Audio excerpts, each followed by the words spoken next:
Traversing the pirate world, I have acquired the extraordinary ability to summon the venerable sages of the Huaxia civilization. Throughout history, my illustrious Huaxia has produced a multitude of remarkable talents. In the realm of intellect, we have the likes of Zhuge Liang, Confucius, Mencius, and Zhang Liang. In martial prowess, there are figures such as El Bu, Bai Qi, and Zhao Yun. This vast ocean does not crave justice. What it yearns for is an emperor, a true sovereign. The celestial dragons gaze down upon the multitude, and thus I shall journey to the sacred land to establish my dynasty. Under the banner of the yellow flag, all beings shall bow their heads. I do not rely on devil fruits or pirate crews instead. I depend on the formidable legions forged by countless sages. I shall sweep through the new world and flatten the Grand Line. From this day forth, I shall reign over the seas in the name of the Emperor as a Huaxia traveler. The moment I enter the pirate world, I was bestowed with a system. Ding! A wild traveler has been detected. System in progress. Ding! Detection complete. The traveler possesses a pure Huaxia Yanhuang bloodline. System binding in progress. That I laughed heartily, thinking to myself that I knew it all along. Every person struck by a truck has a system of their own. I am destined to reach the pinnacle of life. The more I pondered, the more exhilarated I became, my laughter growing ever louder. Ding. System binding successful. Welcome, host, to the world of One Piece. I was taken aback by this revelation and hurriedly inquired, isn't this a system? Shouldn't we be in an urban setting? How do we end up in the world of One Piece? Surely there is some mistake. I have no interest in becoming a pirate. My life's ambition is to revel in the embrace of beauty and to awaken to a fortune that leaves my hands cramping from counting. Ding!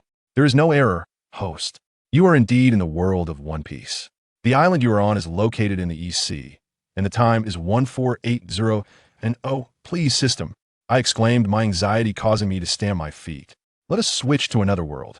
In my past life, I was but a beast of burden. To be reborn and constrained to such a fate is simply inappropriate. The pirate world is hardly a pleasant place. The celestial dragons, pirates, and marines here are all scoundrels. How am I to survive in this world? I am but a fragile individual. Ding! The system has detected that the host currently lacks survival capabilities in the world of One Piece. You have received the blessing of your home planet, wishing that its child may thrive in this foreign realm. Ding! Congratulations, host! You have acquired the talent of diligence rewarded by heaven, granting you a celestial physique. Ding! Congratulations, host! You have received a character card. As I beheld the gifts bestowed upon me, joy surged through me, and I could not help but exclaim, ha ha ha! I knew that Mother Blue Star would not forget her most cherished child. With excitement, I focused on the blessing from my mother, the talent of diligence rewarded by heaven, promising that hard work would yield extraordinary results, and the celestial physique, a powerful constitution that, once fully realized, would continuously generate immortal energy within me, granting longevity. However, after the initial thrill, worry crept back in. I addressed the system. System, this does not alleviate my current predicament. Do you wish for your beloved child to perish? Ding! The host still has one character card remaining, which can resolve your current difficulties. That a wave of exasperation washed over me as I thought, system, why not summon it already? I hastily declared, system, use the character card. Ding! Congratulations, host! You have obtained the Imperial Guardian. Zhang H.A.M.Y. eyes widened in astonishment. With a face full of incredulity, I exclaimed, is this truly the case? System, my surname is Ning, not Qin Shi Huang. Are you orchestrating this spectacle to compel me to unify the pirate world? Host, you are overthinking, the system replied. The characters are entirely random. Ding! Host, Zhang Han is awaiting you at the beach ahead. I responded in a daze. I shall head to the beach at once. Zhang Han was scanning the surroundings. The waves crashed rhythmically against the shoreline as I hurriedly emerged from the forest, panting while gazing at Zhang Han in the distance. I shouted, General Zhang Han, I am here. Upon hearing my voice, Zhang Han immediately turned towards me, moving with a speed surpassing that of a high-speed train, arriving before me in the blink of an eye. With a respectful demeanor, he knelt on one knee and said, My lord, I apologize for my tardiness. Please forgive me. I quickly helped him to his feet, smiling as I reassured him, there is no need for such formalities, General. It is a tremendous fortune to have your assistance. How could I ever hold you accountable? My future safety relies on you. Zhang Han respectfully clasped his fists, replying, My lord, you are too kind. It is my honor to serve you to the best of my abilities. A sense of confusion lingered within me, prompting me to inquire of the system. System, what is Zhang Han's current strength? Why do I perceive him as rather weak, lacking even the observation hockey? Moments ago, he was searching the beach and did not notice my arrival until I called out to him. Ding! Host, Zhang Han is currently a rear admiral in the Navy. He is still acclimating to the rules of the pirate world. Apologies, but let me interject. Please visit Tomato Listening and Enter Senior Navigation to locate this book. Remember, it is Tomato Listening, do not go astray. I was left speechless. Shouldn't this have been properly arranged by your system from the outset? Why must they adapt on their own? Ding. Host, the system version is too outdated. Modifications to these rules will only be possible after an upgrade. And how long will it take for Zhang Han to adapt to the rules of the pirate world? I pressed eagerly. Host, Zhang Han can adapt to the rules in a single day. I patted my chest in relief. Thank goodness, it is not an extended period. Noticing my anxious expression, Zhang Han became alert, scanning the surroundings with concern. My lord, are you unwell? His sudden display of care interrupted my communication with the system, prompting me to wave my hands. General Zhang Han, I am perfectly fine. I feel quite well. No sooner had I spoken than my stomach audibly rumbled. Quite inopportunely, Zhang Han, upon hearing this, immediately said, My lord, please wait here. I shall go hunt for food. Do not move until I return to prepare a meal. Feeling slightly embarrassed by the unexpected growl of my stomach, I urged him, Hurry back. I shall await your triumphant return. Zhang Han bowed respectfully and then dashed into the woods. As I watched him depart, I reclined on the beach out of boredom, relishing the refreshing sea breeze. The energy of the surrounding environment flowed into my body, enhancing my physical constitution, yet I remained entirely oblivious to it. Suddenly, a spark of inspiration ignited in my mind, and I called out to the system, System, where are you? What has become of my beginner's gift pack? Did you consume it? Host, do not unjustly accuse this system, came the retort. This system has indeed graduated from a systematic academy, and its professional integrity is beyond question. In a fit of indignation, I exclaimed, Then why have you not provided me with a novice gift pack? Beep. Because, host, you did not inquire, came the response. With a furrowed brow, I retorted, Is it so difficult for you to be proactive? Host, such behavior does not align with this system's parameters. Enough of this idle chatter, system. Bestow upon me my novice gift pack. Beep. Congratulations, host, you have acquired a novice gift pack. Would you like assistance in opening it? I was infuriated by the system's nonchalance. Just open already. Use everything at once. Do not make me repeat myself. Beep. Congratulations, host. You have received 10 elite soldiers of the Great Qian, 1 cleansing elixir, and a large blade. The 10 elite soldiers materialized before me, and as I grasped the large blade, an unsettling sensation washed over me. System, I inquired, where's my water absorption elixir? Beep. Host, the water absorption elixir has already been administered to you. I was taken aback, staring at the items in my possession, pondering when I had consumed it, for I had no recollection. Suddenly, beads of sweat formed on my forehead, and I cried out in agony, What is happening to me? Why does it hurt so much? Host, do not fret. This is merely the effect of the medicine. It shall pass in an hour. Please endure, as this was your own request. Writhing in pain on the ground, I halted the approach of the 10 elite soldiers. You all go to the sea and procure some food for me. The elite soldiers responded respectfully. As you command, my lord. I mentally shouted at the system, I am truly at my wit's end with you. Why did you not forewarn me about the severe side effects of the cleansing elixir? Beep. Host, this cleansing elixir is not an ordinary one. It serves not only to purge impurities from your body, but also modifies your aversion to the world of pirates. You can now cultivate as those from the pirate realm do. Remember, you're merely donning this, guys, due to the influence of the pirate world's rules. Having succumbed to pain and fainted, I had no time to engage with the system. In the distant woods, upon hearing my cries, Zhang Han seized his quarry and dashed toward the beach, shouting, My lord, what has happened to you? Yet by then, I had already lost consciousness and could not hear his calls. Meanwhile, the elite soldiers of the Great Qian toiled to capture food. An hour later, I gradually opened my eyes to see Zhang Han and the elite soldiers, who appeared rather worse for wear, sporting bruised faces. I chuckled at the sight, teasing, So, have you all become acquainted through battle? Zhang Han, with a look of concern, urgently asked, What happened to you, my lord? I heard your cries of anguish and found you unconscious upon my arrival. Feeling somewhat embarrassed, I thought it unseemly to admit that I had fainted from pain, which would tarnish my image in their eyes. Thus, I lied. It is nothing, General Zhang Han. I was merely engaged in cultivation. Due to the nature of my cultivation practice, I inadvertently dozed off. Fearing that they might perceive something amiss, I hastily shifted the topic. General Zhang Han, have you captured any game? Seeing that I was unscathed, Zhang Han felt a sense of relief wash over him. He certainly did not wish for any complications on his first day accompanying the Lord. My lord, I have managed to catch a deer and 3 rabbits. The esteemed warriors have also caught some fish. Please, my lord, look over there where the game is piled up. Following Zhang Han's gesture, my gaze fell upon a small mountain of game, filling my heart with joy. It is worth noting that I had not tasted meat in 3 days. Upon my arrival, the fearsome roars of tigers in the woods had kept me from venturing deeper, forcing me to forage for fruits on the outskirts to satiate my hunger. Good, I exclaimed thrice. General Zhang Han, please hurry and prepare a meal. I'm so famished that my stomach is practically touching my back. Zhang Han's fingers fidgeted nervously as he apologetically replied, My lord, we're not skilled in cooking, we can only manage simple roasted meat. The elite soldiers of the Qian dynasty, much like Zhang Han, looked at me anxiously. I smiled lightly. What does it matter? Zhang Han, go ahead and roast the meat. As long as the food is cooked through and not charred, that is sufficient. Upon receiving the command, the group quickly set about their task of roasting the meat.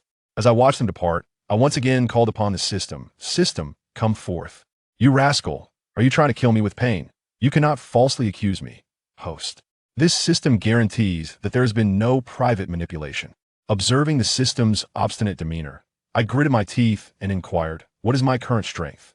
After a thorough assessment, the system responded, you possess combat capabilities equivalent to a naval lieutenant with a power value of 20. I glanced at the muscles on my arms, satisfied I am not doing too badly now. Yet the system retorted, you remain a mere oversized ant. In the face of pirate emperors or admirals of the Navy, their mere presence could obliterate you. I chose to ignore this heart-wrenching system and withdrew into my thoughts. After a quarter of an hour, the fish was ready. Zhang Han approached me with the roasted fish. My lord, the fish is ready. Please enjoy. I accepted the fish from Zhang Han and took a hearty bite, exclaiming delightful. This roasted fish is cooked to perfection, with tender meat and a hint of the sea. General Zhang Han, you all should partake, as well there is no need to watch me. Zhang Han respectfully rose to leave. Yes, my lord. The fish in this pirate world is truly exceptional, incomparable to those on Blue Star. Sighing deeply, I lamented, in this unfamiliar world, I truly long for my homeland. I turned to the system and asked, System, I still do not know what type of system you are. Will you not introduce yourself? Beep. Host, this system is the supreme system. Its primary operating principle is to cultivate the host into a formidable sovereign. Its main functions include a sign-in system and a mall system, where an array of items is available from countless realms. As long as the host possesses sufficient mall currency, exchanges can be made. The sign-in module is mainly divided into weekly, monthly, yearly, and seasonal sign-ins, with 12 years constituting a season. I gazed calmly at the system's introduction and inquired, So, are you intending to cultivate me into an emperor? Though my aspirations lay in the indulgence of beauty and counting wealth until my hands cramp, that does not necessarily imply my desire to ascend to the throne. Be advised, host, the system responded. You must recognize the reality. This is not your original world. This is a pirate realm where strength reigns supreme, inhabited by the greedy and self-proclaimed deities known as celestial dragons, bloodthirsty pirates, and hypocritical marines. Without formidable military prowess, all your dreams are but ephemeral bubbles, fragile and easily shattered. The system's words stirred my spirit, yet I remained somewhat hesitant. But I am ill-suited to be an emperor. I protested. You know that in my homeland, there's no symbol of an emperor. All are considered equal. Precisely, the system replied. That is why I am here to cultivate you. The environment of Blue Star and this realm differ vastly. I hope you can adapt swiftly here. Taking a life bears no consequence. That I became somewhat enlightened by the system's admonitions. Indeed, this was a pirate world, not the safe and harmonious country I hailed from. I required strength to safeguard my life and all that I hold dear. The stars twinkled brightly in the sky as a meteor streaked across the heavens. The following day, when the sun ascended high, Zhang Han and the others were already preparing lunch. Upon awakening, I mumbled to myself, how I miss my mother. This place is truly uninhabitable. The mosquitoes at night were relentless, and no matter how I tried, they seemed endless. I slowly approached Zhang Han and the others, eyeing the roasting venison. The previous night, the meat had not been fully cooked, though the rabbit and fish had been. As I gazed at the venison before me, thoughts of how to escape this desolate island invaded my mind.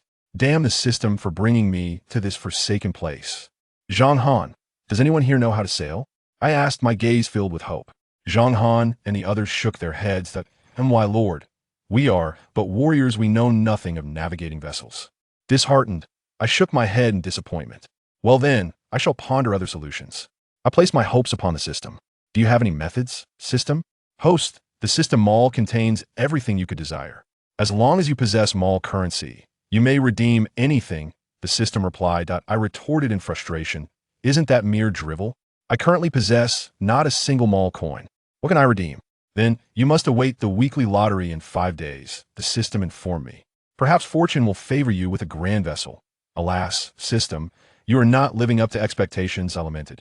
You claim to be cultivating me into a powerful sovereign, yet you cannot assist me in this regard. It is exceedingly disappointing. Host, cease your self-pity, the system urged. Focus on your training and elevate your strength. Do not allow a mere pirate to thwart your journey. My eyes sparkled with a thought. Is it true that if I perish, I can return a blue star? Were you contemplating? The system questioned. Have you not grasped the situation? You have traversed dimensions. Death will not return you should you perish. This system will simply bind to a new host. How cruel! I exclaimed. Must it be this way? Host, you should focus on your journey, the system advised. Embrace the life within the world of pirates, for you shall never return. My lord, the venison has been roasted to perfection. Please indulge yourself. Zhang Han respectfully presents the roasted meat to me, that I accept the offering and inquire, General Zhang Han, do you believe we can ever return? His eyes gleaming with fervor, he replies, my lord, since we have arrived, we must find peace in our circumstances. Do not dwell too much on this, it may burden your spirit. In this world, we shall accompany you on your journey, traversing mountains of blades and seas of fire, sharing life and death. Bound by duty, a shadow of despondency crosses my gaze. Is it truly impossible to return? Zhang Han, perceiving my bewilderment, understands that I must navigate this path alone, and thus he gently withdraws. After 3 cups of tea, a fervent light ignites within my eyes. Since I cannot go back, I shall establish an empire of my own here, spreading my ideals throughout the entire pirate realm. Pirate world, I have arrived. I see, I conquer. Reinvigorated, I approach General Zhang Han. Thank you for your earlier counsel. Were it not for your words, I would still be ensnared in confusion. Zhang Han, taken aback, replies, my lord, you honor me. This is merely my duty as a servant. General Zhang Han, I have a humble request, and I hope you will grant it. He clasps his hands in reverence, saying, my lord, please command me. I shall fulfill it with utmost sincerity. General Zhang Han, I wish for you to teach me the techniques of hockey, both armament and observation, with the same diligence you apply to training your soldiers. I yearn to grow stronger. Zhang Han kneels respectfully. How can this be, my lord? You are the sovereign. How could you train alongside us? I grasp his shoulders firmly. General Zhang Han, I implore you. I truly need to grow stronger. Seeing the earnestness in my eyes, he concedes, my lord, I accept this request. Please forgive my earlier impropriety that I burst into joyous laughter. Ha ha ha. General Zhang Han, do not overthink it. This is my request of you. How could you be at fault? General Zhang Han, what shall we commence? He solemnly outlines the prerequisites for mastering armament hockey. My lord, do not rush. Awakening hockey requires a significant physical foundation. If your physique does not meet the standards, forcing the training will only harm you. I feel a tinge of embarrassment, realizing I had naively assumed that anyone could train in hockey without consideration for requirements. Then, General Zhang Han, what course of action shall we take next? My lord, in the coming days, we shall focus on enhancing your physical condition. Once you meet the necessary standards, I will guide you in mastering armament hockey. I sigh. Very well. I shall defer to your expertise, General. I had underestimated the challenges ahead. Observing my weary demeanor, Zhang Han decides to assign me some tasks. My lord, please wait. Following the regimen I will provide for your physical enhancement, I assure you will see significant improvement in a short time. Looking at the training plan he has devised, I feel a wave of frustration. General Zhang Han, are you certain you are not jesting with me? The plan delineated an astonishing regimen. 10,000 push-ups, 10,000 dumbbell lifts, 10,000 sit-ups, 10,000 frog jumps, and a staggering 100 kilometers of long-distance running. Zhang Han, visibly anxious, clasped his fists and declared, "Your Excellency, how could a mere subordinate ever dare to jest with you? These are the rigorous training methods of the elite of the Great Qian. You may inquire of them, for they too are part of the Great Qian elite and have undergone this training." The elite soldiers of Great Qian exchanged glances of disbelief at Zhang Han's words, silently thinking to themselves, "You sly one," yet they spoke up, addressing their lord. "We have indeed practiced these training methods, and they do contribute significantly to enhancing one's physical constitution." Listening to the affirmations from the esteemed soldiers, I withdrew my gaze, internally lamenting, "Isn't this the training regimen of that bald fellow? How could these elite soldiers possibly adhere to it?" Ding. Host, these soldiers and individuals have been enhanced by the system. Anything is possible. Do not overthink it. Your little mind is insufficient for this. I retorted angrily. Who permitted you, system, to invade my thoughts without my consent? Yet, the system remained unresponsive, as if it had frozen, allowing my tirade to continue without reply. Report, Your Excellency. A pirate ship has been sighted in the waters ahead. An elite soldier who had been observing hurriedly approached to relay the information. I exclaimed joyfully, "Finally, a ship has appeared. General Zhang Han, take 8 elite soldiers of Great Qian to deal with those pirates. Ensure that the ship is left intact. Our ability to escape this wretched place hinges upon your success." Zhang Han bowed respectfully. "Yes, Your Excellency. I shall not fail your command." I watched them depart. Amused, what a timely stroke of fortune, my thoughts manifest into reality. Upon arriving at the pirate ship, a one-eyed man stammered nervously, "Captain, there's someone running on the water approaching us." The named man turned, fuming. "Are you an idiot? Who can run on the sea? If you utter another word of nonsense, do not blame me for taking your head. My blade has long thirsted for blood." The one-eyed man, terrified, collapsed onto the deck, repeatedly insisting, "Captain, I am not lying. Just look over there." A sword-wielding man to the left of the captain coldly interjected, "Jack, we should investigate." Jack snorted, "Because I am only considering your position. If there is indeed no one running on the water, then the one-eyed fool can prepare for death." With that, Jack turned and exited, the cabin door slamming behind him. The one-eyed man hurriedly followed suit. Among those running atop the waves, an elite soldier queried Zhang Han, "General, are we being too conspicuous? Should we resolve this battle swiftly? Those pirates appear weak." Zhang Han, maintaining his composure, replied, "There is no need for haste. This is our first encounter, and we must make a dignified declaration. These pirates will serve as our stepping stones. When the battle commences, be mindful of the ship, though not damage it." The elite soldiers responded in unison, "Understood, General." At the ship's bow, Jack, witnessing Zhang Han and his comrades running on the water, shouted in a panic, "Fire! You fools! Can't you see the approaching threat?" Instantly, the pirates sprang into action. The cannon fired at Zhang Han and his companions in the sea, unleashing a barrage that stirred the waters into tumultuous waves.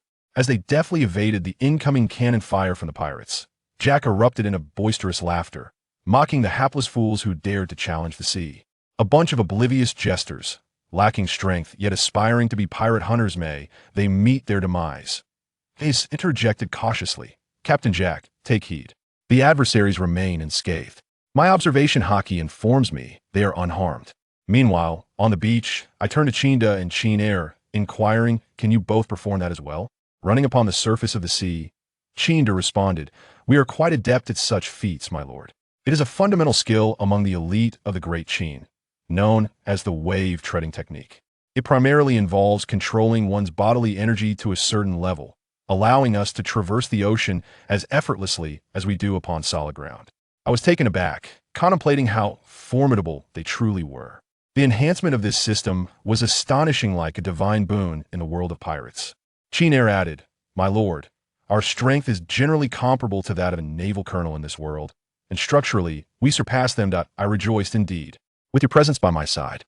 If every soldier could be like you, I would laugh to death." "Ha ha ding. Host, don't daydream during the day. These elite troops of the Qian are here to serve you. How could they all have their strength?" And you looked at the system with amusement. "System, you still say you are not secretly controlling things. Your tail is showing." The system did not respond to you. On the sea, Zhang Han and others had already launched an attack on the pirate ship. Zhang Han stepped through the air and cleanly stood on the deck. He coldly looked at the pirates. "Who are you? State your names." Qian San and others also boarded the deck, surrounding the group of more than 30 pirates. Captain Jack looked at the surrounded crowd and shouted hoarsely, "Who are you?" "We're the evil ghost pirate crew. I am their captain." After Jack finished speaking, he brandished his machete and charged at Zhang Han. BAS and others quickly followed their captain. In an instant, gunfire echoed on the deck. Qian San confronted BAS.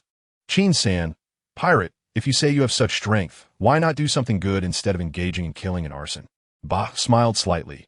"You bounty hunters will never understand the thrill of killing. Pirates are the freest. We do whatever we want. No one can control us." Qian San coldly snorted. "Unconstrained freedom will only lead one to the abyss. You are beyond saving. Die, pirate." Qian San's spear swiftly stabbed toward BAS. The immense power caught BAS off guard. In an instant, Ba was covered in wounds. His shoulder was pierced, and he was sent flying, crashing to the ground. Blood poured out from his wounds. Seeing Ba defeated so quickly, Jack shouted in anger, "You brat, you deserve to die. I haven't even reached the new world yet. We cannot stay here." Jack frantically slashed at Zhang Han. Zhang Han didn't even look at him, focusing on the war that had already ended around him. Not indulging Jack, he executed a sky slash. Jack was sent flying, his chest exposed with large wounds. I was pierced by a spear from Qin Wu at the stern of the ship. Jack, unwilling, said, "Who are you?" "I want to die knowing the truth." Zhang Han coldly replied, "Who we are? Pirate. You have no right to know. A mud loach in a drain, wanting to become a dragon. There's no place for you in the new world. You might as well stay here." Zhang Han dealt the final blow to Jack.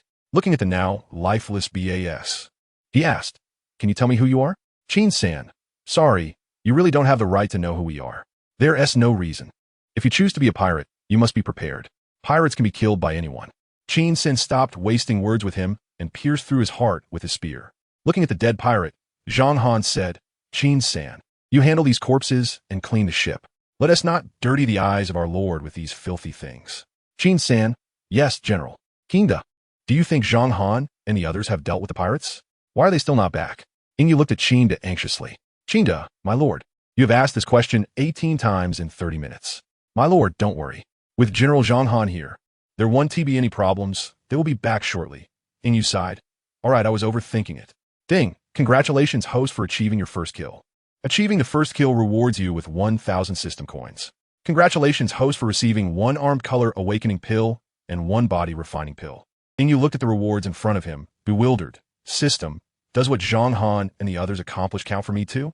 "Ding, yes, host. I am the supreme system, destined to cultivate you into a powerful supreme being. What your subordinates achieve also counts for you. You are meant to become an emperor."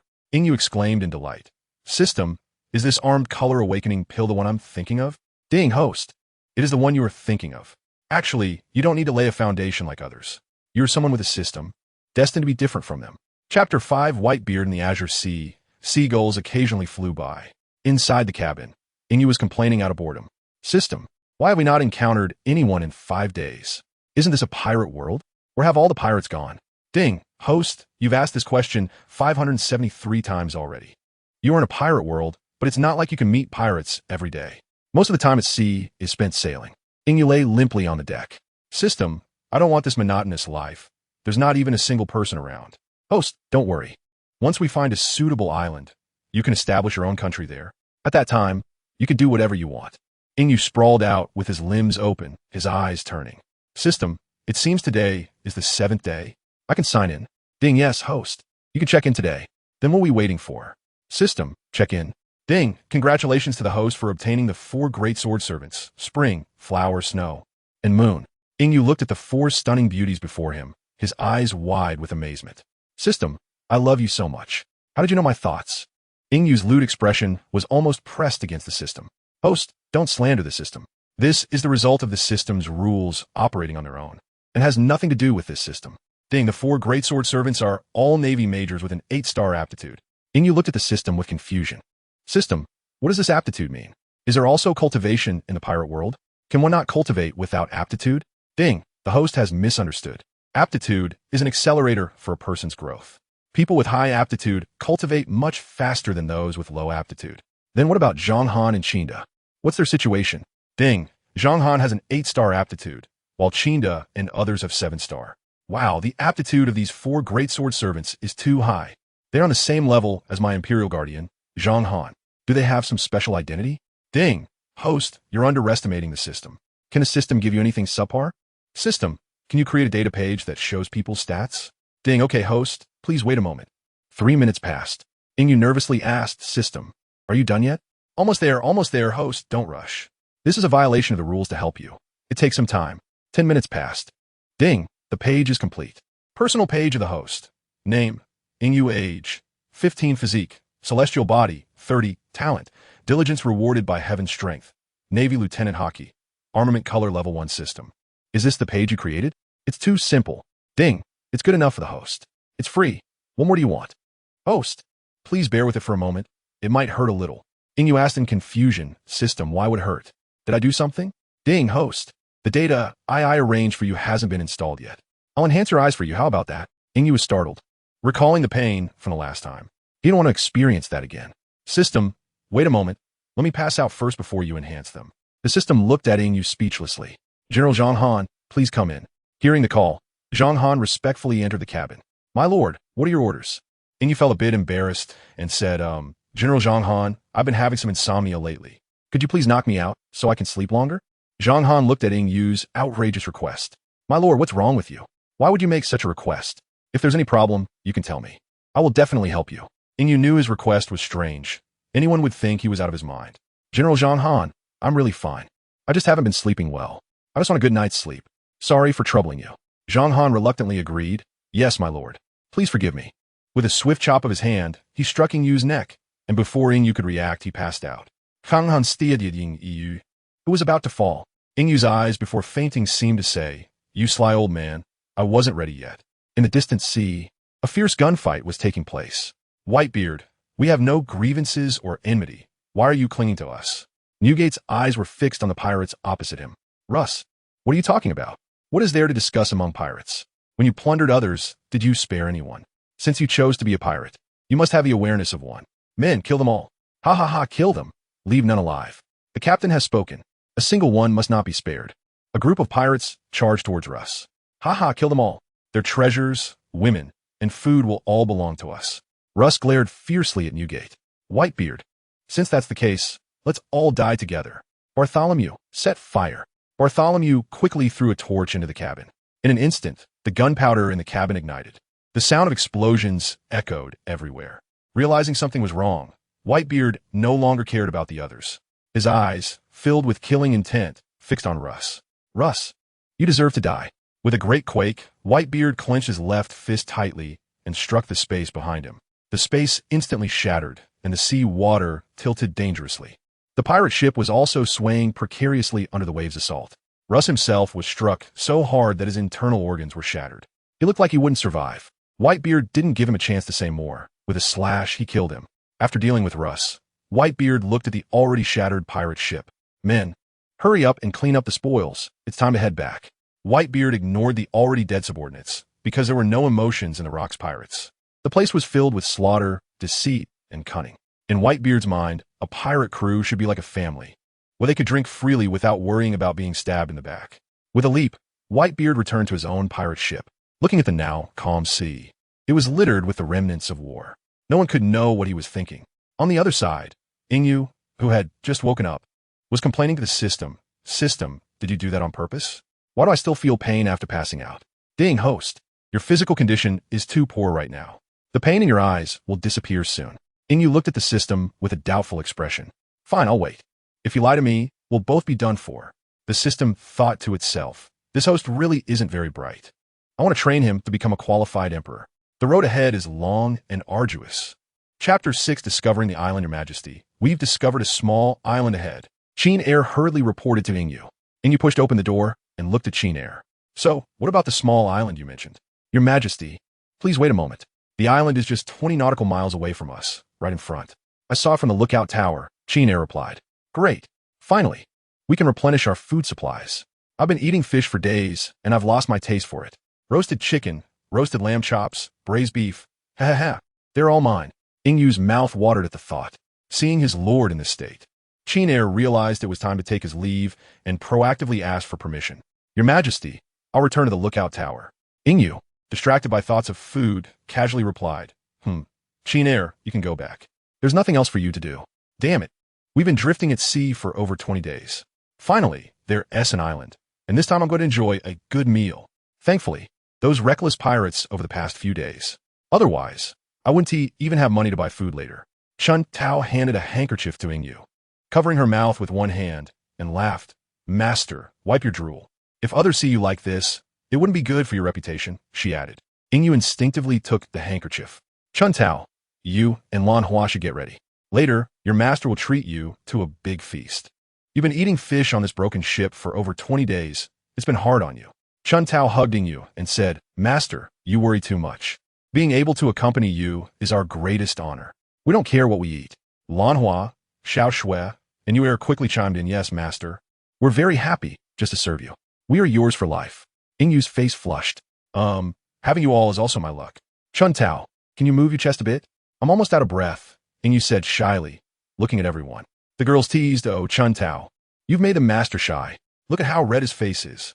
After being teased, Chun Tao released Ingyu, but changed to hugging him from behind. Like a couple. Suddenly, the ship slowed down. Zhang Han reported from outside the cabin, Your Majesty, we're approaching the island. Horses Island. Please prepare. We will dock soon. The ship will be a bit bumpy. Ingyu stepped out of the cabin and looked at the clear blue sky outside. In the distance, the island had 7 or 8 pirate ships docked at the port. General Zhang Han, remember to be cautious once you're ashore. It's not safe here. There are pirate ships everywhere. If you encounter any troublemakers, you can deal with them first, Ingyu instructed. Zhang Han knelt respectfully. Yes, Your Majesty. I will not disappoint you. Xiao Shui asked. Master, aren't we going ashore with General Zhang Han? Yu added, Yes, Master. Ingyu gazed at the rippling sea, his eyes filled with killing intent. Over the past few days, encounters and battles with pirates had made this young boy aware of the cruelty of the pirate world.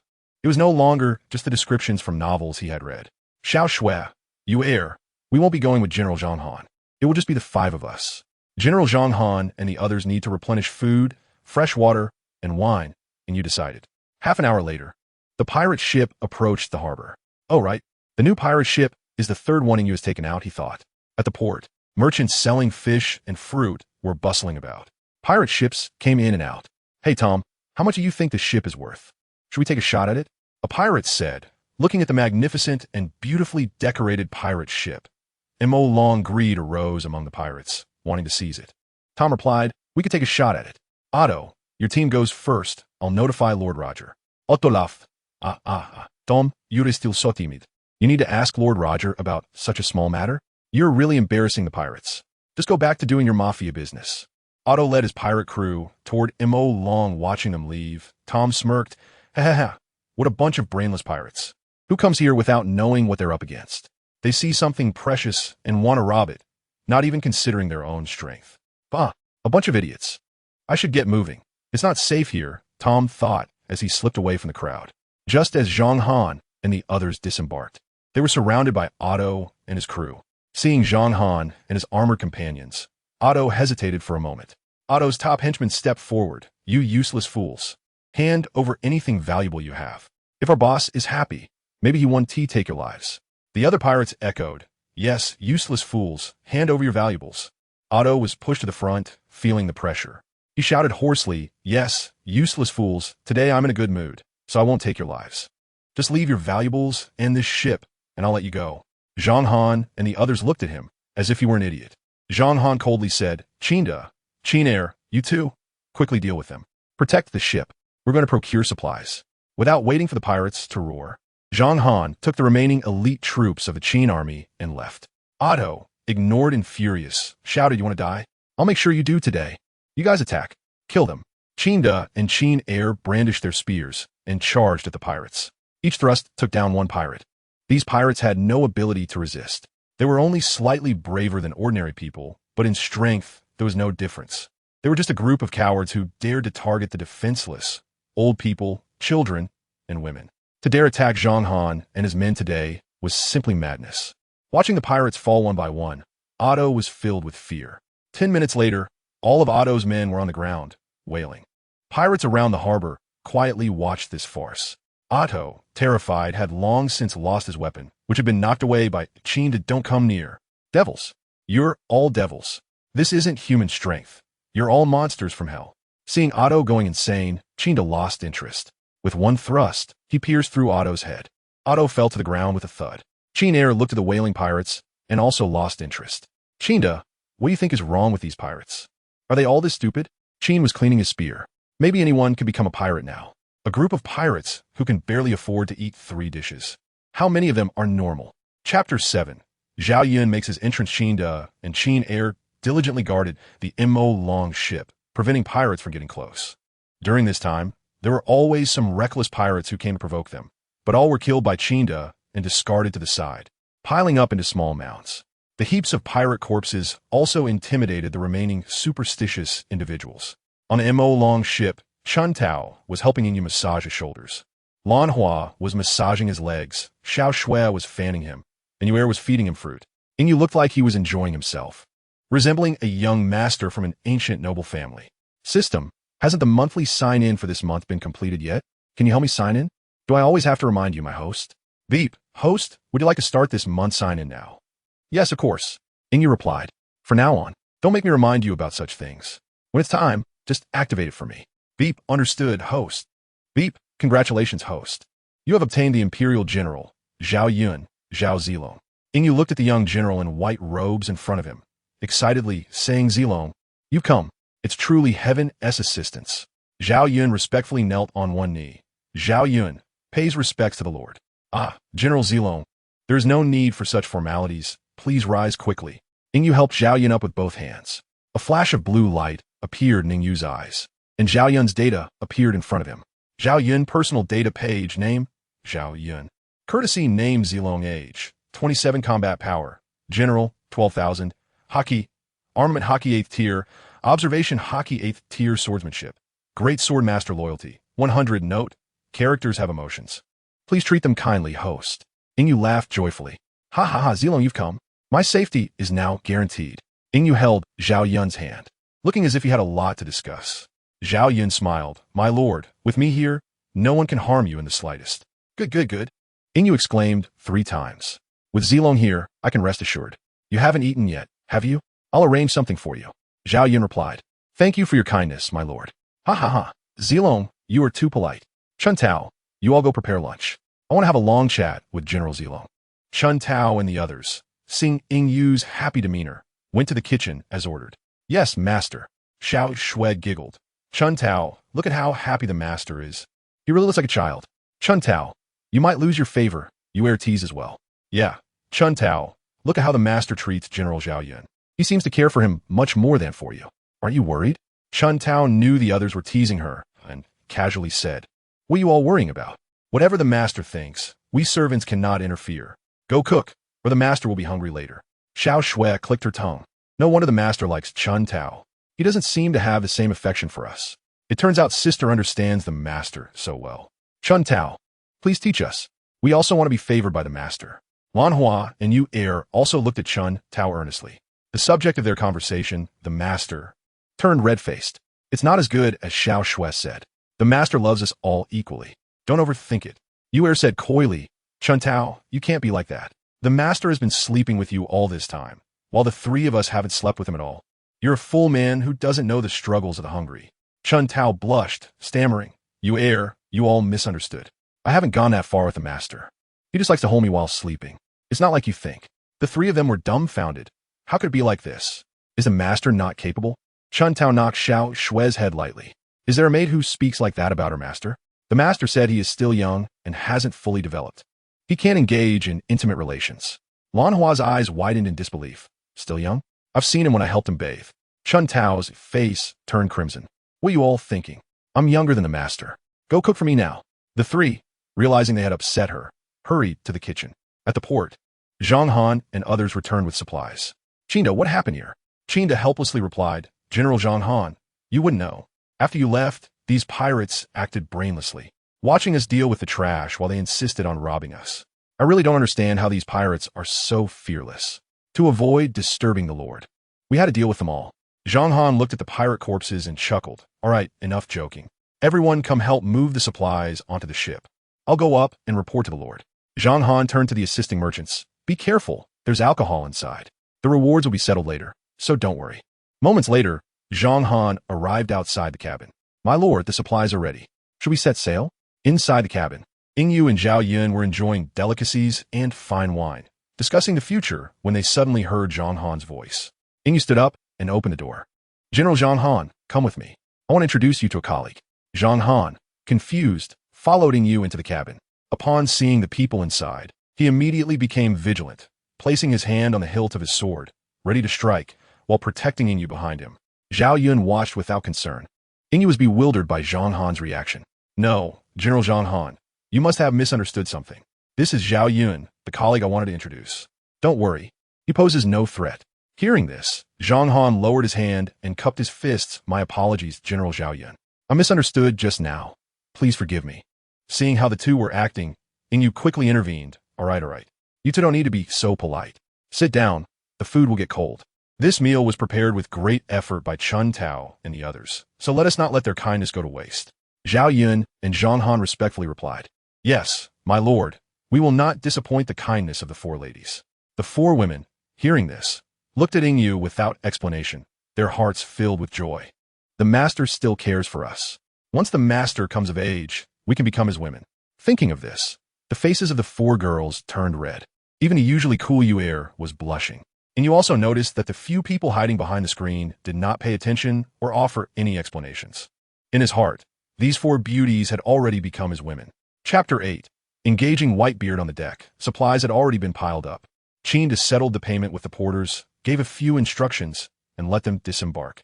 The few who received their money hurried off the ship, fearing that Qian and the others might change their minds. After all, the pirate corpses stacked, they were no joke. In the world of pirates, having a bit of insight means you won't suffer losses. Outside the cabin, Qian respectfully said, My lord, the supplies have been loaded. Shall we set sail? Yingyu paused his drink and replied, Qian, steer the ship towards Qiming Island. We're going to establish our own nation there. The people inside and outside were all excited to hear that they would be building their own country. Qian swiftly turned around, Yes, my lord. Qin Wu, my lord has given an order. Set sail, heading to Qiming Island. Hearing the command to set sail, Qin Lu and Qin Shi quickly pulled up the anchor and secured the ropes. Qin Ba and the others hurriedly moved the supplies into the hold to prevent them from getting wet from the waves. Inside the cabin, everyone enjoying the feast looked towards Yingyu. Chun Tao was the first to speak. Master, are we really going to establish a nation on Qiming Island? Yingyu's expression was calm. Yes, we're going to build our own nation on Qiming Island. Without our own country, our thoughts, our land, we're just a bunch of wandering souls, forgotten after death. This is not what I want, and I believe it is not what you want either. Zhang Han's eyes flickered with a glimmer. For those who had already died once, returning home was their biggest dream. Since they could no longer return, they must establish a nation of their own in this world. Just like Qin Shi Huang, I discover and conquer. Yes, it's all about us. Zhao Yun clasped his hands and knelt on one knee. My lord, I am willing to pay any price for your grand ambitions. I only wish for my lord to achieve his wishes. Zhang Han and the others also bowed. I'm also willing to give everything for my lord.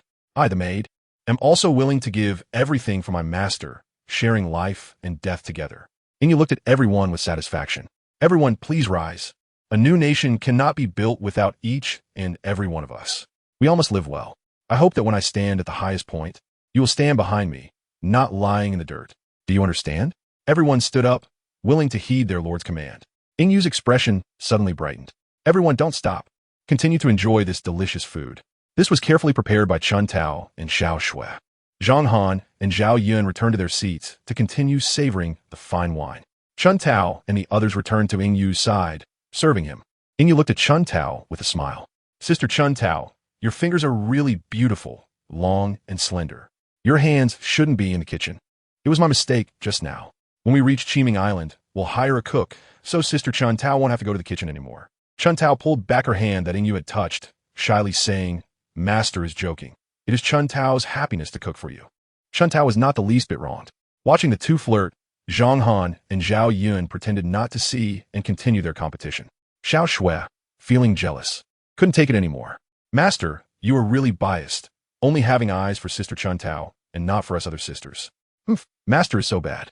Xiao Shui stomped her foot, acting spoiled. Yingyu quickly hugged Xiao Shui. Xiao Shui, are you jealous? My love for you all is the same. Our little Xiao Shui's skin is so delicate and fair. This little face is really tender. As he spoke, Yingyu's hand kept stroking Xiao Shui's face. unable to resist giving her a kiss. Xiao Shui's face instantly turned red, quickly breaking free from Ying Yu's embrace and hiding behind Shan Tao. Master, you are so bad. Always teasing the maid. Lan Hua and Yu Er looked at Xiao Shui enviously, exchanging glances as if to say, this girl is really clever, always winning the master's favor. In the distant sea, on Whitebeard's pirate ship, Captain, we have spotted an unmarked merchant ship sailing ahead. Should we raid it? One of the pirate crew excitedly reported to Whitebeard. Whitebeard was troubled about the payment he had to deliver to Rocks. Suddenly, the pirate's enthusiasm irritated him. Are you an idiot? Who do you think we are? Pirates, do you understand? Go and steer the ship over there. The pirate, frightened, quickly ran out. Whitebeard's face darkened. No matter who you are, meeting me today is your misfortune. Rocks is pressing me hard, and I have no choice. If you are sensible and hand over your money, you might spare your lives. I hope you won't make any foolish resistance. Whitebeard took a swig from his bowl and angrily smashed on the ground. Rocks, the pirate shouted, quick, quick, the captain has given an order. Steer the ship over. The pirates quickly adjusted the ship's direction. On the M.O. Long ship, in the lookout tower, Qian San excitedly reported below, Boss, there is a pirate ship approaching us ahead. We have been sailing for over 10 days without encountering anyone. It's really eerie. Today, we can finally have some fun. Without a second thought, Chinda walked out of the cabin. My lord, we have spotted a pirate ship approaching us. Their intentions are not good. Yingyu slumped in Chun Tao's embrace, helplessly saying, Chinda, what is the enemy's strength? Chinda replied, reporting to my lord, the enemy's strength is unknown. We cannot detect it. Yingyu was surprised. Not even you can tell? Chinda, you can use observation hockey, and your level is not low. Feeling ashamed, Chinda said, my lord, I truly couldn't find out. Oh, it seems the other side has experts far beyond you. Chinda, you go inform General Zhang Han and General Zhao Yun. Let them be ready for battle. Chinda bowed, yes, my lord. Yingyu's expression turned grim. What kind of people are these who dare to rely on us? Chun Tao massaged Yingyu's temples from behind. Master, don't be too anxious. Isn't General Zhang Han and General Zhao Yun here? There won't be any problems. You should just focus on your reading. Didn't you say you wanted to become a great emperor throughout history? To surpass those ancient sages? Suddenly, the ship rocked, and drinks and food fell all over the table. Yingyu angrily said, Qin Air, what happened outside? Qin Air hurriedly rushed in, my lord. Outside, General Zhao Yun and General Zhang Han have already exchanged fire with the enemy's captain. Just now, the enemy used something unknown that caused the sea to surge. Disturbing, my lord. Yingyu waved his hand. What is there to be disturbed about? Let's go out and see General Zhang Han. The enemy's pirate ship has already opened fire. Chinda and the others have already infiltrated the pirate crew. Zhao Yun and Zhang Han are teaming up to fight Whitebeard. Chapter 9. Whitebeard's retreat. Whitebeard angrily asked, who are you? Your strength is so formidable. Why haven't I heard of you on the seas? Zhang Han coldly snorted. We're not pirates, so of course you haven't heard of us. Why did you attack our ship? Whitebeard had his own frustrations, having been badly let down by this group of pirate subordinates. He thought it was just a merchant ship. Who would have known that there were two powerful generals among you? Whitebeard, being a formidable figure himself, wouldn't let such matters affect him and didn't bother to explain. With a massive tremor, Whitebeard gripped his left hand tightly and slammed it down on the space to his left. Huge waves surged towards the M.L.ing ship. The shockwave caused those aboard the pirate ship to lose their balance. The pirates were thrown about chaotically by the sudden tremor, with only a few capable pirate leaders managing to stay upright. Zhao Yun and Zhang Han saw the giant wave rushing towards the M.L.ing ship and were furious. Damn pirates! How dare you disturb our lord? Pirates die! Zhao Yun brandished his spear and leapt towards Whitebeard. The fierce gleam of the spear and its shining silver body indicated that it was no ordinary weapon. This was a spear that rivaled the supreme great blade, the dragon spear. All birds faced the phoenix. Zhao Yun roared. In an instant, the spear thrust forward rapidly, creating an illusion of 100 birds taking flight. A glint of malice flashed in Whitebeard's eyes as he enveloped his large blade with black armament hockey. He bent his legs and leapt forcefully to meet Zhao Yun's spear strike. The blade clashed with the spear, sending a powerful aura surging outward. The collision of hockey shattered the sky itself. The two were locked in a stalemate, and Zhang Han didn't care about morality with Whitebeard. Disturbing their lord was a capital offense. The sharp bronze sword struck heavily against Whitebeard's left hand. His left hand, wrapped in armament hockey, began to show signs of strain under the impact of the bronze sword. Whitebeard pushed the two back forcefully and quickly retreated, creating a distance of 100 meters between them. Where did these two powerful beings come from? Not only do they possess the combat strength of generals, but their physical prowess and haki are also impressive. Today, I've run into tough opponents, Whitebeard thought to himself. Haha, I'm not a minor character, come on you two. Let's have a good fight today. Whitebeard dismissed his scattered thoughts and focused solely on having a proper battle with Zhao Yun and Zhang Han. He wasn't worried about dying here because the Tremor fruit gave him confidence. As long as he wanted to leave, he could. Unless Zhao Yun and Zhang Han disregarded the lives aboard the M-Ling ship. Clearly, Whitebeard had noticed this point as well. On the M-Ling ship, Yingyu, accompanied by the 4 sword servants, watched the distant battlefield. System, show me that golden crescent mustache guy's data. How can someone so strong withstand the combined efforts of generals Zhao Yun and Zhang Han for so long without being defeated? Ding, understood, host. Data page opening.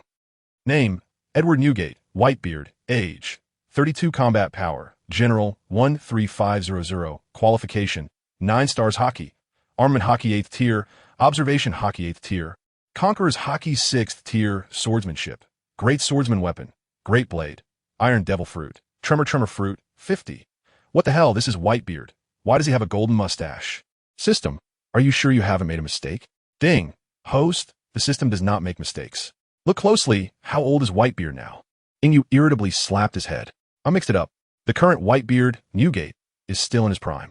His strength hadn't reached its peak, and his body wasn't as battered as it would be in 1520. Wait a minute. System, Whitebeard is already at the late general level. How could Zhang Han fight him for so long without being harmed? And Zhao Yun's strength, I can understand. After all, there is no absolute victory or defeat among two people of the same realm. But how did Zhang Han, a vice admiral, manage to engage a general without losing? The gap between a vice admiral and a general is significant. Normally, a general could easily take down a vice admiral. This doesn't make sense. Ding, host. Do you want to check Zhang Han's current strength before speaking? Host, you need to use the true eye data as well. Are you treating it like garbage in the corner? And you awkwardly felt at a loss. Of course I know that. I'm just asking you. Not wanting to say anything more, he decided to look for himself. The system was also taken aback by Yingyu's shamelessness. It was clearly his forgetfulness, yet he was blaming the system. Yingyu's eyes flashed with blue light, and Zhang Han's data appeared. Name, Zhang Han, Imperial Guardian, age, 35 combat power, general, 10500, qualification, 8 stars hockey, armament hockey 8th tier, observation hockey 7th tier, swordsmanship, great swordsman devil fruit, none weapon, bronze sword. What the hell? When did Zhang Han advance? This is way too fast. A month ago, he was still at the strength of a Navy vice admiral. Yingyu was shocked, dumbfounded. Ding, host, don't be so surprised. Zhang Han was originally at the peak of vice admiral level, and breaking through to general level wasn't far off. He also received blessings from your mother star, so of course he would have some fortuitous encounters. Yingyu still found it hard to believe. The gap was just too large. There was even a general candidate between vice admirals and generals. While Yingyu was still in shock, the battle in the distance had already reached a conclusion. Whitebeard was being suppressed by the two. After all, in the same realm, 1 against 2 was impossible to win. Although Whitebeard was being restrained, he was not in any life-threatening danger. Panting heavily, Whitebeard looked at the two across from him. You two, we've been fighting for so long. How about introducing yourselves? I am Edward Newgate, an officer of the Rocks Pirates. And you? Zhao Yun and Zhang Han exchanged glances. I am Zhao Yun, Imperial General. Eom Han, Imperial Guardian. Whitebeard was shocked by their words. A single nation having 2 generals was truly astonishing. In the world of pirates, it's rare for a nation to have even 1 general-level powerhouse. In Whitebeard's memory, the only nations with 2 or more were the Giant Kingdom and the world government. Hearing that a third nation had 2 or even more general-level powers was enough to leave him astounded. Qinda and the others had also finished their battles and gathered behind Zhang Han and Zhao Yun, vigilantly watching Whitebeard. A few scattered subordinates stood behind Whitebeard, but he didn't care, as he had no emotional attachment to these pirate subordinates. Can you two tell me about your country? Whitebeard asked curiously, looking at Zhao Yun and the others. Zhang Han frowned. During the earlier fight, they had developed a mutual respect, but when it came to their lord, he couldn't compromise at all. Zhao Yun also sensed Zhang Han's predicament. Sorry, Newgate. We are not on the same side. You were just an opposing force to us. There are things we cannot tell you. Since we cannot take you down, you should leave and not disturb us again. Zhao Yun coldly glanced at the white-bearded man and the others. Chapter 10. On the way to Qiming Island, Zhang Han's expression turned cold. Newgate, if you have nothing else, just leave. Let's call it a day this time. If there's a next time, we will be mortal enemies. The pirates behind Whitebeard were also intimidated by Zhao Yun and Zhang Han's aura. Whitebeard hesitated, feeling helpless. He initially just wanted to seize a merchant ship to complete Rock's task. Who would have thought he would encounter two killing gods? Zhao Yun and the others turned and walked towards the moly dragon, creating waves as they went. This scene once again shocked Whitebeard and the others. One of the pirate officers stammered, "Are they all that powerful?" Thankfully, we didn't engage them just now. Otherwise, I will be the one lying on the ground.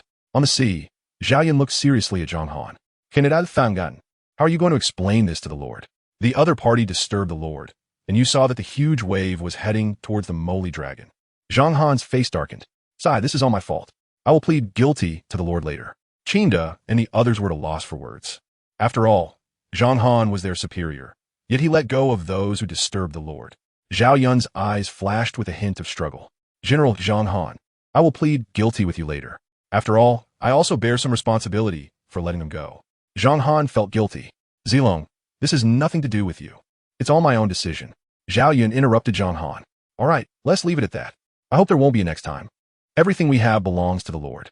We have all sworn an oath, General Zhang Han." The people on the deck watched as Zhao Yun and the others walked on the water surface. Although he had seen this many times, he was still amazed. Walking on water is not something just anyone can do, especially for those with devil fruit powers. Seawater is their nemesis. Ingyu sighed, "Is this the end? That was too quick, right? Shouldn't a battle between generals be like a Kainu and Akiji, lasting 10 days and nights?" Lan Hua stroked her chin, analyzing seriously. "Master, it should be that both sides compromised. That man with the golden beard has a special ability that can cause space to tremble, creating natural disasters like earthquakes and tsunamis. The two generals might be considering that the Lord is still on the moly dragon." Listening to Lan Hua's analysis, Ingyu nodded in agreement. "Lan Hua, from now on, you will manage our finances. Your brain is sharper than mine. I can't think of these things." Ingyu patted Lan Hua's head like one would pet a puppy. Lan Hua squinted her eyes. "Yes, master, Lan Hua will manage your assets well." She even patted her small chest, full of confidence. Chun Tao and the others watched Lan Hua and Ingyu playfully bantering. Zhang Han jumped up from the sea and kneeled before Ingyu. Ingyu was startled by this scene. "General Zhang Han, what's wrong? It doesn't matter if you didn't win. You don't need to kneel like that." Zhang Han lowered his head in shame.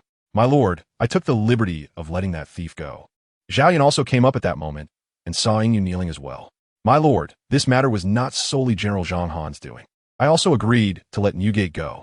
Ingyu was confused by the two. Qinda respectfully stepped forward. "My lord, this is how it is. The one named Newgate has a special ability. Although General Zhang Han and Zhao Yun could suppress him, they couldn't kill him in a short time. Considering that the opponent's ability is special and could harm the Lord, the two generals decided to cease hostilities." Ingyu felt a bit speechless, with black lines all over his head. "So what if you let him go? There is no loss. Why make such a fuss about it? Both of you get up. It's not a big deal." Zhang Han still knelt on the ground, unwilling to rise, with his head lowered. Zhao Yun said sternly, "My lord, if the Lord is insulted, the subjects must die. If the Lord is worried, the subjects are insulted. The Lord was disturbed, and not capturing the thief is the crime of the subjects." Seeing both men still kneeling, Ingyu grew a bit angry. "I said to get up. Are you trying to force a coup? Or do my words no longer matter?" Hearing Ingyu's angry voice, the two quickly stood up. "We dare not, my lord. Whatever you command, we will do." Ingyu snorted coldly. "Since you both want punishment, then go clean the deck. The deck is yours for 3 months." After saying this, Ingyu didn't look at them again and returned to the main cabin with Chun Tao and the others. "Chun Tao, do you think I'm so unfeeling? Why do I have to punish them for such trivial matters? What are they thinking? Do they really think I am that foolish?"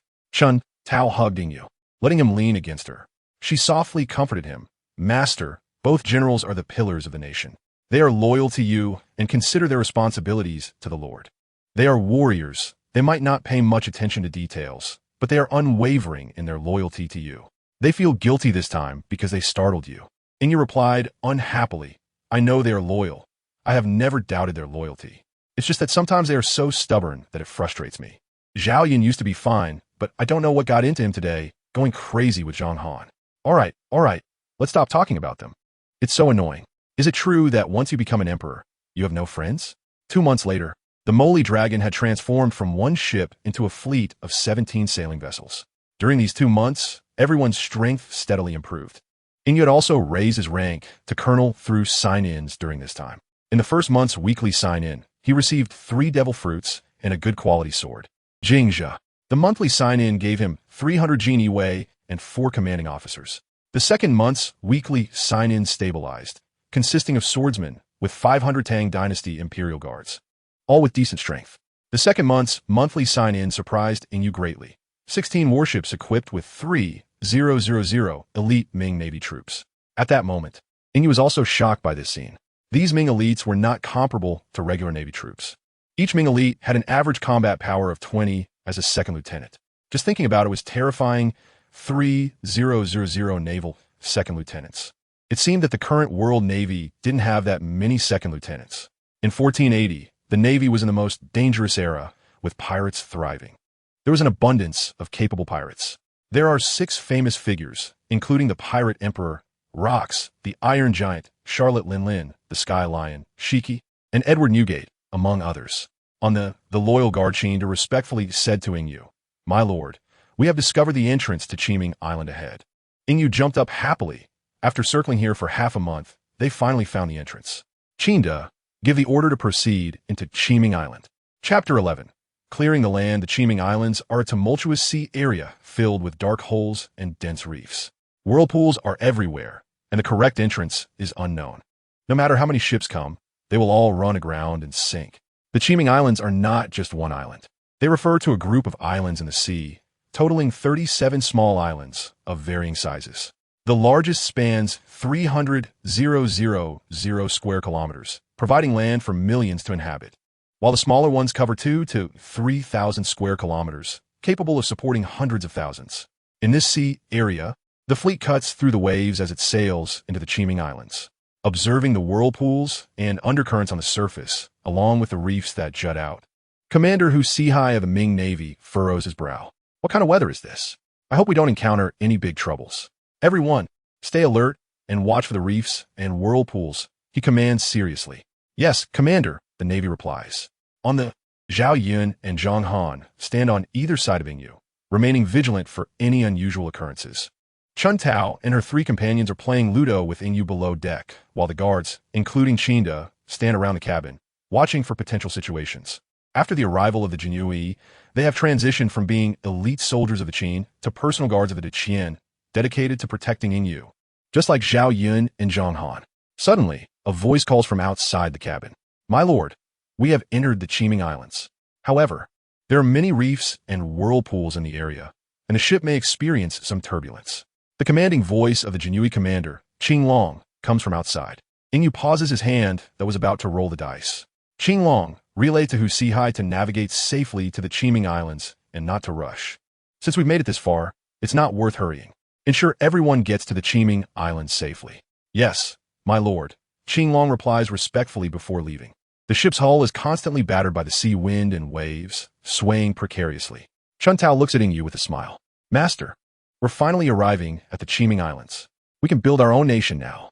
Yu Air, even more excited, hugs Inyu, her laughter sweet. Zhao Yun, Zhang Han, and others also show faint smiles. Inyu gently strokes Yu Air's hair. Yes, we finally have land that belongs to us, he reflects. Xiu Yun, Hang Han, you two should assist Huaxia. The waters here are not safe. With both of you great generals, we can reach the Qiming Islands more quickly. Oh, and have Qing Long and the others help as well. Zhao Yun and Zhang Han stand straight and bow, saying yes, my lord. 3 hours later, with the Ming Navy leading the way, they successfully avoid the whirlpools and clusters of reefs. The fleet passes through the eye of the storm unscathed. Having left the cabin, Inyu stands at the prow, gazing at the vibrant Qiming Islands, filled with emotion. Finally here, after 2 months of life at sea, I've gotten used to seasickness and vomiting. The soldiers look at the Qiming Islands ahead, also feeling a sense of nostalgia. Lively sounds come from all directions, with the robust voices of men and the gentle whispers of women. Huaxia respectfully approaches Inyu. Kneeling on one knee, he says, my lord, we have arrived at the Qiming Islands. Please disembark. Inyu's authoritative voice resonates across the sea, heard by everyone. Disembark. The Ming Navy swiftly disembarks, forming a defensive line. The Jinui follows closely behind, clearing obstacles from the path. Inyu, accompanied by everyone, steps onto the Qiming Islands. In an unknown sea area, the Whitebeard pirates have just raided a pirate ship.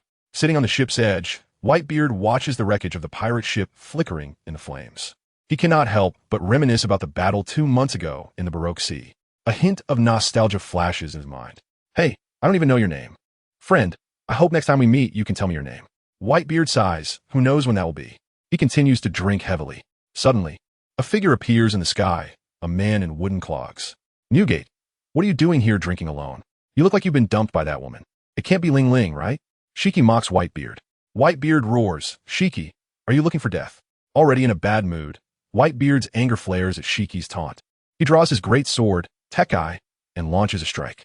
Tenzo slash. Seeing the situation escalate, Shiki quickly flies into the sky, drawing his dual swords to unleash a sword wave. Lion's thousand rolls. Shiki laughs madly. Newgate, is this all the strength you have now? If so, you don't deserve to remain a high-ranking officer of the Rocks Pirates. Nearby pirates watch the clash and quickly dodge, but a few unfortunate souls still get caught in the crossfire. Drunk John watches the two with a gloomy expression, like a lone wolf in the dark, always ready to bite. Wang Ji, who do you think will win? Wang Ji's face is covered by armor, making it hard to read his expression. In a hoarse voice, he replies, in a short time, they won't be able to determine a winner. Also, John, don't ask me such stupid questions in the future. Sometimes I wonder if your brain is fully developed. John, blushing with anger, retorts, Wang Ji, are you trying to start a fight? Wang Ji doesn't even look at John and turns to leave. The battle between Shiki and Whitebeard intensifies, affecting the entire pirate crew's navigation. A heavy sound echoes from the rock ship, like the sound of iron forging. Newgate, Shiki, enough. If you keep fighting, I'll join in. Hearing Rock's voice, the two stop fighting. Whitebeard shoots an unhappy glance at Shiki. If it's the next time, I'll kill you. Shiki defiantly replies, humph, we'll see who kills who. With that, Shiki flies away. Whitebeard's face darkens. Rocks, your strength has improved again. The Qiming Islands have been organized, and a temporary base has been established there. Inside the building, Ingyu sits at the head, his eyes bright as he looks at everyone. Now that we have arrived at the Qiming Islands, the first step in nation building is complete. Next is the second step, establishing cities. Qinglong, you and the Jinui search for suitable locations on the Qiming Islands. Huaxia, your Ming Navy should clear the wild beasts on this island. Drive away the manageable ones, and for the stronger ones, see if we can subdue them. If not, then kill them.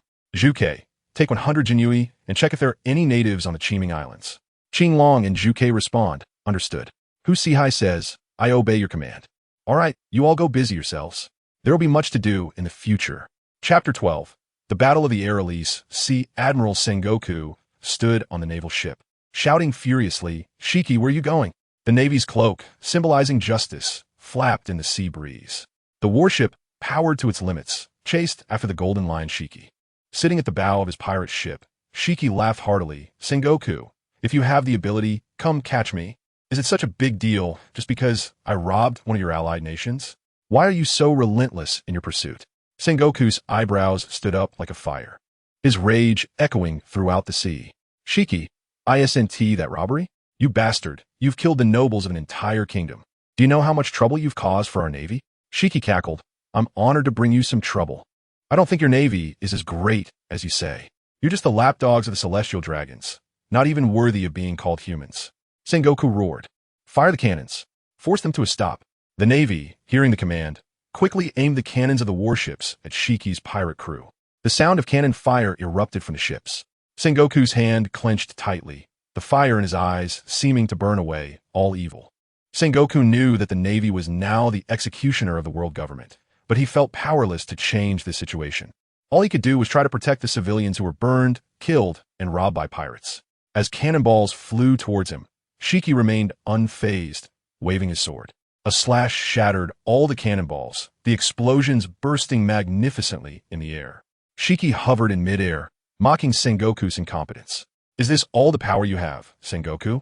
Let me teach you what justice is. Lion's thousand cuts. A lion-shaped sword energy surged towards Sengoku's warship.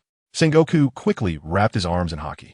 Leaping up to confront the lion, his palm clenched, delivering a powerful punch. Fueled by anger, his punch shattered the lion. Shiki, you are not worthy to talk about justice. You are just a pirate, a damned pirate. Shiki, D. After saying this, Sengoku charged towards Shiki with a moonwalk. Oof. You think just smashing one lion gives you the right to preach? Sengoku, you are still so ignorant. A glint of ruthlessness flashed in Shiki's eyes as a cunning smile appeared on his lips. Just wait for Wang Ji and Silver Axe to arrive. That will be your end. Do you really think you can make me so helpless all by yourself? The intelligence from rocks is impressive indeed. Shiki hovered in the air, ready to meet Sengoku's furious attack. The clash of sword and fist unleashed black haki outward, with fierce collisions creating flashes of light. Sengoku, your strength is insufficient. Let Akiji come. You are not worthy. Sengoku's gaze was sharp as he relentlessly attacked Shiki. At this moment, Sengoku had not consumed a devil fruit, and his strength still fell short of Shiki's. However, it wouldn't be easy for Shiki to kill Sengoku either. On the warship, Sengoku's first mate watched the battle between the two with a growing sense of unease. He took out a din-din mushi and dialed Admiral Akiji. Moments later, the call was connected, revealing Akiji's simulated form. Rox, what's the matter? Rox nervously replied, Admiral Akiji, there's an issue. Vice Admiral Sengoku is currently engaged in battle with the Golden Lion Shiki in the Early Sea. But I feel something is off with Shiki. He has been deliberately provoking Vice Admiral Sengoku. Sengoku seems to be getting a bit carried away. Admiral Akiji slammed his hand on the table. What is Sengoku doing? Has he lost his mind, getting so easily provoked by the enemy? A strategist? What kind of strategist is this? He's just like that reckless carp. Rox, keep a close watch and call me if anything seems off. I'll send Carp to support you. Rox saluted respectfully. Yes, Admiral Akiji. The cannon fire continued to bombard, with cannonballs splashing into the sea, sending up sprays of water. The ships drew closer, and a deck battle was about to commence. Both sides glared at each other. Damn pirates, you dark crawlers. Living in this world is just a waste of food and air. The Navy seethed with hatred towards the pirates. Haha, you Navy only know how to wag your tails behind your celestial dragon masters. You call us pirates filthy, but what makes your masters, the celestial dragons, any better? Have they not killed, exterminated races, or destroyed nations? You Navy are just a bunch of lapdogs. What right do you have to call us filthy? The pirates laughed at the Navy, their gazes full of disdain. In the sky, Shiki taunted Sengoku. Sengoku, what else do you have to say? You Navy are just a bunch of lapdogs. Everyone knows you serve the celestial dragons. Justice? You Navy are even qualified for that. A bunch of self-deceiving wastes. Sengoku's fury exploded, his navy cloak billowing behind him as he glared coldly at Shiki. Shiki, you have no right to talk about justice. You are a hated pirate. A pirate that everyone can kill. When I fight for justice, you are still out there burning and plundering. Shiki laughed heartily. Haha, when did I, Shiki, ever say I was a good person? Justice? When you were helping the celestial dragons burn and plunder, did you ever say anything? Why don't you talk about justice with the civilians you killed? Sengoku's anger surged as he glared fiercely at Shiki. He knew that not all within the Navy were united. Some were utterly the dogs of the celestial dragons. The existence of these Navy members tarnished the Navy's justice, which was exactly what the world government wanted. They desired a compliant, violent machine, not a so-called just Navy. Shut up, Shiki. No matter how bad the Navy is, it's still better than you pirates. Die for me. Sengoku roared, his aura reaching its peak, his body enveloped in haki, delivering a powerful punch. Seeing Sengoku like this, Shiki no longer underestimated him, also adjusting his aura to its best state. Triple lions, 1,000 cuts. The two battled fiercely in the sky, exchanging blows. The clouds were shattered by their strikes, and a long sword scar was drawn across the sky. The sea was stirred into massive waves by the aftermath of their fight. Both sides engaged in a deck battle, the sounds of swords clashing and gunpowder from firearms filling the air around them. People keep falling into the sea. There are pirates and there are navies. In an instant, the area at the junction of the ship's deck was stained red with blood. Chapter 13, Support for Sengoku in the Distant Sea. Scattered ships were approaching. The sharp-eyed Navy quickly reported to Colonel Locke. Colonel Locke, there are pirate ships coming this way, and they're coming in hot. The Navy's soldier panted heavily. Colonel Locke was shocked. How can there be pirate ships coming here? Don't they see that a battle is underway? Do they want to take advantage of the conflict? But this isn't the right time to come. There are no losses yet. Wait, Lieutenant, quickly find out who they are. I want detailed information. Yes, Colonel Locke. Colonel Locke frowned, wondering who would come to join the chaos at this moment. Forget it. He needed to contact Admiral Kong quickly. Colonel Locke took out the white transponder snail and dialed Admiral Kong. Hello, Admiral Kong. Can you hear me? The situation is a bit off. New pirate ships have entered the combat zone. Admiral Kong's expression was stern. Colonel Locke, do you know who they are? Admiral, We are still investigating their information. It's not clear yet. The pirate flag has no obvious markings, as if they're trying to hide their identity. The investigating lieutenant rushed in. Report, Colonel Locke. We found out who they are. Seeing Colonel Locke on the phone, the lieutenant hesitated. Locke, don't worry about it. This is Admiral Kong. You can continue, Locke said. The lieutenant swallowed hard. The opposing ship is led by Senior Officer Wang Ji of the Rocks Pirates, and Silver Axe is also on board. The enemy is coming in strong and has already detected our presence. What? Wang Ji and Silver Axe? Weren't they in the East Blue? How did they get to the South Blue? Admiral Kong stood up in shock. Locke, quickly contact Sengoku. Retreat. Hurry up and retreat. Carp is already on his way to support you. Tell Sengoku not to get involved with Shiki. Colonel Locke exclaimed. Yes, Admiral Kong. I will notify Vice Admiral Sengoku right away. After hanging up, Locke calmly arranged. Lieutenant, quickly inform the sailors to turn the ship around and prepare for retreat. Tell the soldiers on the pirate ship to hurry back. I will inform Vice Admiral Sengoku. Quickly, we need to be fast. If we delay, we won't be able to escape. Locke hurried to notify Sengoku. He used moonwalk, running step by step towards the battlefield between Sengoku and Shiki. In no time, Colonel Locke arrived at their combat area. He shouted loudly, Vice Admiral Sengoku, we've been tricked. The Golden Lion and his crew have set an ambush here. Wang Ji and Silver Axe are coming this way. Vice Admiral, you need to retreat quickly. Seeing the ambush had been discovered, Shiki glared at Locke with anger. How dare you come here? With a wave of his hand, a slash flew towards Locke. Sengoku quickly moved in front of Locke to block the attack. Locke, you're not lying to me, are you? Wang Ji and Silver Axe aren't in the East Blue? How could they get to the South Blue in such a short time? Sengoku couldn't believe it. Locke, shocked by Shiki's strike, stammered, Vice Admiral Sengoku, it's true, I'm not lying to you. Admiral Kong asked me to inform you to retreat quickly. This is a trap set specifically for you by the Golden Lion. They want to kill you here. Sengoku, now furious, was also drenched in cold sweat from the truth. Without saying another word, he grabbed Locke and ran towards the Navy warship. Shiki, seeing this, would not let Sengoku go easily and quickly pursued them to interfere. Lion's thousand rolls. What's the matter, Sengoku? Are you scared? Where's your courage, your justice? Shiki mocked Sengoku, cackling. Sengoku's mind was now clear.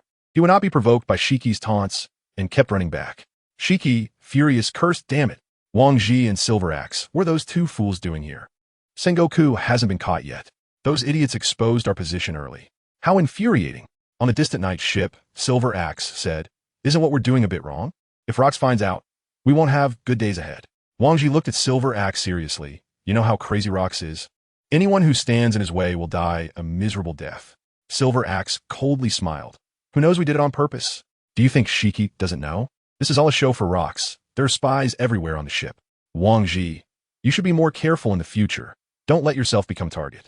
Wang Ji narrowed his eyes, looking at Silver Axe in confusion. Are you saying this is all a show, and Shiki deliberately let us ruin his plan? Why is that? Aren't the Navy our enemies? Why let Sengoku, a future admiral, go? Silver Axe looked at Wang Ji speechlessly. Wang Ji, do you really not understand? Or are you just pretending to be stupid? Do you not realize how terrifying Rox is? As long as he lives, we will always be under his terror. Isn't he planning some terrifying operation recently? If he wants to be the supreme king, he must face the world government. The world government has existed for over 700 years. Is it that easy to overthrow? If he seeks death, do you want to accompany him? Do you think Shiki is the only one doing this? Edward Newgate, Charlotte Linlin, and even Rock's drunken sidekick, John, are all leaving themselves an escape route. Once Rox dies, they can pull together their own pirate crew. Wang Ji looked at Silver Axe incredulously. Where did you all come up with this idea? Silver Axe smiled silently. Wang Ji, you really are an idiot. Do you think those with Conqueror's Haki would sincerely submit to someone? Shiki, Newgate, Linlin, none of them are anything less than monstrous powerhouses, especially Linlin, who could deal with a giant village in her childhood. Wang Ji remained silent, his eyes fixed on the distant warship. On the Doghead warship, the young Carp, with bright eyes, gazed intently at the sea.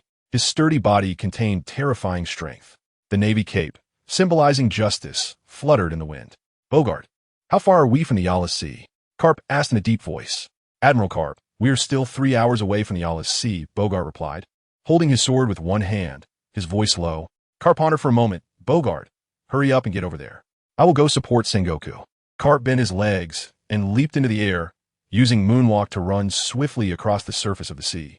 Bogart watched Carp leave and said nothing, as if he was already used to it. Turn the command to full speed towards the Yara's Sea to support Lieutenant General Zhonghua. The warship speeds up, leaving a faint white line on the sea. Chapter 14, Strong Support.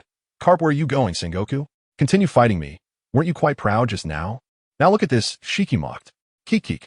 A sharp slash aimed at Sengoku's back. Sengoku glared at Shiki. One day, I'll personally throw you into the underwater prison. Ha ha. Shiki looked disdainfully at Sengoku. Now you can only talk big. Just take a look at your warships. They should be utterly destroyed by Wang Ji and Silver Axe by now. Damn you, Shiki. Sengoku rushed towards the warships while keeping an eye out for Shiki's sneak attack. Still holding Colonel Rock, his stamina was rapidly depleting. Sengoku felt embarrassed, thinking he shouldn't have fought Shiki so far away. A quarter of an hour later, Sengoku arrived at the warships, only to see that not a single one was intact. He glared angrily at the destruction caused by Wang Ji and Silver Axe. Wang Ji, Silver Axe. After releasing Rock, Sengoku charged at the two with heavy fists. Seeing Sengoku's frenzied state, the two braced themselves. Today is your day, Sengoku. You used to enjoy chasing us, and now we are here to satisfy you. Wang Ji and Silver Axe laughed mockingly. Shiki also arrived, and the three surrounded Sengoku. A glint flashed in Wang Ji's eyes. Sengoku, today you won't escape. Do you have any last words? Sengoku looked at the fallen Navy soldiers, his heart filled with grief. If it weren't for my rash decision to chase Shiki, they wouldn't have lost their lives. If I weren't so arrogant, I wouldn't have fallen into Shiki's trap and ended up in this situation. I was once known as a wise general. Ha ha, Shiki, even if I die today, I'll make you pay the price. Sengoku's aura surged as he prepared for a last stand. Seeing Sengoku's fearless attitude, the three took him seriously, as no one wanted to become a scapegoat at this moment. Shiki taunted, do you still have the strength to take us down with you?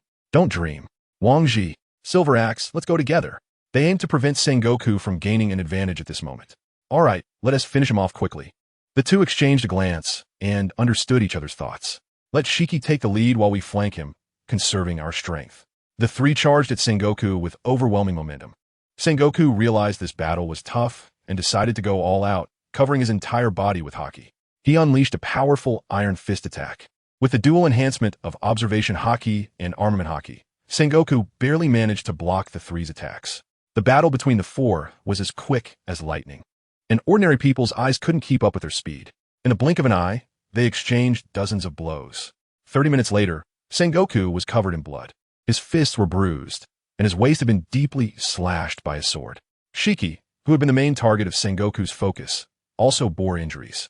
With a bruised face, Wang Ji and Silver Axe had only minor injuries, their clothes slightly dirty. Shiki glared at them in anger. You two did this on purpose, didn't you? Silver Axe quickly shook his head. Shiki, don't misunderstand. My strength is nowhere near yours. I can only assist you from the sidelines. It's impossible for me to face Sengoku directly. Wang Ji coldly remarked, Shiki, you made the plan. Remember, we are here to help, not to be your subordinates. Shiki was infuriated by their rebuttal. Humph, then you both need to take this seriously. Why are your clothes just slightly dirty? Wang Ji and Silver Axe felt a bit embarrassed. All right, we'll take it seriously.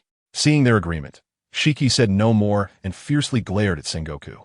Sengoku, heavily injured and gasping for breath, remained vigilant against the three. He truly felt he had dug his own grave this time. I hope Admiral Akiji's support arrives soon. I can't hold on much longer. The three pirates, having regained their composure, began to gang up on Sengoku again. Shiki coldly looked at Sengoku. Sengoku, this time, let us see how you die. Kik. Sengoku replied. Who will die is still uncertain. Great power, Diamond Palm. This was Sengoku's ultimate move, which he never used unless it was absolutely necessary. Few knew about it. Only Carp was aware. From a distance, Carp sensed this aura. Not good. Sengoku is in danger. Carp sprinted towards Sengoku with all his might. Shiki was not hesitant either. Lion's Thousand Cuts Valley. The two clashed. The sword met the palm, with armament haki continuously clashing. At this moment, Wang Ji and Silver Axe also stopped holding back. Cross slash. Bloodthirsty slash. Sengoku was struck by the sudden slashes and sent flying. He was drenched in blood, and his aura dropped to a low point. Carp, who rushed over, was furious. Wang Ji, Silver Axe, you two better be ready to face me. Carp's arrival disrupted the entire ambush plan. Shiki realized that Sengoku wouldn't die today. Wang Ji and Silver Axe were still just candidates for admiral, lacking the strength of a true admiral. Carp was no ordinary admiral. He was close to royal level power. His physical strength and recovery ability were ridiculously strong. Feeling Carp's rage, Wang Ji and Silver Axe felt a bit intimidated. The two combined their strength to block Carp's furious attack. As they retreated, their auras surged, staring in horror at Carp. Carp in a rage resembled a frenzied lion. Shiki also understood that they couldn't let Carp act recklessly. He flew to Wang Ji and Silver Axe's side, keeping a wary eye on Carp. Kik, is that Carp? Why does he look like this? You look quite handsome when you're angry. Carp glared at Shiki, flames of anger in his eyes. Shiki, you're looking for death. Recovering a bit, Sengoku intervened to stop Carp. Carp, now is not the time to fight them. Carp looked at the battered Sengoku. Are you alright? I can still fight. At this moment, he couldn't show any signs of weakness. Shiki glared at them furiously. Carp, you should die. I was so close to taking down Sengoku. Shiki, you're dreaming. Surrender, Shiki. I can arrange a luxurious suite for you in the underwater prison. At this moment, Shiki's pirate subordinate reported, Captain, there are numerous Navy warships approaching from the west and north. There's also a dog-headed warship from the east. At the bow stands a man wearing a hat, holding a sword. Wang Ji was surprised. It's Bogart. Shiki, we need to retreat. Bogart is a powerful swordsman, and I can only hold him off for so long. He can hold me back, and I can't suppress him in a short time. It's time to go, Shurji. Chapter 15. Major General Crane Shiki had a gloomy expression on his face, thinking about those two bastards, Wang Ji and Enax. If it weren't for their duplicity, Sengoku would have been dead long ago, and there wouldn't be any issue with Carp. Useless, they couldn't even suppress a naval brigadier. Seeing Shiki's dark face, the two knew they had messed up this time. They silently stared at Shiki. Just when the stalemate continued, Shiki's confidant Barot brought bad news. Captain, the leader from the west is Major General Crane of the Navy. To the north, an experienced vice admiral is leading the charge, and they're coming on strong. Barot said nervously to Shiki. Listening to Major General Crane, Shiki realized that this mission had failed. With a cold face, he ordered a retreat. Wang Ji and Enax both sighed in relief. At this moment, they were not a match for Shiki or Carp. Leaving this place as soon as possible was a big deal for them. This incident also made them understand that without the strength of a general, they had no qualification to enter high-level battles. One by one, pirate ships headed north, while Carp supported Sengoku and coldly watched Shiki and his crew leave. Sengoku gritted his teeth, saying, Shiki, one day you will fall into my hands. I will leave you for the 6th level of the underwater prison. Saying this, Sengoku spat out a mouthful of blood, his face pale. The strength he was trying to hold onto suddenly dissipated. Carp looked at Sengoku with concern. Sengoku, are you all right? Is it serious? Sengoku waved his hand. It's fine, I can still hold on. Rock, contact the vice admiral coming from the north for support. Tell him to let Shiki and the others go, and not to make unnecessary sacrifices. Rock quickly went to make contact. Yes, Vice Admiral Sengoku. On the warship coming from the west, a slender woman stood on the deck, worried. I hope Sengoku is okay. Carp finally did something right. Sigh. Sengoku is usually very calm. What's wrong with him today? How could he fall for Shiki's tricks? The tall female navy ran up to Major General Crane. Major General Crane, Shiki's pirate crew and Wang Ji's pirate crew, Enax's pirate crew have already headed north. Should we pursue them? Please give the order. Crane thought calmly, his mind racing. After a moment, he said, Lieutenant Ruth, have the warship closely follow the pirates, but don't get too close until they leave our encirclement. Contact Vice Admiral Kate and ask him to let Shiki and the others go, avoiding too much entanglement. Our mission is to support Sengoku and bring him back safely. Yes, Major General Crane, Lieutenant Ruth responded respectfully. To the north, Shiki, who was sailing away, looked darkly at the Navy ahead. His confidant Barot slyly suggested, Lord Shiki, should we hit the Navy before we leave? Carp and Sengoku haven't followed us. We can deal a heavy blow to the Navy in front of us. A mere Navy Vice Admiral dares to come here. Lord Shiki, that Vice Admiral is an old acquaintance of ours, Barot added. Shiki looked at Barot in confusion. What do you mean? Lord Shiki, have you forgotten that old guy Kate? Shiki angrily replied, what? That guy is leading the charge ahead? Then we must treat him well. Shiki was somewhat tempted by this and also saw it as a chance to deal with an old enemy. After all, his plan to eliminate Sengoku was no longer feasible. It would be better to take down a Navy Vice Admiral and make the Navy bleed a bit. Barot, prepare all the artillery to concentrate fire on the warship ahead, waiting for my command. Laszlo, contact Wang Ji and Enax to coordinate with us in this concentrated fire on the Navy warship. Yes, Lord Shiki. The two responded in unison. Watching the two leave, a trace of expression finally appeared on Shiki's face. Hee hee hee. Even if I can't kill you today, I will give you a big surprise. Ha ha ha, ding ding ding. The exclusive transponder snail for Vice Admiral Kate rang. Hello, who is this? Kate said sternly. I am Colonel Rock, Vice Admiral Sengoku said. Rock said nervously. Respected Vice Admiral Kate, Mr. Sengoku asked me to inform you that Shiki and the others are headed your way. Kate was shocked. What? Shiki is coming this way? Why didn't I notice at all? A Navy communicator rushed to Kate's side, panting. Vice Admiral, Major General Crane has sent word that Shiki and the others have entered our waters. At this moment, Kate realized the seriousness of the situation and anxiously paced in the cabin. Lieutenant, did Major General Crane say how Shiki entered our waters? Report, Vice Admiral. Major General Crane's message is that Shiki might have entered from the sky. The communicator stood at attention. Kate slapped his head. How did I forget Shiki is a user of the float fruit? Lieutenant, quickly notify all warships to approach Major General Crane in the west. Avoid Shiki and the others. As soon as he finished speaking, cannon fire erupted outside the cabin. The sound of explosions hitting the warship and the laughter of pirates echoed. The Navy's counterattacks followed. Quick, quick, quick. Notify the warships to turn around and head west toward Major General Crane, fleeing the area at full speed. In an instant, the Navy on the warship suffered heavy losses. Wang Ji, Ian Axe, and Shiki attacked the Navy warship recklessly. Kate, you old bastard, where are you hiding? Why don't you come out and meet your old friends? Shiki mocked, directing his taunt at the Navy ship where Kate was located. Kate, don't you claim to be the strongest spear of the celestial dragons? Now you're acting like a stray dog, hiding everywhere. Kate, hiding behind the ship's hull, was furious at these words. Damn Shiki, how can a petty man achieve this?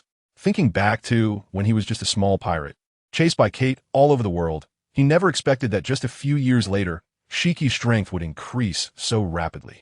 Shiki suddenly appeared behind Vice Admiral Kate. Kate, I found you. Did you ever think you would have this day? How'd it feel to chase me back then? Kate broke into a cold sweat at Shiki's sudden appearance and flattered him. Shiki, it's been a long time. I never expected to meet you here. You become quite strong now. How about letting me go, and I'll give you what you want. Berries, jewels, a famous sword, or a devil fruit. I can give you anything. Just spare my life today. Kate himself had no real strength, just the power of a Navy colonel. His position as a vice admiral was entirely because he was a dog for the celestial dragons, looking for strong pirate slaves for them. Shiki coldly stared at Kate, remembering how he had once chased him to offer him as a slave to the celestial dragons. Have you ever thought that this day would come? The enraged Shiki didn't want to hear a word from Kate and cut off her head with one stroke. Chapter 16, Marineford, looking at the already deceased Kate. Shiki knew this was not a place to stay for long. Wang Ji and Silver Axe had already slaughtered the remaining navy, and all the warships were destroyed. Shiki coldly glanced at the scene and used his devil fruit ability to levitate the pirate ship into the sky. After a lamp's duration, the traces of Shiki and others had vanished from the sea, leaving only a ground strewn with severed limbs and broken walls. The warships had also sunk to the bottom of the sea. By the time Admiral Tsuru and the others arrived, there were no signs of battle left. Tsuru remained silent, a flicker of anger flashing in her eyes. Tsuru, go back and fetch Carp and Sengoku. Marineford, in the office of Admiral Steelbone Kong. Admiral Kong was furiously smashing the desk. Damn Shiki, how dare he kill my fleet's navy? Ard bastard. The people in the office quietly watched Steelbone Kong vent his anger. Zifa, you go to station at G1 base. I'm worried that Rox will send someone to launch a surprise attack. G1 base is our Navy's first bridge in the New World. We cannot afford any losses. Zifa silently accepted the task. Yes, Admiral Kong. Zifa's tall and majestic figure stood out here. In terms of strength, apart from Steelbone Kong, he was the strongest. He had already reached the level of an admiral, though it was a recent breakthrough. Currently, there were only a few powerful figures in the Navy. The two current admirals, including Steelbone Kong, were among them, along with Carp, Zifa, and Sengoku. Sengoku might already be seriously injured and needed time to recuperate. Admiral White Tiger was focusing on Rox in the New World, while Carp was pursuing Roger. Steelbone Kong sighed. This is truly a troublesome season. The Rox pirates have already made things difficult for us. Now Roger, the Red Count, and other new pirates have appeared in the New World. Report, Admiral Kong. A sailor loudly conveyed the latest battle report to Kong. Vice Admiral Carp and Admiral Tsuru have already joined Vice Admiral Sengoku. They are sailing towards Marineford. Shiki and his pirate crew have disappeared in the Alabasta Sea. The sailor looked at the remaining battle report, his body trembling slightly. Kong frowned at the halted sailor. What's wrong, sailor? Continue reading. The sailor, afraid, said, Admiral Kong. The report states that the Navy led by Vice Admiral Kate has been completely annihilated by Shiki and his pirate crew. Vice Admiral Kate has fallen in battle. Steelbone Kong was stunned by this news. For 3 seconds, Steelbone Kong was furious. How is that possible? So many people sacrificed. Where are Carp and Tsuru? What are they doing? The sailor stammered. Vice Admiral Kate took the initiative to pursue Shiki and the others. Colonel Rox and Major Ruth had warned Vice Admiral Kate. Vice Admiral Kate thought he could capture Shiki, so the sailor did not continue with the rest of his sentence. Steelbone Kong was furious, his face turning red with rage. He slammed his palm onto the desk, cracking it in half. How dare that useless Kate do this? How did he become a vice admiral in the Navy? Doesn't he have any self-awareness? He actually dared to chase after Shiki and Wang Ji. Ha ha ha! How can my Navy have such foolish people? Steelbone Kong laughed in anger. Because of his arrogance, he has doomed so many of our Navy. Damn it! Damn Kate! In his fury, Steelbone Kong coldly glared at the sailor. Continue reading. The sailor swallowed hard. The Rox pirates looted the Celestial Dragon Sky Gold in the Roland Sea. The escorting Navy and world government officials all perished. The air in the room suddenly turned cold. Several Navy vice admirals looked at the sailor in unison. An elderly vice admiral, with a long scar on his face, spoke in disbelief. How dare anyone lay hands on the Sky Gold? Does this Rox pirates want to die? The vice admirals from the Celestial Dragon faction could not remain calm. Admiral Kong, this Rox pirates must be dealt with. Not a single one can be spared. They have offended the Celestial Dragons, which is a path to death. Yes, Admiral Kong, this Rox pirates absolutely cannot be left alive. Their existence is an insult to the Celestial Dragons. They must be eliminated. Steelbone Kong was overwhelmed by their noise. Helplessly, he said, Who will handle it? You or you? He pointed at those who had just spoken. Don't you know the strength of the Rox pirates? Do you want to send the Navy to their deaths for nothing? As he spoke, Steelbone Kong's anger soared. His eyes fixed intensely on a few people. Zifa and the Justice faction members looked on coldly and said nothing. The people being reprimanded stuttered, unable to find a rebuttal, because they were also afraid of death and understood the horror of the Rox pirates. Their statements were merely to show loyalty to their masters, the Celestial Dragons. Vice Admiral Bart said lightly, So what should we do, Admiral Kong? Steelbone Kong helplessly replied, What can I do? Report the specific situation to the higher-ups. Request support and let the CP organization resolve the issue of the Sky Gold. Steelbone Kong scanned the vice admirals, everyone. Go back and properly patrol your respective sea areas. Immediately report any news about the Rox pirates. Do not act on your own. You are not their match. Do not treat the lives of the Navy as a joke, and please do not treat your own lives as a joke. As for the Rox pirates, Admiral White Tiger and I have a plan. You all just need to execute your responsibilities well. Zifa, hurry to the G1 base. The Rox pirate Charlotte Linlin has recently been appearing in nearby waters. I'm worried she has some schemes. Be careful and report anything unusual immediately. Yes, Admiral Kong, Zifa assured seriously. All right, everyone, go back to your tasks. Don't crowd around me. In an instant, the office became quiet, watching the departing crowd. Steelbone Kong turned and took out the Den Den Mushi to contact the highest authority, the 5 elders. At the Navy headquarters training base, Zifa walked alone, watching the hurried sailors. He couldn't help but think of Carp and Sengoku. Sigh, Carp, Sengoku, you can't compete with him again. I hope Sengoku's injury isn't serious. Zifa thought as he picked up the Den Den Mushi, preparing to contact Carp to inquire about Sengoku's condition. Before he could make contact, a messenger came to inform Zifa that there was an incident at the G1 base. Without time to connect, Zifa put down the Den Den Mushi and followed the messenger onto the warship. The warship departed from the Navy headquarters, Marineford. In an instant, Marineford could only be seen as a black dot from the Navy warship. Chapter 17 Happy Town. 3 months later, Qiming Island established its first town, Happy Town. Ingyu was patrolling the streets with Chuntao and others, and they arrived at this world. Their first home.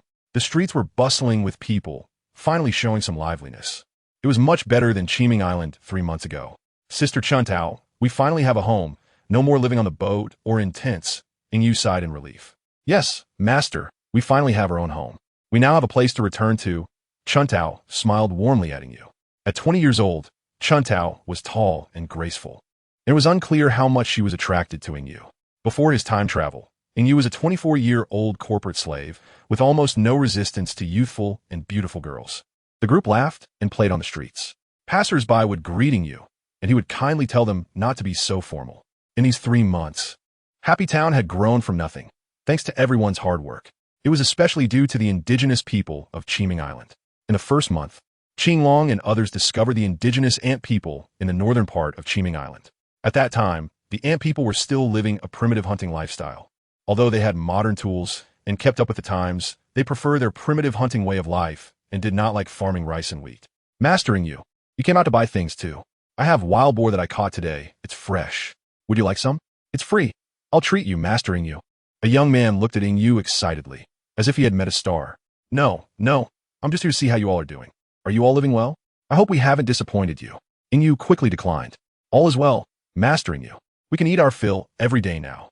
Thanks to you all, we ant people can live this happy life. The young man and other ant people quickly expressed their gratitude to Yu.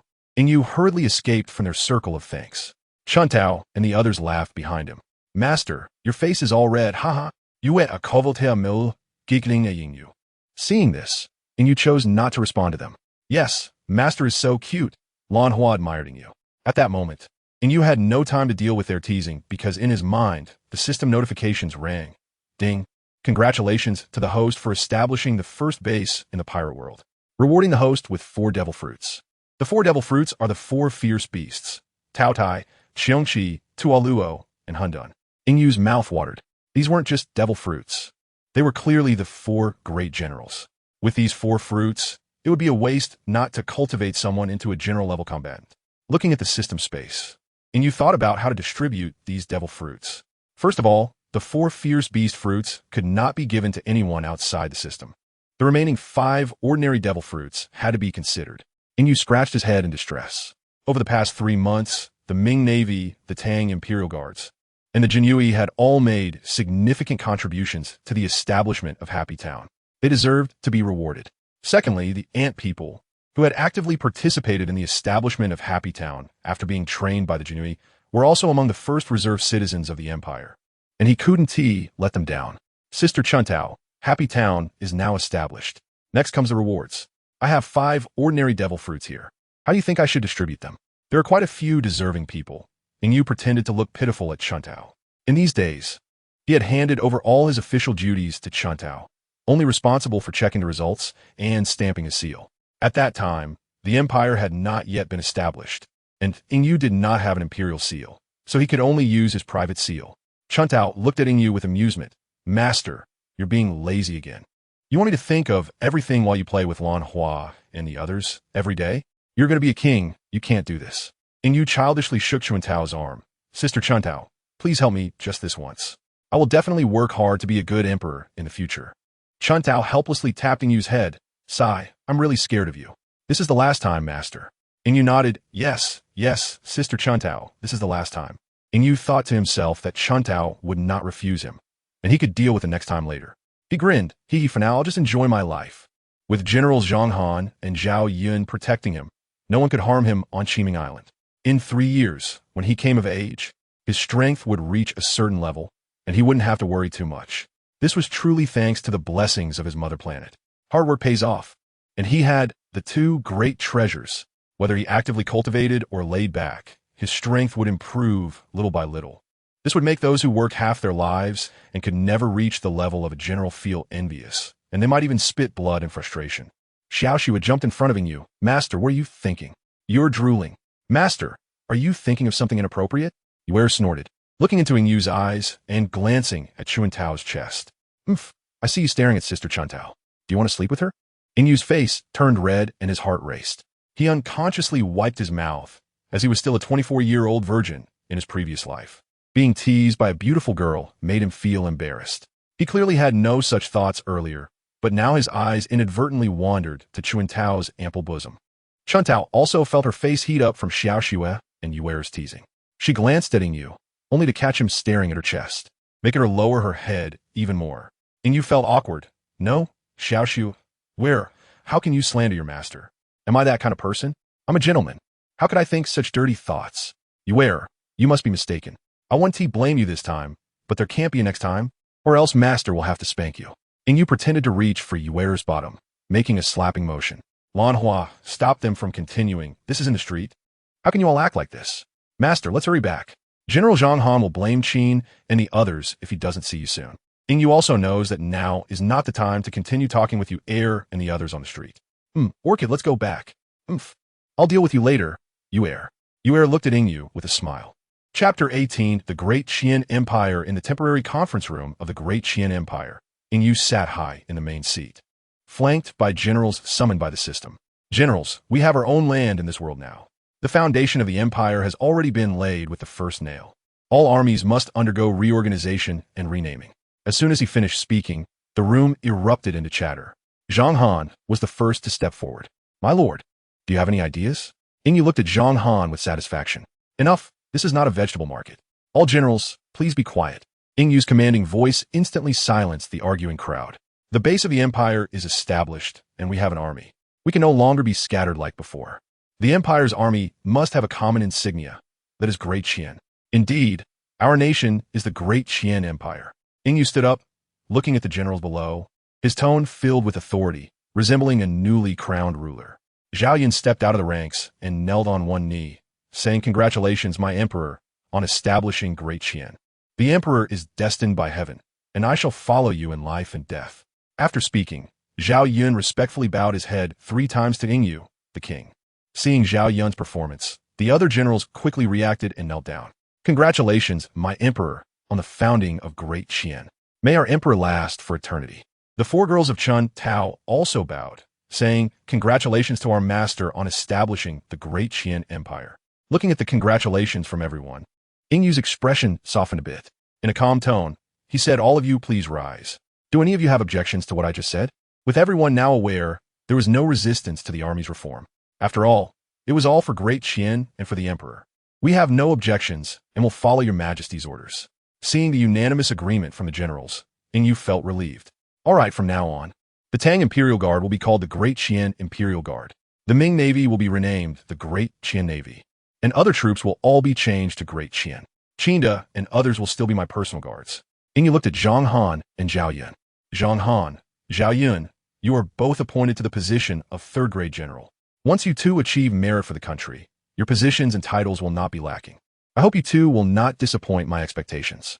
Zhang Han and Zhao Yun knelt on both knees. We accept the decree. Thank you, your majesty, for your bestowal. We will not fail your trust. Yingyu looked at the two with satisfaction. Huaxia, you are appointed. I have seen your leadership abilities in the Navy. You have contributed significantly to the Navy, the Empire, and to me. I now bestow upon you the position of Deputy General of the Great Qian Navy, ranking 3rd grade. You will lead 3,000 Great Qian Navy troops. Huaxia prostrated himself. I accept the decree. Thank you for your great favor. Yingyu reminded him, Sihai, do not neglect your own strength, understand? In this world, strength is very important. The stronger you are, the higher position I can give you. Do not let those who come after you surpass you. Huaxia responded gravely. Huaxia hears the order and will definitely improve his strength to better serve your majesty.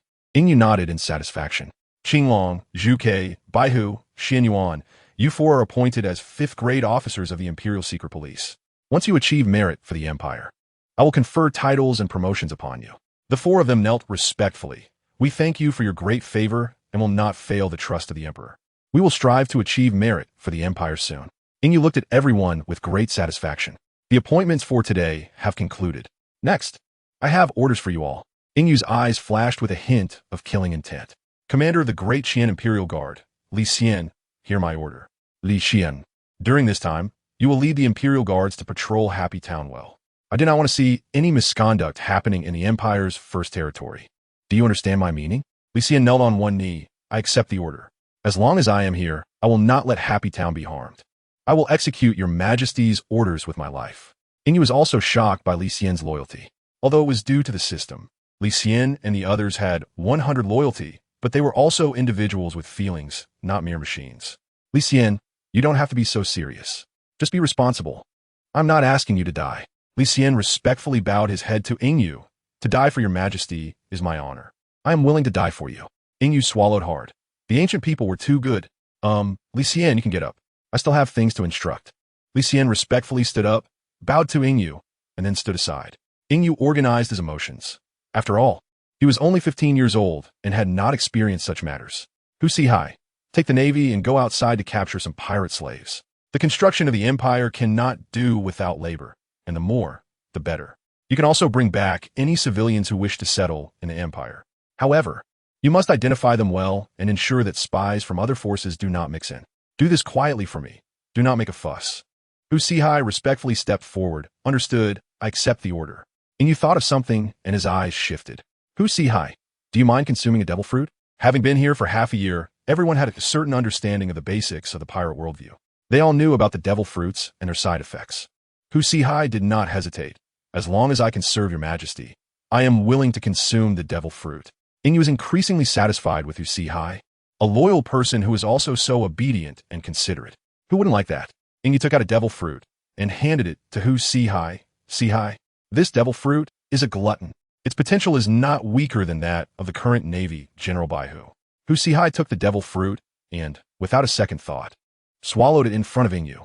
Inyu looked at the fool before him. Huaxia, you do know that just one bite of the devil fruit is enough, right? Huaxia buzzed. How can I waste something bestowed by your majesty? Inyu was amused by the man before him. All right, you really are simple-hearted, Huaxia. Everyone was shocked by Huaxia's words. Qian thought to himself, I didn't expect this guy, who usually looks honest, to be like this in front of the emperor. He's trying to take my job. Kinda Huaxia da Gao, Sihai Varili. And you also had concerns about Huaxia's situation outside. General Zhao Yun, you should also go on this mission to capture pirate slaves. I'm a bit worried about Huaxia. The pirates outside are quite strong. The first external mission of the great Qian Empire must not fail. General Zhao Yun, you'll go with Huaxia. Zhao Yun respectfully said, I accept the order, and I guarantee to complete this mission. Chapter 19, Setting Sail. Capturing the pirate slave, Huaxia. You shouldn't feel burdened, understand? Your current strength is still weak. But that doesn't mean you will always be weak. Once you successfully familiarize yourself with the use of the devil fruit abilities, your strength will see a significant boost. Huaxia looked at Inyu with respect. Yes, my lord, I will make sure to become proficient in the devil fruit abilities and improve my strength as soon as possible. Inyu turned his gaze to Qinglong and Zhuke. Qinglong, Zhuke, you two take 200 Jinui to gather some information about the Rocks Pirates. Be careful not to have direct contact with them. This person is extremely dangerous. Even the combined forces of General Zhang Han and Zhao Yun are no match for him. Just collect some information from the outside and avoid excessive contact with the Rocks Pirates. Qinglong, Zhuke, yes, your majesty, we will remember your words. Baihu Xuanwu, you also go out to gather information about the World Navy. This so-called righteous maritime hegemonic organization, you can appropriately infiltrate some of our people in it. Be cautious of the celestial dragons. This navy is fanatically loyal to them. Although there are some navy members who have dissenting opinions about the celestial dragons. Do not be deceived by these appearances. Once the celestial dragons are in trouble, the world navy will not care about right or wrong, nor will they have any regard for justice. They will carry out indiscriminate killings against anyone who disturbs the celestial dragons. Baihu and Xuanwu's expressions turned cold. My lord, how can there be beings like the celestial dragons in this world? In our original world, no matter how noble the aristocrats are, they would be punished for such slaughter. Even if they don't die, they would at least be severely punished. No matter how indifferent to human life the aristocrats are, they wouldn't dare act like the celestial dragons. Inyu's eyes were filled with killing intent towards the celestial dragons, harboring a natural hatred for this race since his home planet. Generals, remember that this world is one where strength reigns supreme. Laws and morals are useless here. To protect our country, we must have sufficient strength to resist the world government. Pirates are just the surface of the evils in this world. The darker and dirtier things, the world government is involved in all of them. So, I urge all generals to work together to strengthen our new empire. All the generals responded in unison. Yes, your majesty, for our empire. At this moment, the four women also bowed and said, Your majesty, we can also serve the empire. Inyu chuckled. Your mission is to take good care of me, the emperor. The matters of war will be left to the generals. Don't you want to see me grow up healthily? Chuntao, of course. We want to see you grow little by little, your majesty. Lanhua. Yes, your majesty, don't misunderstand us. We would give our lives for you. Xiao Xue and Yueker smiled at Inyu. Your majesty, we will serve you well. Inyu blushed at what the two said and thought, am I really that kind of person? Xiao Xue. Yuer, you can't slander me like that. Chuntao, you need to take good care of them. The generals below remained silent, their heads lowered. They didn't want to see their majesty in an embarrassing situation. And you also noticed the generals with their heads down. Cough, cough, cough. Generals, if there's nothing else, you can go ahead and be busy. Generals Zhao Yun and Huaxia, you two should set off early. The Empire is still waiting for your pirate slave construction. Zhao Yun and Huaxia bowed. Yes, your majesty. Then the generals orderly retreated. Watching the departing generals, and Yu turned his gaze back to Xiaoxue and Yuer. Well, Yuer, Xiaoxue, you actually made me look bad in front of the generals. Have you thought about what punishment you will accept? Yuer, well, your majesty. Today let Sister Chunao put you to sleep, and the maid in Xiaoxue will give you a shoulder massage. How about that? Yu replied unhappily. Is that it? That's too lenient for you. The girls giggled. Then what do you want to do, master? The sounds of laughter from inside the room reached outside, and Zhang Han, Zhao Yun, and others shook their heads helplessly. Zhao Yun cupped his fist toward Zhang Han and said, Your Majesty, this is still minor. General Zhang Han, while Hu General and I are out, your safety depends on you. Zhang Han returned the gesture. General Zhao Yun, you are too polite. His Majesty is also my Majesty. Not just yours alone.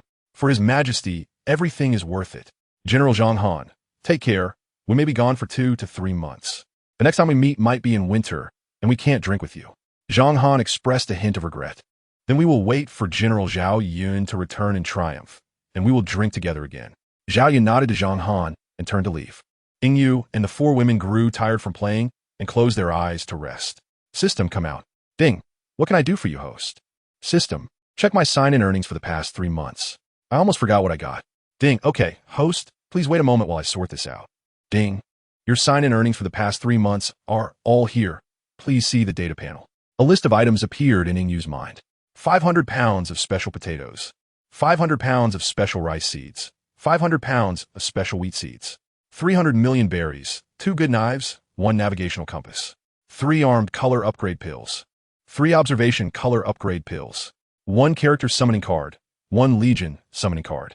Looking at the unremarkable rewards, Yu pouted. System, this is too low. Ding, host. You haven't interacted with any pirate characters, and these are the rewards from daily sign-ins, so you should be content. These special crops can be planted in the pirate world, and the yield is astonishing. You can have someone plant them. It will yield unexpected results. Yu looked at the system in confusion. System, what kind of riddle are you playing? Can't you just tell me directly? Ding, no, if I told you, there wouldn't be any surprises. By the way, host, these seeds can only be planted once and cannot be reused. Yu looked speechless at the system. Then what is the point of calling it a surprise? Goodbye.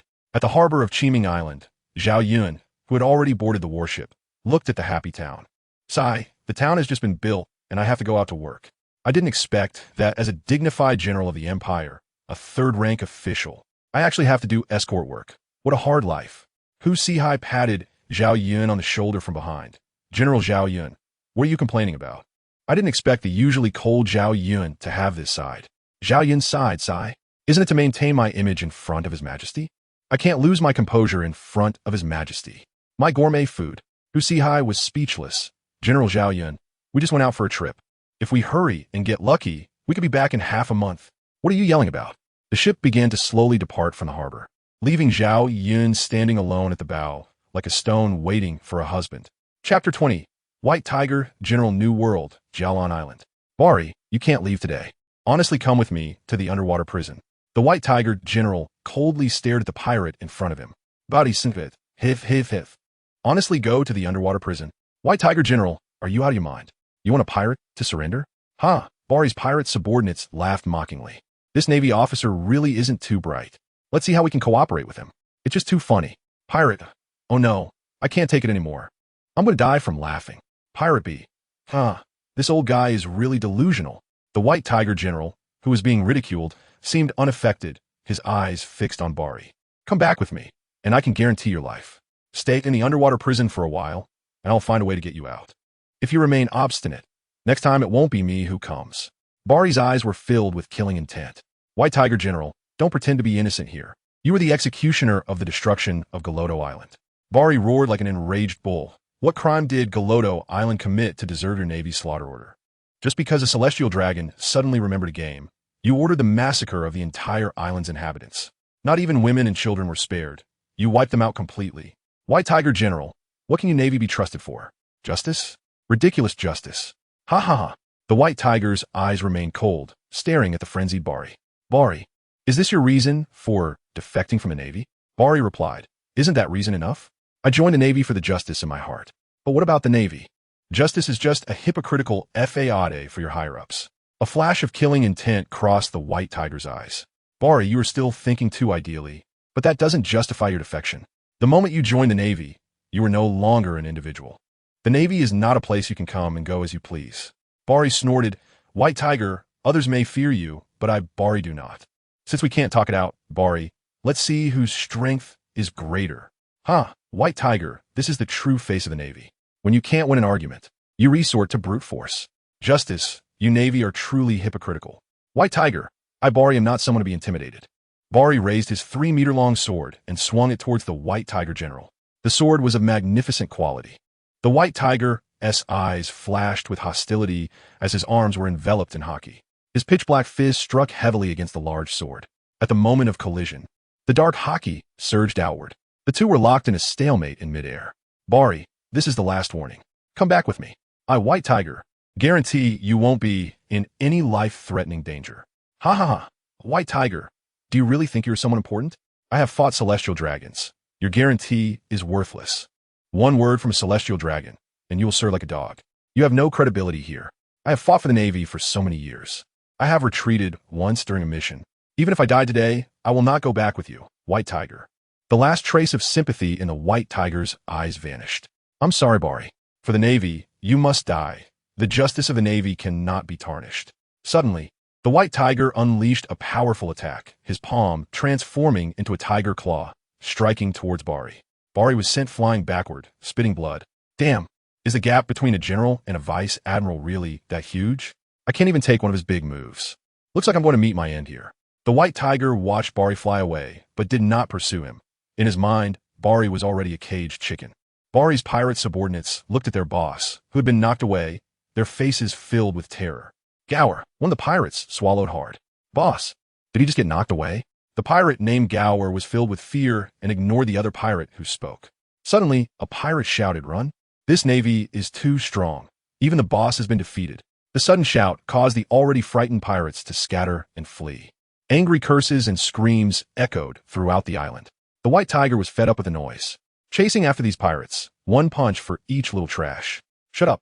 A bunch of garbage from the dark. Bari, who stood up, watched the White Tiger massacre the pirates, feeling no desire for revenge. This White Tiger was too terrifying. How many years had it been? His strength had progressed too quickly. I remember 3 years ago, when he just became a general, I could still exchange dozens of moves with him. Now, I can't even take one. Damn, I need to find a way to escape from here. Bari's mind raced as 10 minutes passed. Still, he had no plan. The escape routes from the island were surrounded by the Navy. Damn Navy. Do you need to mobilize such a large force just to deal with a pirate like me?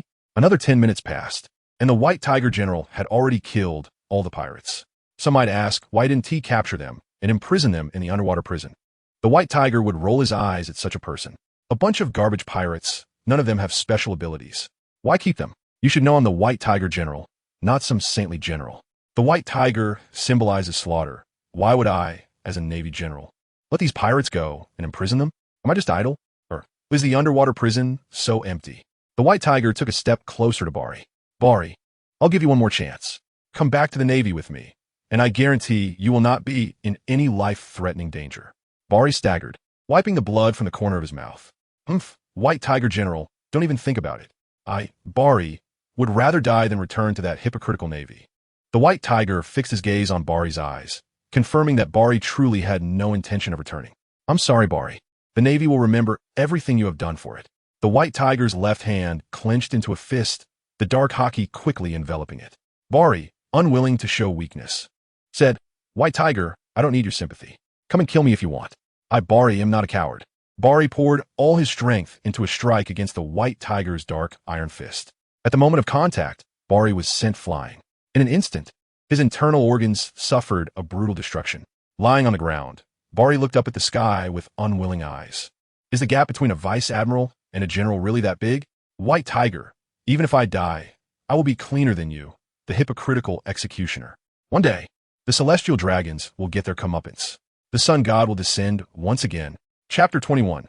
News of Rocks looking at Barry, who had lost the symbol of life. White Tiger's eyes flashed with a hint of reluctance.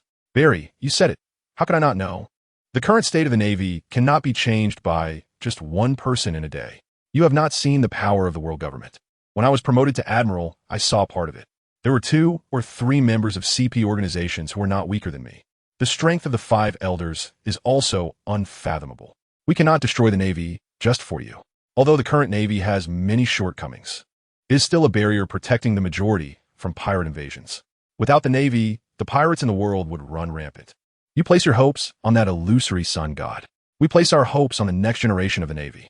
Once Garp, Sengoku, Zifa, and others grow up, the situation of the Navy will improve significantly, and we will be able to enforce our Navy's justice. White Tiger stood in front of Barry's corpse, speaking to himself as if Barry could hear it. At the Navy headquarters, Sengoku, who had recovered in Marineford, was accompanied by Tsuru as he completed his discharge procedures. "Thank you, Tsuru, for coming to help me with my discharge," Sengoku said gratefully as he looked at Rear Admiral Tsuru. "You're being too polite, Sengoku. We're partners after all. I don't know what that guy Garp is doing. He didn't even come on the day of your discharge." Sengoku pursed his lips. What else could he be doing? He's definitely off chasing Roger again. That guy has a grudge against Roger. He won't rest until he catches him. Zifa approached with a fruit basket. "Sengoku, are you being discharged? How's your recovery? You're being discharged today?" Sengoku took an apple, wiped it, and took a bite. "Zifa, you understand manners. You know to bring fruit when visiting a patient, unlike that bastard Garp who only comes to steal my snacks." "It's infuriating," Zifa said helplessly. "That's just how Garp is, Sengoku. Don't let it bother you. By the way, where is Garp? I haven't seen him." Zifa specifically looked around the entire room but did not see Garp. Sengoku, irritated at the mention of Garp again, retorted, "He should be with his old flame right now." Zifa stared in shock at Sengoku and then glanced at Tsuru. Tsuru quickly interrupted Sengoku's continued remarks. "Zifa, don't listen to Sengoku's nonsense. Garp should be chasing Roger." Sengoku was getting angrier. Zifa was also shocked by Sengoku's words. Garp really is relentless when it comes to Roger. In the North Sea, in an unknown sea area, at a tavern, Qinglong and Zhuke were discussing. "Zhuke, do you think this news is true? The Rocks Pirates are heading to Dressrosa. Most of the information we've gathered about the Rocks Pirates these days is false. Could this be true?" Qinglong looked at Zhuke skeptically. Zhuke replied indifferently. "Whether it's true or not, it has nothing to do with us. Don't forget what His Majesty said. This person is extremely dangerous. His Majesty issued a strict order not to let us get in touch with him." Qinglong clicked his tongue. "I just want to get first-hand information about rocks for His Majesty." Zhuke was startled by Qinglong's thoughts. "Qinglong, don't do anything you're not supposed to. His Majesty's order was to relay what happens with the Rocks Pirates back to the country, not to explore Rock's plans. You stay here obediently. I'll gather the information, and you can take it back to the country later." Qinglong hung his head under the scolding. Zhuke took out a din-din mushi to contact the frontline Jinui leader. "Xiao Baihu, do you have any information on the Rocks Pirates?" On the other end of the din-din mushi, Xiao Baihu whispered, "Lord Zhuke, the high-ranking officer of the Rocks Pirates, Edward Newgate, has already led a team towards the North Sea. Flying pirate Shiki has taken his fleet into the sky, and their destination is unknown. There is no information on the other officers or Rocks himself. I suspect the Rocks Pirates are planning a major operation. Lord Zhuke, do you need me to send people to follow them?" Zhuke was also frightened by these subordinates. "Xiao Baihu, bring your people back. Do not act recklessly. Those people are not something we can provoke right now. We can't bring trouble to His Majesty." Xiao Baihu respectfully replied, "Yes, Lord Zhuke. I will lead the team back immediately." After hanging up the phone, Zhuke turned his gaze to Qinglong, his eyes fixed on Qinglong. "Qinglong, look at the trouble you've caused. Even someone as cautious as Xiao Baihu has been led astray by you. We are now the intelligence department, not the old violent detention department. If your character ruins His Majesty's affairs, I want to see how you report to His Majesty." Qinglong stammered, "Zhuke, I know I was wrong. I will listen to your commands in the future and promise not to cause you any trouble. Can we not tell His Majesty this time?" "Humph, Qinglong, I will forgive you this time. Fortunately, it didn't bring unnecessary trouble to His Majesty. Otherwise, I wouldn't know what to do. Sigh, Qinglong, you are the strongest among the 4 of us, and your mind is the sharpest. What happened today? You were so reckless. It's not like you. It's really strange." Qinglong was also reflecting on himself. He couldn't act so rashly in the future. Now, it was about doing intelligence work for His Majesty. It required a cautious character. The doorbell of the tavern rang. Ding, ding, ding. Outside came a unique contact signal of the Jinui. The room instantly fell silent, and Qinglong, Zhuke, and others prepared to take action. "Lord Zhuke, I am number 73. I have important news to report to you. Hearing the familiar voice, Zhu Ke instructed someone to open the door. 11, go bring him in. 11 respectfully replied, yes, Lord Zhu Ke. Inside the secret room of the tavern, seeing Jinui no. 74 brought in, everyone's hearts relaxed. Zhu Ke and others walked out of the secret room and looked at number 74.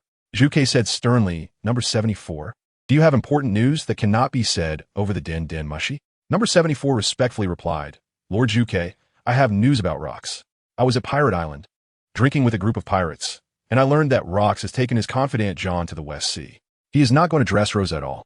Zhu Ke replied calmly, I knew Dressrosa was a decoy. Someone like Rox cannot be so easily discovered regarding his true intentions. Going to the West Sea might be for reconnaissance. Number 74, inform the Jinui on Pirate Island to evacuate quickly. Otherwise, it will be too late. Chapter 22, Soga Kingdom. Inside an unmarked pirate ship sailing in the South Sea, the dim light barely illuminated the expressions of a few people inside. Rox's hoarse voice broke the silence. John, where has the ship reached? In the dark room, Rox's red eyes looked particularly oppressive. John nervously looked at Rox. Captain, we've entered the South Sea and successfully avoided the Holy Knights blockade. We still have 300 nautical miles to the next supply point. After speaking, John stood nervously to the side. The others in the room remained silent. After a moment, Rox coughed a few times and spat out some blood. With a grim face, he said, damn the Holy Knights, they've ruined my plans. Wang Ji, Silver Axe, when you get back, practice hard. If you can't fight like a general, don't come to sea with me. Rox roared. His first mate, Tori, coldly eyed Charlotte Linlin in the corner. Charlotte Linlin sat with her legs crossed, looking indifferent. Rox shot her a dissatisfied glance, but said nothing, knowing he still needed her strength to achieve his goals. John, that supply point ahead. I seem to remember it's a member state of the world government. Rox's cold voice reached John's ears. John stood up nervously. Not long ago, he had witnessed Rox's strength firsthand. One person had single-handedly dealt with 3 general-level Holy Knights. If it hadn't been for the sheer number of strong opponents, Rox might have already taken a Holy Knight's head. Captain, yes, the supply point ahead is the Soga Kingdom, a member state of the world government. I heard the kingdom has a legendary divine sword that has been kept by the royal family for generations. A trace of malice flashed in Rox's red eyes. Oh, interesting. This country actually has such a treasure. Ha ha. ISNT this just compensation from the world government for me? John, send the orders. Head into the Soga Kingdom and bring back that divine sword. I want to see what kind of sword can be called a divine sword. John hesitated. Captain, won't this be too conspicuous? The Holy Knights are still looking for us. The Soga Kingdom has a large naval presence, and I heard their royal guard has the strength of a general. Rox impatiently replied, shut up, John. I am a captain. Just follow orders and don't think about things you shouldn't. Rox shot a sharp glance at John. The terrifying conqueror's haki emanated from Rox. John felt a chill run down his back, his limbs going weak. Stammering, he said, yes, Captain, I understand. Tori defended John. Captain, John meant well. It wasn't intentional. Please forgive him this once. Turning to John, he said, John, we cannot question the captain's will. We must obey. Understand? Tori's piercing gaze fixed on John. John knew Tori was trying to help him out. Captain, I know I was wrong and promise it won't happen again. John lowered his head, collapsing to the ground. Wang Ji and Silver Axe, who stood to the side, felt terrified. Rox's conqueror's haki was too terrifying. They hadn't seen Rox exhibit this before, even when facing 3 Holy Knights. Rox had hidden this too well. If it didn't die, they would only live under his tyranny every day. Charlotte Linlin licked her lips, gazing dreamily at Rox. She murmured, if I could have a child with this strong body, how wonderful that would be. Rox felt uneasy under Charlotte Linlin's gaze. No powerful man would like to be looked at by a woman obsessed with having children, especially one who enjoys having them with different partners. Rox coldly glanced at Charlotte Linlin. Linlin, do you have something to say? Why are you staring at me? Charlotte Linlin realized that Rox was not to be trifled with. It's nothing, Captain. Just admiring your strong physique. Linlin feigned nonchalance, licking her lips with her finger. Tori could no longer hold back. Charlotte Linlin, mind your manners. This isn't a brothel. Linlin didn't care, remaining silent and standing to the side. Seeing the room quiet down, Rox decided not to intervene in their matters. John, this kind of thing happens only once. I hope you won't make the same mistake again. Now go and relay the orders. John gratefully exited. Rox turned seriously to his first mate, Tori, I'm entrusting this plundering mission to you. The Navy and world government have no information on you. You are more suited to carry out this mission. Linlin, assist Tori from the side. You both have no objections, right? Tori replied casually, Captain, I have no objections. I'll do whatever you say. Ha! I promise to successfully complete this mission and bring back the Divine Sword. Charlotte Linlin pouted, Captain, I have no issues either. I'll keep a close eye on Tori. Rox looked at the two with satisfaction. Then you two get ready. Tori replied, Yes, Captain. Charlotte Linlin echoed, Yes, Captain. Watching them leave, Rox turned to Wang Ji and Silver Axe. Wang Ji, Silver Axe, you are both just a step away from general level strength. When we return, come find me, and I'll teach you how to use Advanced Conqueror's Haki. I hope you can break through to general level strength soon. Upon hearing this surprise, Wang Ji and Silver Axe nodded in agreement. Yes, Captain, we will break through to general level strength as soon as possible.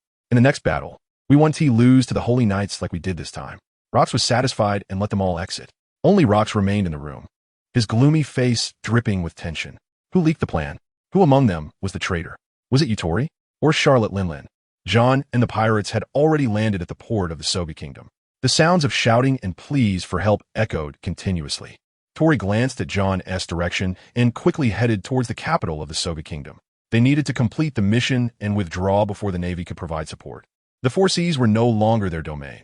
The New World was the true realm of pirates. Charlotte Linlin didn't even glance. She had grown accustomed to such things. In the New World, such events happened every day. John and the pirates rampaged in the harbor, burning, killing, and looting, gathering gold, silver, jewels, and Bailey antiques onto their ship. He, little ants, hand over all your belly. I guarantee I won't kill you. John looked mockingly at the civilians kneeling on the ground. Chapter 23. The Battle of Soga on Qiming Island. In the happy town, at the Emperor's Palace, Qin Sen hurriedly jogged to Ing Yu's side and bowed, saying, Your Majesty, Xuan Wu has sent news. The Rocks pirates have appeared in the South China Sea. Drunken John is currently pillaging the Soga Kingdom with his pirate crew. There is also an unknown powerful figure engaged in battle with the head of the Soga Kingdom's guards. Charlotte Linlin is watching from the sidelines, without intervening. Ing Yu was puzzled, wondering who this unknown powerful figure could be. The original text did not mention that Rox had such a crew member. Could it be that he had fallen before the War of God's Valley? Qin San remained bowed. Ing Yu couldn't figure out why, and said lightly, I see. Qin San, let Xuan Wu continue to observe and do not engage with them. Yes, Your Majesty. Qin San respectfully withdrew. Ing Yu pondered. What does Rox want? What is there in the South China Sea worth risking for? The world government has zero tolerance for him, unable to deduce anything further.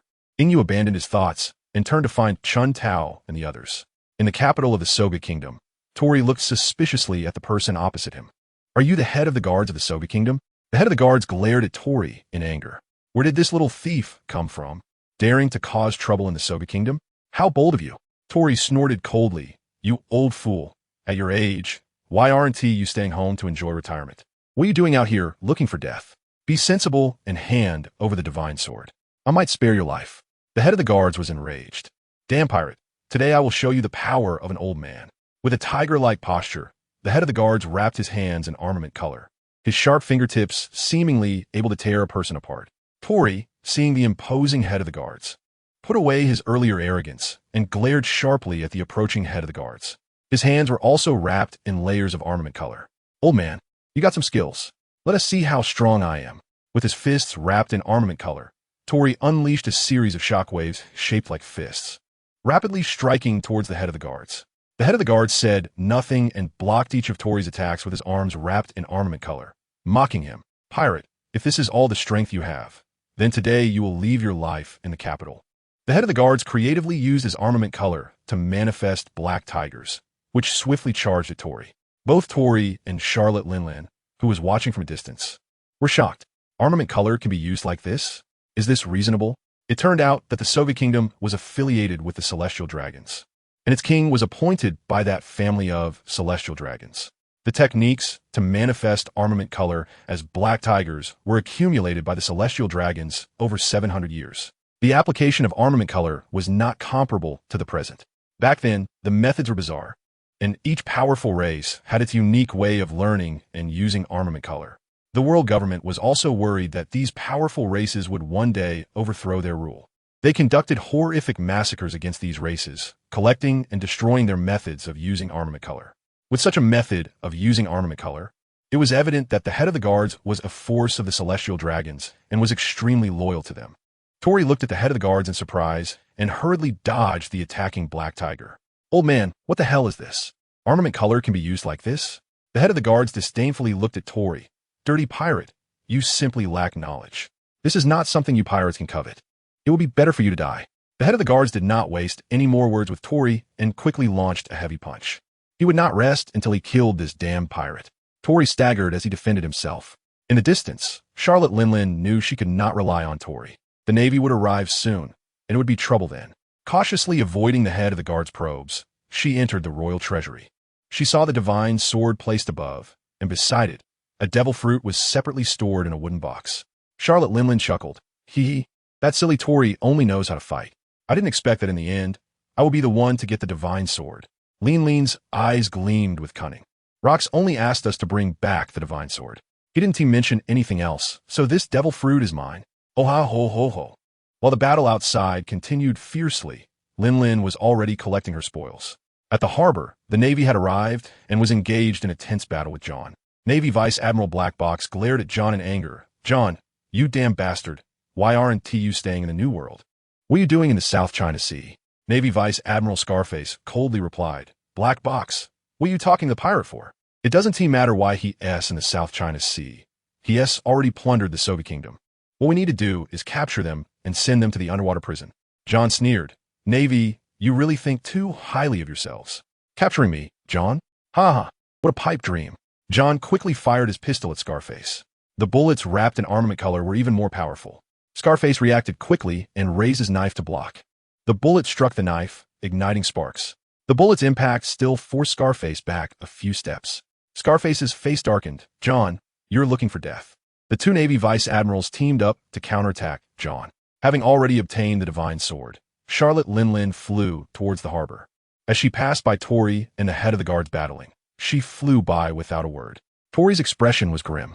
The head of the guards was startled and quickly disengaged from the fight with Tori, running towards the palace. Tori, watching the departing head of the guards, had no intention of pursuing. The earlier black tiger created with armament color left a significant impact on him. He now just wanted to hurry back and ask Rox if he knew about the use of armament color. At the harbor, both sides were engaged in fierce combat. Charlotte Linlin launched a powerful move against the Navy from the sky.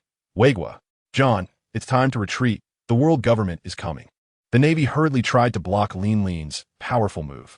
It was useless. Both Navy Vice Admirals were sent flying by this strike. John, who had disengaged from the battle, did not linger with the Navy and ran towards the pirate ship with his crew. Within 3 minutes, all the pirates boarded the ship, which began to set sail. Tori also arrived at that moment. With a leap, he confidently jumped onto the pirate ship. The ship quickly sailed away from the Soviet kingdom. This battle ended abruptly, like a tiger's head and a snake's tail. When Yu heard this news, he was also left in a state of confusion. Chapter 24. The Furious Five Elders on the Red Earth Continent. In the conference room at the pinnacle of power, Saint Saturn of Venus stood up angrily, his expression fierce. "Damn Rox, how dare they invade the Soviet kingdom? Don't they know it's a celestial dragon-esque kingdom?" Saint Jupiter, Saint Pite, spoke in a calm tone. "Saint Saturn, please calm down. The CP has not yet sent the latest intelligence. Rox and his crew may have already left the Soviet kingdom. Right now, we should discuss the bounties on John, Charlotte Linlin, and Tori." Jupiter glanced at the other elders. Saint Mercury, Saint Huaxia, disdainfully said, "A few pirates. What is there to be angry about? Why is Saint Saturn so furious? For the bounties on these pirates, my suggestion is 3 billion for Charlotte Linlin. Her talent is quite terrifying. She is only in her 20s, and her strength is already comparable to a Marine admiral. If she continues to grow, it will be difficult to deal with her in the future." The others from Mars exchanged glances. Saint Mars, Saint Maz said agreed. Saint Jupiter, Saint Pite replied agreed. Saint Venus, Saint Nasishu spoke coldly, "I second that. Let's CP try to incite her and see if we can pull her to our side." Saint Saturn, "All right, let us settle this topic. As for the pirate Tori, I believe he should be killed without mercy. How dare he invade my kingdom? He has chosen the path to death." Saint Maz's eyes radiated killing intent. Agreed. How dare he attack a celestial dragon? Such pirates should not exist in this world. Saint Jupiter added, "Then let us raise his bounty high and let bounty hunters test the waters. My suggestion is to set his bounty at 187 billion berries. For his strength, Let us try to keep it ambiguous. Let those filthy pirates kill each other, which will also reduce our troubles. St. Naisishu suggested. Let the Navy also contribute. Last time they didn't help much in the encirclement of rocks. The 3 members of the Holy Knights are still heavily injured. St. Watchley agreed. Agreed. Let Carp and Sengoku go. Their strength is also at the admiral level, so they should be able to handle Tori. St. Saturn's angry face now showed a hint of another expression. Good, let us do it this way. St. Saturn couldn't wait another second. Picking up the transponder snail to call Steelbone Kong. Steelbone, I need you to issue bounties on 2 pirates right now. Listen carefully. Steelbone Kong respectfully looked at the transponder snail. Raise Charlotte Linlin's bounty to 1. 3 billion and Tori's bounty to 1. 87 billion. Kill without mercy. Let Carp and Sengoku hunt down Tori. Steelbone Kong was happy to hear the first 2 tasks, as he also wanted to capture these 2 nuisances. And now someone is offering money. Why wouldn't he be happy? I, Steelbone Kong, love to help others.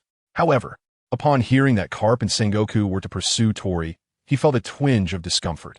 After a while, without hearing a response from Steelbone Kong, St. Saturn's tone turned displeased. Steelbone Kong, do you have any objections to our orders?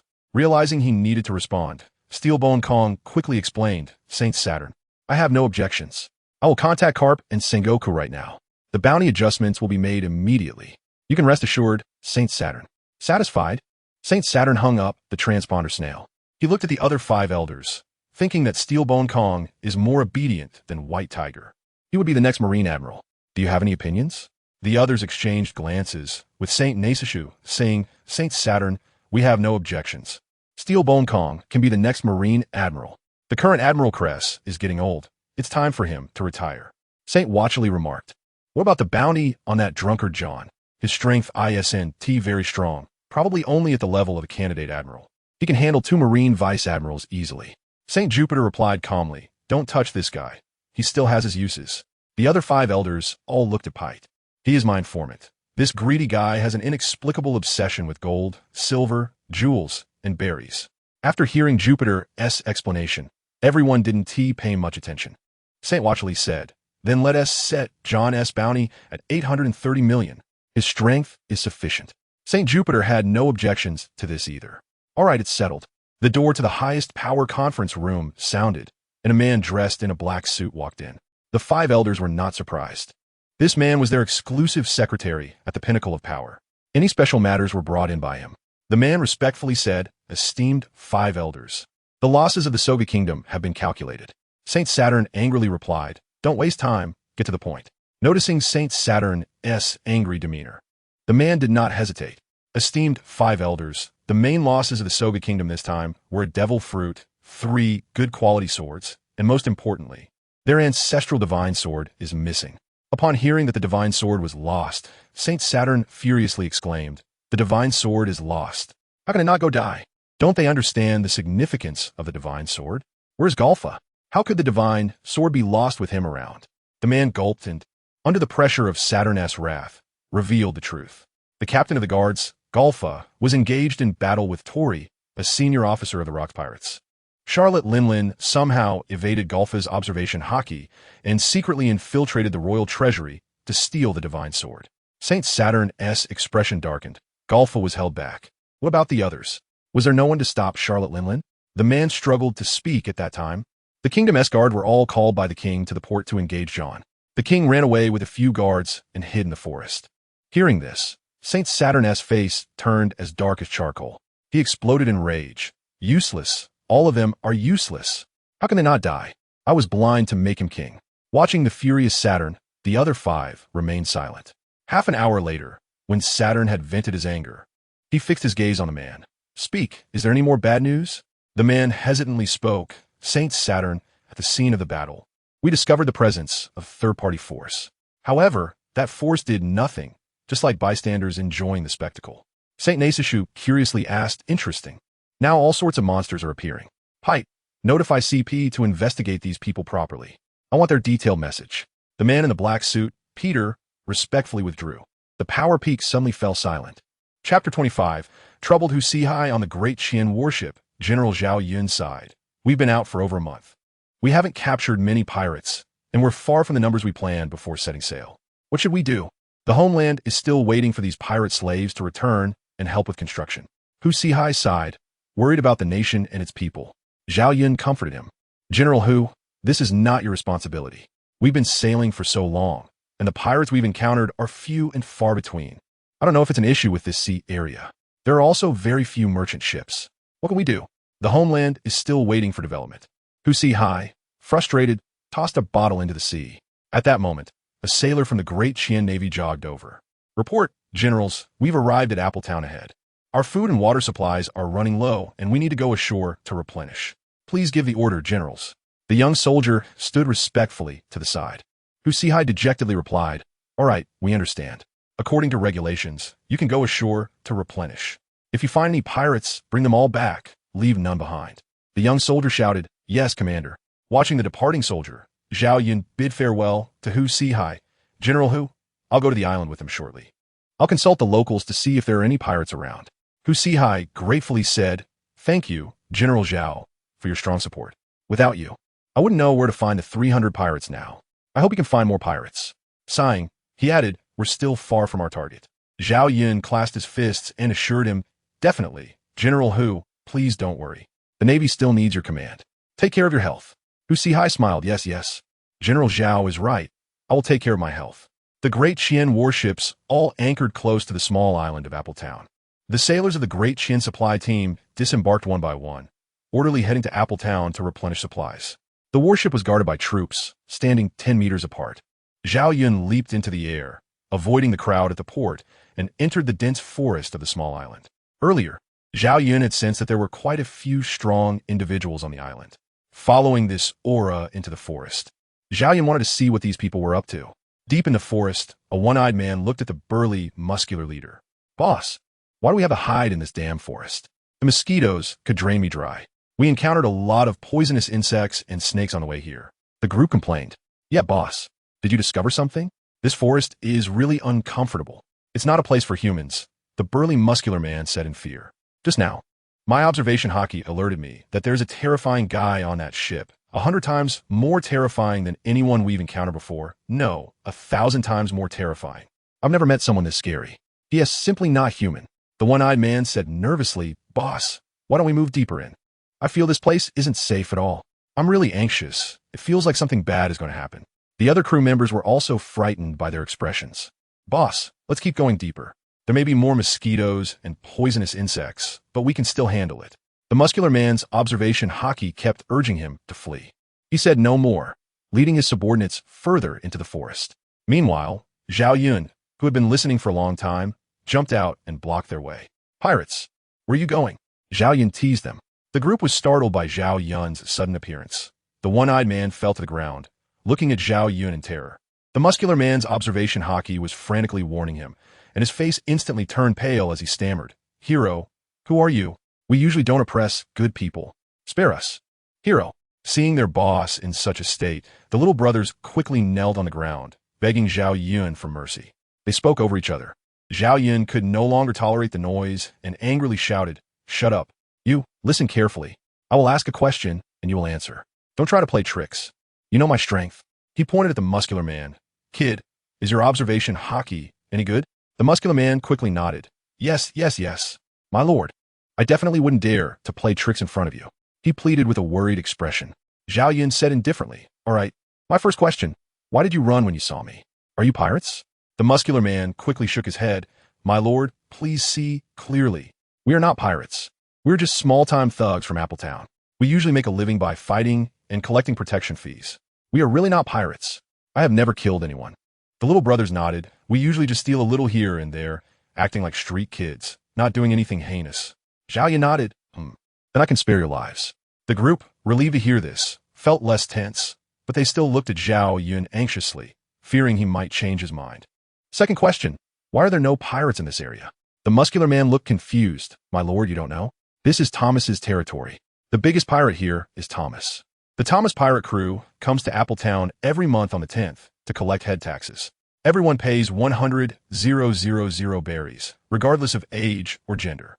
If there isn't enough berries by the deadline, Thomas will kill people to establish his authority. Zhao Yun's brows furrowed. So, the reason there are no other pirates in this sea area is because of Thomas. No wonder we haven't encountered any pirate ships for so long. It's all this Thomas is doing. Zhao Yun's eyes became sharp as he looked at the muscular man. Third question, where is Thomas, and how many pirates does he have? The muscular man was frightened by Zhao Yun's gaze and stammered, My lord, Thomas is on Uth Island, over 300 nautical miles from Appletown. There are at least 1,000 pirates on the island. Upon hearing this, Zhao Yun finally showed a hint of a smile. All right, do you want to come with me? Zhao Yun pointed at the muscular man and said flatly. The muscular man was taken aback by the sudden invitation. Just a moment ago, he was being interrogated, and now he was being asked if he wanted to follow him. Are people nowadays really this surreal? After 3 minutes of being dazed, the muscular man came to his senses, his face full of excitement. Yes, my lord, I want to follow you. Seeing that the muscular man had agreed, Zhao Yun prepared to take him away. The muscular man suddenly thought of his little brothers and stammered, My lord, can my little brothers come with me? Zhao Yun shook his head and said, They do not meet our requirements for joining the army. However, they can go to my country to live. As long as they work hard, they won't go hungry. Hearing that the crowd in front had already given up, he did not expect there to be a follow-up. The muscular man and his group of younger brothers said, My lord, we are willing. Chapter 26. Capturing the pirates. Looking at the excited crowd, Zhao Yun waited for their enthusiasm to subside before leading them to the port. Upon seeing him, the Dacian navy quickly saluted. General Zhao Yun, they greeted. Zhao Yun replied calmly, These are the people I recruited. Later, take them to the ship and arrange a cabin for the 5 of them. The leading navy officer responded, Yes, General Zhao Yun. The muscular man looked at Zhao Yun, who was imposing in front of so many people, feeling even happier inside. Who wouldn't want a powerful leader? Moreover, his status was not low. Zhao Yun gave a few orders and then went aboard to discuss with Huaxia about capturing pirates at Us Island. In the operations room, Huaxia was troubled about the pirate situation. Zhao Yun strode in and asked, General Hu, what are you doing with that expression? It looks like someone owes you tens of billions of berries. Huaxia, not in the mood for banter, sighed. General Zhao Yun, you already know. Why ask? The supply team just returned, and there isn't a single pirate on the small island. What am I supposed to do about that? We're so far from our target. How can I be in a good mood? Huaxia slumped in his chair, dejected. Zhao Yun calmly poured himself a glass of water. General Hu, I've already gathered information about the pirates. I know there are many of them there, just waiting for you to set sail. Upon hearing this, Huaxia quickly stood up. General Zhao Yun, do you really know there are many pirates there? Are there enough to meet our plans? Huaxia anxiously looked at Zhao Yun, fearing it might be a dream. Zhao Yun nodded, a slight displeasure crossing his brow, thinking to himself, Am I such an arrogant person? You don't need to worry about the pirates, General Hu. The person who provided me with the information is also on board. Hearing Zhao Yun's confident tone, Huaxia felt relieved. General Zhao Yun, why has it been so difficult to encounter pirates in this past month? Fortunately, with you here, we can find the pirate's lair. Zhao Yun's eyes flashed with anger. Isn't it that pirate leader named Thomas? He has gathered all the pirates in this sea area at Us Island, collecting head taxes from various small islands every month, and to make matters worse, it's 100,000 berries per person, including the elderly and children. Zhao Yun stood up angrily, his imposing demeanor evident. Huaxia quickly comforted him. General Zhao Yun, don't be angry. Let's set sail to Us Island and catch Thomas and the other pirates all at once. Zhao Yun's tone turned cold. General Hu, leave this Thomas to me. I want to personally take his head. Huaxia nonchalantly replied, General Zhao Yun, feel free. One Thomas is inconsequential. Zhao Yun left without a word. Huaxia hurriedly summoned a messenger. Relay my orders. The entire army sets sail, destination Us Island. Full speed ahead. On the rock ship, the crew who had completed their mission turned their eyes toward the person who had made the greatest contribution this time, Charlotte Linlin. Rox glanced at Tori and Linlin. The divine sword is there. Charlotte Linlin took the divine sword from Zeus and handed it to Rox. Captain, this is the legendary divine sword of the Soga Kingdom. But to me, it's nothing special. It can only compare in hardness to a great knife. Rox took the divine sword, his tone arrogant as he said, Linlin, this sword may not be particularly special, but it has significant meaning. Do you know the relationship between the Soga Kingdom and the world government? Rox asked in return. Charlotte Linlin shook her head. Isn't it just the relationship of being a member country? Captain Rox, is there some other relationship? Rox laughed maniacally, The Soga Kingdom is the country of Saturn Satan. He is the 11th king. This divine sword is his family heirloom. The history of this divine sword predates the establishment of the world government. Linlin, you have surprised me this time. Your contribution will be noted, and when we return to Pirate Island, I'll give you a big surprise. His laughter was somewhat deranged, and as he laughed, his conqueror's haki leaked out uncontrollably. Outside Us Island, the lookout soldiers had already spotted the distant Us Island and shouted down the news. Ahead is Us Island. I will seek General Hu's instruction for the next move. The soldiers below quickly ran toward the operations room, where Zhao Yun and Hu Sihai were chatting over tea. Report. General, Us Island has been spotted ahead, requesting the general's next instructions. Upon hearing the news, Hu Sihai suddenly stood up. Relay the order. All Navy personnel prepare for battle. Except for a few left to guard the captured pirates, the rest will board the island. The communications soldier quickly conveyed Hu Sihai's orders. 16 warships swiftly set into motion, and the muscular men were astonished by the scene. They had never seen such a well-organized, rapid, and effective navy. At this moment, Zhao Yun also came out to see them. Pointing at the muscular man, he said, You haven't told me your name yet. The muscular man quickly explained, Sir, my name is Green. The one-eyed is my brother, named Gra. The tall and thin one is Tully. The big fat one is Yudo, and the swordsman is Sobit. Zhao Yun listened seriously. I see. You can call me General Zhao Yun. During the upcoming battle, stay on the ship and don't move. The other navy might mistake you for pirates and shoot at you. Green and the others were startled and quickly promised, General Zhao Yun, we will definitely not leave this room. On Us Island, pirates had already spotted Hu Sihai and the others. What should we do about Thomas? How can there be navy presence here? This is deep in the New World. Can the navy cover this fast? Thomas thought calmly. Blake, this may not necessarily be the navy. It could be pirates pretending to be navy. Regardless, the enemy is coming in strong. We need to prepare for a counterattack. Thomas angrily commanded, Neely, quickly gather the pirates and launch a fierce counterattack against the enemy. Neely rushed out. The Dacian navy had already started landing on the small island, with warships bombarding the pirates on the island, causing them to flee in all directions. Once on the small island, Hu Sihai took the lead and charged forward, venting his frustration from the days of not encountering pirates on these pirate subordinates. He shouted angrily, Thomas, come out. I'm here for revenge. Deep in the island, Thomas looked dumbfounded at Blake. Did we offend someone like that? Blake's eyes were as clueless as a 1-year-old baby. I don't know, Thomas. Isn't he calling you? You don't recognize him? Thomas was also left confused by the question. Should I know him? Chapter 27. The Collapse of Thomas I. Hu Sihai, leading the great Qian navy, rampaged across Wuxi Island, killing anyone who stood in his way. The pirates faced this group of systematically trained sailors like children, beaten without the ability to fight back. Muskets in front of the great Qian navy felt like mere fire sticks, causing no harm whatsoever. Thomas, get out here. I've been looking for you for days without a good night's sleep. Hu Sihai laughed heartily, cleaving a small pirate in two with his sword. The vice admiral beside him quickly intervened. General, please don't kill them. We need to capture them to take back, as laborers. If you keep killing them, where we find pirates to capture? Yes, General. Just kill a few to vent your anger.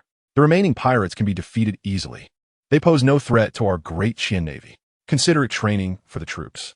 You can wait for Thomas to show up and then take action, the sailors around him urged. Realizing his mistake, Hu Sihai awkwardly laughed. Ha, my bad. I've been muddled by these pirates for days. From now on, you take over. I'll just watch from the side. As Hu Sihai left the battlefield, the sailors breathed a sigh of relief. Vice Admiral Hu, we will handle capturing these pirates from now on.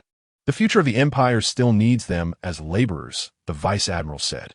Troops, hurry and defeat the pirates. Yes, Commander Zhang, the sailors replied in unison. Zhao Yun had already left the beach, using his observation haki to delve deeper into the island.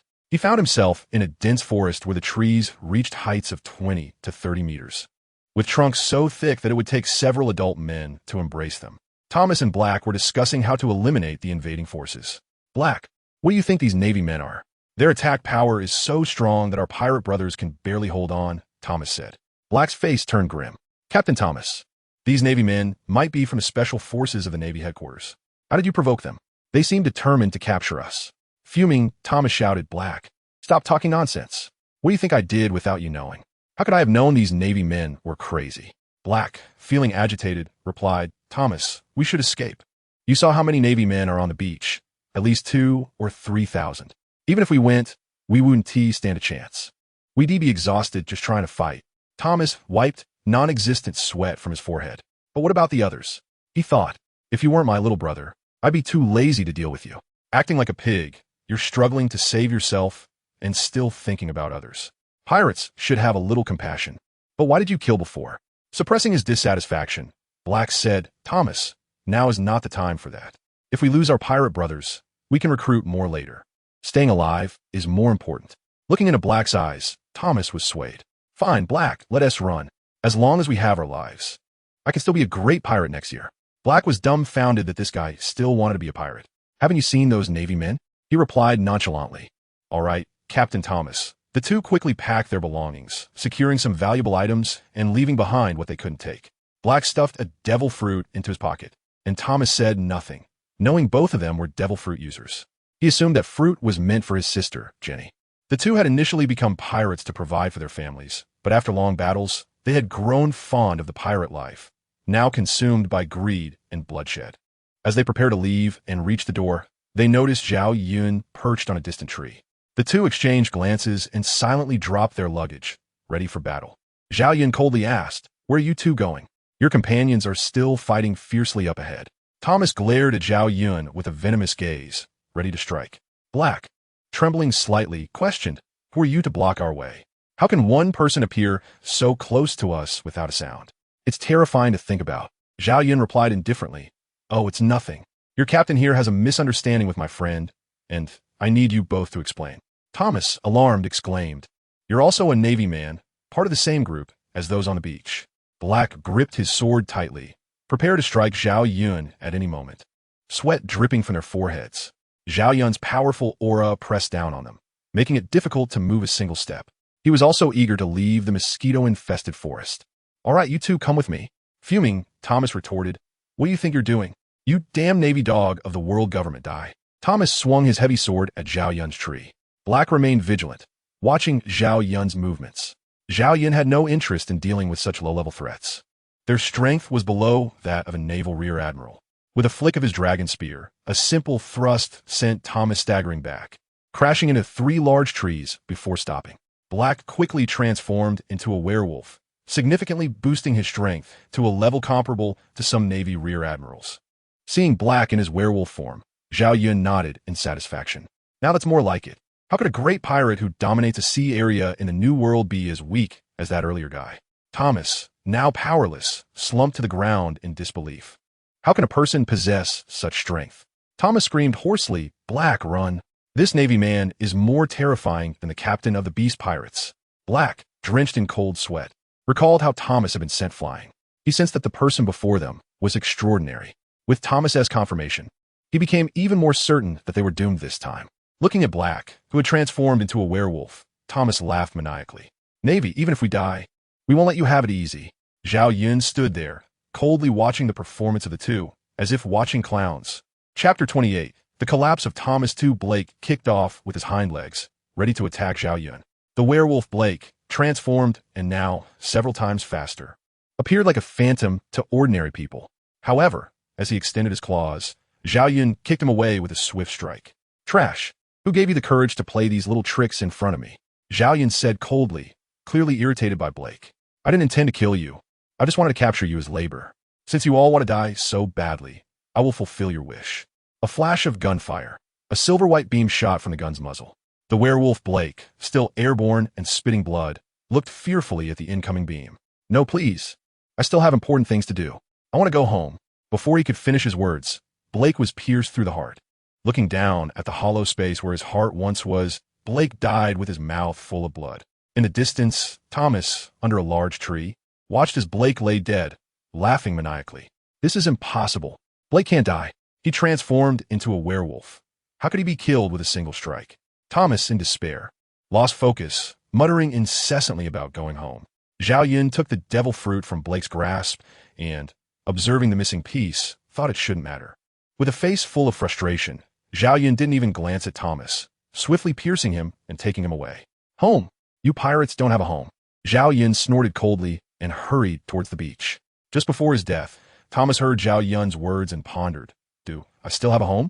Qiming Island. Happy Town. Ingyu, just waking up, looked around at the desolate scene. Yawning and rubbing his forehead, he shouted, Chun Tao, where have you all gone? We're here, Your Majesty. Qinda responded quickly upon hearing the voice. Your Majesty, have you forgotten? Chun Tao and the others went north today to supervise the construction of Dawn City.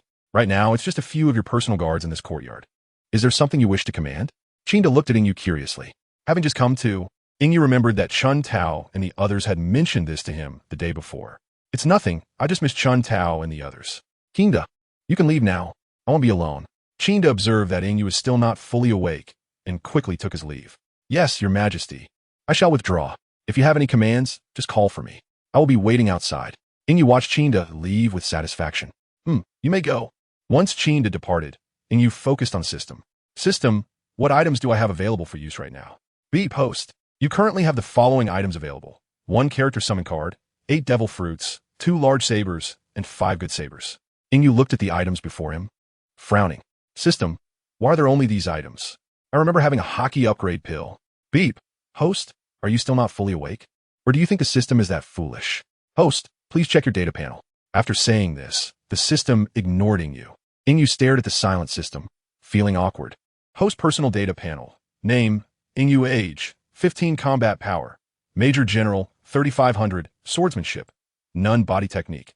None hockey. Armament color level 4. Observation color level 4. Conqueror's color level 1. Devil fruit. None character summon. Zhang Han, Zhao Yun, Gao Shun, for great sword servants summon army. 10 elite Qin soldiers, 3000 Ming Navy, Huaxia High. 500 Tang Imperial Guards, Li Xian. 300 Jinui, for great commanders. 300 assault troops. Warehouse. 8 devil fruits, 3 large sabers, 5 good sabers. A large amount of berries and gold. Damn, I actually have the strength of a major general now. So, I'm now the same as Qinda and the others. Be careful, Xiao Xue and Yuer. Ingyu thought, planning to take the opportunity to bully Xiao Xue and Yuer, since they always teased him due to their strength. System. Summon that character card for me. It's lonely sitting in the corner. I can't bear to see it. Beep. Okay, host, I will complete this now. Beep. Congratulations, host. You have summoned the unparalleled killing god, the Butcher, by Qi. Ingyu was stunned by this notification. Nervously looking at the system, he asked, Are you sure it's the Butcher? By Qi?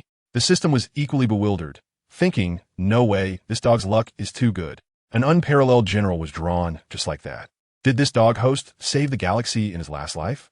Or is it just because he has the surname Ing that it's so outrageous? 3 minutes passed. Beep host. The system confirms it is the Butcher, by Qi. Please, host, don't look at the system with such an expression. The system has no feelings. Ingyu wiped the drool from the corner of his mouth. By Qi, this is by Qi. As a traveler, who wouldn't want this figure to guard them? With him, the path to success is halfway there. As long as the traveler doesn't mess things up, just lying flat will suffice. System, quickly bring out my general. I want to have a good talk with my general. Ingyu shouted, Qinda, hurry and prepare a sumptuous feast for me. I have a distinguished guest to entertain. Hearing Ingyu's command, Qinda immediately went to arrange things. Yes, your majesty, I will arrange this right away. Beep. Host, by Qi has been summoned. He is currently on White Horse Road in Happy Town. Host, you should hurry over. Bai Qi is in conflict with the locals. Ingyu looked at the system in confusion. How can my general be in conflict with the locals here? The system went silent, refusing to say a word. This system also has a temper. It's too jealous of the host. And if I don't find something for you to do, I won't feel at ease. Host. Go deal with Bai Qi's trouble honestly. Ingyu knew the system was up to its tricks, feeling frustrated. Damn system. Don't let me catch you making mistakes. I will make you pay. Ingyu snorted, ignoring the system's silent treatment. Qin-er, come with me. Qin-san, go inform Qinda to delay the meal. I have something to take care of. Qin-er and Qin-san respectfully replied, Yes, your majesty. Yes, your majesty, I will inform Qinda. Ingyu took Qin-er towards White Horse Road, while Qin-san looked on in confusion, wondering, what happened to the majesty? I was in a hurry to cook for the esteemed guests, but now I've gone out again. Sigh, I won't think about it anymore. It's best not to overthink His Majesty's matters. I should just focus on completing the tasks entrusted by His Majesty. Chapter 29. The Butcher, by Qi Happy Town. Weimar Road. The middle-aged Bai Qi is now surrounded by a group of ant people, who are holding knives and watching the suddenly appeared Bai Qi with caution. Who are you and what are you doing in our happy town, outsider? The tall ant people are on guard with their spears, fearing that this outsider may harm them. The clever ant people have already notified the security personnel. The security personnel of Happy Town were once the elite troops of the Tang Dynasty and are now part of the Qian Dynasty. Their duty is to ensure the safety of Happy Town. Bai Qi explained, I'm really not a bad person. I am a general of the empire. You can ask General Zhang Han about me. As the system summoned Bai Qi, It also fed some basic information about the Qian Empire into his brain. Thus, Bai Qi knows about Zhang Han and others, which is not surprising. Huh, General Zhang Han is someone we can just see whenever we want? And you claim to be a general of the empire? You're a liar. An ant child picked up a stone from the roadside and threw it at Bai Qi. You big liar, dead liar. Our empire hasn't even officially established yet. Where does this general come from? You should have done your homework before lying. Just wait for the security personnel to catch you. The surrounding ant people tightly encircled Bai Qi. Bai Qi felt a deep sense of frustration. The baby is suffering in silence. Looking at the ant people around him, Bai Qi was hesitant to act. These are the first batch of reserve citizens of the empire. He cannot harm them recklessly. Bai Qi could only sit in a tea house, waiting for Yingyu to come to rescue him. The tea house was established in the first month of Happy Town by Lan Hua and has been promoted since then. Now, the indigenous ant people enjoy sitting together to drink tea and chat after finishing their farming work. They are unafraid to talk about anything. Moreover, the tea is inexpensive. A pot of tea costs only 20 belly, enough for one person to drink 7 cups. It can also be refilled indefinitely. Aunt Yin Ming brought the security personnel to the tea house. It's him, the one who suddenly appeared here and claims to be a general of the empire. Our empire hasn't officially formed yet. The famous generals are Zhang Han and Zhao Yun. Then there's Commander Li Xian and General Hu Sihai. Where does he fit in? I think he is a spy from another faction, come to gather intelligence on our Qiming Island. Hearing this, the security personnel turned their attention to Bai Qi. They gripped their knife handles tightly, ready to take down Bai Qi at any moment. Bai Qi chuckled, "You little guy, you just threw a stone at me, and I ignored you. Now you're saying I'm a spy. If I'm a spy, you can contact Zhang Han and find out." The security personnel looked at each other. This doesn't seem like a spy. Is this kid lying? Yin Ming, seeing that the crowd did not believe him, jumped up in excitement. Uncle security personnel, I wasn't the only one who saw him. They all saw it. He suddenly appeared here. His actions are very suspicious. The onlookers quickly explained to the security personnel, "Yes, security personnel, this person inexplicably appeared here and shamelessly claimed to be a general of the empire. Isn't that suspicious?" The crowd chimed in, and the security personnel were swayed. After all, this person's appearance was indeed very suspicious. The older security personnel looked at Bai Qi. "Hey, what's your name, and what are you doing on our Qiming Island?" Bai Qi patiently explained, "I came to Qiming Island on the orders of His Majesty. And don't just call me, hey, I have a name. I'm Bai Qi." Yingyu and his companion had quietly arrived at the tea house, observing Bai Qi. Bai Qi also noticed Yingyu's arrival, but ignored his mischievous interest, cooperating with Yingyu instead. Yingyu's eyes sparkled, and Bai Qi's basic data appeared in front of him. Name, Bai Qi. Age, 34. Combat power, peak imperial level, 19500. Physical skills, 7 kill decision swordsmanship, peak great sword master domineering. 3 color domineering level 9 weapons, supreme blood spear. Ding Qin sword devil fruit. None seeing Bai Qi's legendary golden aura, Yingyu felt envious. Haha, with Bai Qi here, the empire can be established faster. Against pirates, the world government, and the navy, I now have the strength to resist. At this time, Rox is also close to peak imperial level, but he has not awakened the dark fruit yet. Roger and Carp should be at the late general level. The only imperial level combat power in the navy should be that old marshal. The difficult part is the world government. The 5 elders are all at the general level. The holy knights, being at least candidates for generals, are not to be underestimated. There are also hidden forces in the darkness that cannot be ignored. I still cannot show off. With Rox attracting the firepower of the world government, I need to establish the empire before Rox falls. In 1483, during the God Valley War, there is still 2 years of development time. Norus, ha. With the system's help, in just 9 months, there are already 3 combat powers above the general level. There are also over 4,000 elite soldiers, which cannot be compared to the Navy soldiers. These elite soldiers have a minimum combat power of 20. Soldiers from the assault camp have an individual combat power of 500. The strength of the military formation will increase even higher. With 3 more years of signing, the rewards 1 TB lower than the general level. In other words, in 1483, the Qian Empire will at least have 6 combat powers at the general level. Thinking of this, Yingyu couldn't help but laugh out loud. Ha! The crowd was drawn to Yingyu's laughter. Turning to look at him, the sharp-eyed security personnel and the ant-child Yin Ming quickly knelt on the ground. Your Majesty, Your Majesty. The crowd was stunned by the security personnel's actions and hurriedly knelt, respectfully saying, Your Majesty, may you be healthy. Bai Qi, amidst the crowd's gazes, bowed and said, Your Majesty, you have finally come to rescue your subject. I was almost caught as a spy by your people. The security personnel and Yin Ming were shocked by this scene, thinking to themselves, oh no, he really is a general of the empire. Ingyu laughed, General Bai Qi. Please don't joke. Look, you've scared them all. Everyone get up. It's nothing. Bai Qi is not a spy. He is the general of the empire I found. Now that everyone knows, let us not misunderstand each other. You can all disperse. Ingyu pointed at the ant-child Yin Ming. You stay here. The child called out. Look pale at you. Your Majesty, I know I was wrong. Yin Ming cried. Those who knew Yin Ming quickly explained, Your Majesty. Yin Ming didn't mean to frame the general. Yes, Your Majesty. Yin Ming is just a simple-minded kid, without any ulterior motives. Watching everyone speak back and forth, Ingyu laughed and said, what did I say I would punish him?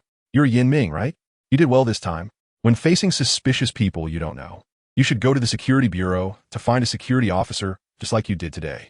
Later, you can take your parents to the security bureau to collect 100,000 berries as your reward. Yin Ming looked at Ingyu gratefully and said, thank you, Your Majesty. I will definitely keep it up in the future. Ingyu gave Yin Ming a confirming glance and said, Chapter 30, Beast Pirates on the Vast Blue Sea. 16 large ships with hidden flags sailed, looking just like a merchant convoy, attracting pirates to come and raid. On the main ship, Huaxia was complaining. General Zhao Yun. We agreed that Thomas would be handed over to me. How can you do this? Zhao Yun looked at Huaxia, who was acting like a resentful woman, allowing him to vent his feelings, knowing full well that this time it was his own fault. Who knew that this Thomas would be so useless? He couldn't take a single hit. What trash?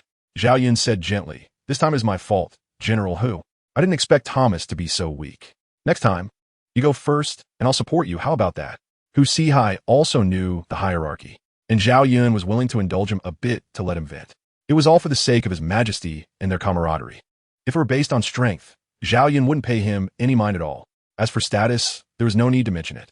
Zhao Yun was a third-rank major general of the empire, while Huaxia only held a fourth-rank brigadier general title thanks to the emperor's favor. General Zhao Yun, you must promise me. Who said? I also want to fight an opponent of equal strength. My strength hasn't improved in a long time.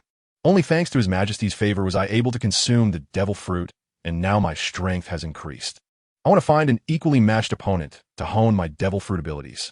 Zhao Yun sighed. Alas, General Hu, you are fortunate. There are still many people you can look for, but for someone like me, finding an opponent is so difficult. You don't understand, General Hu. Huaxia looked at Zhao Yun's smug expression, gnashing his teeth with anger. But he still said, General Zhao Yun is right. However, this is all for the future of the empire. Please bear with it for a while, and when we return, you can spar with General Zhang Han. Huaxia looked at Zhao Yun with a righteous expression. Zhao Yun was also caught off guard by Huaxia's remarks, and could no longer recite his script of bravado. He looked solemnly at Huaxia and said, what general who says is true? For the empire, everything is worth it. Seeing Huaxia wanting to continue the argument, Zhao Yun quickly found an excuse to leave. General Hu, I'll go rest now. Just notify me if there is anything. After saying that, Zhao Yun ran off. For some unknown reason, the heroes who came to the pirate world had all undergone significant changes in their personalities, differing greatly from historical records. Watching Zhao Yun leave, Huaxia snorted coldly. He thought Zhao Yun was trying to show off in front of him, not realizing who Huaxia was, who was well-versed in the emperor's show-off phrases. At the pinnacle of the heavens, I stand proud in the world. I win the fish and have the sky. Kill one person in 10 steps, leaving no trace for 1,000 miles. The enemy can only flee when faced with me. Those I defeat, even if given time to chase, will not see my back. Damn it, this Huaxia talks too well, one set after another. I, Zhao Yun, just wanted to show off a bit. Is it necessary to escalate it like this? He vented his anger, and I accompanied him. I want to show off a little, and he can't agree. Alas, the human heart is not what it used to be. Fortunately, Huaxia was not around. Otherwise, the two would have started a literary competition again. On Us Island, several pirate ships approached. Looking at the deserted Us Island, the leading pirate captain frowned. Thomas and Black. Those two useless fools. Don't they know I was coming today? Here, you take people to the island and find Thomas for me. Damn it, this useless person actually dared to make me wait. The pirate captain hammered the arm of his chair with his golden hook, his eyes darkly staring at the island ahead. Kier looked at the pirate captain in fear. Yes, Captain. Kier was a small captain of the Beast Pirates, leading a combat team of 12 people. He was considered a cadre in the Beast Pirates. Why was Kier looking at the pirate captain with fear? Because the captain of the Beast Pirates was a brutal and merciless pirate. He was not only cruel to civilians, but also often killed his crew without reason. Unjustified slaughter was his everyday affair. If the tasks assigned to him did not meet his satisfaction, congratulations, you've earned yourself a reincarnation card. The evil nature of the Beast Pirates captain could be talked about for 3 days and nights without end. Here, and his team disembarked and quickly headed deep into the island. Once out of sight of the pirate ship, the 13 of them breathed a sigh of relief. A young pirate cautiously inquired, "Boss, the captain is getting scarier. Just now his gaze seemed like he wanted to eat us." The pirates swallowed hard. Here was no exception. He sighed, "What can we do?" "The captain is worried about the payment to Rox. Thomas and Black, those 2 useless fools, made the captain wait so long. Now the captain has come personally to find them, and they haven't even come out to greet him. What do you think will happen when the captain finds them?" A long-armed pirate said, "Boss, we should quickly find Thomas and the others. Otherwise, if the captain unleashes his anger on us, we're finished." Kier was also awakened. Quick, everyone stop being lazy. If we can't find them later, we'll be in big trouble." The 13 quickly dispersed to search deeper into the island. 3/4 of an hour later, on the beast ship, the captain of the Beast Pirates, Evil Tiger, stared fiercely at us island, his tone filled with murderous intent. "Andre, everyone go to the island and find Thomas and Kier. If you find them, break their legs and bring them back." Andre knew of Evil Tiger's ferocity and did not linger. "Yes, Captain." Deep in the island, they discovered the bodies of Thomas, Black, and others. The pirates felt as if the sky had fallen. Kier held his head, in pain. Why is this happening? Thomas, Black, why did they die?" The long-armed pirate muttered, "It's over, it's all over. The captain won't spare us. We need to run quickly. We can't stay here. Here we can only wait to die. We'll die if we go back too." Kier's mind was calm at this moment, his fear suppressed. "Quick, let us run to the other side of the island. Find Thomas's secret passage, and hide in there for 10 days or half a month. Once the captain leaves, we can continue to run and 1T return to the Beast Pirates. We'll find a place to hide, and when the captain is dead, we'll come out and continue being pirates." The fat pirate looked at Kier. "Boss, what about food and water? 10 days or half a month without water and food. We won't survive." Kier glared at him. "Do I not know that? There's enough food and water in that secret passage for all 13 of us to last a year." The long-armed man wanted to continue asking. Kerr interrupted. "Now everyone run. Once we get to the place, you'll know. If you don't run, the captain will send that black bear Andre to find us." "Yes. Hurry up and run." Chapter 31, G1 Naval Base. At the G1 Naval Base, Zephyr sat in his office, rubbing his forehead. "Sai, what is going on? What are the Celestial Dragons thinking, coming out to have fun in this situation? Don't they know how malicious Rox is towards them? Or are they just that stupid?" Zephyr looked at the photo in his hand, Rox. After thinking for a long time, Zephyr picked up the Din Din Mushy and dialed Steelbone Kong. At this time, Zephyr had not yet experienced the events that would follow, and was still full of enthusiasm for the Navy. He also held respect for the Celestial Dragons. Ding ding ding. "Admiral Kong, Rox has appeared at the G1 base," Zephyr said. Steelbone Kong replied with concern. "Zephyr, you need to stay calm. Rox is not someone you can handle. I will have Admiral White Tiger take over this matter. You don't need to worry about it." Zephyr was filled with black lines. "Admiral Kong, do you think I'm so reckless in your eyes? What I want to tell you is that the Celestial Dragons are coming to the G1 base in 7 days for a visit, and I'm worried something might happen." Steelbone Kong awkwardly stroked his beard. How could that be?" "Zephyr, you are a wise and courageous officer in my eyes. I'm just upset because of Garp, right? Even if Garp is upset, he's talking nonsense." Suddenly, Steelbone Kong had a flash of inspiration. "Zephyr, what did you just say?" Zephyr covered his head and said, "Admiral Kong, I said the Celestial Dragons are coming to the G1 base in 7 days, and I'm worried that Rox has some scheme. Admiral, please apply to the higher-ups. Have the CP organization send some strong people to protect us, preferably with an admiral-level combat power." Steelbone Kong's mind went blank for a moment. What are they trying to do? Don't they know that Rox is out there capturing these lone Celestial Dragons? Infuriated, Steelbone Kong smashed his desk. "Zephyr, you take good care of the Celestial Dragons. I will report the protective forces to the 5 elders." Steelbone Kong paced back and forth in the office. "By the way, Zephyr, remember to evacuate the civilians. Keep them away from G1 Island. The Celestial Dragons are difficult to deal with and kill people at the slightest provocation. The Navy personnel who have nothing to do should avoid appearing in front of the Celestial Dragons. If the Celestial Dragons want slaves or something, just let them have those pirates. If the pirates die, then they die." Steelbone Kong said coldly. Hearing this, Zephyr felt a bit sympathetic and asked, Admiral Kong, do we really have to let the celestial dragons vent their anger on these pirates? Steelbone Kong angrily replied to the Den Mushy, Zephyr, have I ever told you that we cannot have compassion for pirates? If your kindness leads to harm for our navy and the civilians, can you bear that responsibility? Put away your compassion, Zephyr. This is my last warning to you. Angrily, Steelbone Kong hung up the phone. Zephyr stood there awkwardly, speechless, not knowing what he was thinking. After a long time, he finally came to his senses. Sigh, why is there so much evil in this world? Are all pirates really unteachable? At Marineford, Steelbone Kong hung up the Den Mushy after talking to Zephyr. He stood at the top of the Navy headquarters, gazing out at the distant sea.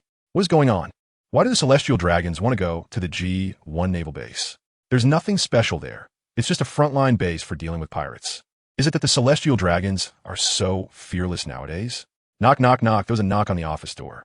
Admiral Kong, are you in? I have urgent matters to report to you, a communication officer said breathlessly.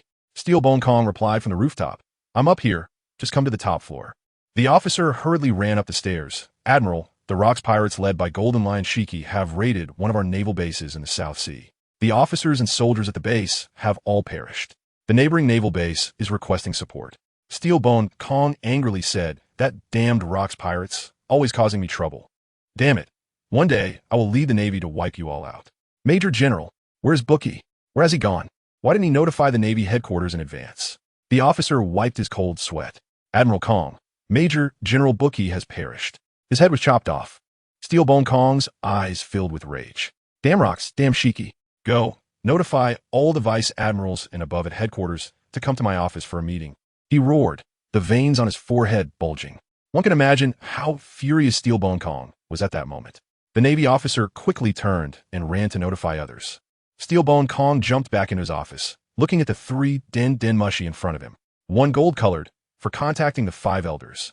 1 white, for contacting Admiral White Tiger and the marshal who is living in retirement at the Holy Land. 1 colorful, which is Steelbone Kong's daily communication Den Mushy. Steelbone Kong hesitated. Should he contact the 5 elders now? The 5 elders have lost trust in the Navy due to the events in Soga Kingdom and are questioning the Navy's ability to suppress pirates. Funding has also been cut. If he makes this call, Steelbone Kong will surely face the wrath of the 5 elders. Funding might be reduced again. Sigh, what to do? Steelbone Kong sighed. After a while, the office was filled with the arrival of vice admirals. Vice-Admiral Torres grited Steelbone Kong, Admiral Kong. Did you urgently summon us because something important is about to happen? Steelbone Kong rubbed his temples. Sigh, let's wait for them to arrive before discussing it. Pirates are rampant at sea, and the civilians are suffering. I'm worried about it. Vice Admiral Torres quietly sat on the sofa. A quarter of an hour passed, and the vice admirals arrived one after another.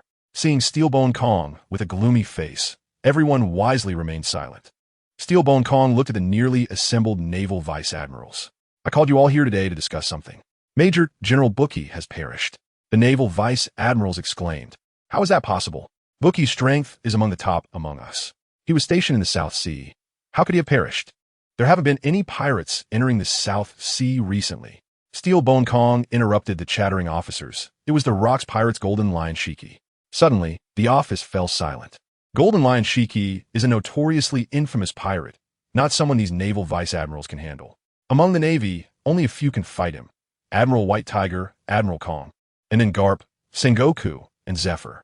The headache is Shiki's float fruit. This devil fruit ability gives Shiki an absurd level of mobility.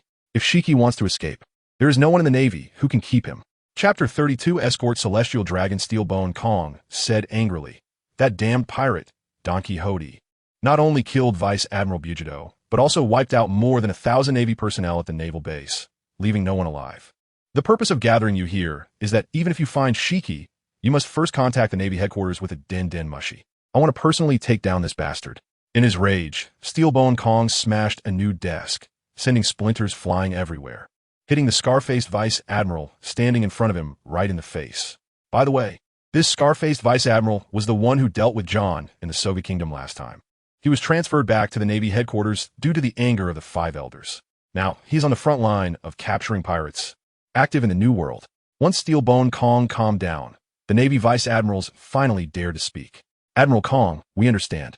We'll contact headquarters immediately if we find Shiki. That's all for now. Vice Admiral Baster, you are to withdraw from pursuing the venomous snake pirate crew and go to the South Sea Z3 base to stand guard. The people there need a just Navy officer like you. Vice Admiral Baster replied, Yes, Admiral Kong. I will take my troops to Z3 base right away. Steelbone Kong stood up. The reason I called you here is not only for Shiki, but also for something more important. The Celestial Dragons will be going to G1 base and need 2 Vice Admirals to accompany them. Upon hearing this news, some Navy members fell silent, while others actively recommended themselves. Admiral Kong, count me, Maka, in for accompanying the Celestial Dragons to G1 base. I will ensure their safety. Maka flattered Steelbone Kong, who secretly wished these Navy scum would accompany the Celestial Dragons. They thought they could rise to power so easily, which was simply delusional. Maka is one. Who else wants to accompany the Celestial Dragons? Please recommend yourselves. Steelbone Kong looked enthusiastically at the Navy personnel. A lecherous-looking Vice Admiral self-recommended, Admiral Kong, count me in as well. I also want to accompany the esteemed Celestial Dragons. Steelbone Kong feared he would regret it. All right, you can go with Maka to escort the Celestial Dragons.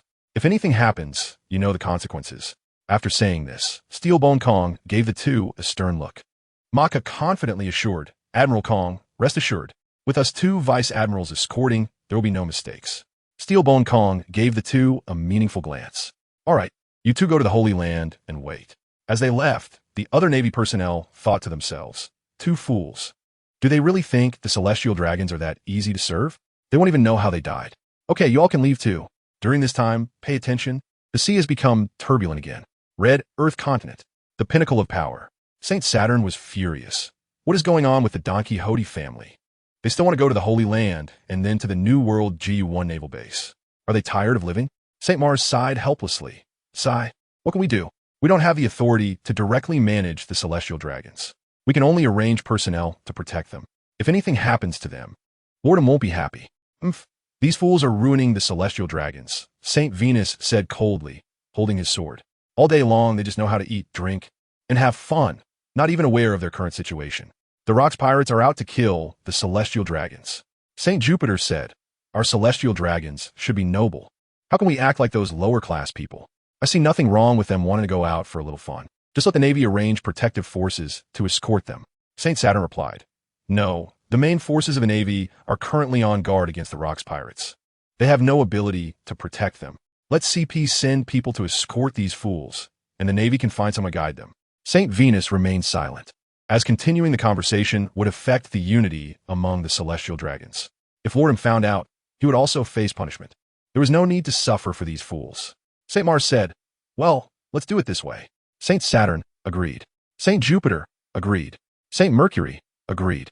St. Venus agreed. All right, since everyone agrees, I will contact the CP organization to arrange an escort for the Don Quixote family, St. Mars said blandly. Ding, ding, ding. The golden din mushy at the pinnacle of power rang. St. Saturn answered the call with confusion. Steelbone Kong, what is it? Why did you call? On the other end of the phone, Steelbone Kong summarized what he needed to say. Lord Five Elders, I heard that the Celestial Dragons want to go to G1 base for leisure. As you know, our Navy doesn't have so many high-level combat forces to escort them right now. Could you let the CP organization send someone to escort them? Ideally, we need someone with admiral-level strength. The Rocks Pirates, specifically Charlotte Linlin, have been frequently appearing at G1 base lately. St. Saturn said sternly, We understand. The escort for the Celestial Dragons will be arranged by the CP organization. You Navy just need to prepare for their reception. Steelbone Kong respectfully replied, Lord Five Elders, the Navy headquarters has already dispatched 2 Vice Admirals to the Holy Land to follow the Celestial Dragons' arrangements. St. Saturn said with satisfaction, I see, Steelbone Kong. You Navy need to resolve the Rocks Pirates matter as soon as possible. We have high hopes for you as the next Navy Admiral. Steelbone Kong bowed to the din mushy. Yes, Lord Five Elders, our Navy will resolve the Rocks Pirates as soon as possible. I, Steelbone Kong, will not disappoint you, Lord Five Elders. St. Saturn ended the call with satisfaction. He looked at St. Jupiter and said, The Navy is quite obedient. This Steelbone Kong is very perceptive, knowing who the real master is. St. Mercury said, All right, Saturn, if there's nothing else, I'm going back. My little boy is still waiting for me. Speaking of St. Mercury's precious son, the 5 of them all agreed on his potential. At such a young age, his strength was already on par with a Navy major. He is only 15 years old. With the resources of the world government for training, he is a potential admiral, and he is also a celestial dragon. Although the celestial dragons have accumulated for over 700 years with rich training resources, talented geniuses are still very rare. Among the 9 members of the Holy Knights, only 3 currently possess admiral-level strength, while the others seem to be candidates for admirals. Saint Saturn said angrily, "Humph, just you have a good kid. What about my descendants? None of them are impressive." Saint Mercury laughed heartily. I'm heading back now. You all keep busy." Chapter 33 New Year 1 Qiming Island, Dacian Reception Room. Ingyu is contemplating the upcoming New Year in a few days, which will be the first New Year for Ingyu and others since arriving in this world, and it had to be celebrated properly. Bai Qi sat nearby, looking radiant as he sipped tea, occasionally glancing at Ingyu. Zhang Han sat straight like a tree, silent. Ingyu tapped his fingers on the armrest of the dragon chair. Tick-tock, Li Xian, have the residents of Happy Town been arranged? There are less than 15 days until the New Year, and you need to hurry. Not a single person should be without a home in the New Year. This was my personal promise when the town was established. Ingyu's authoritative gaze fixed on Li Xian. Li Xian, then the director of the Dacian Construction Bureau, quickly stood up and bowed, saying, "Your Majesty, Happy Town is already fully occupied by the Ant people. The remaining over 30,000 have been relocated to the neighboring Dawn Town. Before the New Year, I will certainly resolve the housing issue for everyone. Please rest assured, Your Majesty." Ingyu looked at Li Xian with satisfaction. "Li Xian, you must manage the affairs of the Construction Bureau well, and don't neglect the Public Security Bureau either. Public security is also a top priority. I do not want any bloody incidents on New Year's Day. Do you understand?" Li Xian bowed again, saying, "Your Majesty, I have already given orders to Deputy Director Zhao Huang of the Public Security Bureau. During the New Year period, security personnel will be on a 3-shift rotation, continuously patrolling the territory of the Dacian Empire. Not only Happy Town and Dawn Town, but also the under-construction Wangbei City will have security personnel patrolling. I guarantee there will be no bloody incidents on New Year's Day." "Good. Li Xian, you really have given me a big surprise," Ingyu exclaimed. "At first, I thought you were just an illiterate brute. I didn't expect you to be such a capable person. You must take the Public Security Bureau seriously, too. From the day the Empire officially reports to heaven, you will be the first Minister of Public Security of the Empire, ranked 2nd class. Don't let me down, Li Xian." Ingyu looked at Li Xian seriously. Li Xian was also surprised by Ingyu's grand promise. He respectfully knelt down, bowing multiple times, saying, "I will not fail Your Majesty's expectations. I will serve Your Majesty diligently until death." Seeing Li Xian's reddened forehead from bowing, Ingyu was taken aback. All right. Li Xian, please get up and take your seat. Look at your forehead. It's all red. Lan Hua, bring some eyes for Director Li." "Yes, Your Majesty. I will do that right away." "Thank you, Your Majesty." Li Xian obediently took his seat without any nonsense. Ingyu suddenly felt a void beside him and curiously looked at Bai Qi. "My General Bai Qi, how is the training of Qinda and the others going? I'm still waiting for them. Without them, Chun Tao and the others won't let me go out." Bai Qi put down his teacup and said lightly, "My great Majesty, for your safety, Qinda and the others still need some time to train. You can rest assured, they will definitely return before the New Year." Bai Qi was trying to placate Ingyu. Ingyu was furious. "General, you've said that 17 times already. Every time I ask you, you just use that line to brush me off. Can't you say something different?" Bai Qi stood up. "Your Majesty, my great Majesty. If you had said earlier what you wanted to hear, I would have made something up for you." Ingyu didn't want to look at Bai Qi anymore. Historically, Bai Qi was a god of war. How did he become a clown in the pirate world? He was specifically here to annoy me. All right, my general. You can continue playing with your teacup. Chun Tao kindly poured in you a cup of cool tea. Your Majesty, please calm down. General Bai Qi is also thinking of your safety. Now the outside world is turbulent with pirates and fighting everywhere.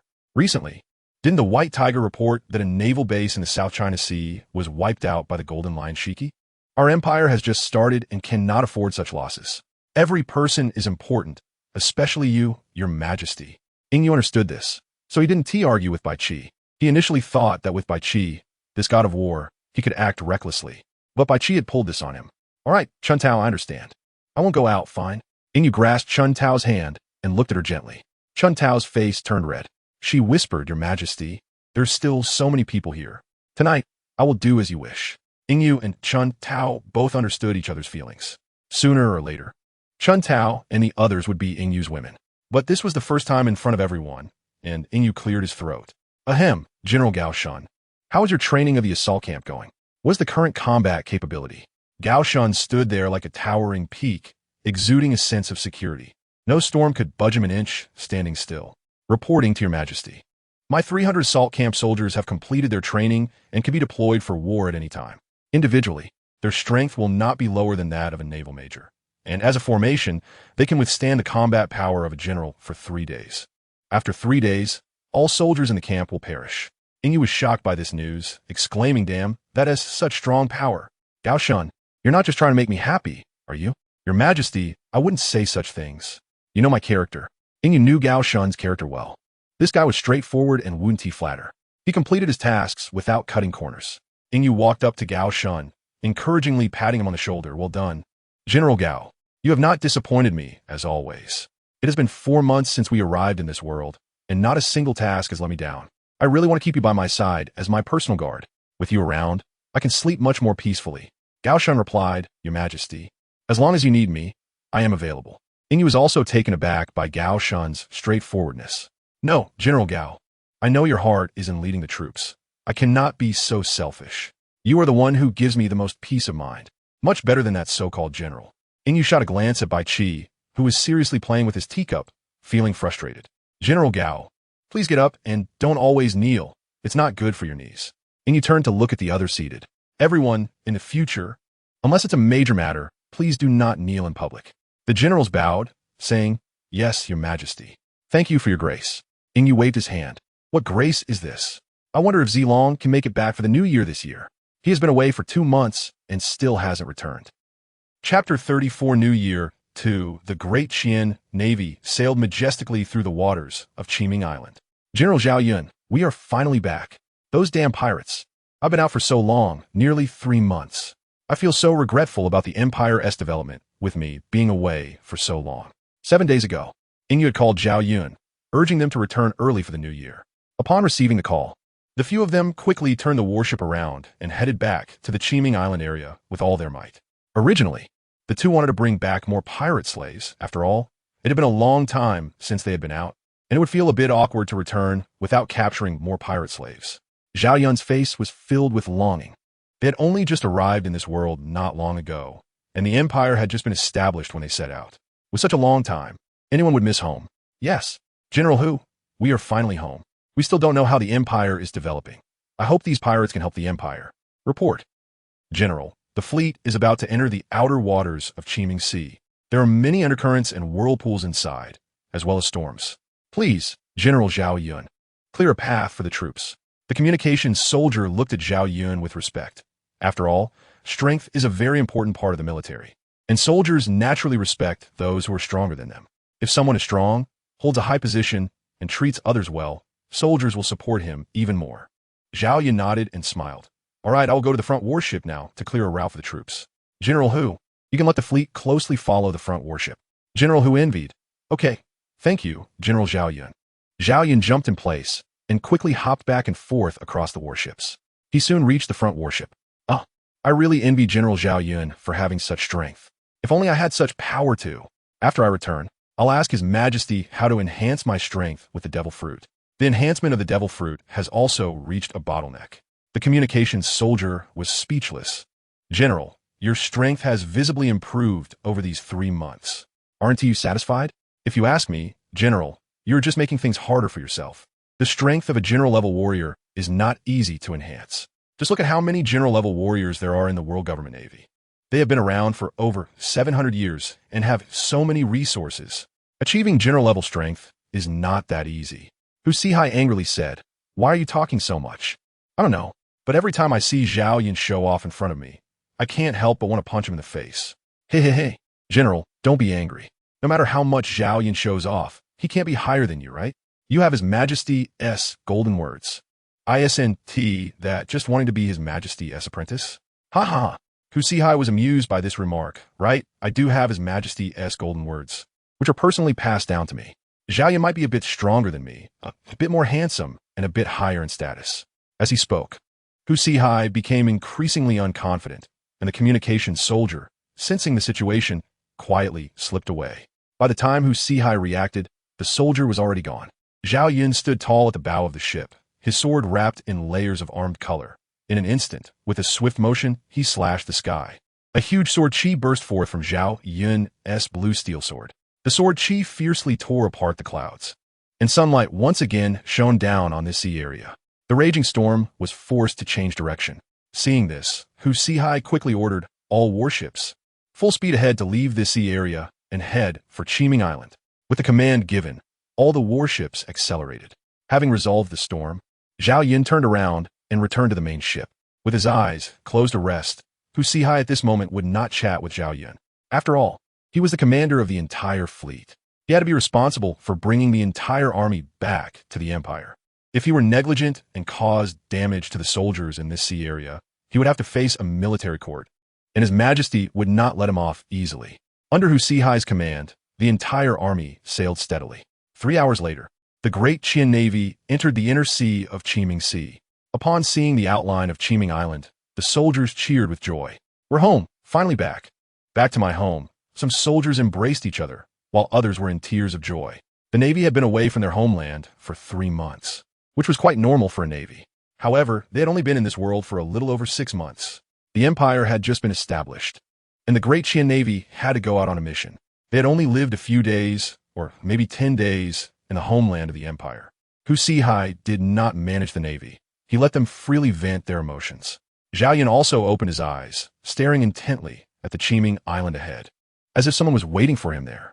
The patrolling navy on Qiming Island also spotted the warships at sea and quickly reported it. Most of the patrolling navy on Qiming Island was composed of local Ander people and a small number of Great Qian Navy personnel. The Ander people were familiar with Qiming Island and could avoid many dangers based on their guidance.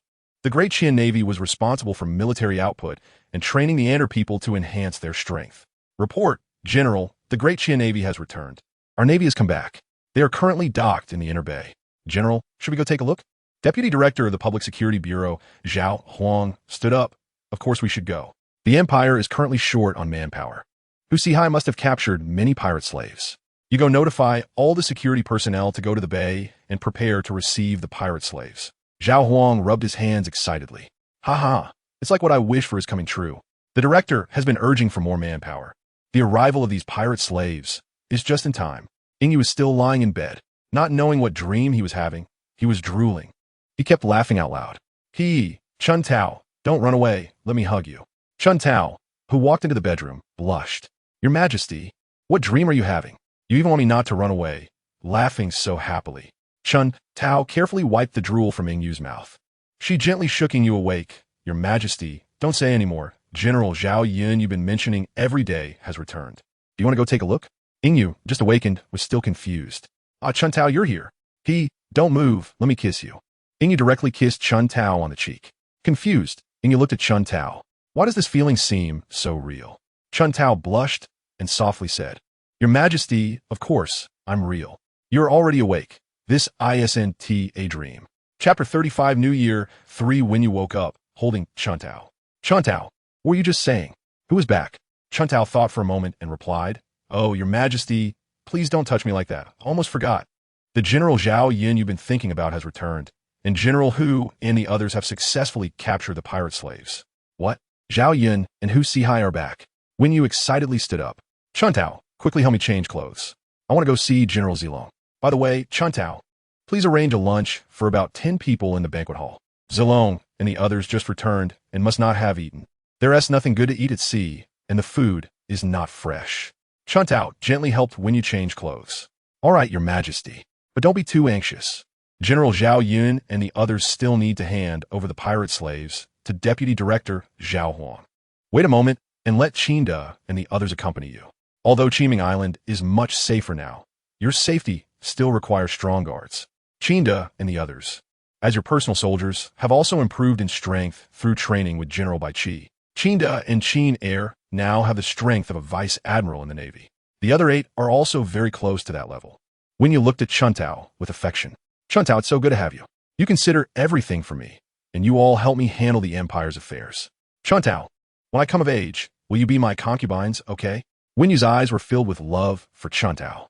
Chun Tao lowered her head and said in a voice so soft that even ants couldn't hear, I will listen to Your Majesty. A quarter of an hour later, Wenyu, dressed neatly, looked gently at Chun Tao. Chun Tao, you look so cute today. I really want to take a bite out of you, so you would never leave me.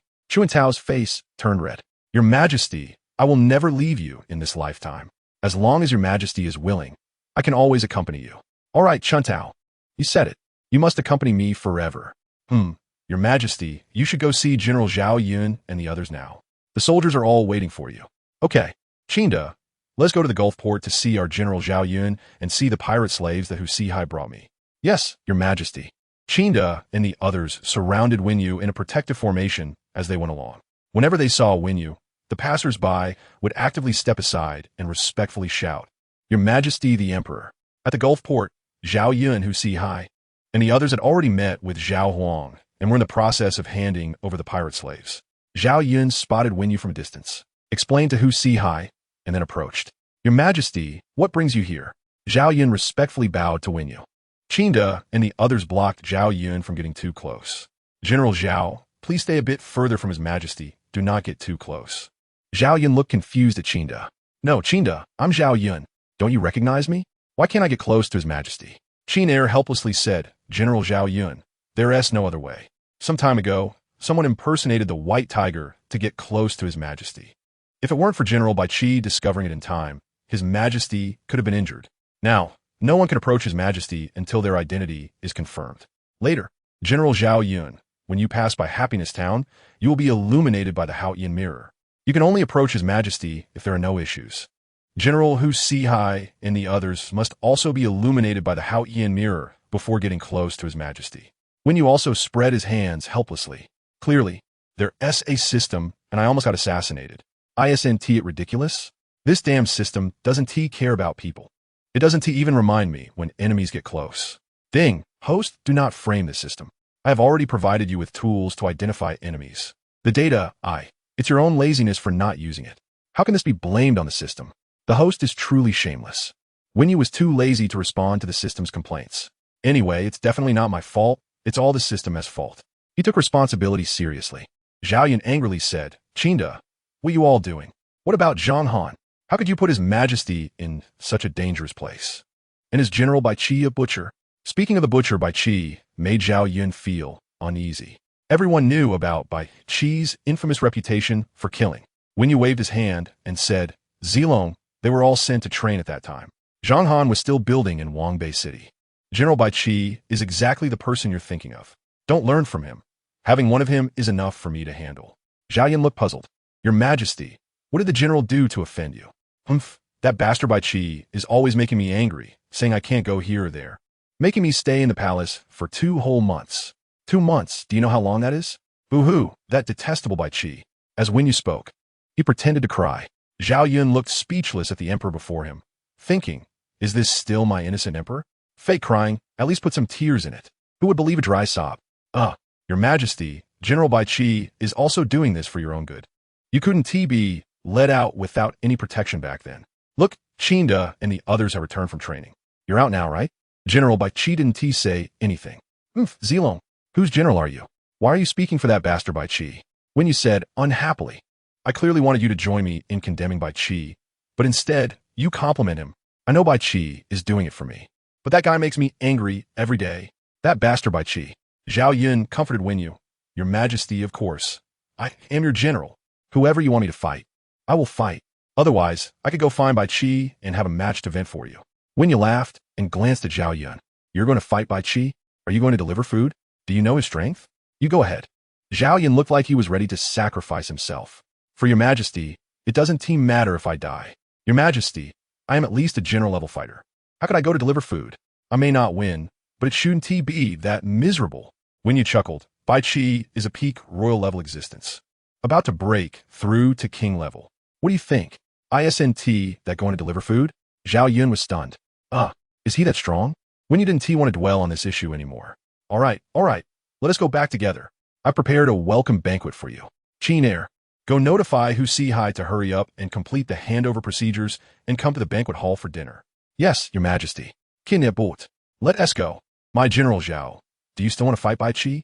No. Your Majesty, I'd rather be a good general. It's better not to be a general.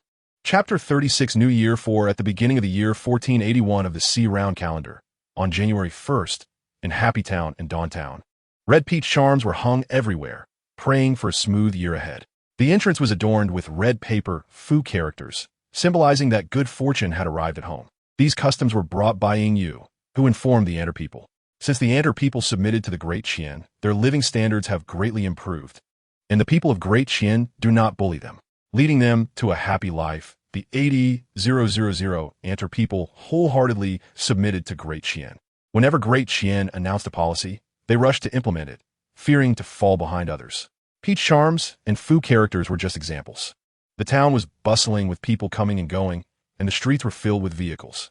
Children chased each other with candied hawthorns, their laughter echoing throughout the small street, while adults watched the children with smiles.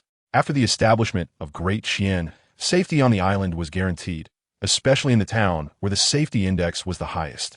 In other places, like deep mountains and dense forests, the imperial guards of Great Qian would regularly check.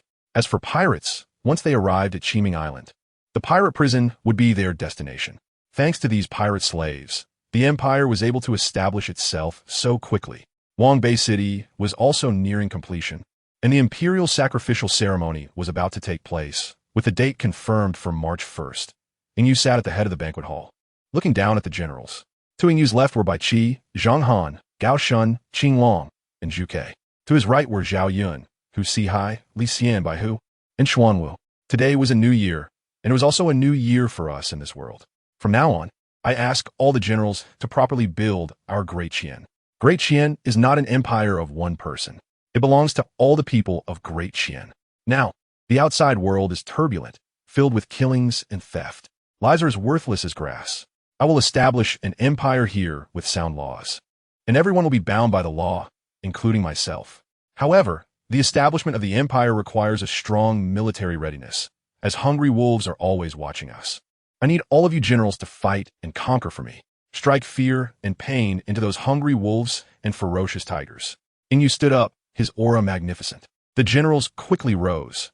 We are willing to heed your majesty's orders and move forward without hesitation. Anyone who obstructs your majesty's great cause is our enemy. We will clear the obstacles for your majesty. Please rest assured, your majesty. Ha ha ha, very good. Ying Yu laughed heartily. Generals, please be seated and enjoy today's delicacies. These are things you have never eaten before. Chun Tao and the others worked hard today.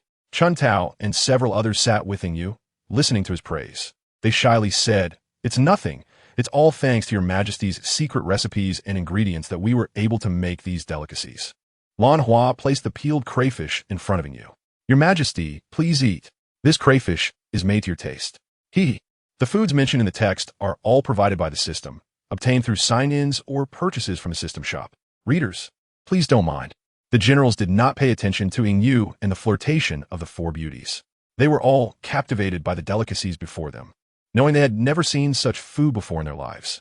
The pungent aroma constantly teased their taste buds. Ying Yu enjoyed the feeding from Chun Tao and the others, noticing that Bai Qi and the others had yet to start eating. "Why aren't you eating yet?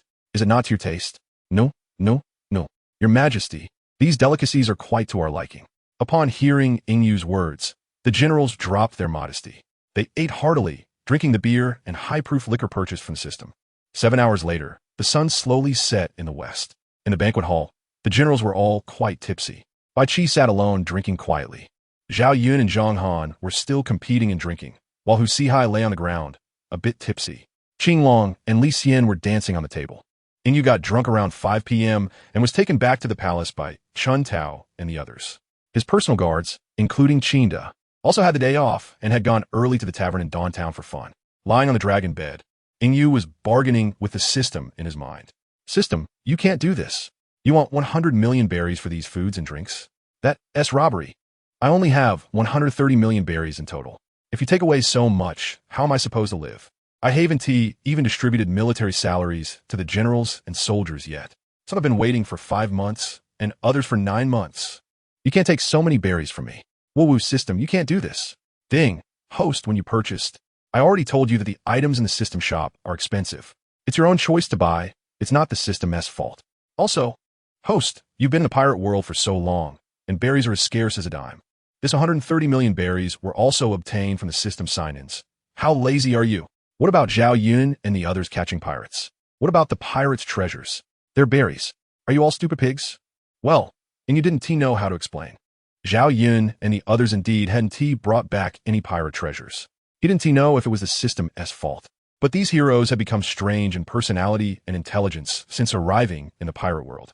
The system seemed to know what Yu was thinking. Ding, host. Don't think too much. This is due to the rules of the pirate world, and it has nothing to do with this system. There aren't many intelligent people in the pirate world anyway, and most of them are strong. Just look at Carp, Shiki, Whitebeard. You know what they will do in the future. The pirate world is inherently an abstract world. By the way, system, today is New Year's Day, and it's also my 10th month of sign-in. If you don't give me some good things, it would be unfair to me. Yu pretended to look pitiful at the system spirit. Host, don't look at me like that. The sign-in items are really not something I can control. Wait a moment. I'll give you some New Year gifts, okay? Yu nodded, system, you are so good. Much better than those flashy and cheap systems. Whoa, with you system, I am the destined person in this world. While thanking the system, Yu thought about what gifts to ask for from the system. Host, shall we start signing in now? No. System, wait a moment. I want to enjoy a fragrant bath first. I need to seek help from the gods. Wait for me. Huaxia, prepare hot water for me. I want to bathe. Chapter 37 New Year's gift package after the bath. Yu offered incense and prayed devoutly. Pengu, Nuwa, please bless me. 3 pure ones, please bless me. Jade Emperor, Tathagata Buddha, please bless me. Let me open a good gift package. Mother the Ancestor Star, bless your favorite child. System, let me check in. Ding, okay, host. The system's roulette kept spinning. Ding, congratulations, host. You have received a New Year's gift package. Ding, congratulations, host. You have received the blessing of the Mother of the Ancestor Star. The New Year's gift package is doubled. Ha ha. I knew I was the favorite child of the Mother of the Ancestor Star. Yu laughed loudly. System, quickly open the New Year's gift package for me. Okay. Host. Congratulations, host. You have received 1 special character card, 1 Legion card, 1 billion berries, and 1 devil fruit. Ding. Blessing from a Mother of the Ancestor Star is in effect. Congratulations, host. You have received 2 special character cards. The Legion card has been upgraded to a Special Forces card, 3 billion berries, and 1 Ancestor Dragon Fruit. The Ancestor Dragon Fruit has had all side effects eliminated thanks to the blessing of the Mother of the Ancestor Star. The host can use it with confidence. Yu was shocked by this New Year's gift package. His mouth was agape. This. The Mother of the Ancestor Star is too kind. I really am her favorite child. Haha, system, use the Special Character card and Special Forces card for me. Ding, congratulations, host. You have obtained the Young Sword Demon, Dugu Chiobai, Eunuch, Chao Zhangchun, and the 18 Riders of Yin. What Dugu Chiobai? System, you're not joking, right? Is such a person really able to appear in this world? His strength is beyond the limits. Ding, host, Dugu Chiobai is the Dugu Chiobai from the Middle Martial World. And he is still young. His strength is not that outrageous.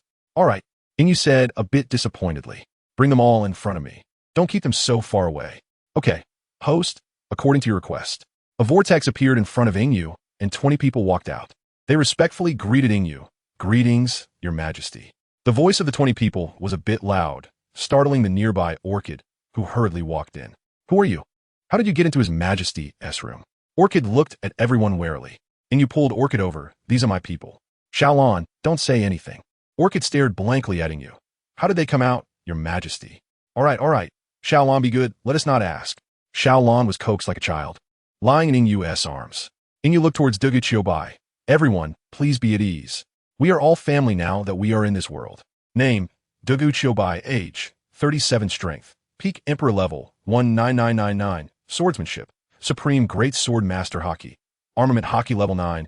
Observation Haki level 9. Conqueror's Haki level 10. Name, Chao Zhengchun. Age, 42 strength. Admiral Candidate, 9500. Body Technique. Innate Childlike Energy Haki. Armament Haki level 7. Observation Haki level 8. Name, 18 Riders of Yin. Age, 25 to 29 strength. Navy Vice Admiral, 6000. Swordsmanship. Sword Master Haki. Armament Haki level 5. Observation Haki level 4. Seeing Dugu Chiobai's strength data, Yu was once again shocked. He thought he was prepared, but this data was truly astonishing.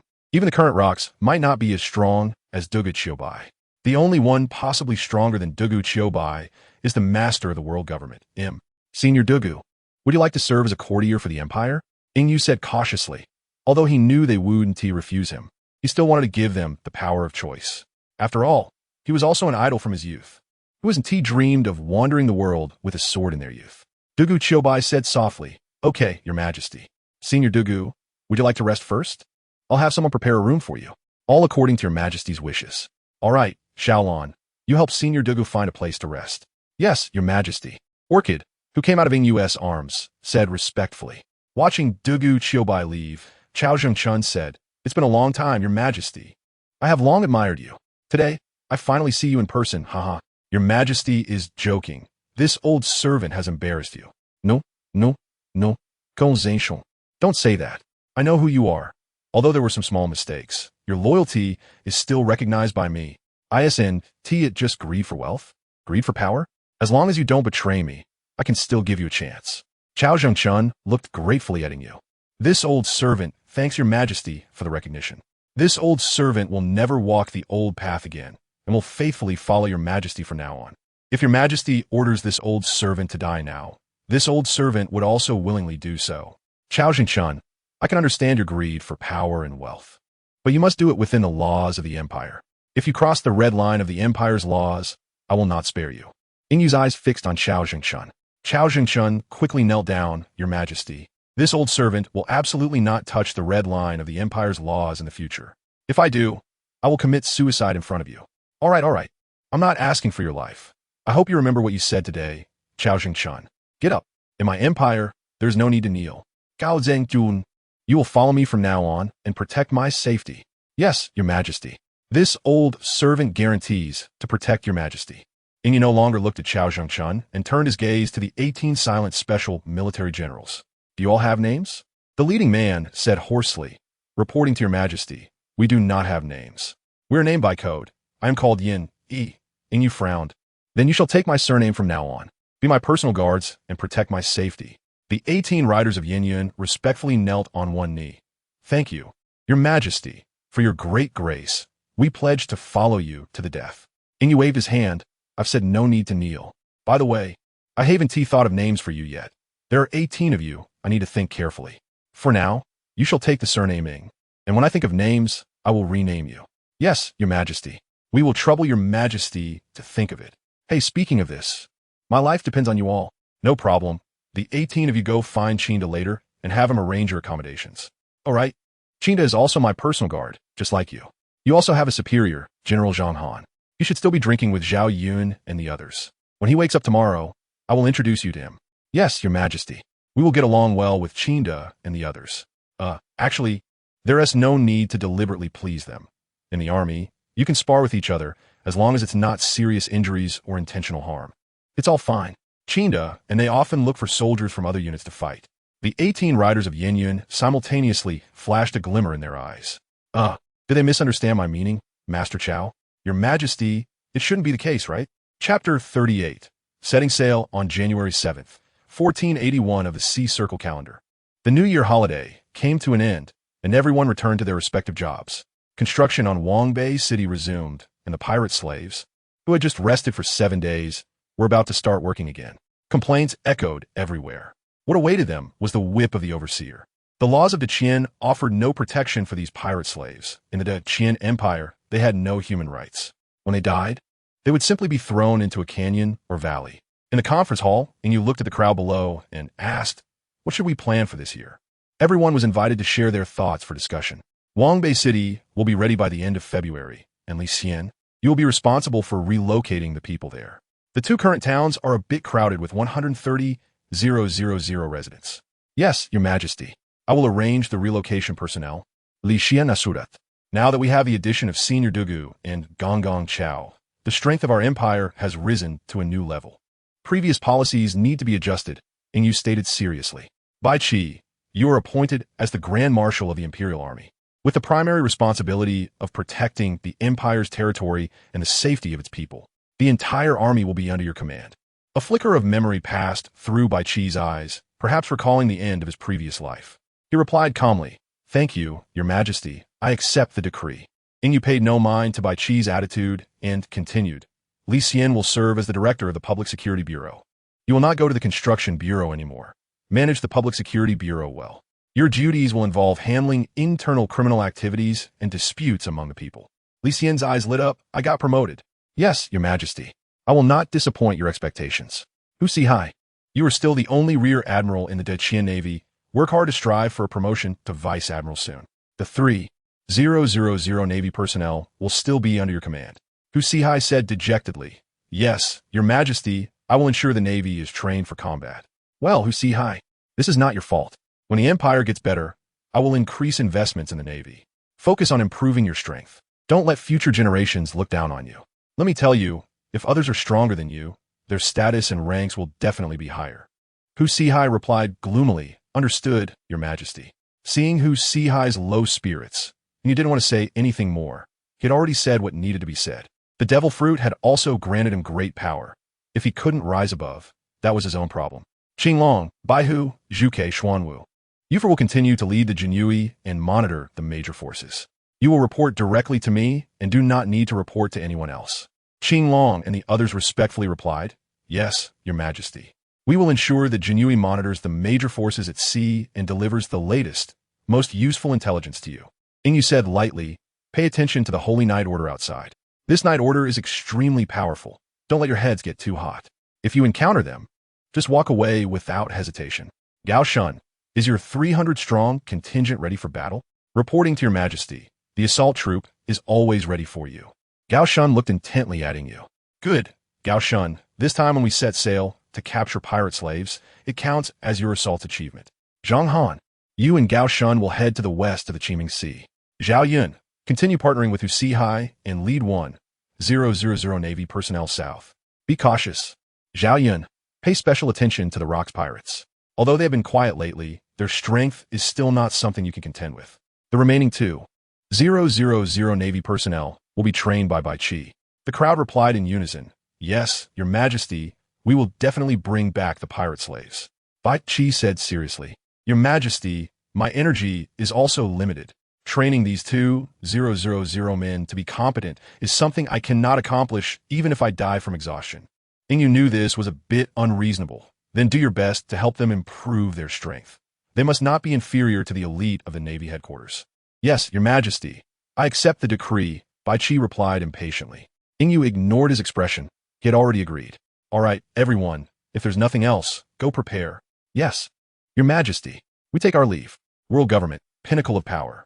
Peter stood respectfully behind Saint Satan. Respectful Saint Satan, I have found information on those individuals. According to CP3's intelligence, they have only appeared in recent months. Previous information is blank. They may be survivors from Sky Island or indigenous people from unknown seas. Saint Satan angrily threw the documents on the ground. A bunch of useless trash. You haven't collected any valuable information. Even raising a dog would be better than you. Peter, notify CP3 that I want their detailed information within a week. If they fail, let the head of CP3 commit seppuku. Saint Satan roared. Saint Peter expressed dissatisfaction. Saint Satan, there's no need to be so anxious. Do these people really warrant such anger? CP3 is led by me, and your intention to directly execute the head of CP3 is just a slap in the face. Although the one who dies is trash and doesn't matter. At least discuss it with me first. I'm not your subordinate. Peter, you don't understand the importance of the divine sword to our family. I'm not arguing with you. I just want to retrieve my divine sword. Saint Peter looked confused. Saint Satan, have you lost your mind? Your divine sword was taken by Charlotte Linlin, and it is now in Rock's hands. Have you forgotten? The other three, at the pinnacle of power, looked at Saint Satan with bewildered expressions. A flock of crows flew overhead. Peter, go notify the Navy to increase efforts against the Rocks pirates. As for the other pirate groups, I will have CP0 deal with them. Saint Satan awkwardly changed the subject. Yes, esteemed elder stars. Peter elegantly turned and left the pinnacle of power. The other four also did not continue the previous topic and busied themselves. On Qiming Island, the people boarding the warship looked at the vast ocean and exclaimed, This pirate world is truly amazing. The sea kings in the depths can grow so large. In our place, they would be considered monsters or demons. At the harbor, Ingyu shouted, Remember to return early. Don't forget the founding ceremony on March 1st. Qinda and others shouted with all their strength. The group that had already left the harbor could not hear what Qinda and the others were saying. General Zhao Yun, did you hear what they said? Huaxia looked at Zhao Yun with confusion, hoping to get an answer from him. Zhao Yun replied seriously, I do not know. Chapter 39. Conflict with the Navy. Zhang Han, Gao Shun, and others were sailing in the New World, in the Walter Sea area. The sea was calm, and many seagulls circled around the ship, squawking, while large fish occasionally swam by. Gao Shun stared ahead, as if sensing something bad was about to happen. General Fangan. There are several world government naval ships ahead being pursued by pirates. Should we go help them? Gao Shun asked seriously. Zhang Han's dignified face twitched slightly. Gao Shun, the Navy will eventually clash with us. Their masters will not allow our empire to exist. Are you really thinking about helping them? Did you forget to bring your brain today? Gao Shun pursed his lips and replied, that's not what I meant, General Zhang Han. Aren't we supposed to capture pirate slaves to bring back to the empire as labor? I just thought we could also capture these Navy men along the way. Since we will face them sooner or later, why not act first? Damn it, Gao Shun, you really are something. Even thinking of that. It's a pity that His Majesty has decreed that we should not actively engage with the Navy. Sigh, all for the sake of merit. Ham Han Sai Hid. No. General Zhang Han, you still don't understand my point, Gao Shun said, his enigmatic demeanor catching Zhang Han's attention. What do you mean, Gao Shun? Zhang Han looked at him in confusion. General Zhang Han, given the current nature of the Navy, do you think they would let us, their scapegoat, go? Can't you see they're coming straight for us? Damn it, these dogs are treating us like fools. Hamlan Kushid Angeli. Gao Shan Kamli Plaid, General Fangan. This shouldn't count as actively engaging with the Navy, right? If we take them down, His Majesty won't say anything. These trash are no different from pirates. Let's capture them and make them atone for their lives by contributing to the empire, right? Let's capture every last one of these bastards and make them contribute to the empire's construction. Zhang Han said seriously, Gao Shun, get your assault team ready. We're at sea. You guys have trained for so many days. It should be fine, right? Zhang Han looked at Gao Shun with concern. Gao Shun cupped his fists and assured, General Zhang Han, please rest assured. Our assault team can handle anything, whether on land or at sea. Dealing with these pirates will be no pressure for the Navy. Zhang Han nodded. Then the battlefield will be left to you, General Gao Shun. I'll handle those stronger ones. On a distant Navy warship, a Navy colonel looked worriedly at the rear admiral in front of him. Sir, can we really do this? If the higher-ups find out, we'll be going to Judicial Island. The rear admiral shrugged indifferently. This is for the world government. What's a few merchant ships sacrificed? Besides, my uncle is a vice admiral at the naval headquarters. Who would dare send me to Judicial Island? The Navy colonel helplessly replied. Then, Rear Admiral, should we inform the merchant convoy ahead? So they can prepare. Are you stupid? If we inform them, they'll run away ahead of time. Without them holding off the pirates, how will we escape? The Rear Admiral shouted angrily, spitting on the Navy colonel. The colonel stood awkwardly, not bothering to wipe off the spit. Give me full speed to overtake the merchant ships ahead. Yes, sir. The pursuing pirates noticed the Navy suddenly increasing speed and also raised their speed without hesitation. They had originally planned to play with the Navy, but decided not to continue when the Navy showed such insensitivity. The pirate captain grinned, you guys. Aim all the cannons at the Navy warships ahead and force them to a stop. Capture this warship, and I'll take you to Pirate Island for some fun. The pirates laughed heartily. Yes, Captain. Capture the Navy and go have fun at Pirate Island. Ha ha ha. Meanwhile, the Navy continued to sail toward Zhang Han and the others, unaware that they were heading into their own prison. Ha ha. These fools still don't know to escape. Have they been scared silly? The Navy Rear Admiral laughed arrogantly at Zhang Han, while the pursuing pirates continued their chase. They didn't notice the unusual movements of Zhang Han and the others, mistakenly thinking Zhang Han's group was intimidated by the firepower of the pirates behind them. Zhang Han didn't even glance at the idiot. Gao Shun drew his sword and pointed it at the Navy warship ahead. Attack! His steady voice echoed across the ship. The assault team quickly sprang into action, firing cannonballs towards the Navy. The Navy, taken by surprise, finally realized they were the small fish in this situation. The Navy Rear Admiral, embarrassed, shouted, Quick, quick, quick! Give me counterfire! I want these trash to know the might of our Navy. I can't beat pirates, but I can't lose to a small merchant ship. Can I? The Navy scrambled to execute the Rear Admiral's orders, but before their cannonballs could reach the enemy ship, they were blown up in midair by waves of sword energy. Seeing so many sword energies, the Navy Rear Admiral panicked. What kind of merchant ship is this? So many sword masters. He hurriedly ordered the Navy, Stop shooting. Quickly explain our situation to the other side. The Navy colonel looked at this idiot in disbelief. Do you think they wouldn't know our obvious warship? It's clear they don't take us Navy seriously. Damn privileged kid. However, he didn't dare disobey the Rear Admiral's orders. In the Navy, subordinates cannot defy their superiors' commands. If they do, they could end up in a military court, except for those who are exceptionally powerful. Yes, sir. The Navy colonel quickly opened the ship's loudspeaker. Friends on the other side, do we have a misunderstanding? We're the Just Navy, currently executing a mission to capture pirates in this sea area. I am a nephew of Vice Admiral Malik. Why are you firing at us? Gao Shun waved his hand, signaling to cease fire. The Navy saw that the other side had stopped firing. The rear admiral, seemingly brainless, felt he had succeeded again. In his mind, he thought the other side was afraid of his uncle, Vice Admiral Malik. He waved his hand. All Navy ships, come closer. I want to ask these people how they dared to attack us Navy. The Navy colonel really wanted to strangle the rear admiral in front of him. Damn it. Can't you see our current situation? You still want to show off. The Navy colonel still respectfully advised. Rear admiral, the pirates behind us are getting closer. If we don't retreat soon, we won't be able to leave. The major general casually said, Oh, colonel, you're overthinking it. Didn't you see the merchant ship ahead? The swordsman on board is more than capable of dealing with these pirates. Just wait and see how I command them to rescue the pirates. Ha ha ha. The colonel felt dead inside and didn't want to care anymore, just hoping that the people on the other side were not some ruthless and vicious individuals. Chapter 40. Conflict with the Navy 2. A quarter of an hour later, the ships of both sides drew close together. The naval rear admiral looked angrily at Gao Shun. Who just ordered the attack on the Navy? Step forward and face me. Gao Shun ignored the fool and waited for the ship to stabilize. The assault camp quickly boarded the naval warship, surrounding the bewildered Navy tightly. What's going on? Was everything fine just now? How do we get surrounded? The Navy looked at each other in confusion, staring at the rear admiral. Only then did Gao Shun step forward, tapping the hilt of his sword against the rear admiral's face. It was I who called for the attack, just now.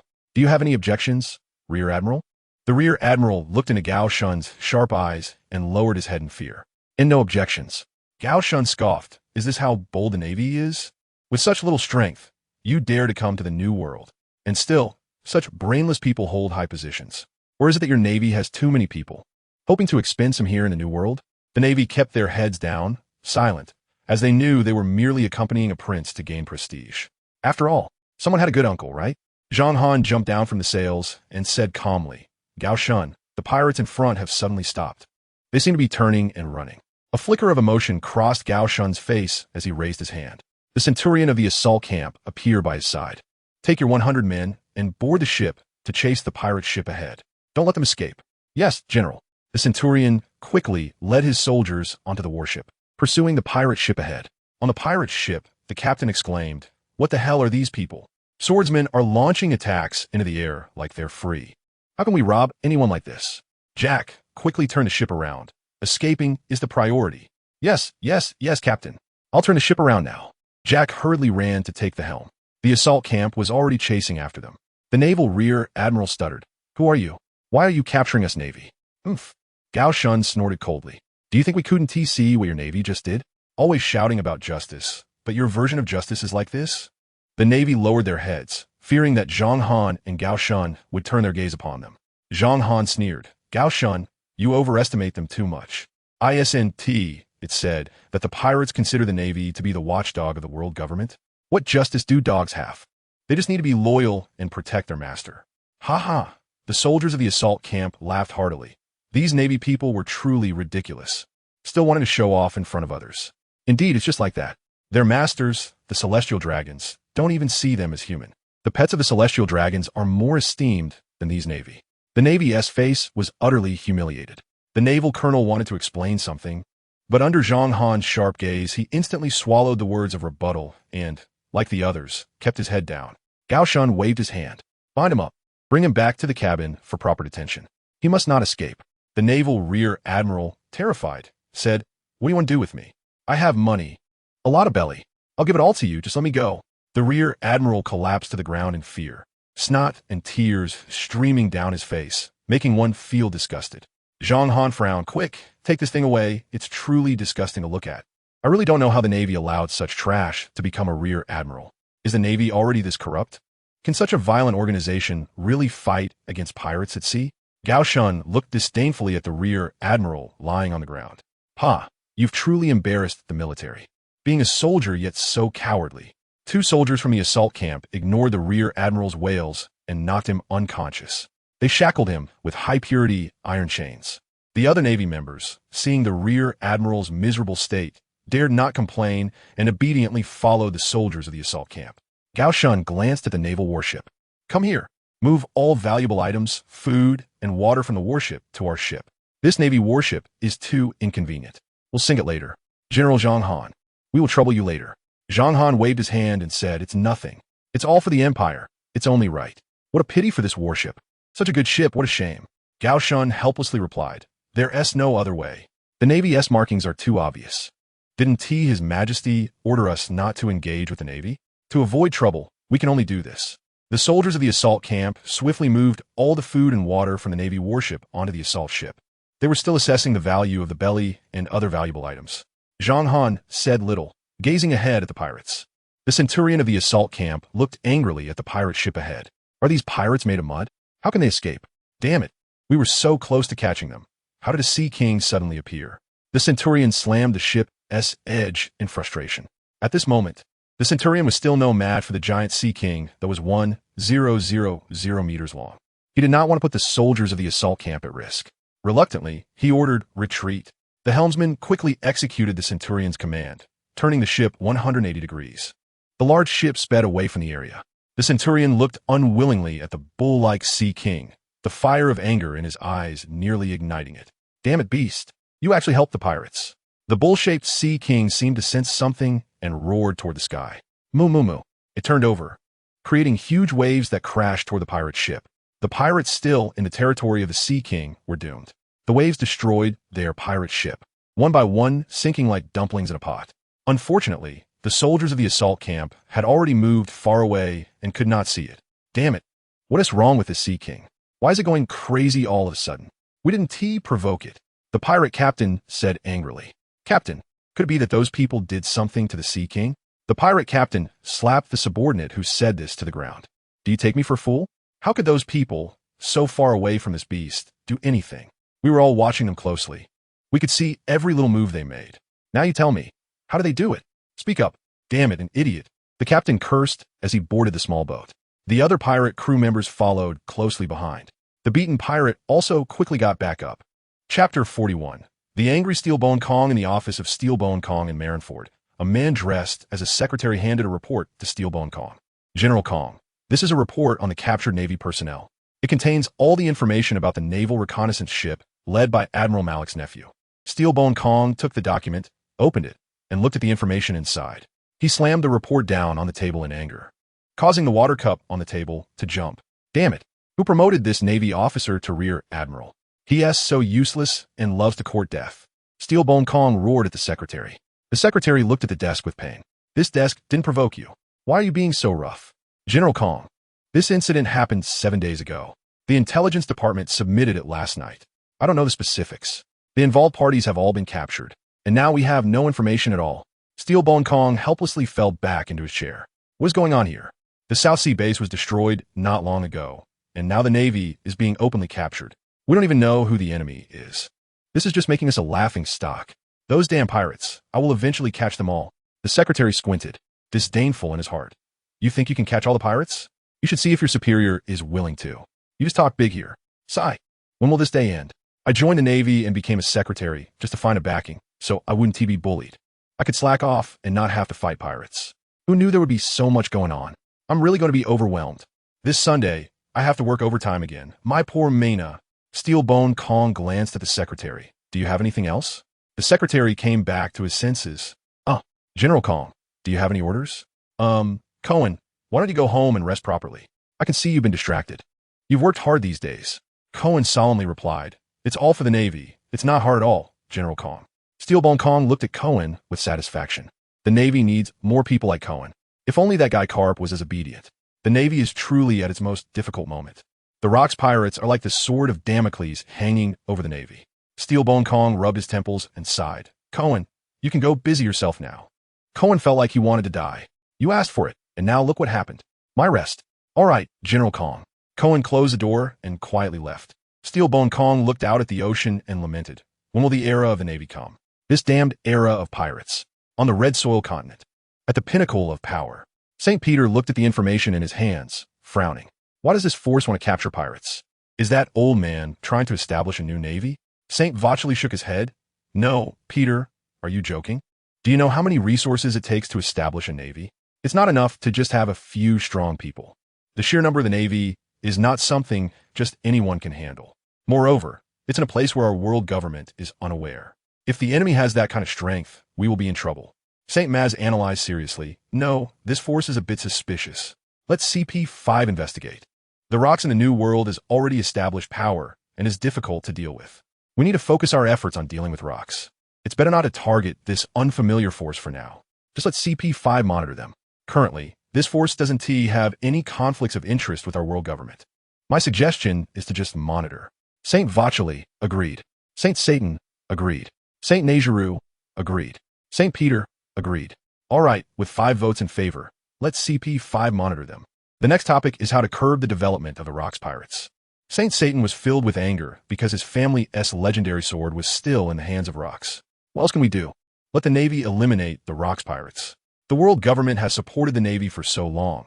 It's time for them to put in some effort. Saint Maz looked at Saint Satan speechlessly. Calm down, Satan. The Rocks pirates can no longer be eliminated by just one Navy. The combat power of the Rocks pirates at the Admiral level is not weaker than the Navy. The strength of Rocks is something no one in the Navy can contend with. New talents like Roger and Red Earl have also emerged on the sea. Their strength is not weak either. Saint Maz said sternly, it's time for the Holy Knights to take action. No, Saint Peter interrupted. The last time the Holy Knights encircled the Rocks pirates, they still Haven T recovered. 3 knights are still heavily injured. Saint Satan was frustrated. Then what should we do? We can't just watch the Rocks pirates grow stronger. Saint Najiru's eyes flashed with cunning. We should let those affiliated countries put in some effort. They also have some capable people. We VE protected them from pirate invasions for so long. No, Saint Vacheli said excitedly. These affiliated countries have already paid the celestial gold. If we do this again, it will affect the credibility of the world government. Do these lowly people dare to rebel? Saint Satan scoffed. Even if they had 10 times the courage, they wouldn't dare oppose the world government. Letting them live is already a grace we, as gods, have given them. Saint Peter felt disappointed. He didn't expect that the current celestial dragons were already so pathetic. Even at this time, they were still pushing people to rebel. What a waste of brain. Saint Najiru contemptuously said, let them send troops. A combat power at the Admiral level is worth 5 years of celestial gold. A candidate Admiral level is worth 1 year of celestial gold. Navy Rear Admiral level can have their celestial gold reduced based on their contributions. Those below Rear Admiral will not be compensated with celestial gold. Saint Peter looked at Saint Najiru with wisdom. Agreed. Saint Maz didn't want to say anything. Agreed. Saint Satan just want to get back his family's legendary sword, and he didn't care what method was used. Agreed. Saint Vacheli lightly tapped his fingers. Najiru, you must have other ideas with this approach. Saint Najiru smiled at Saint Vacheli. You noticed? What do you think? Saint Vacheli laughed heartily. Ha! I didn't expect you to be this kind of person. Najiru, you're ruthless and cunning. Let those fools earn money for you and still feel grateful. Agreed. Must agree. Then this plan will be executed by you, Najiru. Saint looked at the two in confusion. Maz Saint and Peter Saint also had puzzled expressions. Nasa Shalang Saint, holding the first-generation demon blade, proudly said, all right, I'll take care of it. Ha ha, Satan Saint, feeling restless, said impatiently, what you all talking about? Why so many riddles? As Maz Saint pondered the words of the two, a light bulb went off in his head. He quietly looked at Nasa Shalang Saint. So that's how it is. Chapter 42, The Fall of the White Tiger, General 1. Yu was lying on a rocking chair, drinking soda and eating peeled grapes that Xiao Shui had prepared, enjoying the breeze from the moonlight. He looked like a typical rich young master. This is called living. In the original world, I was just a beast working from 9 to 9. Thinking about it now makes me feel bitter. Damn, that dog manager. Don't let me see you in this world. If I do, I'll make you taste the early 9 to late 9 too, with chili skin whips and everything. Just thinking about it making you furious, wishing he could drag that dog manager into this world. Ding, ding, ding. The phone bug on the table suddenly rang. Chun Tao hurried over to answer it. The phone bug mimicked Zhang Han's appearance. Your Majesty, we have encountered a bit of a problem. The Navy has set their sights on us, and we had no choice but to capture them all. We are now seeking your Majesty's orders. Should we release these Navy personnel or bring them back? Yu looked at the phone bug in confusion and said, Didn't I tell you not to contact the Navy? What is going on with you guys? Zhang Han explained, Your Majesty, it wasn't our initiative. The Navy deliberately led the pirates to us, wanting to use us as a shield to block the pirates' cannon fire. We were forced to retaliate. Ingyu angrily said, "Bring all these Navy personnel back to me. Make them slaves to build Wangbei City." Damn, I didn't expect the Navy to be like this now. It seems that the Navy is completely rotten. General Zhang Han, you all should hurry back. There's just over a month until the first day of March. By the time you return, the founding ceremony will be about to take place. Yes, Your Majesty, we are preparing to return now. We guarantee to arrive at Qiming Island within the stipulated time. Zhang Han replied respectfully. Don't let the Navy discover your whereabouts. The Empire can't afford a major war right now. The world government is very deep. Everyone must remain vigilant. How is Gao Shun's ambush troop performing? Reporting to Your Majesty, General Gao Shun's ambush troop can be said to be as fierce as tigers, with every member's strength not lower than that of a Navy major. They can form military formations of 100 men, unleashing a blade that can rival a vice admiral. Their strength should not be underestimated. Ingyu nodded in satisfaction. Hurry back. According to the intelligence provided by the White Tiger, the world government will have a major operation soon, regardless of whether it's aimed at us or not. We cannot let our guard down. I will also notify Zhao Yun to return. Once you're back, rest well in the country for a while. The Empire's slave labor force is sufficient for the construction of 2 large cities. You don't need to capture pirates anymore. Just prepare to come back. Understood. Zhang Han replied sincerely. Rox, you can't escape today. Just obediently accept your death. A faceless man wearing a white rabbit mask angrily scolded Rox. Hee. Now even trash dares to speak to me. Rox like this. Do you really not take me, the pirate overlord, seriously? Rox said with a gloomy face. The White Tiger calmly looked at Rox. Rox, you should know that this time you have no way out. We have 3 Admiral-level combat powers, and all the ships outside the island have been destroyed by us. You want to be able to leave today. White Tiger, you don't really think that just you and those 2 newly promoted Admiral-level trash can take me down, do you? Haha, have I fallen to such a state that you Navy look down on me so much? Rox sneered at White Tiger. The man in the white rabbit mask said, White Tiger, don't get entangled with him. Let us capture him and return to the Navy headquarters as soon as possible. The man in the green snake mask added, Yes, White Tiger. To avoid prolonged troubles, let us act quickly. Rox darkly thought, These fools really think I'll fall for your tricks. If it weren't for the heavenly gold in this robbery, I wouldn't have wasted so much time with you trash. White Tiger, this island is prepared to be your grave. You've ruined so many of my plans and always opposed me. White Tiger's face darkened. Damn CP0 actually dares to command me, an admiral of the Navy. But thinking of the world government's mission, White Tiger could only swallow this loss silently. Attack! The rabbit-masked man was the first to strike at Rox, showcasing his superb 6 styles. A sharp kick was launched from the rabbit man's foot. Storm foot. Great destruction. Rox reinforced his left hand with armament hockey and punched heavily against the wind blade that the rabbit man had slashed out. The wind blade immediately disappeared. Rox didn't give the rabbit man a chance to react and instantly appeared behind him, delivering a heavy iron fist imbued with Conqueror's hockey to his back. Boom! The rabbit man was knocked to the ground, instantly put into a severely injured state. General White Tiger and the Green Snake Man quickly surrounded the rabbit man. They didn't expect Rox to be that fast, leaving them no chance to react. Rox looked at the 3 with a cold smile. With such strength, you dare to boast in front of me, thinking I'll obediently surrender? I really don't know who gave you the courage. General White Tiger appeared on high alert, vigilantly watching Rox.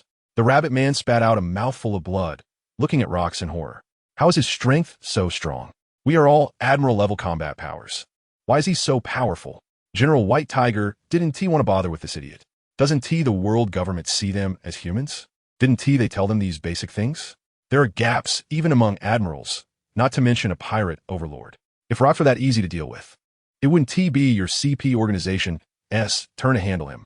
The Navy would have dealt with him long ago. The Green Snake Man looked helplessly at General White Tiger.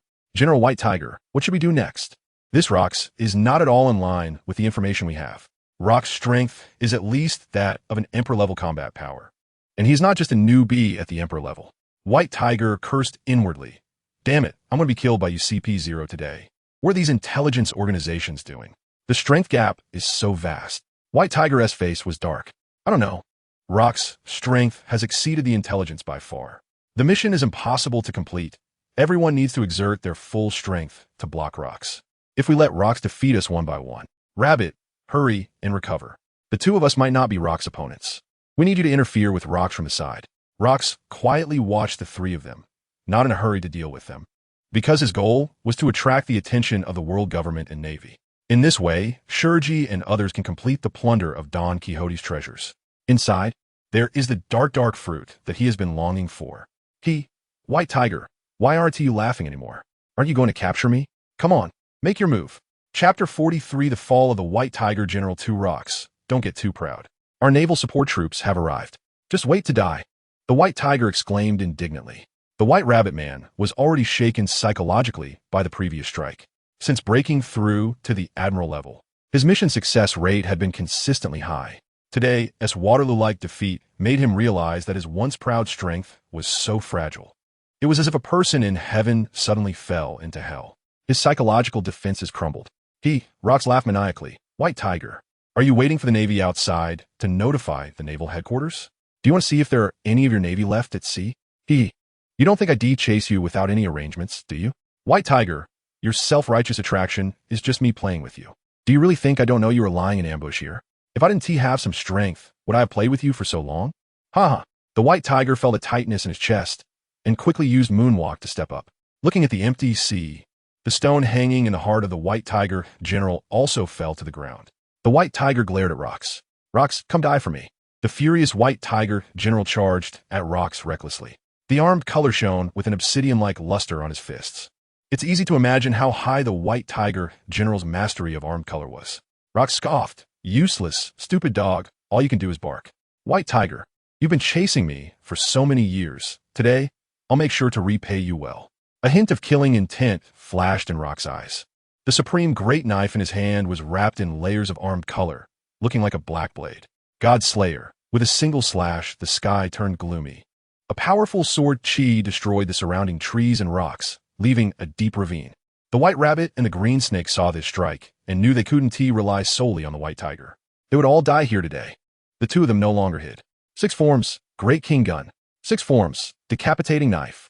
2 powerful energy waves rushed towards the sword chi. The White Tiger general proudly charged at the front. Rox, today, I will make you die here.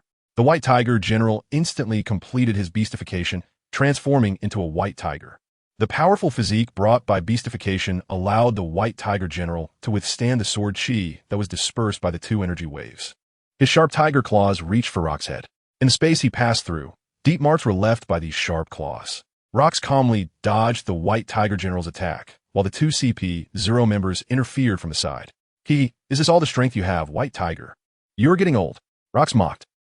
Rox, whether I'm old or not is for you to know. Why don't you stop and take a hit from me? The White Tiger's eyes were filled with killing intent, and he retorted without holding back. White Tiger, how long can you maintain this state? I'll just wait with you until your injuries flare up again. In beastified form, the White Tiger general's strength had already stepped into the Emperor level. Rox did not want to fall for this old guy's tricks at this moment. A hint of ruthlessness flashed in the White Tiger's eyes. Damn Red Count. If it weren't for fighting you, I wouldn't have suffered such severe internal injuries. The Green Snake masked man suddenly appeared behind Rox, launching a 6 forms, Fire God gun at him. Little did he know that this was a deliberate opening that Rox was waiting for someone fearless to come for. With the energy already charged, Rox countered with a deadly strike against the Green Snake masked man. God Slayer, enveloped in Rox Conqueror's haki, struck fiercely at the Green Snake's chest. A deeply engraved sword scar appeared before everyone. The Green Snake was sent flying, now barely hanging on to life, lying on the ground, unable to move, just waiting to die. Such injuries were impossible to save from, and Rox haki continued to destroy his muscle tissue from within. You trash like you dares to ambush me, Rox? Kid, open your eyes in your next life. Do you really think my observation haki is just for show? Rox looked disdainfully at the fallen Green Snake man. Seeing the already down Green Snake, the White Tiger also realized he wouldn't be able to escape today. Furiously, he declared, Rox, even if I die today, I will leave something behind on you. The White Tiger's golden light break. An energy wave gathered in the White Tiger general's mouth. Rox watched and felt the terror within it. Even if he didn't die from this strike, he would be severely injured. Rox prepared to flee the White Tiger general's attack range. The White Rabbit masked man also knew he couldn't escape this time. Once the White Tiger general was defeated, it would be his turn to die. A glint of ruthlessness flashed in his eyes. Rox, you destroyed my glory. And even if I die, I will make you pay the price. Life returned.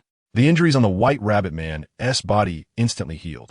Fixated on the White Tiger General, Rox didn't even notice the hidden White Rabbit Man. Rox coldly looked at the White Tiger General. White Tiger, do you know? After this strike, you can only wait to die. Oomph. Rox, don't pretend to be sincere here. Even if I die today, I will make sure you leave something behind. After gathering his energy, the White Tiger General stared fiercely at Rox. Prepare tout de Rox. White Tiger's golden light break. Rox was still dodging quickly, but the White Rabbit Man had already reached behind Rox, ready to deliver the final blow. Humph, White Tiger General. Let us see how long you can hold on. Rox looked contemptuously at the White Tiger General. The two remained in a stalemate for 3 hours, and the White Tiger General's aura dropped to its lowest point. Ha, White Tiger General, you can't go on any longer, can you? I've been waiting for you. The White Tiger General's desperate gaze fixed on Rox. Rox, you will eventually be killed by our navy. The White Rabbit swiftly flashed to Rox's back, tightly hugging him. Rox didn't react in time, wondering what was happening. His observation Huaxia hadn't given him a warning in advance. Taking advantage of Rox's moment of distraction, the White Tiger General had already aimed his ultimate move at him. White Tiger's golden light break. When the attack reached Rox, he could no longer evade. He prepared to take it head-on, wrapping his entire body in armed color and unleashing his conqueror's Huaxia to its fullest, sending the White Rabbit Man flying. Dumb nunt. I'll deal with you later. Rox glared fiercely at the White Rabbit Man. A massive energy wave engulfed Rox. When the smoke cleared, Rox, ragged and on one knee, was gasping for breath. After all, enduring a final strike from an Emperor-level fighter is no small feat. Surviving was already fortunate. The White Tiger General's gaze gradually dulled. Ha ha, Rox, you have such a hard time too. After saying this, the White Tiger General breathed his last. Rox looked disdainfully at the dead White Tiger General. Damn it, that old guy had to drag me down with him, even at the moment of his death. Now I'll have to rest for a while after going back. The White Rabbit stared blankly at Rox, like a soulless shell. It must have been that strange secret technique from earlier, silently approaching Rox, that even his observation Huaxia couldn't detect. With a casual wave, Rox delivered a slash that killed the White Rabbit Man. The soulless White Rabbit Man showed no signs of resistance and was simply killed. Chapter 44, The Founding Ceremony, 1. Looking at the people who had gradually returned. Ingyu's mood improved significantly. There were still 10 days until the founding ceremony. Everyone was busy preparing for the event. Qian, along with the Public Security Bureau personnel, was carefully patrolling Beicheng, fearing that something unexpected might happen on the day of the ceremony. The Dacian Navy, under the leadership of Huaxia, was continuously fishing for sea products like fish in the sea. Zhao Yun occasionally went out to sea with Huaxia to hunt marine creatures. General Zhang Han, tell us about your experience at sea this time. Ingyu crossed his legs, curiously looking at Zhang Han. It had been a long time since he had gone out to sea, and he was curious about any interesting events that had occurred outside. Zhang Han replied calmly, Your Majesty, there wasn't anything interesting during my trip at sea. The only strange incident was during the capture of the pirates. At that time, a 100-man squad from the assault camp was chasing the pirates entangled with the Navy. Just when they were about to catch the pirates, a cow-shaped sea king appeared and rescued them. The strange thing is that this place shouldn't have sea kings. Suddenly encountering a sea king over 1,000 meters long is truly puzzling. Oh, Ingyu was instantly captivated, his eyes sparkling. Although Zhao Yun occasionally brought back some small sea kings around 200 meters long in recent days, they were all common fish species. This was the first time Ingyu had heard of a sea king over 1,000 meters long. Did they take any photos? Looking at Ingyu's clear eyes, Zhang Han felt reluctant to disappoint him. Your Majesty, they were in the middle of fleeing at that time. There was no time to take photos. Ingyu instantly lost interest, his eyes dimming considerably. Oh, what a pity. It's been almost a year since I came to this world, and I still haven't seen such a large sea king. Chun Tao quickly comforted him, gently patting Ingyu's back. Your Majesty, we will have plenty of time to see them in the future. Once our empire is strong, we won't fear any forces. I will accompany you to see the whole world. The giant sea kings, the island where it snows all day, the islands above the sky, Sky Island, and the dragon palace in the island world. We'll visit them all. Chun Tao excitedly said. Chun Tao, why do I feel like you are treating me like a child? Ingyu replied, hugging Chun Tao's waist. Ahem, ahem, ahem, Zhang Han said nervously, Your Majesty. I have some matters to attend to, so I will take my leave now. General Zhang Han, you can go ahead and be busy. Ingyu waved his hand. Indifferent. As Zhang Han reached the door, he thought, You really don't treat me like a person. showing affection right in front of me. Chun Tao giggled, covering her mouth with her hand. Your Majesty, I am 22 this year. Last night, you were the one who hugged me and wanted milk. Ing blushed and coughed. Chun Tao, you must be mistaken. How could I do such a thing? His hands continued to wander on Chun Tao's body, causing her to laugh and bounce. Your Majesty, we can't do that now. Wait until tonight. I will do whatever you want. Chun Tao gently kissed Ing on the face after taking his wandering hand away. Your Majesty, I also have to get busy. The founding ceremony is approaching, and there are many things to prepare. I need to personally oversee them. Ing looked at Chun Tao with frustration. Chun Tao, you have stirred my heart, and now you're abandoning me. That's really irresponsible. Chun Tao blushed and whispered. What should your Majesty do then? We can't do that during the day. Hey. Ing didn't wait for Chun Tao to finish and kissed her cherry lips fiercely. After kissing passionately for a minute, Chun Tao's eyes became dreamy as she lay greedily in Ing's arms. Now you know the consequences of angering your Majesty. Chun Tao. His hand kept giving her bottom a playful slap. Chun Tao, embarrassed, buried her head in Ing's embrace, softly saying, Your Majesty is really amazing. I will come again next time. Ing didn't pay attention to what Chun Tao said. The two embraced and enjoyed each other's warmth for a while. Half an hour later, watching Chun Tao leave, Ing lay alone on the rocking chair, staring blankly at the sky. System, come out and chat. Ding, host. What do you need from this system? Is there a big gift pack for the founding ceremony? Ing looked at the system's spirit with anticipation. Ding, there should be one. But what exactly it contains, this system doesn't know. You'll only find out on that day. System, my strength isn't weak now. Can I go out and have some fun? Bai Qi and Bai are both here. I should be fine going out, right? Host. If you had said this a month ago, it would have been possible. But now it's not. The outside world has already become completely chaotic. General, Bai Hu has been killed by rocks. The world government and the Navy are putting all their efforts into hunting down the rocks pirates. They kill any pirate they see without a hint of hesitation. Ing was shocked. General, Bai Hu is a peak general. How could he be so easily killed by rocks? Rocks hasn't even obtained the dark fruit yet. His strength is only at the mid-late stage of the Emperor level. Ding. Host, you still underestimate rocks. By the time rocks killed General Bai Hu, he was already at the peak of the Emperor level. Moreover, he didn't just kill General Bai Hu, but also 2 general-level leaders of CP0. What? Rocks has become that terrifying? The gap between a general and an Emperor level is that big? Ding. Host, don't treat the pirate world based on your experience of reading comics. He's just a comic artist. How could he understand pirates? This is not the same as being on the same level as an emperor. A peak general and an early emperor can fight, but a peak general and a peak emperor? That's just one-sided bullying. Then I won't go out and have fun. It's too terrifying out there. Ding. Host, going out for fun is still possible, as long as you don't get surrounded. Your chances of surviving are still quite high. But once you are exposed to the world government, Host, you won't have any peaceful days. Given the nature of the world government, they will constantly send people to assassinate you. Aside from him, this living fossil, there's also a half-dead old guy who is also a king-level existence. Ing Yu's eyes widened. Is it really that sinister now? The foundation of this world government is too deep. Forget it. I'll just stay here quietly. As the strength of the empire grows, and there are more generals, I will go out and have some fun. Host, this pirate world is not like the manga you read. There are many hidden things here. Aside from the currently known seas and islands, there are many worlds like Qiming Island that have not been discovered. The end of the world is not Raftel. So don't be deceived by pirate manga. Ing Yu listened to the system's explanation and fell into deep thought. Chapter 45. Founding Ceremony 2 Qiming Island. Wangbei City, Ing Yu stood on the sacrificial platform, gazing out at the sea. Below him stood numerous soldiers and citizens of the great Qian Empire.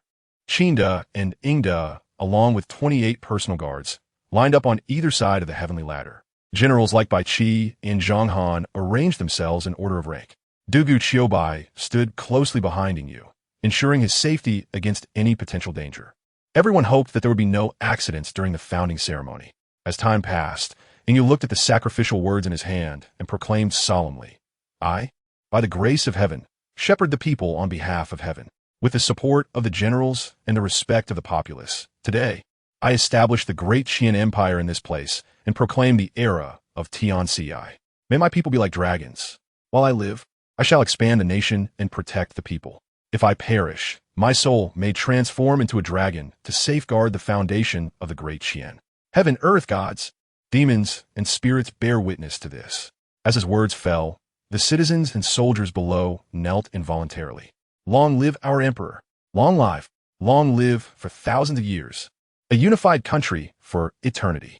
The cheers echoed through the heavens and the earth. Ha ha! We finally have our own country, no longer wild men. A robust Anterman exclaimed excitedly to those around him, tears in his eyes and his voice choked with emotion. Yes, we're no longer wild men and can live normally now. We no longer have to worry about pirate raids. He sobbed, this is all thanks to our emperor. The man cried out passionately.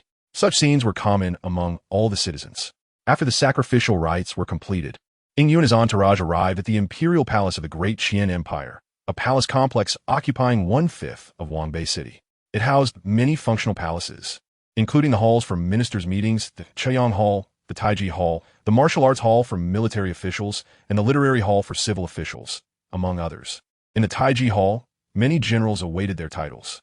Yingyu sat high above, looking sternly at the ministers below, who were silent and tense, watching the emperor. Ahem, generals, listen for your titles. Yingyu finally exuded the aura of an emperor. Bai Qi, listen for your title. Bai Qi quickly knelt down. Bai Qi, listen for your title. Since following me, you have achieved many merits. Now, I appoint you as the Grand Marshal of the Imperial Army, holding a first-class military rank. You are granted the title of Baron Jinwei. Bai Qi accepted the decree with gratitude, pledging loyalty to the emperor. Zhao Yun, Zhang Han, listen for your titles. You two were among the first generals to follow me, and your contributions are considerable. Now, I appoint you as one of the 4 great guardians of the empire, holding a second-class rank. You are granted the titles of Baron Zhongyong and Baron Zhongyi. Zhang Han and Zhao Yun respectfully knelt, thanking the emperor. Yingyu waved his hand, signaling them to rise. Hu Sihai, listen for your title. Hearing his name, Hu Sihai quickly stepped forward and knelt down. Your Majesty, Hu Sihai listens for his title. Looking at Hu Sihai's round figure, Yingyu couldn't help but tease. General Hu, you seem to be eating quite well. You become so round now. Ha ha, it's all thanks to your Majesty that I could grow so fast. Hu Sihai replied cheerfully. Yingyu's eyes opened wide, and Hu Sihai's basic data appeared before him. Name, Hu Sihai Combat Power, Navy Vice Admiral, 6,000, Martial Arts, 5 Tiger Subduing Demon Fist Hockey, Armament Color Level 6. Observation Color Level 5 Devil Fruit, Gluttonous Fruit, 20. Not bad. At least your strength is up to par. Now, I appoint Hu Sihai as Vice Admiral of the Imperial Navy, holding a 3rd-class military rank. Hu Sihai quickly bowed in thanks. Although he wasn't granted a title like the previous few, he was still very satisfied with his current appointment. Thank you for your grace, your Majesty. I will capture more pirate slaves for you. Long live our emperor.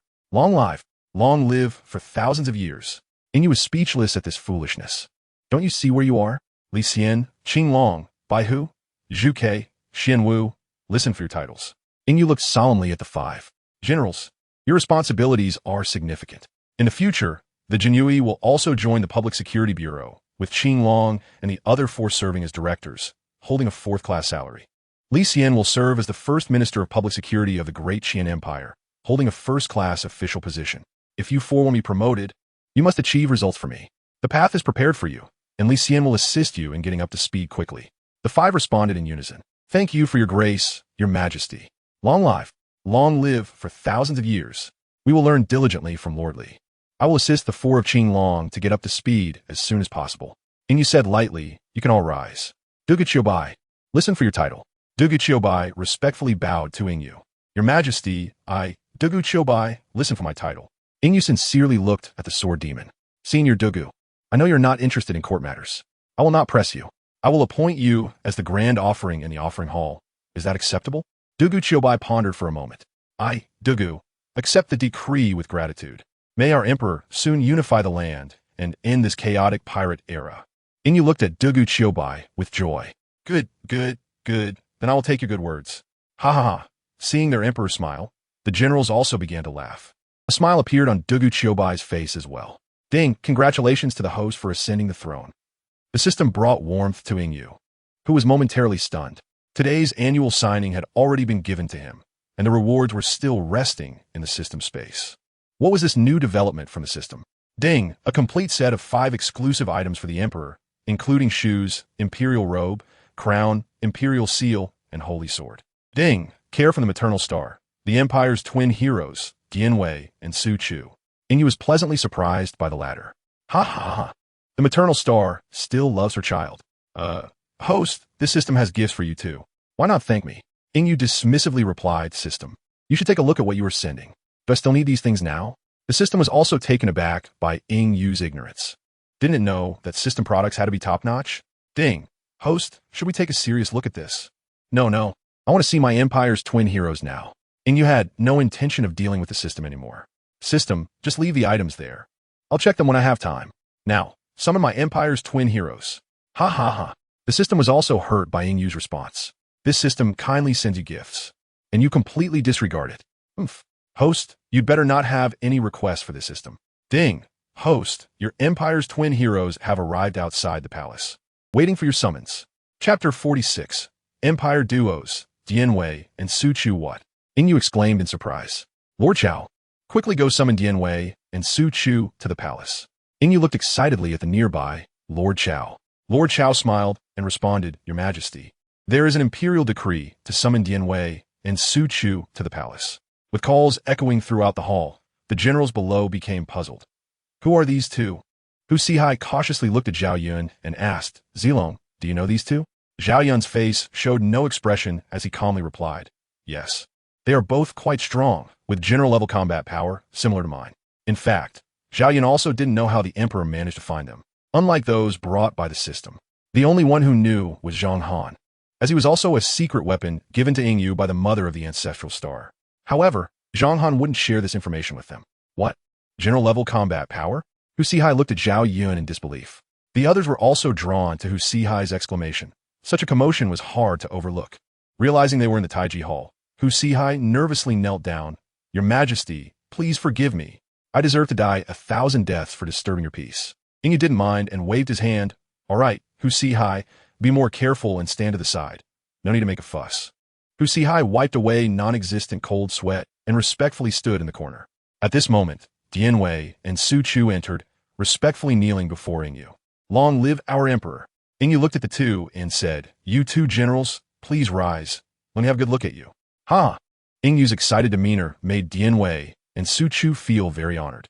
Name, Dianwei. Age, 28. Combat power, General, 14500. Body technique, Demon Tiger Body Refining Technique Weapon, Black Obsidian Axe, and Halberd Haki. Armament Haki Level 9. Observation Haki Level 7. Conqueror's Haki Level 8. Name, Su Chu. Age, 32. Combat power, General, 12300. Body technique, Savage Bull Technique Weapon, 5 Tiger Glorious Gold Blade Haki. Armament Haki Level 8. Observation Haki Level 8. Good.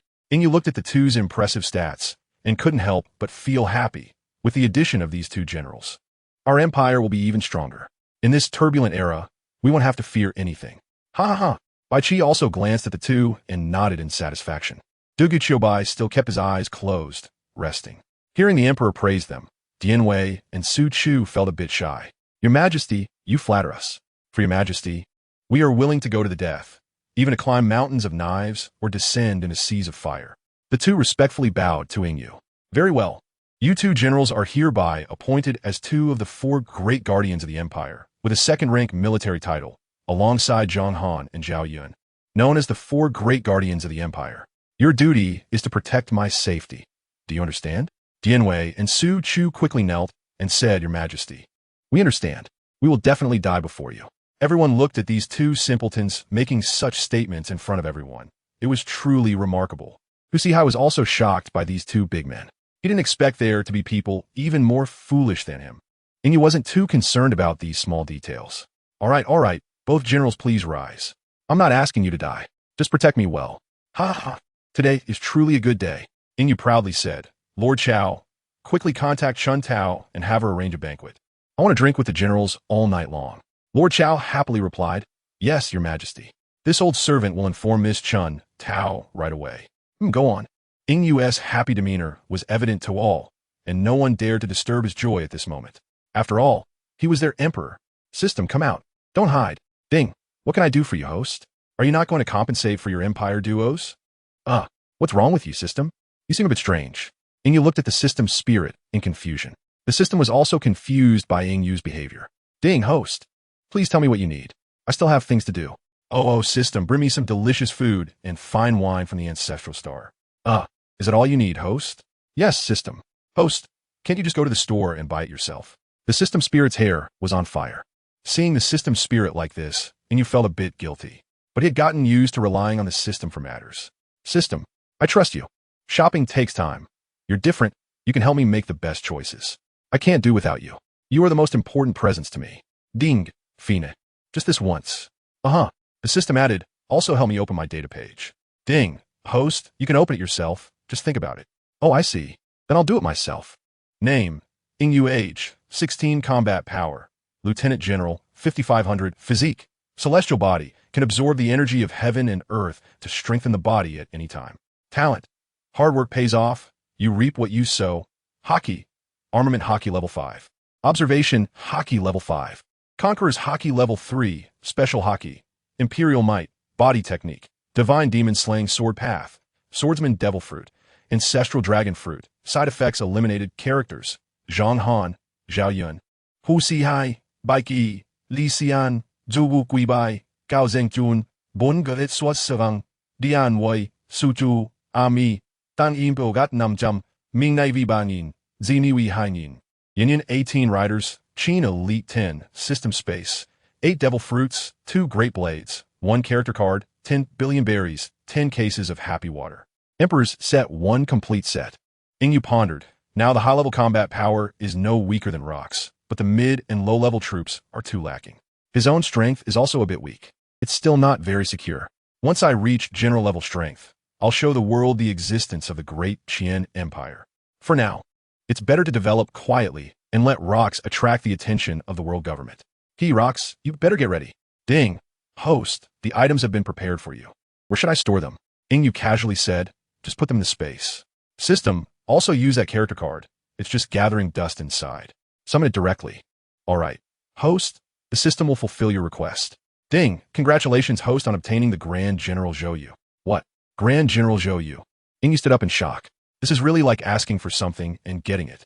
The crowd below looked at Ingyu nervously, and Ingyu also reacted. It's fine, gentlemen. Please continue drinking. Yes, your majesty. Chapter 47 New Departure. It has been 3 months since the National Day ceremony. In these 3 months, Ingyu has gained a substantial military force and generals. The monthly signing includes the 3 generals Eugene, Xiahou Chun, and Xiao Hong. The weekly signing consists of a large number of soldiers, with 800 Tiger and Leopard riders, 20,000 regular Navy, and 10,000 Army troops. Gao Hong led Hai Mui, 000 Navy soldiers, to join Hu Sihai's command, holding the rank of Rear Admiral. Don't underestimate Xiao Hong because of his rank. His strength is also at the standard level of a Navy Vice Admiral. Ingyu also gave the 2 devil fruits, Qiongqi and Tonglu, to Dianwei and Su Chu. The remaining chaos fruit is intended for Zhou. Zhou is currently the Chief Naval Advisor, a nominal position, mainly responsible for the daily training arrangements of the Navy. The main reason is that Zhou's strength is too low right now to serve as a naval commander. Otherwise, Ingyu would have wanted Zhou to take office directly. Happy Town is the town closest to the naval base, so its level of prosperity is much higher than that of Dawn Town. As people walked through Happy Town, Ingyu inquired, looking at Zhou. Great General, when can our Navy form a considerable combat capability? Zhou clasped his fists respectfully and replied, after 2 months of training, the Navy has already formed basic combat strength. But there's still a significant gap compared to the Navy under the world government. If it's about dealing with pirates who have just set sail, we still have a good chance.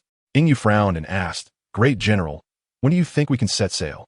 The Empire cannot remain closed off forever. We need to establish contact with the outside world. Zhou's eyes brightened as he said, Your Majesty, if it's just about the Navy setting sail, within half a year, General Xiao Hong can lead part of the Navy to sail out. As for establishing diplomacy with the outside world, that depends on the other generals. The stronger we are, the more assurance we have. Zhou's brows furrowed. Currently, battles have already erupted outside. The Rocks Pirates and the World Government Navy are engaged in a fierce fight. And the pirates in the New World are also in disarray. Setting sail now is not a wise choice. Zhou earnestly advised Ingyu against the idea of going to sea. Ingyu sighed, well, I have no choice but to wait. Great General, I want to see changes in the Navy in 6 months. I want a Navy that is invincible and unstoppable. I will arrange the generals to lead the troops. He added, Yes, your majesty. I promise to train you an unstoppable navy. Zhou Yu replied respectfully, looking at Ing Yu. Ing Yu turned his gaze to Zhang Han and Zhao Yun, speaking gently. Zhang Han, Zilong, I will still rely on you in 6 months. In terms of a navy, no other generals are as familiar with it as you two. The two respectfully clasped their fists, saying, Yes, your majesty. We can serve you wherever you need us. Ing Yu wanted to pat the two on the shoulder as encouragement, but looking at their heights, he helplessly abandoned that thought. I'm not short either, Ing Yu lamented, looking at his own height of 2 meters. What can I do? Who told me I'm only 16 years old? Zhang Han and Zhao Yun are both young men. It's normal for them to be a bit taller. The various cities of the empire are also progressing in an orderly manner. Looking at the bustling citizens, Ing Yu's anxious heart gradually calmed down. On the red soil continent, at the pinnacle of power, bang! A teacup was smashed on the ground. Damn rocks! Can't we kill him? Satan, furious, roared. These navy are also useless. They can't even take down small rocks. They waste so much military funding every year. Unable to bear it, St. Peter interrupted. All right, Satan. The Navy has also put in considerable effort for this mission. Don't blame them. The White Tiger General was killed by rocks 7 months ago. The current Navy wants to kill rocks even more than we do. We should think about how to deal with rocks. For now, we don't need the Navy to intervene. They still have to deal with other pirates. Yes, said St. Vachely. The Roger pirates are growing too fast. They currently have 3 admiral-level powers on their ship. We can't let them continue to expand. Satan angrily slammed the table. What are these CPs doing? The White Tiger General has been dead for so long, and there's not a single piece of intel. Among them are 2 heads of CP0. Damn it. If we had known earlier, we could have inferred rock strength. We wouldn't have had to pay such a high price in this battle and still not capture rocks. St. Peter also said helplessly, these CPs need to be cleaned up. Their intelligence organization is so inefficient. The 2 heads of CP0 have been out for so long without a single note. Okay. Everyone, don't be angry. Let's discuss how to eliminate the other members of the Rocks Pirates. Rocks is not so easy to kill now, said St. Maz lightly. Satan helplessly replied, what can we do now? CP0 is already useless. They can't deal with the cadres of the Rocks Pirates. We can't command the Holy Knights either. That's Lord Im's exclusive guard. They only listen to Lord Im's orders. The Navy also can't spare troops. The powerless Saturn Satan sat on the sofa. St. Najaru's eyes darkened. And the army? Let Marshal Victor personally lead the army to eliminate the Rocks Pirates. The CP organization and the Navy will fully cooperate with Marshal Victor. The few exchanged glances. Agreed, said St. Moss. Agreed, said St. Vachely. Agreed, said Satan. Agreed, said St. Peter. All right, since everyone agrees, let's notify Victor, St. Maz said with a sigh. St. Vachely immediately dialed Victor's phone bug. A voice came from the other side. Hello, is this the 5 elders? Victor looked at the phone bug respectfully. St. Vachely said flatly, Victor, the next task is for your army to eliminate the Rocks Pirates. The CP organization and the Navy will fully cooperate with you. Do you have any problems on your side? Victor was surprised. Usually, they were suppressing rebellions within the affiliated countries and protecting the Holy Land, but they had never captured pirates before. Isn't capturing pirates the Navy's job? However, there was no time for Victor to think too much at this moment. No problem, Lord 5 Elders. I guarantee to complete the mission and capture rocks. St. Maz had already seen the crow on St. Vachely's head. Who told you to capture rocks? Do you have that strength? St. Vachely said nothing and directly hung up the phone bug. St. Peter said helplessly, there's nothing we can do. The army currently has 2 generals-level combat capabilities. If we had a choice, we wouldn't let the army take action. Chapter 48. Roger Pirates. Roger, you can't escape now. Just surrender obediently.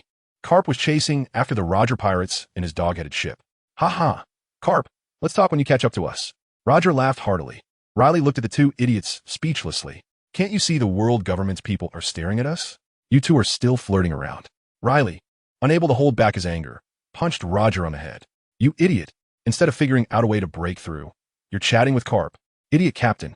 After being hit, Roger didn't dare to be so careless with Carp anymore and muttered quietly.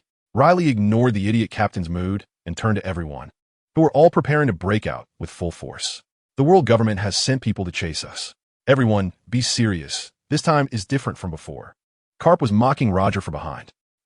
Roger, you have today. Riley hit Roger harder. Roger gritted his teeth at the words. Carp, just keep laughing. Be careful when you get back. You'll be in trouble with Vice Admiral Tsuru. This time Carp had come alone to chase Roger, abandoning Tsuru. When he returns, he would definitely face a scolding. While passing through Galley Island, the Roger pirates were targeted by the world government's CP3, who were investigating the Rocks pirates. They had been chasing them all the way to now. Carp snorted. "Oomph. You don't need to worry about Roger. You just focus on being captured by me and taken to the underwater prison." Furious, Carp grabbed a cannonball nearby and threw it at Roger's ship. The cannonball, wrapped in hockey, instantly increased in power. One by one, they flew toward the Roger pirate ship as if they were guided by a targeting system. Riley couldn't let them keep fooling around. He drew his sword and slashed at all the cannonballs. Sky-splitting slash. A crescent-shaped sword energy exploded the cannonballs in midair. The explosion and the dust it created aided the escape of the Roger pirates. "Quick, now's our chance. Full speed ahead," Riley shouted. The helmsman, a fishman, quickly reacted and steered the ship toward the weakest point in the encirclement. As the dust settled, Carp looked at the empty sea. On the surface, he roared in anger. Damn Roger, he actually escaped. But deep down, he felt relieved. Finally gone. If he didn't leave, it would have been trouble. The CP3 members involved in the encirclement gritted their teeth as they looked at Carp. They wanted to curse, but didn't dare to. After all, they didn't have an admiral to support them. The head of CP3 glared at Carp. "Carp, what are you doing? Why did you let the Roger pirates escape?" Carp was indifferent, digging in his ear. "If you have the ability, use CP3, go catch the Roger pirates yourself. Don't you know the strength of the Roger pirates? You wanted to go chase them alone? Are you trying to get me killed?" Carp looked disdainfully at the leader of CP3. The CP3 leader felt aggrieved, but couldn't say anything. "Damn, if we had that strength, why would we need you Marines? You can't even deal with one pirate crew. I really don't know what use you Marines are." The CP3 leader coldly snorted. "Fine, Carp. I will report this to the Huaxia. Just wait." After that, the CP organization retreated. Carp watched the departing CP members with contempt. "A bunch of dogs dare to command me. Don't they look at what they are?" With a big mouth, he said, "Bogart, continue chasing Roger." Bogart replied with a cold expression, "Yes, Vice Admiral Carp." Meanwhile, the Roger pirates, who had successfully escaped, were all busy. Roger was sitting aside, looking at the sea, lost in thought. Riley came over with 2 cups of wine and handed one to Roger. "Here, Roger. What are you daydreaming about? Didn't Tiwi just successfully break out? You should be throwing a feast now. What's going on today?" Riley looked at Roger curiously. Roger sighed. "Riley, don't you think the world government is acting crazy hunting pirates? It feels like something bad is about to happen. The rocks in the New World are forcing us to join." Riley replied calmly, "The world government is acting this way because they seem to have lost something. That thing seems to terrify them. The Rocks pirates are a huge threat. We are not their match right now. We should postpone entering the New World and reduce contact with the Rocks pirates." "Ugh, Riley, I know all that. But my observation hockey keeps urging me to go to the New World, as if something is waiting for me there," Roger said, frustrated. He knew that going to the New World now would undoubtedly lead all his crew to death. Rocks had already given him the final notice: join or be destroyed. According to his character, he would never compromise. They were supposed to find the final island together. Riley decisively said, "Since there's something very important to you there, let us go to the New World. We will avoid the Rocks pirates and not contact them. Once our strength increases, we can take revenge for today as humiliation." At this time, all the crew members gathered together. "Yeah, Captain, going to New World is no big deal. The Rocks pirates are not that easy to encounter." "That's right. Captain, the world government is currently crazily targeting the Rocks pirates. They're struggling to protect themselves. How can they have the energy to target us?" Jabba, polishing his axe, smiled at Roger. "Captain, give the order. Since we followed you, we haven't worried about death. If we were afraid of dying, we wouldn't have boarded your pirate ship. Now, wanting to get off the ship is hard." "Ha ha ha." Everyone laughed together. "Yeah, Captain, now we can't even get off the ship." Roger looked at everyone's expressions and knew their determination. "All right, let's set sail for the New World. Let's go there and make our mark." "Ha ha ha." Riley looked at Roger speechlessly. "Idiot, Captain. We're going to get that important thing, not to fight for territory or fame. If you keep messing around, I'll send you to heaven with one punch." Riley glared at Roger, "And all you calm down, don't get too excited. Once our strength has increased, we will venture into the New World. I'm saying it again, this time we're going to find something, not to cause trouble." Roger looked pitiful, sitting in the corner and watching the furious Rayleigh. This was the first time he had seen Rayleigh so angry. "Got it, Rayleigh. We all listen to you," he said. Yes, first mate." Everyone was also frightened by Rayleigh's anger and quickly expressed that they would follow his lead. Chapter 49, Buddha versus. The Golden Lion in August of the 1481st year of the Sea Circle calendar at the G1 naval base. Sengoku, on regular patrol, frowned as he looked at the intelligence sent by the Golden Lion. Sigh, what a troublesome time. The last time the Don Quixote family visited the G1 base. It excited the pirates of the New World. Do they still dare to come now? Are they not afraid of death? The celestial dragons must have water for brains. The 5 elders are also quite reckless. They aren't afraid of rocks wiping them out. Sengoku complained. His aide advised, Mr. Sengoku, you should say less. If the CP agents find out, your chances of becoming a general will face even more obstacles. If they want to come, let them come. Right now, the rocks pirates are being targeted by the army. We just need to stay out of it. Less action means fewer mistakes. Sengoku felt helpless. Who told him to be impulsive last time and fall for the trick of the Golden Lion Shiki? Now, in the eyes of the Navy, he was no longer the wise Sengoku, but rather a reckless man like Garp. Sengoku shook his head and said flatly, well, let it be. Khan, go prepare for their arrival. The celestial dragons will be coming to the G1 base in a week. As last time, please make sure the citizens are all evacuated. The aide, Carl, lowered his head, his eyes vacant. Yes, Mr. Sengoku. Noticing Carl's low mood, Sengoku comforted him by patting his shoulder. Get busy. Don't think too much. That's not your concern. Little guy, overthinking is bad for you. The world government is too deep. Don't think about swimming. It's dangerous. Sengoku cautiously reminded his aide Carl. Carl's eyes lit up instantly, looking sincerely at Sengoku. Yes, Mr. Sengoku. Thank you for your reminder. Sengoku waved his hand. Why say all this? Hurry and notify the citizens on the island. The sooner they leave, the better. Aide Carl saluted seriously. Yes, Mr. Sengoku. I will notify the citizens on the island right away. Watching Carl leave, Sengoku felt a wave of emotion. Back in the day, I was just as passionate as you. I truly envy you. What are you doing, Bai Qi? Aren't you supposed to be training the soldiers? Why are you lying around here? And you looked at Bai Qi, who was lounging next to him, displeased. Damn, Bai Qi, why won't you leave? I'm still trying to enjoy some time with my 4 beautiful wives. Draw your sword. Bai Qi, I want to fight you to the death. And you fantasized about stepping on Bai Qi. Your Majesty, the army is currently banned from training. Eugene is quite skilled in this area. What a pity his strength is lacking. Otherwise, he would make a great assistant. Bai Qi looked calmly at the small pond in the courtyard. Your Majesty, what do you think we should do? Which direction should our Qian go? And he was also caught off guard by this question. Initially, he just wanted to establish a country of their own, live quietly, and protect those around him. However, with the establishment of the empire, Inyu's ambitions began to swell. He no longer limited himself to Qiming Island and set his sights on the outside world. He wanted to compete with the strong of this era and roam the seas. But strength did not permit it. Although he had Bai Qi, the unmatched Dugachiobai, and other imperial-level powerhouses to protect him, it was still not enough. The waters of this world were too deep. It was completely different from the pirate world he had in mind. Just the world government alone had so many hidden admiral-level powers, not to mention the ancient figurim. Anyone who showed their head would be targeted by the world government. Sigh, Bai Qi, I really don't know. I just want our empire's citizens to live a little better, and no one can bully us to Qian people. No one can, but our current strength does not allow it. I don't even dare to let you gain fame, fearing that the world government finds out. If we were a group of pirates, the world government wouldn't be so wary of us. Just think of the origins of the world government, and you'll understand.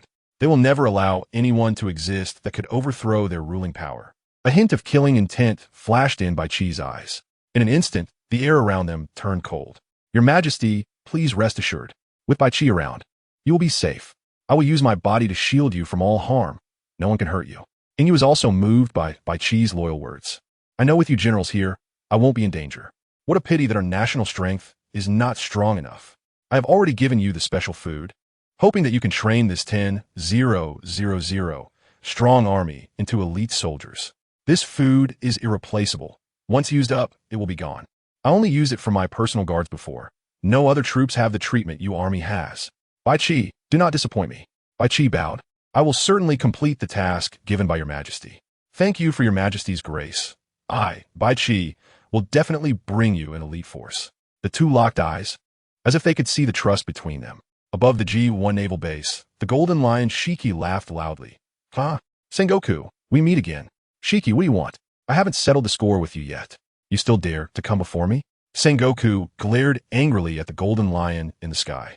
Why is Sengoku so angry? Isn't it just an old friend missing you? Do I need you to miss me?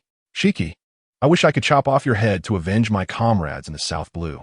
Sengoku was furious, his entire aura unleashed. The terrifying conqueror's haki shot into the sky. The golden lion Shiki was not accommodating either. His fearsome black-red conqueror's haki erupted, clashing with Sengoku's conqueror's haki. The two forces were evenly matched, and their collision sent shockwaves all around. Buildings caught in the aftermath of the conqueror's haki were instantly destroyed, as if made of sand. From a high vantage point, Shiki said, "Sengoku, it's been a few months and your strength has increased." Whether my strength has improved doesn't need you to say. Just obediently take my attack, and you'll know. Sengoku swiftly transformed using his devil fruit powers, a more than 20-meter-tall golden Buddha coldly staring at Shiki in the sky. "Shiki, take this." Buddha shockwave. Sengoku stepped towards Shiki, the powerful energy shockwave, making Shiki scramble. Shiki quickly maneuvered his pirate ship to the side. However, many pirate ships were still caught in the range of the shockwave. Watching the destroyed pirate ships, Shiki glared angrily at Sengoku. "Sengoku, you are seeking death." Lion Qian Valley, the golden lion, composed of sword chi charges towards the warring states. Shiki, is this all you can do? Great Buddha golden bell, a massive golden ancient bell envelopes the warring states. Sword chi strikes the golden ancient bell, ringing continuously with a clanging sound. Yet it does not shatter. Chapter 50. Destroying the G1 base Zhonghua. When did you learn to be a turtle in your shell? Where's your dominance? Don't you like the thrill of fists meeting flesh? What's wrong with you today? Ha ha ha. Shiki mocked Zhonghua while not stopping his sword. What is there to talk about with treacherous scum like you? As long as I can catch you, I won't need to worry about how to do it. Zhonghua's wise gaze left Shiki momentarily unsure of how to provoke him further. Seeing that ordinary attacks couldn't break Zhonghua's defense, Shiki decided not to attack him anymore and focused on destroying the G1 base. When they arrived, Rox had instructed them to completely destroy the G1 base and drive the Navy back to the Four Seas. At this moment, Shiki dared not provoke Rox. The death of Admiral White Tiger had awakened everyone. Shiki, Newgate, and others had come to understand Rox's terror. Zhonghua, let's see how long you can hold on.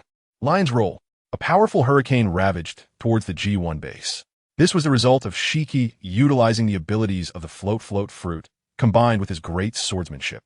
The damage from the hurricane was unimaginable. Zhonghua's eyes widened in anger as he watched the G1 base being continuously destroyed. He roared, "Shiki, you die." Buddha shockwave. Seeing Zhonghua's fury, Shiki knew this attack wasn't too easy to take. He flew up into the sky with the remaining pirate ships, out of Zhonghua's reach. "I, Shiki, am not one of those brainless idiots. Zhonghua, I want to get worked up so easily like you. He. Zhonghua, you can't hit me. Just stay down there obediently. Lion's thousand cuts." Zhonghua ignored Shiki's nonsense and launched a loving iron fist towards him. His fist, wrapped in dark arm haki, shone brilliantly under the sun. The two stared intently at each other. A powerful energy clash dispersed the clouds in the sky. He. Zhonghua, look beneath you. Ha. Your Navy's base in the New World has been utterly destroyed. Shiki laughed wildly. Zhonghua turned back, seeing the already destroyed base, and angrily said, "Damn Shiki. Why did you have to choose the G1 base? Sigh, it won't be easy to go back this time. The Gorosei will definitely scold me to death. I need to find a way." Zhonghua's gaze was fixed on Shiki. Gritting his teeth, "Shiki, you dare destroy the G1 base? I will make you pay with your life." In midair, Zhonghua swiftly used the moonwalk, closing in on Shiki step by step. Seeing the mad Zhonghua, Shiki felt a wave of fear in his heart. After all, the gap between the two was very small, and Zhonghua had now eaten the Buddha fruit, making his defense ridiculously strong. Unless they fought to the death, it would be hard to determine a winner. If I had known it would be like this, I wouldn't have come here proactively. Zhonghua knew this. But the destruction of the G1 base would greatly affect his promotion to Admiral if he didn't provide a good explanation. That's why he was going mad targeting Shiki. He knew that someone from the world government would definitely record today's every move and report it back. The two continued to fight in the air, exchanging blows. At this moment in the North Sea, Newgate encountered the infamous Vice Admiral Zephyr, known for his iron fists. His mastery of armed haki was not inferior to that of Garp. The two sides were locked in a stalemate on the sea. Ha. Zephyr, let us pass. I mean no harm. I'm just here to see an old friend. Newgate said boldly as he looked at Zephyr. You know that's impossible. Your Rox pirates are already on the world government's kill list. I want to let you pass. Zephyr looked at Newgate seriously, fearing a sudden shockwave might stir up the sea. Ha. Zephyr, Then let us see who is stronger. Newgate swung his newly obtained supreme great knife towards Zephyr's warship. The blade wind, infused with armed hockey, was terrifying. The sea along its path was split in two. Zephyr didn't underestimate Newgate either. He activated his armed hockey, wrapping his fists in layers of hockey. Newgate, don't get too arrogant. Shattering short strike. Waves of fist winds were sent out by Zephyr, colliding with Newgate's blade wind, both disappearing into the sea. Ha ha ha. Zephyr, your strength has improved quite a bit. You've reached mid-admiral level. Haven't you? Newgate observed curiously. Zephyr didn't hold back either, his expression calm. Newgate, your strength should have reached its peak, right? Newgate's heart trembled. Zephyr's judgment was too accurate. I've hidden for so long, and even Rox only thinks I'm about to break through the peak of Admiral. I didn't expect him to see through it so easily. Ha ha ha. Zephyr's inside is still as good as ever. I haven't broken through the peak yet, but I'm close. Zephyr, blocking me like this is pointless. Look at the Navy behind you. Zephyr turned to see the Navy already fleeing, feeling a chill in his heart. The Navy has completely become the executioners of the world government. Those fleeing Navy members are just dogs for the celestial dragons. They join the Navy just to bask in the shade of a big tree. Justice is merely a slogan in their hearts. Ha ha ha. Zephyr, don't you feel even a little cold-hearted? You're still fighting for them while your fellow comrades have abandoned you. There was even a vice admiral on that ship, just like you. Newgate looked down on the Navy's actions. Zephyr's gaze wandered. Newgate, this is an internal matter of the Navy. It has nothing to do with you pirates. If we're going to fight, let us just fight. Why say so much nonsense? Sigh, it's truly not worth it for you, Zephyr. Retreat. Return to the New World. Newgate waved his hand, and the entire pirate ship turned around to head back to the New World. Watching Newgate leave, Zephyr felt a mix of emotions. He didn't expect that in the end, it was a pirate who pitted him, while the Navy, whom he regarded as comrades, had abandoned him. After fighting for 3 hours, Shiki and Zhangwa stood on opposite sides, panting heavily, vigilantly watching each other. Such a high-intensity battle, without mercy. Both were intent on killing each other. Shiki saw that his objective had been accomplished. The G1 base had been completely destroyed. The Navy would not be able to rebuild the G1 base even if they wanted to. The island had been split in two, and some fragments had completely sunk to the bottom of the sea. Hee. Zhangwa, we'll meet again. I'm not playing with you anymore. Ha ha ha. Shiki used the power of the float fruit to send all the pirate ships floating away. Even if Sengoku wanted to chase them, it would be useless. Shiki's mobility was too strong. There were very few people in this world who could catch Shiki when he was determined to escape. Sengoku roared, Shiki, one day I will send you to the underwater prison. Chapter 51. Cleansing the Qiming Sea area in the blink of an eye. A year has passed, and it is now the end of the year 1482 in the Hyuan calendar. Last year, a great general, Qin Qian, was recruited, and he brought with him 300 armored soldiers, all of whom were at least at the rank of major. As for Qin Qian, aside from Bai Qi, only Duge Qiuye could reliably defeat him. No one else could, not even Dian Wei. When Qin Qian is summoned, he is at the peak of a great general. This gives him a significantly higher starting point compared to other generals of the same rank.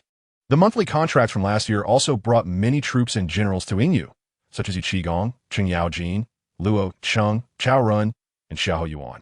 There are 50,000 Qin Golden Fire Cavalry under General Wang Li and 30,000 Ming Navy under General Qi Jiguang. The Daqian Navy also welcomed its first great general.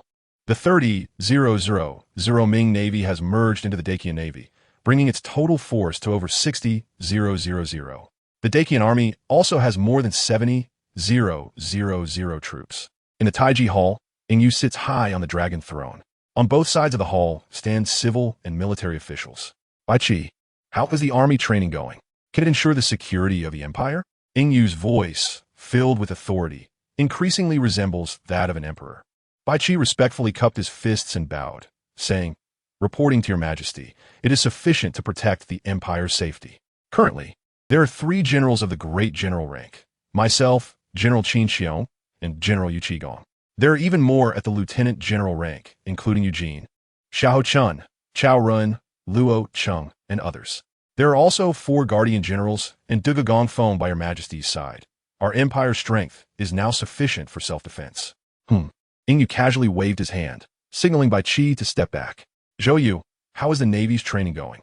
Is it ready for sailing and normal operations? Zhou Yu looked sincerely at Yu. Reporting to your majesty, the Navy can now conduct normal sailing. However, its strength still needs improvement, as there are still too few great generals to support the entire Navy. Yu furrowed his brows and remained silent. The hall fell silent instantly. A lamp's time passed. Yu slowly spoke. Zhang Han, Zhao Yun, you two go serve in the Navy for now. Once the Navy's strength improves, you can return to my side. Zhang Han and Zhao Yun bowed and said, Yes, your majesty. Qin Xiong, take 10,000 troops to guard the northern shore of Daqian. This is Daqian's sea entrance and the easiest place for the enemy to land. You must keep a close watch. General Yu Qigong, take 10,000 troops to guard the western mountains, where large wild beasts occasionally come down to harm my people. You must keep them contained in the mountains and prevent them from coming down.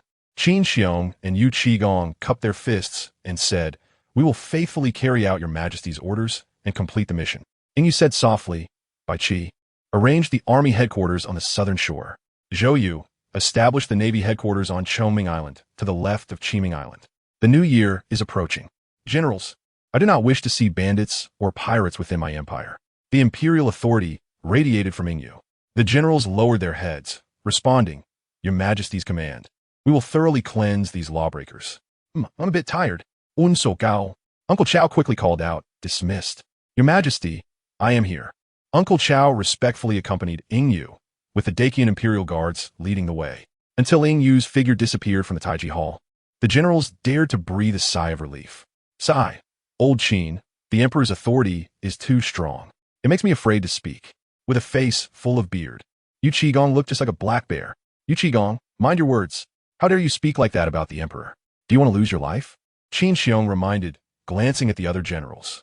Yu Qigong scratched his head, thinking there was nothing wrong. The Emperor wouldn't do anything to me. Old Qin, are you being too cautious? Sigh, Yu Qigong. After all, as ministers, we should not discuss the Emperor behind his back. Neither good nor bad should be discussed. We should simply obey the Emperor's orders. Bai Qi did not engage in conversation with them and left directly. He still needed to find a suitable place on the southern shore for the army headquarters and had no time for idle chatter. Li Xian also said little and bid farewell to the generals. He then led the security personnel from the Public Security Department to conduct safety inspections in various cities and towns, eliminating the presence of thieves and mafia. Yu Qigong, you should hurry back and lead the army to clear the wild beasts in the western mountains. We can't have any disturbances on New Year's Day. I still need to inspect the northern region. Qin Xiong looked worriedly at Yu Qigong. Yu Qigong nonchalantly replied, All right, I'll go now. Old Qin, you worry too much. After saying that, Yu Qigong left. Qin Xiong shook his head, sighing, this silly fellow. At the temporary station of the Daqian Navy, various naval generals sat together. Zhou Yu said sternly, You all know the Emperor's will, right? There must be no presence of pirates in the Qiming Sea area, nor in the outer seas. Let's discuss how to divide the tasks. General Hu Sihai, what are your thoughts?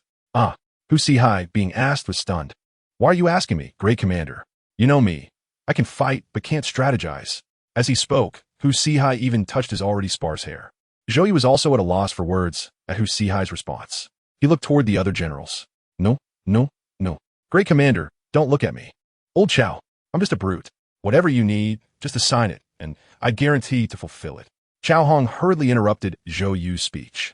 The other generals quickly added, Great commander, don't look at us. We are all warriors. Fighting is fine, but strategies are not our forte. Just assign tasks as you see fit. Zhou Yu wanted to look at Zhang Han, Zhao Yun, and Qi Jiguang, but to his surprise, the three also shook their heads and said, Great commander, just give the orders. We must complete the Emperor's will as soon as possible, so we can establish the Navy headquarters. We won't have to stay in this temporary station anymore. All right then.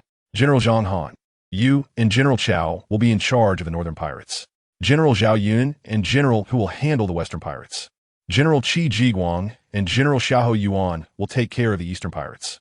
I and General Gao and General Cheng will deal with the northern pirates. Understood, great commander. We will certainly complete the mission. The crowd replied in unison. Their enthusiasm was as hot as the sun. This group of warriors, who had endured for over a year, could finally go to sea and enjoy a good fight. After holding back for so long, seeing everyone's excitement, Zhou Yu did not interrupt them. Turning around, he went to arrange for the ships and troops to set sail. Sigh, there is a lack of civil officials. Chapter 52. The Fearsome Pirate's Devil. These people are simply inhuman. They are even more brutal than us pirates. Woo, I want to go home. I don't want to be a pirate anymore. Mom, I will never go to sea again. Ooh, come, someone save us. A pirate ship is being hunted down by the Qian Navy. The powerful cannon fire instantly rendered these weak pirates powerless. Shut up. If you disturb the morale again, I will cut you down. The pirate captain glared fiercely at his subordinates, but he couldn't stop the cries of the crowd. Only he and the first mate on the entire pirate ship were not frightened by the powerful cannon fire. They had roamed the New World before. It's just that the other pirates with them had perished in a certain battle. The current pirates were all recruited by the two of them from the four seas. Who would have known that upon returning to the New World, they would encounter the ruthless Qi Jiguang. Qi Jiguang himself has enhanced damage against pirates. Once they meet him, the pirates can forget about a good death. The first mate looked at the pirate captain with fear. Captain, what should we do? How can there be such a brutal person? One slash can split a person in half. This is not cutting a watermelon. The pirate captain angrily replied. You ask me? Who should I ask? After going to sea for so long, I have never seen such a powerful person. No, this is simply not human. One slash can split the sea open, cutting both person and ship together. Do you think this is reasonable? The Qian Navy doesn't care about the pirates at all. They are executing the Emperor's orders to eradicate the pirates in the Qiming Sea area without a moment's pause. After cleaning up this batch of pirates, they will continue to the next location. The cannons on the Qian Navy's ships have not stopped. Zizizizi, one shot after another. They accurately struck the pirate ship, and before long, the pirate ship was riddled with holes and sank into the sea. The pirates who were just crying and shouting have forever lost their lives. This also warns everyone who wants to be a pirate. Being a pirate means being prepared to pay the price of death. Qi Jiguang coldly watched this scene without saying a word, allowing Xiahou Yuan to command the navy to clean up the battlefield.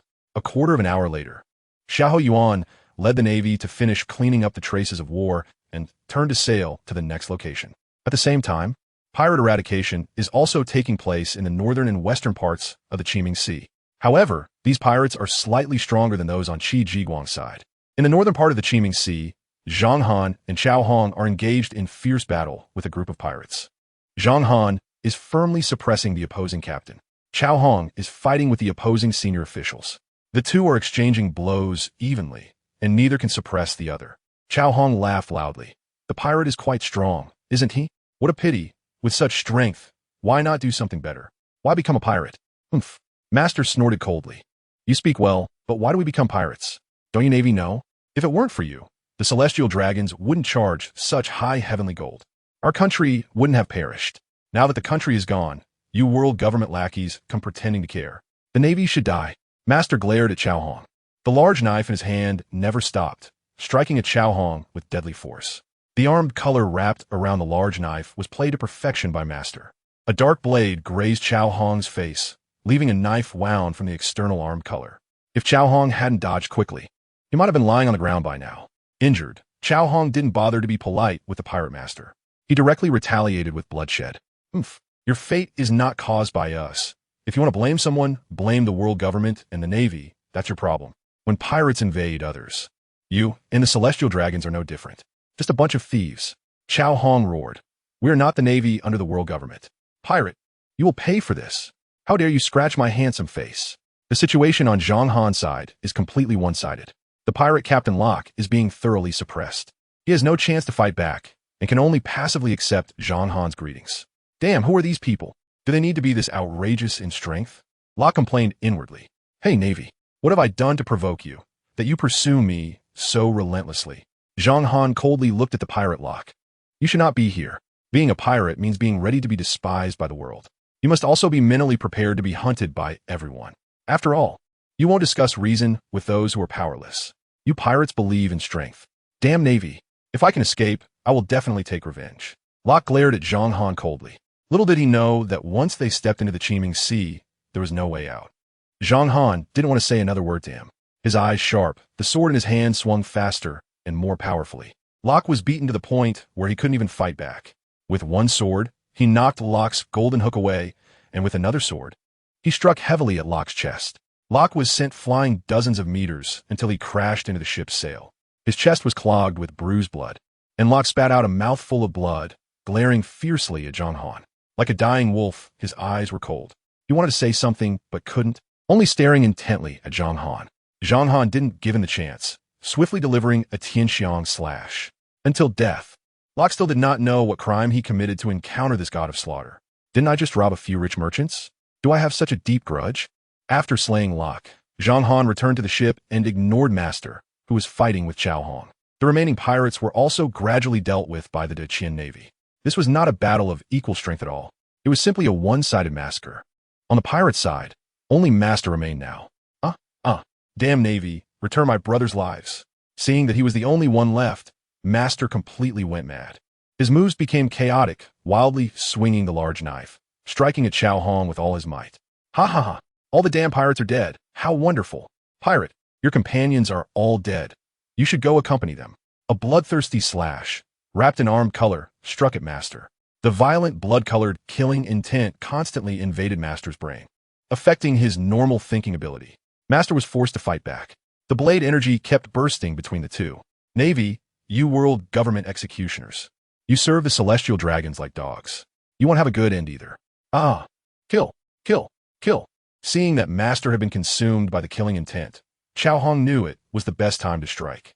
Without mercy, he delivered a heavy blow to Master's head. Pirata. We're not the Navy under the world government, nor do we serve the celestial dragons. We are the great Qian Navy. Chapter 53 defeated Navy on the west side of the Qiming Sea. Zhao Yun and Huaxia were joking around. General Zilong, do you see how fearless these pirates are? They keep charging forward and I don't even know what they're babbling about. Huaxia said, General Hu, do you think it's possible they are begging for mercy? Zhao Yun replied, you should see a doctor once we get back. Your hearing seems off. Zhao Yun sensed the pirates' intentions with his observation haki. Huaxia's observation haki was also quite advanced. At level 4, he could hear the pirates begging for mercy in front of them. General Zilong, don't talk nonsense. Look, they're still attacking us. That tall pirate in front is even pointing a sword at us. Huaxia's exaggerated performance made Zhao Yun unable to bear it. Oh, all right. Right. General Hu is correct. Let's quickly eliminate these pirates. We still have to go to other places later. Zhao Yun wanted to stop the conversation and just finish off the pirates. After being at sea for so long, he and T encountered a worthy opponent. This reminded him of his first opponent, Whitebeard, when he first arrived in this world. Back then, only he and Zhang Han could hold him off. Now he wondered what had happened to him. He and T heard any news about him in the past year, and didn't T know if he was dead. Huaxia continued to torment the fallen pirates. Their pirate ship had long been destroyed by the dragon fireballs from the great Qian warship. Ha. You pirates finally have your day. Usually, you flaunt your power in the Qiming Sea. If it weren't for His Majesty's order to not set sail, you wouldn't think you could run rampant in this sea for so long, would you? Fire. Leave none alive. Huaxia glared fiercely at the pirates. The great Qian Navy strictly followed orders and opened fire madly on the pirates in the sea. With no footing in the water, these pirates became live targets. Half an hour later, only a few remained on the sea. The pirate group of over 5,000 people was thus annihilated by the 3,000 Navy led by Zhao Yun and Huaxia. Who the hell are you? Do I have such a huge grudge against you? I will kill you all. The pirate captain roared angrily. If looks could kill, those fiery eyes could have killed most of the Navy present. What should we do now? Our hard-built fleet is gone just like that. Yeah, Captain, don't underestimate their strength. The furious pirate captain slapped his palm down. Say it. I want you to say it. I don't know. I can't see. The cursed Tony Lee prepared to escape. Tony Lee was a user of the mirror fruit. The remaining pirates were all standing on the surface of the sea, depending on the wooden planks of their pirate ships. Yes, Captain. Tony Lee immediately activated the mirror fruit's ability. He opened an escape route, and Tony Lee quickly dove in, followed by the pirate captain. By the time Zhao Yun reacted, the pirate captain had already disappeared. Zhao Yun's observation haki alerted him. Not good, Huaxia. They're trying to escape. All Navy, focus fire on the location of the pirates immediately. We cannot let them get away. Zhao Yun rushed toward the pirates. Seeing Zhao Yun coming, the pirate captain quickly ordered Tony Lee to close the passage. Yes, Captain. Tony Lee strictly obeyed the pirate captain's command and closed the passage. The pirates who had not yet entered were all cursing. Captain, we haven't gone in yet. Tony Lee, I haven't gone in yet. Open the passage. Damn, Captain. Damn, Tony Lee. They were abandoned at the last moment. Before they could dive in, the pirates were all left behind by Zhao Yun. The tip of Zhao Yun's gun dripped with bright red blood. He silently stared at the closed time-space passage. Huaxia, realizing what had happened, was stunned as well. They can still escape. What? What is this ability? Zhao Yun said seriously. This should be the ability of a devil fruit user that His Majesty mentioned. Sihai, didn't you also eat a devil fruit? How do you not know about this? Sihai replied, speechlessly, Zilong. Although I ate the divine-level devil fruit, the Tao Tai, it's not as outrageous as that. It can even open a time-space passage. Sigh. This might be what His Majesty called a paramecia-type devil fruit. These types of devil fruits are unfathomable. The Logia and Zoan types at least have basic information we can understand. This paramecia type. Sihai's eyes suddenly brightened.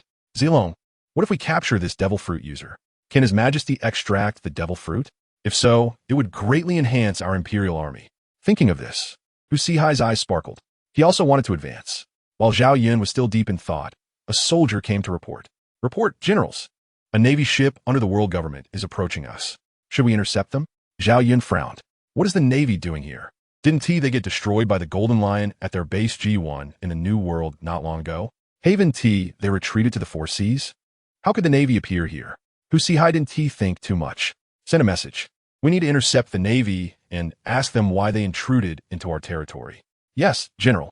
The soldier took the order and quickly related. The great Qian navy quickly took action and formed a blockade. The navy in front hastily fled, not caring who was in front, as long as they weren't pirates. They rushed into the net of the great Qian navy. The chasing pirates behind them pursued like mad dogs. Navy Commander Vickery pleaded for help from Zhao Yun and others.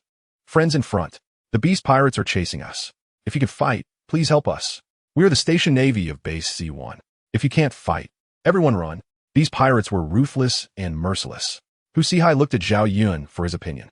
Zhao Yun's eyes were fixed on the pirates behind the navy. General Hu, His Majesty's order is to eliminate all pirates in the Qiming Sea. Meeting us is also these navy's luck. Prepare the army to welcome the pirates. Sihai nodded. All right. All troops, stand ready to welcome the pirates.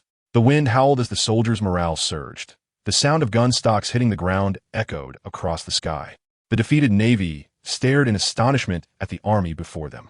This is just too impressive. Chapter 54. The pirate who walked into his own trap. Boss. Who are those people up ahead? They're coming in strong. It looks like navy reinforcements. The pirate underling nervously looked at the pirate captain.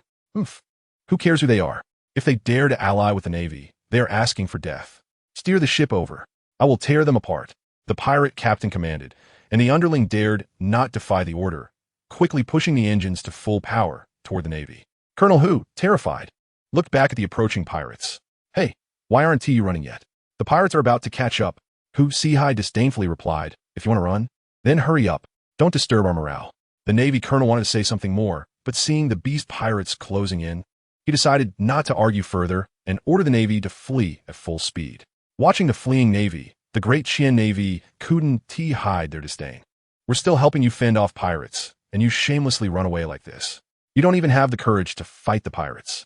No wonder the navy has been fleeing in panic from pirates recently. Sihai shook his head and said, these navy folks are useless, still sailing the seas under the banner of justice. Zhao Yun cast a contemptuous glance at the fleeing navy. Forget about them. Everyone, get ready to eliminate the pirates. Zhao Yun tightly gripped his Long Dan Liang silver spear. He would allow any of these pirates to escape the Qiming Sea area. After the last mistake, Zhao Yun would personally take action against the pirates. It was no longer a strategy of just training soldiers. Zhao Yun's gaze burned with fury as he fixed it on the distant pirate crew. Sihai also felt anger from the previous incident. All troops, listen up. The enemy is the pirate crew ahead, and we aim to leave none alive. Give it your all and kill them. Tear them apart. Kill, kill, kill.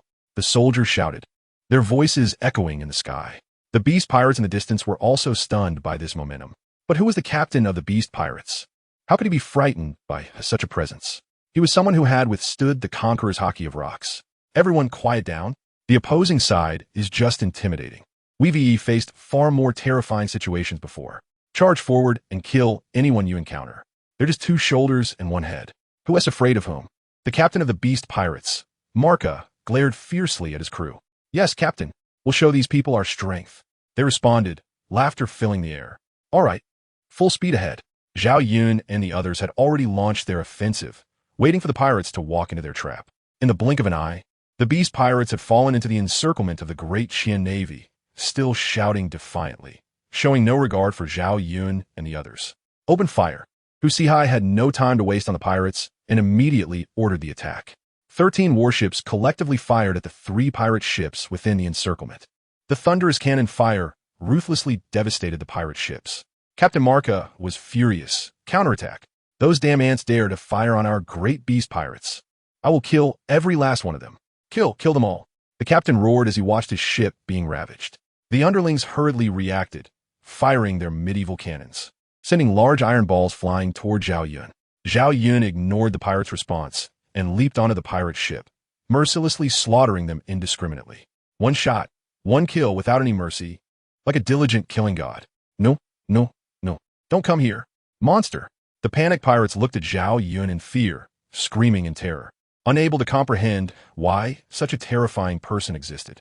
Captain Marca glared at Zhao Yun angrily. You brat, where are you from? How dare you jump on my ship and kill my crew in front of me? You have some guts. Marca transformed into a Tyrannosaurus Rex. His towering figure, over 8 meters tall, was spectacular before his crew. Marca's beastly form gave the pirates confidence. Damn little thief, how dare you cause trouble on our ship? Just wait to be torn apart by our captain. They laughed, ha ha. You might as well wait to die at the hands of our captain's Tyrannosaurus Rex. That's a lifetime of fortune for you. Captain, can you leave this kid with a whole body? Look how handsome he is. Give him to me, one pirate said, licking his lips unconsciously. Marca felt a chill run down his spine and said angrily, if you keep being so perverted, I'll throw you into the sea to feed the fish. Zhao Yun was furious, his eyes blazing with anger as he looked at the pirate underling. You all deserve to die. Zhao Yun's gunshots became faster, and in an instant, all the pirates on one of the ships were wiped out. He coldly gazed at Marca. Marca was also shocked by Zhao Yun's strength. He didn't expect Zhao Yun to eliminate an entire pirate crew so quickly. Zhao Yun jumped onto the ship where Marca was. It's your turn, pirate. Marca roared. Damn it, who are you looking down on? I'm a notorious pirate with a bounty of 570 million. Marca charged at Zhao Yun, his sharp dinosaur teeth ready to bite. Huaxia wasn't resting either, leading the great Qian navy onto the ship to fight other pirates. The clash of swords and the smell of gunpowder filled the entire pirate crew. Huaxia single-handedly dominated the opposing officers. 3 officers weren't enough to match him. The physical quality of the pirates was drastically different. Some were very strong, while others were weak, knocked out with a single punch. Zhao Yun kicked Marca in the face, sending him flying. 2 of Marca's sharp teeth were broken, and he glared at Zhao Yun with blood on his face. Damn it, where do these guys come from? They're so terrifying. I just escaped from Admiral Zifel last month, and now I run into people like this. My life is too miserable. Zhao Yun ignored Marca's gaze and unleashed a barrage of gunfire, fearing that he wouldn't die. Ah, damn it, I'll fight you to the death. Marca wrapped his meager haki around his teeth. He ferociously lunged at Zhao Yun, trying to bite off Zhao Yun's head.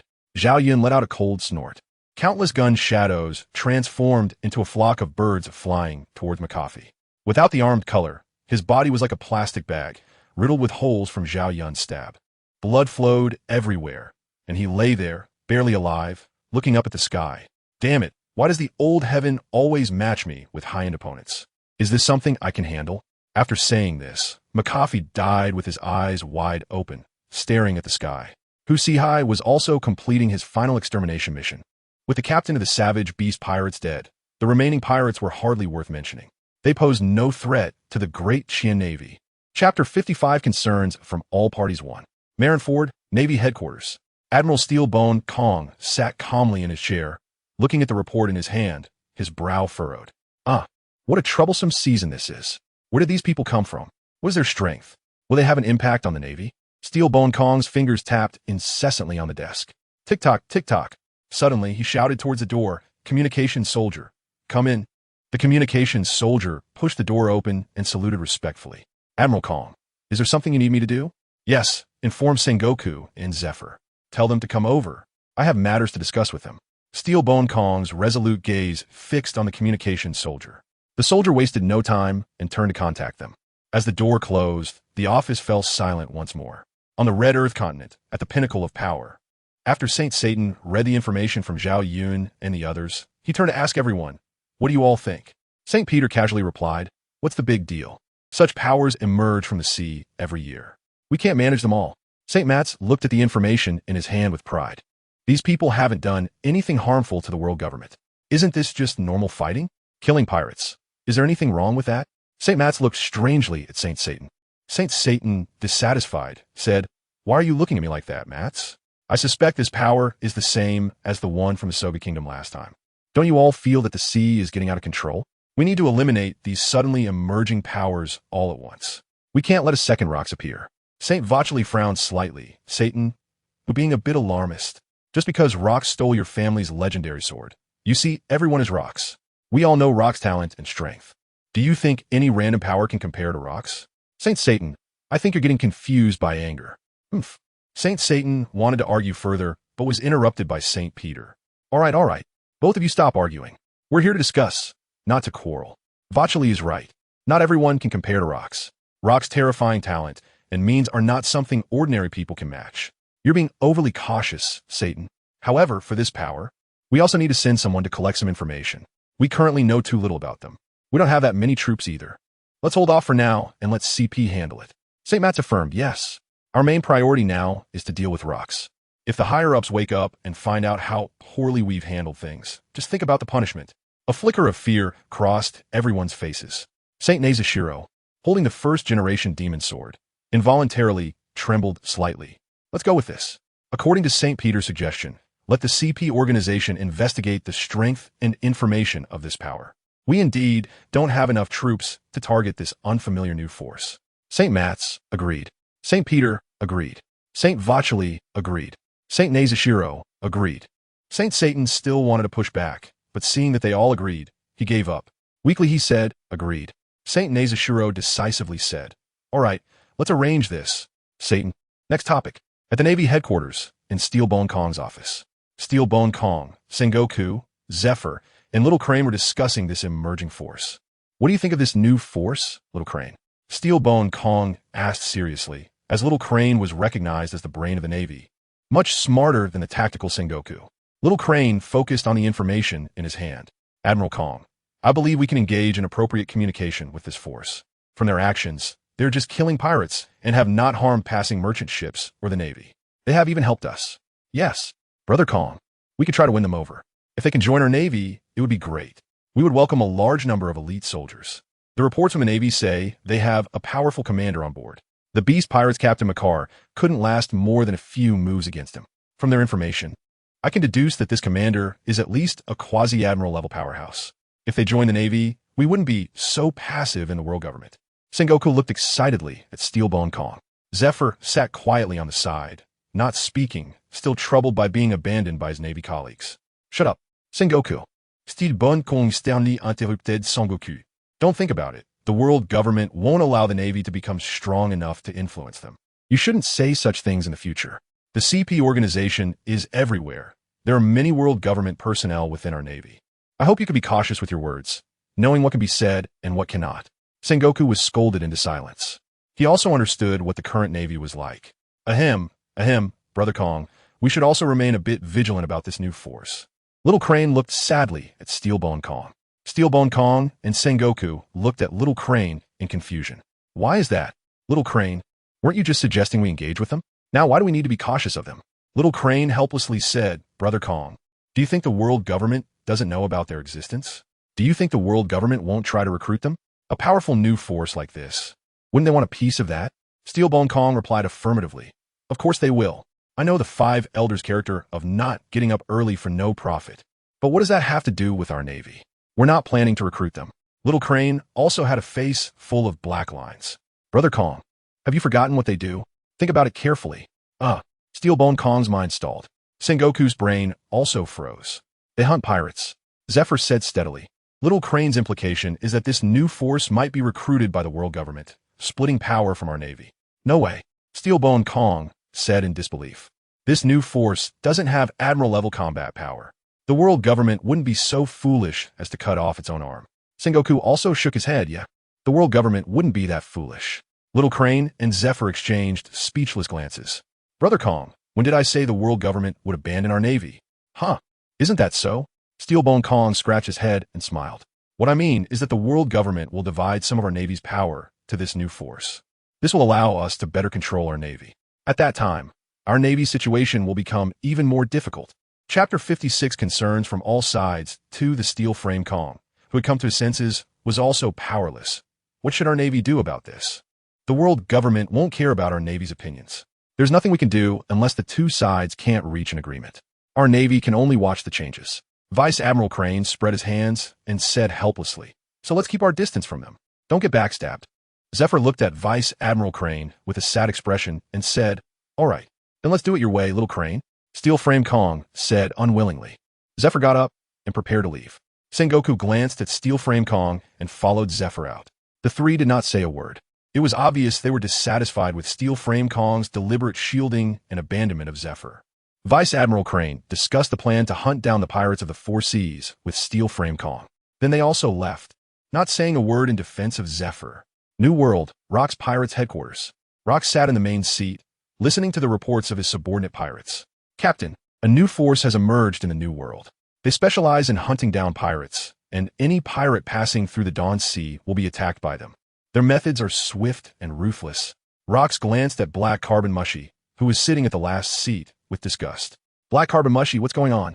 What is your intelligence organization doing? Why didn't you report this to me?" Black Carbon Mushy trembled and stood up, looking at Rox in fear. "Captain, this force has just appeared and is not very strong. Their most notable achievement is taking down the captain of the Beast Pirates, who has a bounty of 570 million. I thought it was unnecessary to disturb you, Captain." Rox looked at Black Carbon Mushy with dissatisfaction. "From now on, you need to report such matters to me. I don't need someone to make decisions for me. What I need is someone who listens and does their job. Do you understand, Black Carbon Mushy?" Rock's cold and piercing voice entered Black Carbon Mushy's ears. Black Carbon Mushy stammered nervously, "Yes, Captain." He knew he was wrong and promised he would never make such a mistake again. The senior officials on both sides watched the conversation between Rox and Black Carbon Mushy. Rox signaled the pirate subordinate to continue the report. "Captain, this force likely has at least 3 quasi-admiral level powerhouses. This is based on their recent performance analysis. They could actually be even stronger. Their soldiers are also quite powerful, at least comparable to the soldiers of the Navy headquarters." Rox found it somewhat interesting and smiled. "Oh, so there are 3 quasi-admiral level powerhouses. Continue with their information." "Yes, Captain." The pirate subordinate did not dare to keep Rox in suspense and honestly reported. "The first one is to the south, Qi Jiguang. This person is extremely hostile towards pirates and kills them without saying a word. He immediately focuses fire on pirate ships, and their ships are equipped with completely different artillery settings from ours, which are significantly more powerful than ordinary artillery. The second one is to the west, Zhao Yun. He has a refined appearance and is skilled in using a silver-white spear. His spear technique is exquisite and can be compared to that of a great swordsman. The third one is to the north, Zhang Han. He dresses in dark armor and has very sharp eyes, making people uncomfortable just looking at him. He uses a bronze sword, and it's uncertain whether his swordsmanship has reached the level of a great swordsman." Newgate's eyes lit up upon hearing the 2 names. "No, Rox. Zhang Han and Zhao Yun are not quasi-admiral level." Hearing Newgate's affirmative voice, Rox looked at him curiously. "Oh, Newgate, do you know them?" "Yes, Rox. I encountered these 2 years ago. I didn't expect them to have come to the New World." "Rox, both of them have admiral-level combat capability. 2 years ago, they suppressed me in the East Sea. I don't know if they have broken through to the Emperor level now, but they're definitely capable in the late admiral stage." Rox laughed excitedly. "Ha ha ha. With such strength, I want to recruit them." Newgate mercilessly interrupted Rox's laughter. "Captain Rox, don't think too much about those 2. They're the guards of a child. Do you understand now? What? Such powerful fighters are just a child's guards? Newgate, you must be exaggerating. Or are you just scared from being defeated?" "Torre Mokid." Newgate did not indulge him and shot him a glare. The Conqueror's haki pressed down on Torre. Torre, relying on his strong physique, endured it, but cold sweat streamed down both sides of his face. The pirate subordinate next to them was directly knocked unconscious.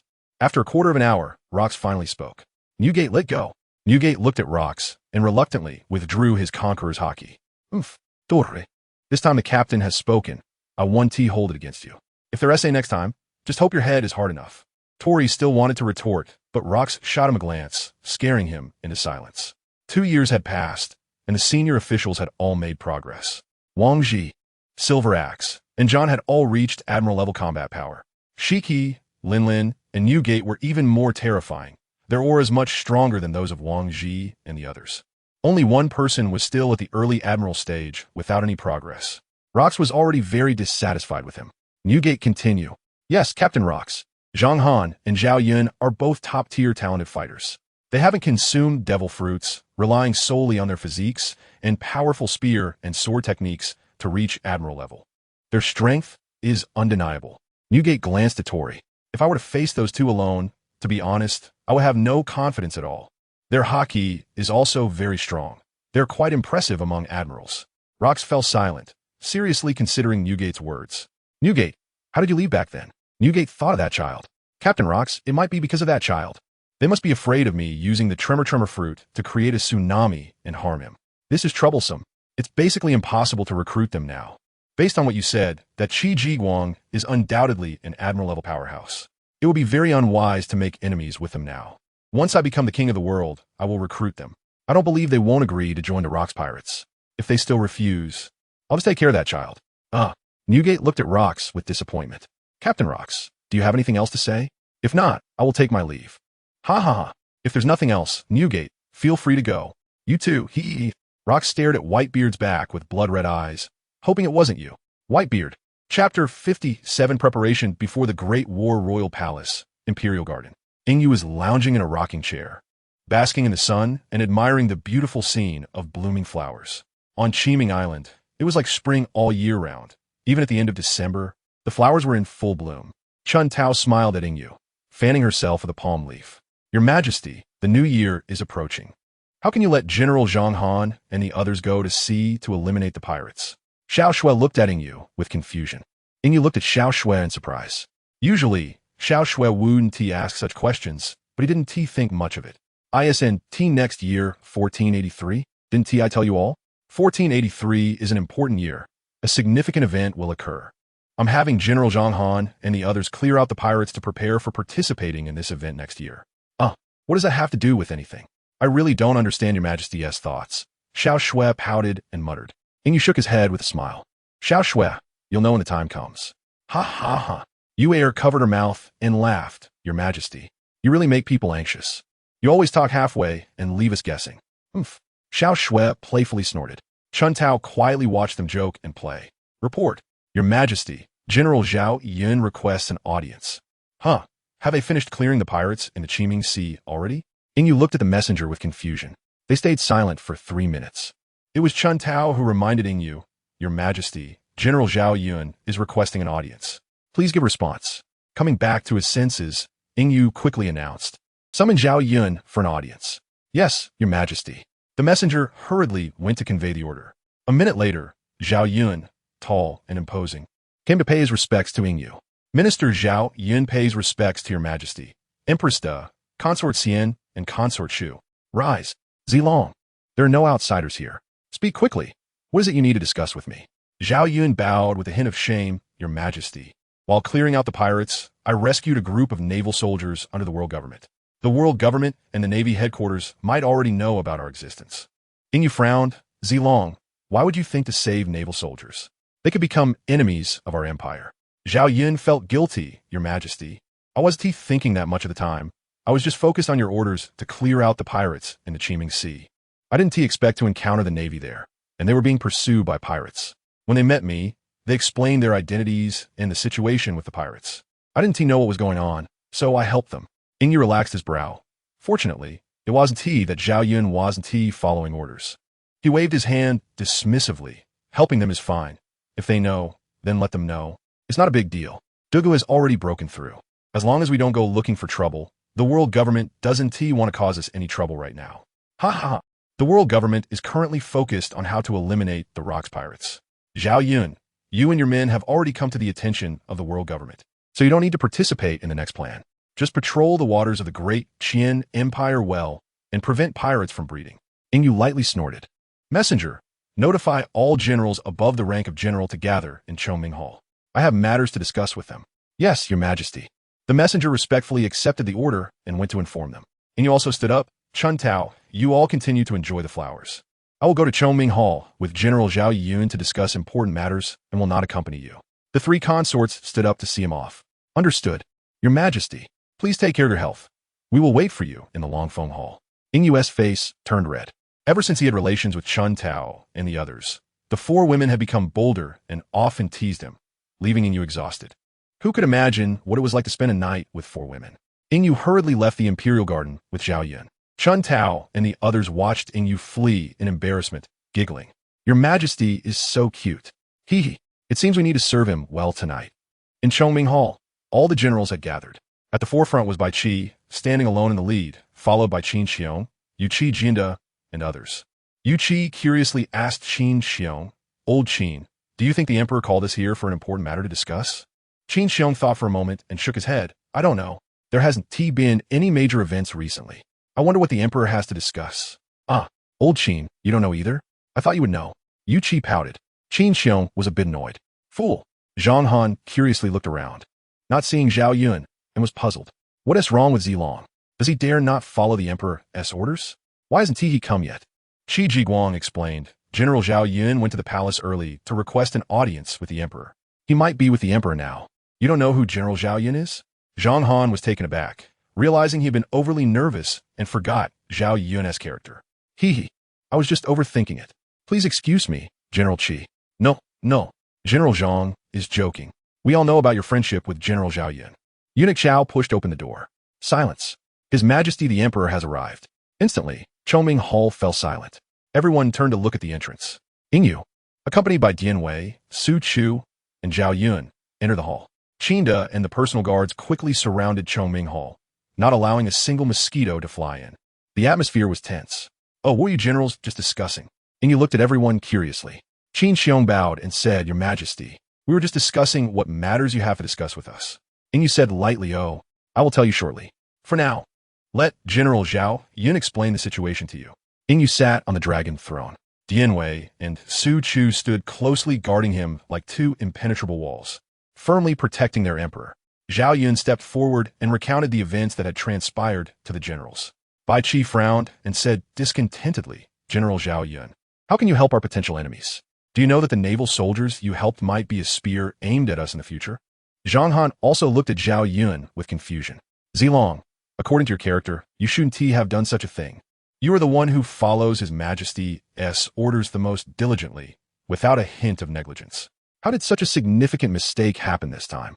Zhao Yun is a loss for words. He didn't even know why he was helping these Navy forces. Ingyu pondered, this might be the world's restoration. The consciousness of the pirate world will not allow us to develop quietly. Ingyu interrupted. All right, let Zhao Yun explain what happened. This is not the time for you to criticize him. The reason this happened is due to the world's consciousness affecting Zhao Yun's thoughts. It may want us to participate in next year's major event. Everyone turned their gaze toward Ingyu, looking puzzled. Chapter 58 Major Events. Ingyu also knew that they were unaware of the upcoming Divine Valley War next year. After all, they had never watched One Piece. All right. Don't look at me like that. Bai Qi, you need to prepare and arrange for the army to be stationed near all the residents on Qiming Island. I don't want the residents of Qiming Island to suffer significant losses next year. I will have Li Xian assist you. Bai Qi stepped forward and respectfully said, Bai Qi, obey your command. Qi Jiguang, Zhang Han, and Zhao Yun, you must guard the seas of the Qian well. Not a single pirate is allowed to set foot onto Qian's territory. Ingyu looked sternly at the three of them. The thick imperial might made the three feel pressured. They bowed and said, We swear to fulfill your Majesty's orders, and not let a single pirate set foot onto Qian's territory. Ingyu looked at the three with satisfaction. All right, you can all rise. You will not participate in next year's major events. Your identities have already been revealed to the world government, and it is not suitable for you to be involved in the subsequent matters. Just listen from the side. Dian Wei, Su Chu. Ingyu's imperial might surged as he said seriously, In the next 6 months, you two need to train Qinda and the others well. They will also participate in the major events, and their strength cannot be weak. In major events, even generals can die, so both of you need to be serious. The two clasped their fists and replied, Yes, Your Majesty. We will train these little ones well. Hey.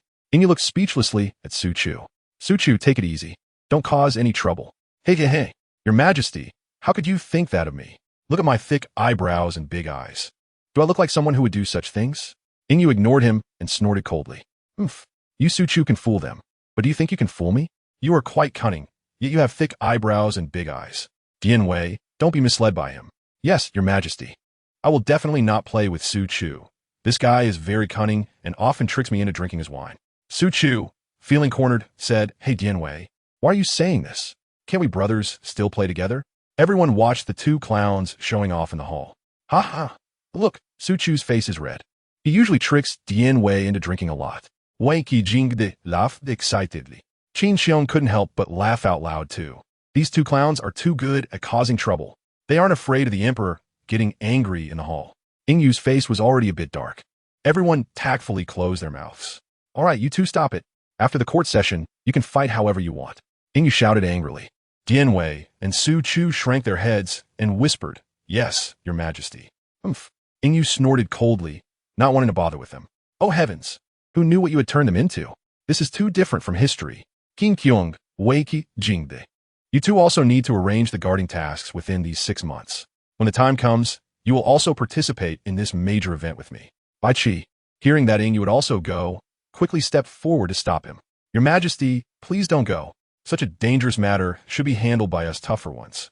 Just tell us what you want, and we will ensure it is done. Everyone also reacted, saying, Yes, your Majesty. Such a dangerous matter. You should not go. Let us handle it. We assure you we will complete it beautifully. Yingyu didn't waste time talking with them. His entire aura surged, and his general-level combat power was felt by them. Everyone was dumbfounded. This, your Majesty, how did your strength improve so quickly? Yingyu glanced coldly at everyone. Do you still think I can't go? I have eaten the ancestral dragon fruit. My physique and talent are top-notch. Once I reach the right age, my strength will naturally improve quickly. Bai Qi was also shocked. General-level combat power before 18 years old. It's only 11 days away from 18. Everyone came back to their senses, unsure how to persuade His Majesty not to go. The higher the strength, the harder it is to improve. The gap between quasi-generals and generals has trapped countless people. For His Majesty to reach general-level combat power before 18 is truly unprecedented. Bai Qi calmly said, Your Majesty, it is possible for you to go. However, we must ask Dugu to accompany you. You yourself said that generals can die in that major event. With Dugu's protection, we can be at ease. You are the ruler of a nation. Your safety is paramount. Yingyu understood that everyone was concerned for him and didn't mind their objections. I understand. I will invite Elder Dugu to go with me. The number of participants has been decided. I, Dugu, Bai Qi, Qin Xiong, Wei Qi Jingde, Dian Wei, Su Chu, and my 28 personal guards. A total of 33 participants. You all prepare well. This major event is related to the stable development of our empire. If we succeed, our empire can develop steadily for at least 5 years. If we fail, we may become the #1 enemy of the world government. The world government will not spare our empire. They will not allow anyone to enjoy the same treatment as them. The celestial dragons are a greedy bunch of pigs. Everyone replied in unison, Yes, your Majesty. We swear to complete this task and not let the enemy have any opportunities. Zhang Han and Zhao Yun lowered their heads, their faces filled with regret. They were among the first to follow the emperor, and the fact that they couldn't participate in this major event left them feeling disappointed. But there was nothing they could do. Their identities had already been revealed to the world government, and for the stable development of the empire, they absolutely could not go. Yingyu naturally noticed the expressions on their faces. However, he had no solution. The current empire was still not strong enough to confront the world government. The Divine Knights alone had 4 generals, and it was still unknown if the other 5 had broken through. The 5 elders also had general-level strength, and among their affiliated countries, there would also be some generals. For example, the chief guard of the Sobi Kingdom. The CP organization surely had at least 1 general, but it was unknown how many. The army had 2 general-level combat powers. The navy, needless to say, had their general-level powers out in the open. Just these alone accounted for 17 general-level powers, not to mention him and the hidden forces of the 19 kingdoms. Sigh. Yingyu sighed, Rox, you cannot die yet. With you around, the D-clan will continue to harass the celestial dragons. This way, our empire will have time to develop. Once Bai Qi also breaks through to the king level, the empire situation will improve significantly. There's no need to hide like now, curled up on Qiming Island. Chapter 59. Hive Island at the headquarters of the Rox Pirates. In a secluded cave on Hive Island, a rustling sound could be heard. Rox, have you really decided to ambush the celestial dragons that day? Do you know how many admiral-level powers were present in God Valley that day? This is a ritual the celestial dragons value the most.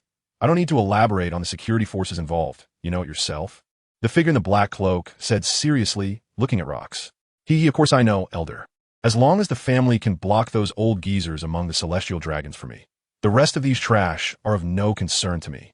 I disdain the current celestial dragons, Rox replied. The black-cloaked figure frowned and sighed. Rox, the family can't provide you with too much help. You know that our D family is targeted by the world government, and the family is not united. There are differing voices. Some are still praying for the arrival of the sun god. I will try my best to negotiate for you. If you don't have an absolute plan, don't take this step lightly. The world government is not that simple. Your pirate crew is also not that united. I can see many of them are just paying lip service to you. Very few truly support you, so be careful. Elder, how could I not know what you're saying? For the battle in God Valley, I have already found my helpers, but I never trusted those guys. Except for Whitebeard, who won't betray me. The others are all subdued by my strength. What loyalty can there be? Haha, as long as they don't stab me in the back in God Valley, I'll let them be afterward. The black-cloaked figure's face darkened. Rox, Tori is a member of the Knights of God. You should deal with him soon. What? It's him? That damn dog dares to betray me. Rox. I want him to be torn to pieces. Rox roared angrily, clearly not expecting Tori to be the one. He had thought of John, Shiki, Charlotte Linlin, but never considered Tori, who had established the Rox pirates with him. Elder, what is going on? Rox gritted his teeth. Alas, the black-cloaked figure sighed. What else could it be? Rox, don't deceive yourself. It's all about money and power, isn't it? The behind-the-scenes figures of the world government gave him the identity of a celestial dragon and invited him to join the Knights of God. The anger in Rox's eyes was about to burst forth. I see, Elder. I will deal with him quickly. All right, I should leave now. Rox, when you're ready, just contact me. We will try our best to block those old geezers for you. After finishing, the black-cloaked figure vanished from the cave, leaving behind a shimmering array on the ground. Rox left with a dark expression. On the red Earth continent, at the peak of power, Saint Satan said calmly, What do you all think of the information Tori provided? How credible is it? St. Peter sneered, A traitor. How high can his credibility be? Let the CP organization investigate. St. Vauchely nodded. Let the CP organization investigate. But keep it discreet so that this guy doesn't find out. After all, he is now a member of the Knights of God. It wouldn't be good to tear the mask off now. Saint Satan wanted to find trouble with Tori, but had to put it on hold because of the matter with the Sobi Kingdom. He had been brooding over it. The divine sword was still in Rox's hands. Just thinking about it made Saint Satan unable to contain his anger. Damn it. How did he become a member of the Knights of God? Saint Maz interrupted. Saint Satan, have you lost your mind? The selection of the Knights of God is recognized by Lord M. Do you want to die? Calming down, Saint Satan also broke out in a cold sweat. I didn't say anything just now. He pretended as if nothing had happened. The others didn't want to pay attention to him. If Lord M found out, not only would Saint Satan face punishment, but they wouldn't escape either. Saint Nejeru said, All right, does anyone have any objections to Saint Vauchely's proposal? No, let's vote, they replied. Saint Peter, agree. Saint Vauchely raised both hands in agreement. Agree. Saint Maz, agree. Saint Satan reluctantly said, agree. Okay, since everyone agrees, let's have the ACP organization investigate. Saint Nejeru said coldly, holding his sword. Saint Maz, then let's start the second agenda. Rox, how should we deal with him? The time until Lord M truly awakens is getting closer. If we don't deal with him soon, we all know what awaits us. Saint Vauchely sighed. We have used every method available, but the results weren't great. The Knights of God don't listen to our orders. Rox is cunning and sly. He is difficult to deal with. Sighing, Saint Peter lowered his head, lost in thought. Saint Satan exclaimed angrily, Isn't it because the Navy is incompetent? They can't even handle a small Rox. That's why the rock pirates have developed to such an uncontrollable state. Frustrated, Saint Satan slammed the table. The exquisite table couldn't withstand the force of Saint Satan's armed fist. Saint Maz defended the Navy. All right, Saint Satan. Don't we know the Navy's situation? To deal with Rox, the Navy's White Tiger Admiral has already died. In that battle, we lost 3 Admiral-level powers. Who would have thought Rox was so deeply hidden? Saint Satan angrily retorted. Then what do you suggest we do? Saint Maz also didn't know what to do. He had no better solutions to deal with Rox. Saint Nejeru, who had been meditating, spoke up. Our decade-long grand ritual is approaching, right? Everyone looked at Saint Nejeru in unison. Yes, but what does this have to do with Rox? Have you forgotten how much Rox despises the celestial dragons? If Rox knows that there are a lot of celestial dragons there, do you think he wouldn't go? Everyone exclaimed. Saint Nejeru, that's too malicious. Aren't you afraid of Lord M waking up and finding trouble with you? Do you think Rox is more important, or are some useless celestial dragons more important? If Rox isn't dealt with, what will we face? Don't you understand? Killing a few celestial dragons has any impact on us? At most, we would just be punished once by Lord M. Don't forget that there are also ranks and conflicts among us, celestial dragons. Letting some trash, celestial dragons attract Rox wouldn't be bad, right? The other four fell silent, because they knew what Saint Nejiru said was right. Many celestial dragons were eyeing the position of the five elders. Sigh. All right. I, Saint Peter, agree with the proposal of Saint Nejiru. I, Saint Vacheli, also agree. Saint Maz agreed. Everyone turned to look at Saint Satan, who had not expressed his opinion. Saint Satan, displeased, said, "Of course, I agree. I can't wait for rocks to die right now." Well, let us go with Saint Nejiru's proposal. Chapter 60. The Conspiracy of the Five Elders. Saint Peter looked at Saint Maz with a serious expression. Has the CP organization gathered any information on that new force? Saint Maz calmly replied, "This force has exceeded our expectations. There are 3 individuals with admiral-level combat power. Take a look at their photos." Saint Peter said, his face grave. Saint Satan seized the photos, staring intently at the 3 individuals. Upon realizing they were not from the Soga Kingdom, he couldn't help but breathe a sigh of relief. Thank goodness they aren't those bastards. Saint Maz scoffed. Saint Peter, is it really necessary to frown so much? They're just 3 newly promoted pirates at the admiral level. Saint Peter responded heavily. They are not ordinary pirates. They are soldiers. If the CP organization enters the Qiming Sea, they will be ambushed. This information cost us the lives of over 70 CP agents. Saint Vacheli expressed surprise. Saint Peter, are you saying there is a kingdom in the Qiming Sea that we don't know about? These soldiers are the guardians of that kingdom. Everyone furrowed their brows, realizing they hadn't expected this force to be a kingdom, especially an unfamiliar one. This was far more serious than pirates. Saint Satan looked nervously at Saint Peter. Is this true? Are all 3 of them from that kingdom? Could they be mercenaries? Everyone turned to him, hoping Saint Satan was right. Saint Peter shook his head. According to our intelligence, their loyalty to the kingdom is very high, so the possibility of them being mercenaries is ruled out. Sighing, Saint Vacheli lamented, "What should we do? This is way more complicated than dealing with 3 admiral-level pirates." Saint Nasu Shuru arrogantly stated, "Fine, let the Navy handle this kingdom. Let's see if they have any issues with the world government. If not, we can grant them the status of an affiliated nation." Saint Nasu Shuru, being a powerful swordsman and a noble celestial dragon, naturally looked down on others. Saint Maz helplessly remarked, "This is truly a troublesome time. So many issues to deal with. And we haven't even resolved the rock situation yet, and now this new force emerges. It's all because of the Navy's incompetence that rocks has been able to develop. I say we should cut the Navy's funding this year. After all, keeping them around is useless. It would be better to spend it on the celestial dragons to reduce their daily troubles with us." Saint Satan mindlessly complained. The 4 of them exchanged glances, wondering how this guy even became one of the 5 elders with such poor political insight. Saint Vacheli interrupted Saint Satan's complaints. "All right, now is not the time to discuss the Navy. Regarding this unfamiliar kingdom, aside from letting the Navy make contact, our world government should also prepare. We cannot let it develop into something like rocks. A kingdom like this is far more terrifying than the pirate rocks." Saint Nasu Shuru disdainfully suggested, "Let the affiliated nations near the Qiming Sea give a try and probe them. This way, we won't be completely in the dark." "No, Saint Nasu Shuru. We cannot afford to become hostile with this kingdom now. That would push them to our opposing side. If rocks were to gain their assistance, it would be extremely detrimental to our world government." Saint Maz quickly interrupted Saint Nasu Shuru's proposal, and everyone urged him to reconsider. "Exactly, Saint Nasu Shuru. While this force may not be able to influence our world government yet, we cannot push them to become our enemies, especially at this critical moment." The hot-tempered Saint Satan also advised Saint Nasu Shuru, "We can wait until we eliminate rocks and then deal with this kingdom." Saint Nasu Shuru didn't want to engage with these fools. "When did I say we should become hostile with this kingdom? Don't jump to conclusions. Let me finish. Let the affiliated nations near the Qiming Sea establish contact with this kingdom through diplomatic means. This way, our people can enter the inner sea of the Qiming Sea. Don't you know how terrifying the inner sea is? Without a guide, ships can sink at any moment." Everyone was taken aback. They hadn't expected Saint Nasu Shuru to propose such a method.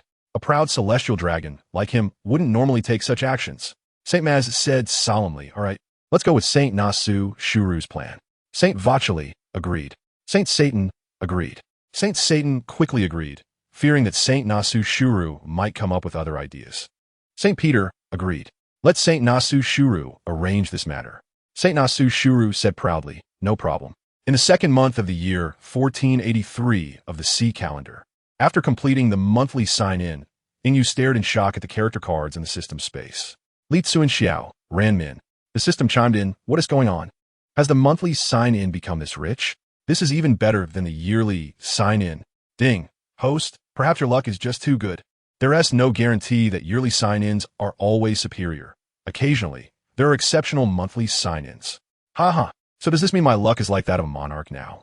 I only got 7,000 mass from the yearly sign-in, which can change shapes without being detected by observation hockey. Today, I shall summon 2 unparalleled generals. System, bring them out to meet me. All right, host. They have already been summoned to the outskirts of the palace. Host, remember to sign for them. Okay. I got it, system. I'm going to have someone bring them in. Suddenly, a furious shout rang out, halt. Who are you? And how did you get into the palace's forbidden area? Do you not know this is His Majesty's sleeping quarters? Li Xiao and Ran Min exchanged glances, realizing they were in trouble. They hadn't expected to end up here. In a flash of light, they had been brought here, and now they had to pledge loyalty to someone before disappearing. How could they explain this? No one would believe them. The 2 squatted silently on the ground, listening to the officer's inquiries. I am Li Xiao. I am Ran Min. We were summoned by His Majesty. Shut up. If you dare to speak nonsense again, as His Majesty's personal guards, we never heard His Majesty say anything about you. You might as well confess. Our spears show no mercy. Ingyu was also shocked by the shout. Who dared to cause trouble in the palace's forbidden area? The Dugu family is just to the west of the palace's forbidden area. It's only a 3-mile distance, and they could reach it in an instant. Suddenly, Ingyu had a flash of inspiration and uncertainly said, could it be those 2? Come in. Yi respectfully pushed open the door, Your Majesty. What instructions do you have? Cough, cough. Yi, go outside and see if there are 2 strong men, namely Xiao and Ran Min. Don't let the soldiers mistakenly harm them. Bring them in. I want to see them. Hurry up. Yes, Your Majesty. Yi respectfully stepped out. I hope there won't be a fight. Chapter 61. Confused Newgate New World, Walto Island. Newgate completed the cleansing mission this time, having subdued all the pirates here. He sat alone at the bow of the ship, silently staring ahead. Sigh. What Rox is doing is a bit like seeking his own death. Doesn't he understand the depth of the world government? This behemoth that has existed for over 700 years is not that simple. I hope you have some backup, Rox. Otherwise, once you're dead, I'll leave the Rox pirates and establish my own pirate crew. Shiki flew down from the sky. He cackled, Newgate. Do you want to join my pirate ship? I can make you a vice captain. Ha, Newgate glared at Shiki. Shiki, do you dare to say that to Rox? He is still around. Since you dare to do this, aren't you afraid Rox will come after you? Shiki's eyes narrowed, his tone somewhat hesitant. Newgate, do you really want to stay under Rox forever? Rox is behaving like a madman now, crazily slaughtering celestial dragons. You should know that Rox is seeking his own death. Newgate sighed. How could I not know? I can't believe Rox has any assurance to defeat the world government. But as long as Rox is alive, I want to leave the Rox pirates. I advise you to keep your little thoughts to yourself. Don't think that just because you've broken through to the Emperor level, you can compare yourself to Rox. It's not that simple. As he spoke, Newgate released his full aura, the pressure of an emperor. Shiki instantly understood. I see, Shiki said, rising to fly towards the distant pirate ship, snorting coldly. Newgate, I'll always keep a spot for you as my vice captain. Shiki, just give up on that thought. Even if I leave the Rox pirates, I will establish my own pirate crew. Cackling, I, Newgate, am not weaker than anyone. Watching Shiki fly away, Newgate sat down again. Rox, I hope you don't disappoint me. I'm betting my life on you. Your Majesty, long live the Holy Inn. Li Xiao and Ran Min respectfully knelt on one knee. Ingyu waved his hand. Both generals, please rise. From now on, unless it's a major matter, there is no need to kneel before me. Make a note of that. Yes, Your Majesty, we will remember, they replied. All right, both generals are new here. You should go meet the other colleagues with Eunuch Chao. You'll be working together for a long time. Eunuch Chao led the 2 generals to meet the other generals. By the way, let my personal guards meet you too. We don't want another situation like today, S. Thinking of this, Ingyu couldn't help but cover his face with his palm. Li Xiao and Ran Min were so embarrassed that they could dig the tiles out of the floor with their toes. As you command, Your Majesty. I will take the 2 generals to meet their colleagues. The 2 quickly expressed their gratitude. Thank you for your kindness, Your Majesty. We take our leave. Watching the 2 leave, Ingyu angrily sought out the system for an explanation. System, come out. I promise not to hit you. What the hell are you doing? Last time was by Qi, and now you're causing trouble again, right? What kind of system are you? You say you're helping me become a powerful supreme. Is this how you help? After ranting for a long time, the system didn't reply at all, seemingly disappearing into silence. If it weren't for the system's space still being there, then you would have doubted his life. System, show me the information on Li Tsuanxiao and Ran Min. Host, the information pages for both have been generated. Please check. Hearing the familiar dinging sound, and you angrily said, System, you little brother, you're playing the silent game with me. Huh? System spirit. I'm not stupid enough to come out for you to scold me. How desperate am I? Once silence is on, nobody loves it, regardless of your barking. Ding name. Li Tsuanxiao age. 28 combat power. Admiral, 13,700, martial arts. Phi Tiger Cliff decision hockey.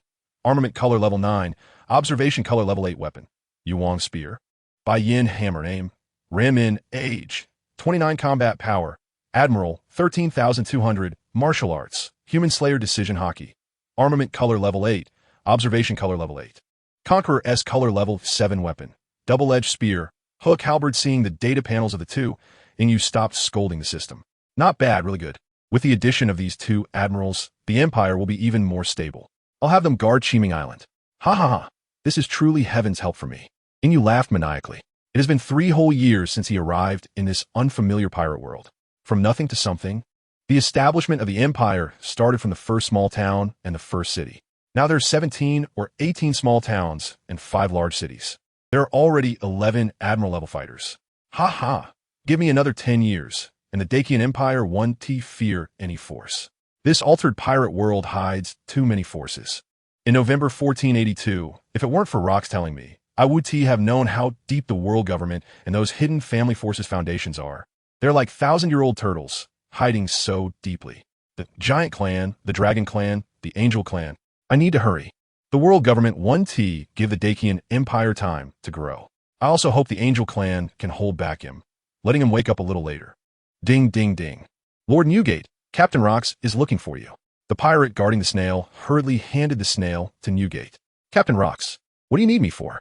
Newgate looked at the snail in confusion. Cackling, Newgate, is Shiki with you?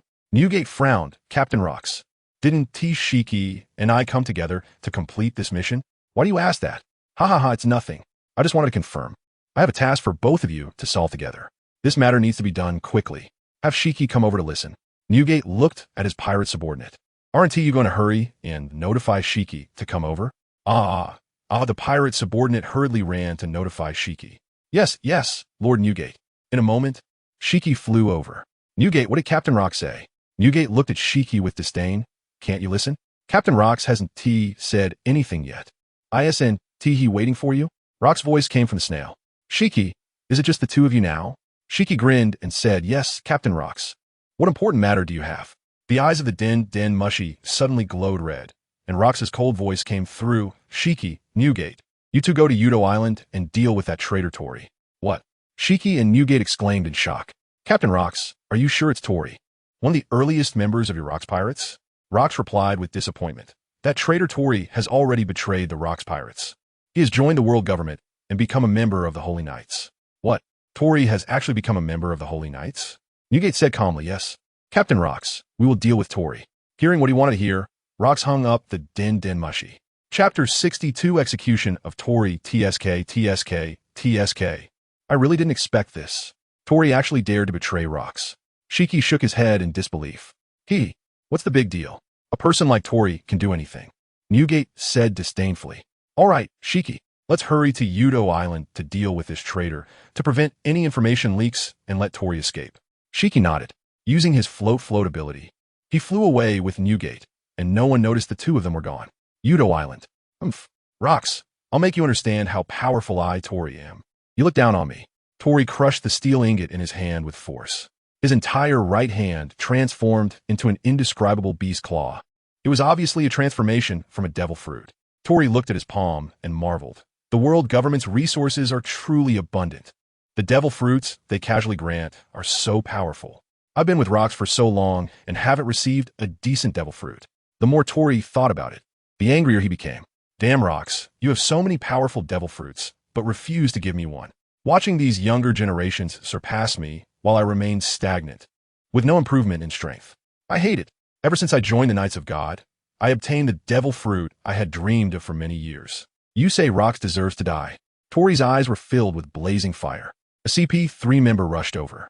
Lord Tory, The five elders have ordered you to go to the East Sea to deal with the red-haired pirates. Tori waved his hand dismissively and said, "Got it. You can report back to the five elders. I will go to the East Sea to deal with the red-haired pirates." The CP3 member quickly left to report to the five elders. The five elders still don't believe me. They've tested me so many times. Don't they ever get tired? Sigh. The feeling of relying on others is really unpleasant, whether it's in the Rocks Pirates or the world government. 3 days later, Shiki rushed in with Newgate and saw that Tori had not left Udo Island. He felt a sigh of relief. The two quickly flew towards Tori. Tori had already noticed the two before they entered Udo Island. His expression darkened. How could these two know I was here? Could it be that I've been discovered? Impossible. My movements are confidential, and every operation is assisted by the CP organization to clean up traces. The CP3 members dressed as pirates looked worriedly at Tori. "Lord Tori, what should we do? Shiki and Newgate are not something we can handle." Tori's face was grim. "Shut up. We are all part of the Rocks Pirates. What are you worried about? You all shut up and don't speak." Tori feigned calmness. Looking at the two approaching, "Shiki, Newgate, what brings you here?" Tori, your secret is out. I didn't expect you to be a member of the Knights of God now. You've really succeeded." Tori. Newgate looked coldly at Tori, ready to deliver a fatal blow to this traitor. Tori's face showed signs of unease. "What are you talking about? I am a senior officer of the Rocks Pirates. How could I be a member of the Knights of God? What rumors have you heard? I'm going to find Rocks. Tori, you won't be leaving Udo Island today. Do you think we came here on whose orders? Captain Rocks ordered us to execute you, the traitor." "Tori, what are you still pretending for?" Tori was instantly drenched in cold sweat, realizing that Rocks already knew he had betrayed him, thinking, after this, "I will never step out of the Red Land again, and I will never act alone again. Ha ha ha. Since you all know, then I won't pretend any longer." Tori instantly transformed into a beast. A massive black-red creature appeared before everyone. Shiki was momentarily stunned. "What the hell is this thing? It looks really unique." Newgate noticed Tori's aura.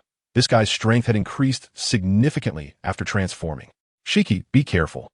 This guy's strength boost is a bit strange." Shiki noticed Tori's vacant eyes. "Newgate, look at Tori's eyes. Don't they seem a bit vacant?" Newgate looked at Tori in confusion and shook his head. This guy has been controlled for power and doesn't even realize it. "All right, Shiki, let's not worry about him anymore. We have to deal with him today anyway. Why bother with so much?" Shiki said disdainfully. "True. Anyway, this guy is dead for sure today. So let's make our move." After saying that, Shiki couldn't help but strike first. Newgate followed up with a slash.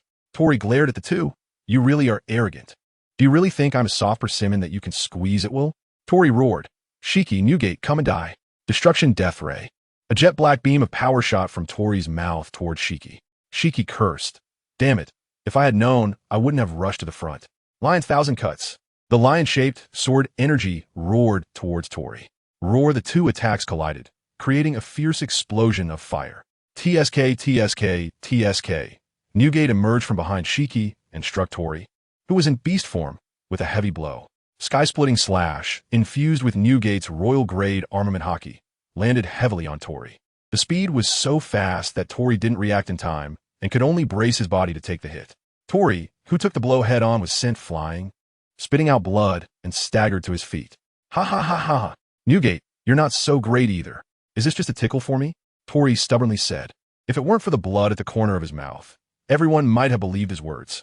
The wound he suffered began to heal rapidly, and Shiki and Newgate frowned. "Damn it, this guy's recovery ability after transforming is too strong." Shiki looked at the beastified Tori with disgust. Newgate unleashed his Conqueror's Haki, creating a powerful wave that knocked out everyone except the three of them. Shiki looked at Newgate in confusion. "What are you doing? This kind of pressure is useless against Tori. Why waste it on these minions?"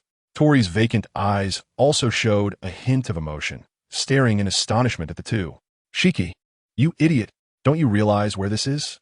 Udo Island. It's close to the Sea of Dawn and the East Sea. Do you want them to notify the Navy and the world government? Tori cannot be dealt with easily now." It seems to be the case." Shiki glared fiercely at the beastified Tori. "It's all this damn guy's fault for making me lose face in front of Newgate." Chapter 63. Tori's last song, No Way. What does Whitebeard have to do with the Dawn Sea? You can't be saying that Tori has something to do with those people from the Dawn Sea, right? Shiki looked nervously at Whitebeard, fearing that Tori was connected to them. After all, there were already 3 Admiral-level fighters on the surface. Who knows how many terrifying existences there might be behind the scenes. Although he wasn't afraid, if it were them, this mission would be very difficult to complete. Whitebeard glanced at Shiki and said, "No, someone like Tori, a traitor, could never be involved with them. Didn't you hear? This place is very close to the Dawn Sea. They are merciless towards pirates. Damn it, why are they so weird? What pirates are they hunting down? Pirates haven't done anything to them. They are meddling too much." Shiki said angrily. "All right, Shiki, stop talking so much. Let's deal with this traitor Tori first. We can't keep Captain Rox waiting." Shiki looked disdainfully at Tori. "Fine. This scum really needs to be dealt with." Whitebeard said, "Shiki, go all out and kill him. Yeah, no holding back." Tori glared fiercely at the two, questioning why their strength was rising so fast. "I've worked so hard, even betraying Rox, joining the world government, and consuming the mythical Zoan troll wolf. How can the gap between us still be so large? I'm not satisfied. Shiki, Whitebeard, come and die." Tori roared angrily, unleashing a death ray. A massive energy beam shot towards the two. Shiki used the ability of the float fruit to block a small mountain in front of him, shattering the beam. A large amount of dust scattered everywhere, obscuring Tori's vision. Whitebeard instantly flashed behind Tori and swung his sword down fiercely. Tori's observation haki constantly alerted him, making him nervously scan his surroundings. By the time he reacted, Whitebeard was already behind him, and the blade was right before his eyes. There was no time to dodge. Tori gathered all his armament haki around his arms, glaring angrily at Whitebeard. "Whitebeard, I'm not weaker than you. Cross punch." The punch shattered the blade, but Tori wasn't excited yet. Shiki hit him from behind with a powerful move. Lion's thousand cuts. Shiki showed no mercy. Tori, you're still a bit lacking. Captain Rox also noticed that your potential has been exhausted, which is why he didn't let you go on missions. And what happened? You chose another path. It's truly disappointing for Rox. Ha. Do you think Rox is so kind? Don't think too much of it. Shiki mocked. What kind of person is Rox? I know him better than you do. Torre resented Rox. He's someone who will stop at nothing for his goals. Do you really think he considers you comrades? Shiki, don't be ridiculous. You think we don't know what you know? Shiki ruthlessly laughed at Tori. Whitebeard contemptuously said, "Tori, we know what kind of person Rox is better than you. We're not together for your pathetic ideas. What we aim to do is beyond the understanding of a traitor like you." Shiki, stop chatting with him. Let's finish this quickly. Do you really think I'm an easy target? The three of them continue to fight in the air, armament haki clashing and producing massive energy waves. The clouds in the sky were shattered. In a flash, they exchanged dozens of blows. Tori panted heavily, looking at the two. Shiki and Whitebeard's clothes were slightly dirty. Disdainfully looking at Tori, Tori glared at them with hatred. "Whitebeard, what I hate most is your smug face. I really want to tear it off. If you have that ability, come and try. I'm not someone to be scared of." Whitebeard provocatively said. Tori exploded with anger. Giant wolf claw. In beast form, Tori recklessly gathered all his armament haki into his right hand and struck heavily at Whitebeard. With a loud bang, the ground where Whitebeard stood was engulfed in dust. The earth cracked open, leaving a large wolf claw imprint. Whitebeard, having taken Tori's blow, was in tatters, with blood at the corner of his mouth. Disappointed, Whitebeard said, "Tori, is that your strongest attack? If so, just give up on resisting." He pretended to be unaffected, but in reality, he had taken significant damage from the blow. "Shiki, stop holding back. This guy's almost done. Let's send him to heaven soon." Ha. Whitebeard, you also have this moment. Shiki mocked. Suddenly, Shiki's eyes sharpened as he looked at Tori. "Whitebeard is right. You should die, Tori. Letting you live this long is already a blessing." Triple Lion's roar. Whitebeard also went all out. Great shockwave. Two powerful attacks flew towards Tori. The space around Tori twisted, and the ground distorted to varying degrees. "Damn it, Shiki, Whitebeard. I will not let you go." True form of the troll. Tori enlarged his body, armament haki covering him completely, preparing to take the hits. In his giant troll form, Tori completely lost his sanity, becoming a bloodthirsty monster. Roar. Shiki looked at Tori with disdain. "What a waste. Even with admiral-level power, you're still backfired by the devil fruit." "Forget about that, Shiki. Let's finish him off. That's our goal." Whitebeard said seriously. "Got it, Whitebeard. But I warn you not to talk to me like that." Shiki replied, unhappily. Whitebeard ignored Shiki's reaction. He just wanted to kill Tori. The three of them engaged in fierce combat for several hours. Tori was already covered in wounds. With one hand broken, lying on the ground, gasping for breath, he was on the verge of collapse. Shiki looked at Tori angrily and unleashed a sword aura towards him. Tori knew he was doomed today. He no longer had the strength to resist this simple strike. In a fit of rage, he roared, "Whitebeard, it's all your fault. If it weren't for you, Rox wouldn't have given up on me. Rox, I'm not reconciled." The sword energy cut across Tori's neck, silencing the air. Shiki looked at his hands, already twisted and deformed from the beating. Angrily, he said, "Newgate, you owe me." All right. Shiki, this time I'll consider it a favor owed to you by Newgate." If Shiki hadn't helped Newgate withstand a critical blow at that moment, Newgate might have been severely injured by now. "Okay, you said it. Newgate, you can't back out." "Wait a minute, Shiki, I'm not joining your pirate crew. If you want to use this favor to negotiate that, forget it." "Damn it, Newgate." Chapter 64. Carp has arrived, Your Majesty. "How much longer do we have to stroll around? You should return to handle state affairs," Lan Hua urged from the side. "Hey, Lan Hua, don't let these matters affect our date. The state affairs are being managed by Chun Tao and Prime Minister Zhuge, right? Don't be impatient. It's not easy for us to have time alone together," Ingyu replied, as Lan Hua rolled her beautiful eyes at him. "Your Majesty, do you want to take a look at the people behind us? And what kind of date is this? You're just wandering the streets with a girl, not buying anything. You're just asking the common folk how they are doing. Are you sure you're not out here incognito?" "Oh, right." Zhuge Kongming was drawn as a top talent in a monthly draw in April. Normally, such a talent can't be drawn. Maybe it's because of the major event coming up that enhanced the signing benefits. In this month, Prime Minister Zhuge has been handling the Empire's affairs adeptly. Ingyu understands Zhuge Liang's character and dares to leave everything to him. "Hey, Lan Hua, don't pull like that. Your Majesty, give me a hug. Don't be unhappy." Ingyu quickly embraced Lan Hua, his little wife. "Humph. Your Majesty, you can't do this in public. It will affect your imperial authority." Lan Hua shyly nestled in Ingyu's arms. Ha, my beloved concubine, my authority doesn't come from this. I want the people to respect and believe in me. First, they need to see the real me, not just an emperor sitting on the dragon throne, instilling fear. The great Qian Empire is a country of law. It allows the existence of nobility, but they cannot harm others' lives. If they break the law, they will be punished. Slavery can exist, but not among the citizens of Great Qian. Do you understand me, Lan Hua? Lan Hua looked confused at Ingyu. "Your Majesty, what are you talking about? How could the common people be like nobility?" Ingyu also found it perplexing, forgetting that they were all from a feudal society, revering the emperor's command above all. Nobility and commoners are two different classes, receiving different legal protections. "Hey, never mind. Let's continue our stroll. Let us see if there are any little trinkets you like." "Lan Hua." Ingyu traced Lan Hua's little chin with his finger, his eyes enticing her. All right, Your Majesty, let us walk a bit longer. Soon, Sister Chun Tao will be looking for you." Okay. Just a little longer, then we'll head back." Ingyu held Lan Hua's hand and walked quietly down Zhuge Street in Beicheng. Passers-by hurried along. Qinda looked at the two and said helplessly, "Your Majesty is already 18 years old. Why is he still acting like a child?" "Shut up. Qinda, you can't comment on His Majesty as our personal guard." Qin Heir reprimanded Qin to then realize how rebellious his previous words had been. Yes. His Majesty is supreme. We, as personal guards, cannot comment." My mistake. Off the coast of the Qiming Sea, several naval warships sailed slowly. Carp stood on his flagship, staring ahead. "Hey, Brother Kong, why did you want me to contact this force? I'm still chasing Roger. I was just about to catch him, and now you call me back." Beside him, Bogar held his sword, silent. He thought to himself, with Carp's skills, by the time Roger's child is born, you won't even catch a whiff of it. And you still won't catch Roger. "Report, Major Carp. We have entered the Qiming Sea. Please advise on the next command." The Navy soldier looked respectfully at Carp. We arrived at the Qiming Sea so quickly.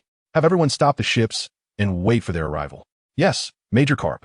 "Bogart, how long do you think it will take them to come out and meet us?" Bogart squinted his eyes and replied quietly, "I don't know, Major Carp. Can you not wipe your donut-eating hands on my clothes?" Carp looked at his hands, embarrassed. This. Just a misconception. All a misconception. You know me, Carp. Why wouldn't he do something so unethical? Bogart didn't want to argue with Carp. He shook his head and closed his eyes again. To him, Major Carp was both a mentor and a friend. His ability to break through to the general level before the age of 30 was largely thanks to Carp's help. At the Great Qian Navy headquarters, Zhou Yu looked at the intelligence on the table, glancing at Qi Jiguang and the others. "What do you think Carp is coming to our Qiming Sea for?" Zhao Yin replied calmly. "Carp's arrival in the Qiming Sea should be the intention of the Navy headquarters. The main purpose should be to test our strength." Qi Jiguang said seriously, and they probably want to recruit us, at the very least. They want to maintain a good relationship with us. They are about to go to war with the Rocks Pirates and don't want to make enemies with us, especially since we have the strength of 3 general-level forces. Zhou Yu said calmly, both generals are correct. I believe they might also hope we can join them in opposing Rocks. With the world government's appetite, once we agree to them, we will suffer heavy losses in this war. Once we show signs of defeat, the world government will definitely kick us while we're down. We'll have to see if the world government has the guts. Our great Qian Empire is not a soft persimmon that anyone can squeeze. Zhang Han coldly snorted. Yes, General Zhang Han is right. Our great Qian Empire is not inferior to the world government, but we cannot go against His Majesty's will. Zhou Yu calmly analyzed. For this meeting, let General Zhao Yun and General Qi Jiguang go together. The Navy has another general-level force besides Carp. That one called Bogart is a powerful swordsman. You two need to be careful. Carp is not simple. Yes, Grand General, Zhao Yun and Qi Jiguang clasped their fists in agreement. General Zhang Han, will you lead the men behind to support the 2 generals? Understood. Gran General, Fangan replied. All right, you all go prepare. I will report to His Majesty and see His Majesty's wishes. You 3 act according to His Majesty's orders. Go check on Carp first to prevent this guy from making trouble. On the flagship, Carp boldly played with breaking the record for eating donuts. Carp was devouring them one by one. While eating, he fell asleep, still sniffling. Bogart watched this scene speechlessly. Sigh, this is really worrisome. Soldier, go report the current situation to General Kong. Let General Kong command the subsequent action instructions. Yes, Major Bogut. The soldier hurriedly went to report to Steelbone Kong. What is going on? It's been 3 hours, and why hasn't anyone from the other side come out yet? Could it be that the intelligence department got the location wrong? The Qiming Sea area is not small. I hope that's not the case. Chapter 65. Carp is here 2 time passed quietly for 5 hours. Report, Major Bogart. We have spotted 7 different naval ships to the north of our Navy vessels. The naval lieutenant hurriedly reported to Bogart. What? How could they appear from the north? How far are they from us? Bogart frowned. Report, Major Bogart. The enemy is moving quickly. They will encounter our Navy in about half an hour. Damn it, the CP Intelligence Department is useless. They can't even get simple information right. Lieutenant, notify everyone not to engage proactively and wait for Major General Carp's orders. Yes, Major Bogart. The naval lieutenant respectfully went to deliver the message. Bogart thought of Major General Carp, who was still asleep, and felt a headache coming on. He strode into the dining hall. He pointed at the still sleeping Major General Carp, bursting his bubble. The bubble burst, and Major General Carp woke up instantly. Bogart, why did you wake me up? Major General Carp, the enemy is coming. Carp, still groggy, asked who is coming. Did you really need to wake me up for this? Bogart, you can't make decisions on your own. Bogart was speechless. Encountering such a major general was also his fate. Major General Carp, have you forgotten our mission here? How could I forget? Carp replied nonchalantly. They're already there, Bogart. Major General Carp, they are still half an hour away from us. They will arrive soon. Good, Bogart. Have the Navy prepare to welcome them. Major General Carp, I've already sent someone to notify them, Bogart said, lowering his head. It's still you, Bogart. With you around, I feel much more at ease. Carp laughed heartily. Zhao Yun and Qi Jiguang stood on the Tsanglong No. 1. Looking ahead, General Zhao Yun, how terrifying do you think this Navy Major General Carp is? His evaluation from His Majesty ISNT low. Qi Jiguang looked at Zhao Yun sincerely. I don't know the specifics. Zhao Yun shook his head. He should be very powerful, at least at the peak of a general's level. His Majesty rates him as the king of the Navy. Yes. His Majesty's evaluation of him is very high. I wonder what he thinks, betraying his own race to serve the celestial dragons as a dog. This fits his character of wearing a doghead hat and commanding the doghead ship. Qi Jiguang looked down on Carp.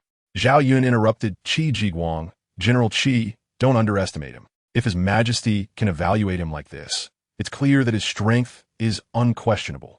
General Zhao Yun, don't misunderstand me. Qi Jiguang. I won't underestimate the enemy. We soldiers know that when a lion hunts a rabbit, it uses all its strength. I wouldn't make such a foolish mistake. I really want to have a good fight with Carp. No. General Qi Jiguang, don't get carried away. His Majesty's order is for us not to antagonize the Navy. A major event is about to happen. Don't stir up trouble for His Majesty at this time. Zhao Yun quickly stopped Qi Jiguang's thoughts. What a pity. For His Majesty's plan, we won't be so foolish. Qi Jiguang looked firmly into the distance. Report, General Qi Jiguang, we have made contact with the Navy. They are in the waters ahead, waiting for us. May I ask for your next instructions, General? Cough, cough, cough. All forces slow down and stop 3 nautical miles away from Navy. Yes, General Qi. The soldier respectfully went to relay the order. 10 minutes later, the two sides finally met. Carp's sturdy physique surprised Zhao Yun. Zhao Yun had expected someone much more imposing. Carp looked like a simple, honest man. Carp also saw Zhao Yun and Qi Jiguang and was taken aback by their youthful appearances. Having such general-level combat power at such a young age. Once they reached their physical peak, they would at least be royal-level existences. Why don't such good talents join the Navy? Carp sighed. Fortunately, there are those 2 monster talents. The Navy won't be lacking in support. Hey, who are you on the other side? And what are you doing in our teeming waters? Qi Jiguang shouted. Carp casually replied, we are the Navy, the just Navy. Ha ha ha. I heard that you also specialize in clearing pirates like us. We specifically came to see you. Qi Jiguang scoffed. General Zhao Yun, this guy is Carp. He really knows how to embellish their Navy's image. He is clearly worried that our strength will affect their Navy. Yet he speaks so hypocritically. Why don't you talk to him? I'm afraid I won't be able to hold back and ruin His Majesty's grand plans. Zhao Yun rubbed his forehead, helplessly saying, all right, I'll communicate with them. Oh, we understand. If it's just a visit, then you've seen us. So please go back. Carp was momentarily speechless, unsure of what to say. He was not suited for conversation and truly didn't know why Steelbone Kong had sent him. Bogart also understood Carp's personality. He couldn't handle situations like this. Major General Carp, let me talk to them. You just watch from the side. Oh, all right. Bogart, you're something. Carp gave Bogart a thumbs up. Friends on the other side, our Navy wishes to have a friendly exchange with you regarding our views on pirates. And, by the way, have a bit of spar. Zhao Yun's face darkened immediately. What friendly exchange, and by the way, spar. Clearly, this comes from ill intentions, yet they speak so grandly, truly deserving of being the Navy. This speaker was also not good at all, exposing their intentions immediately. Qi Jiguang scoffed.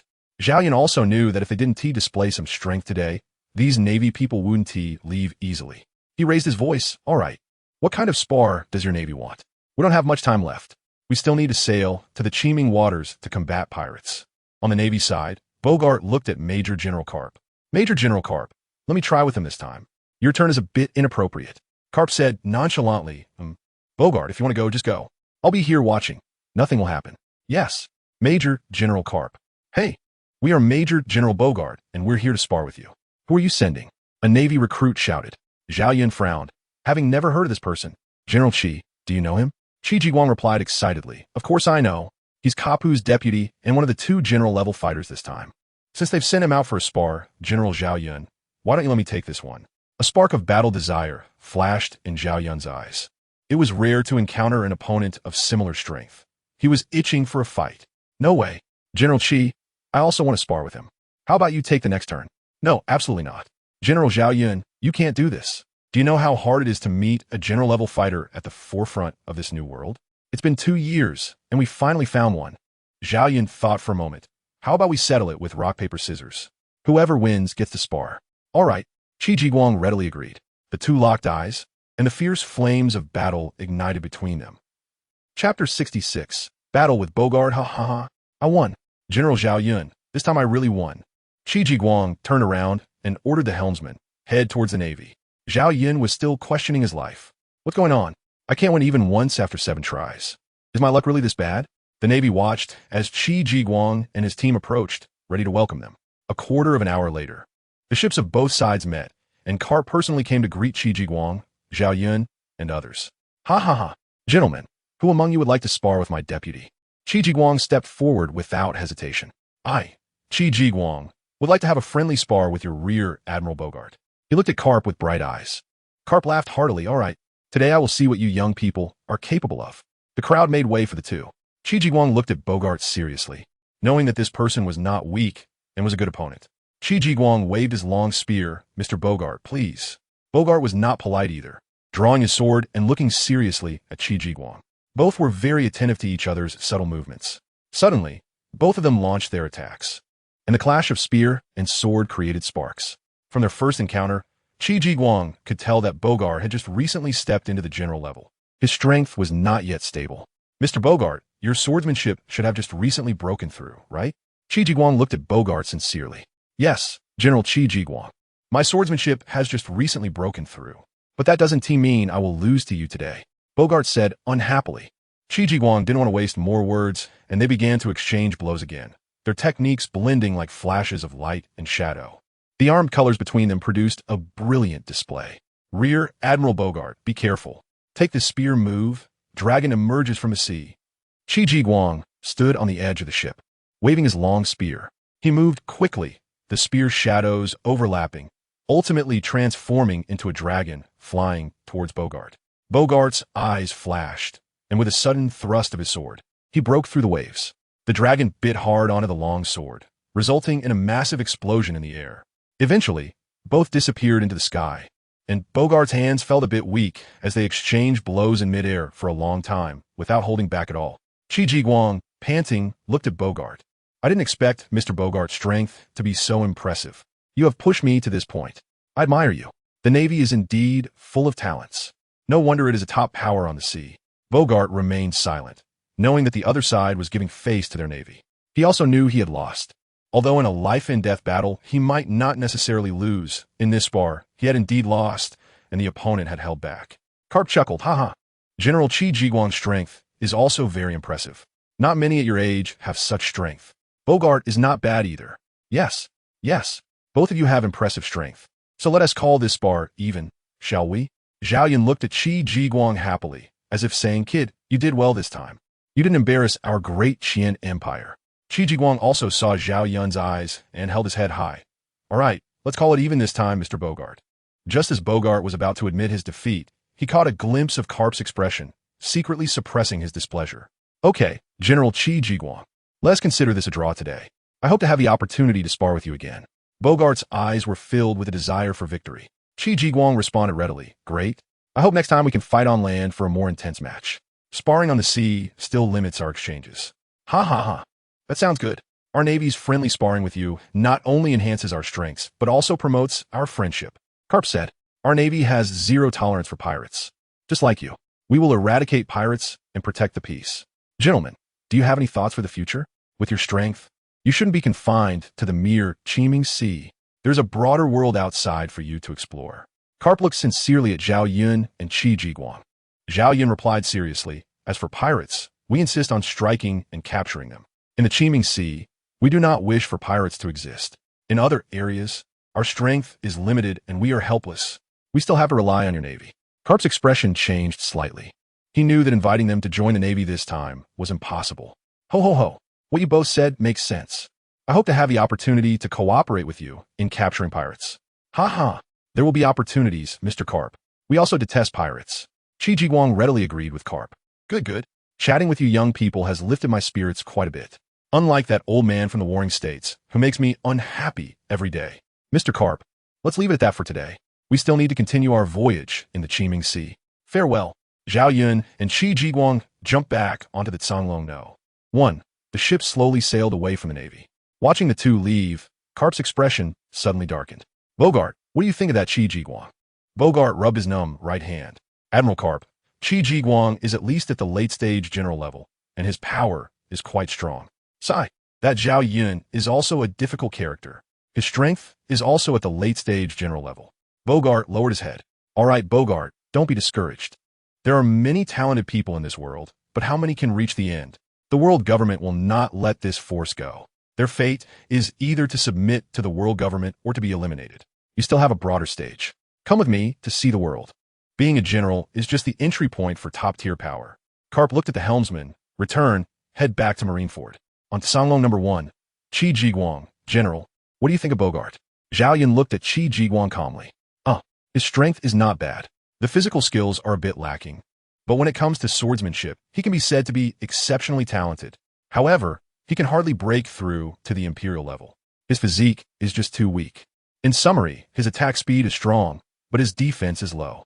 He can easily be defeated by others of the same level with strong physical skills. But to kill him is not easy. The final result might be a mutual destruction. Sigh. That Carp is like a dozing beast of prey. The power contained within him makes me feel a chill. Zhao Yun is worried. What? Is Carp that terrifying? Even you? Zhao Yun nodded and said, yes. Apart from General Bai Qi and Dugu Feng, I can't think of anyone who can suppress him. Qi Jiguang sighed. Is a naval vice admiral that strong? Then how powerful must the Navy and the world government be? We should report to His Majesty quickly. Chapter 67 Goodbye. Rocks inside the Taiji Hall.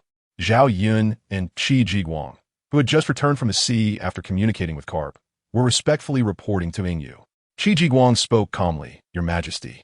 This exchange made me realize the terror of this sea. A mere rear admiral possesses the battle strength of a general.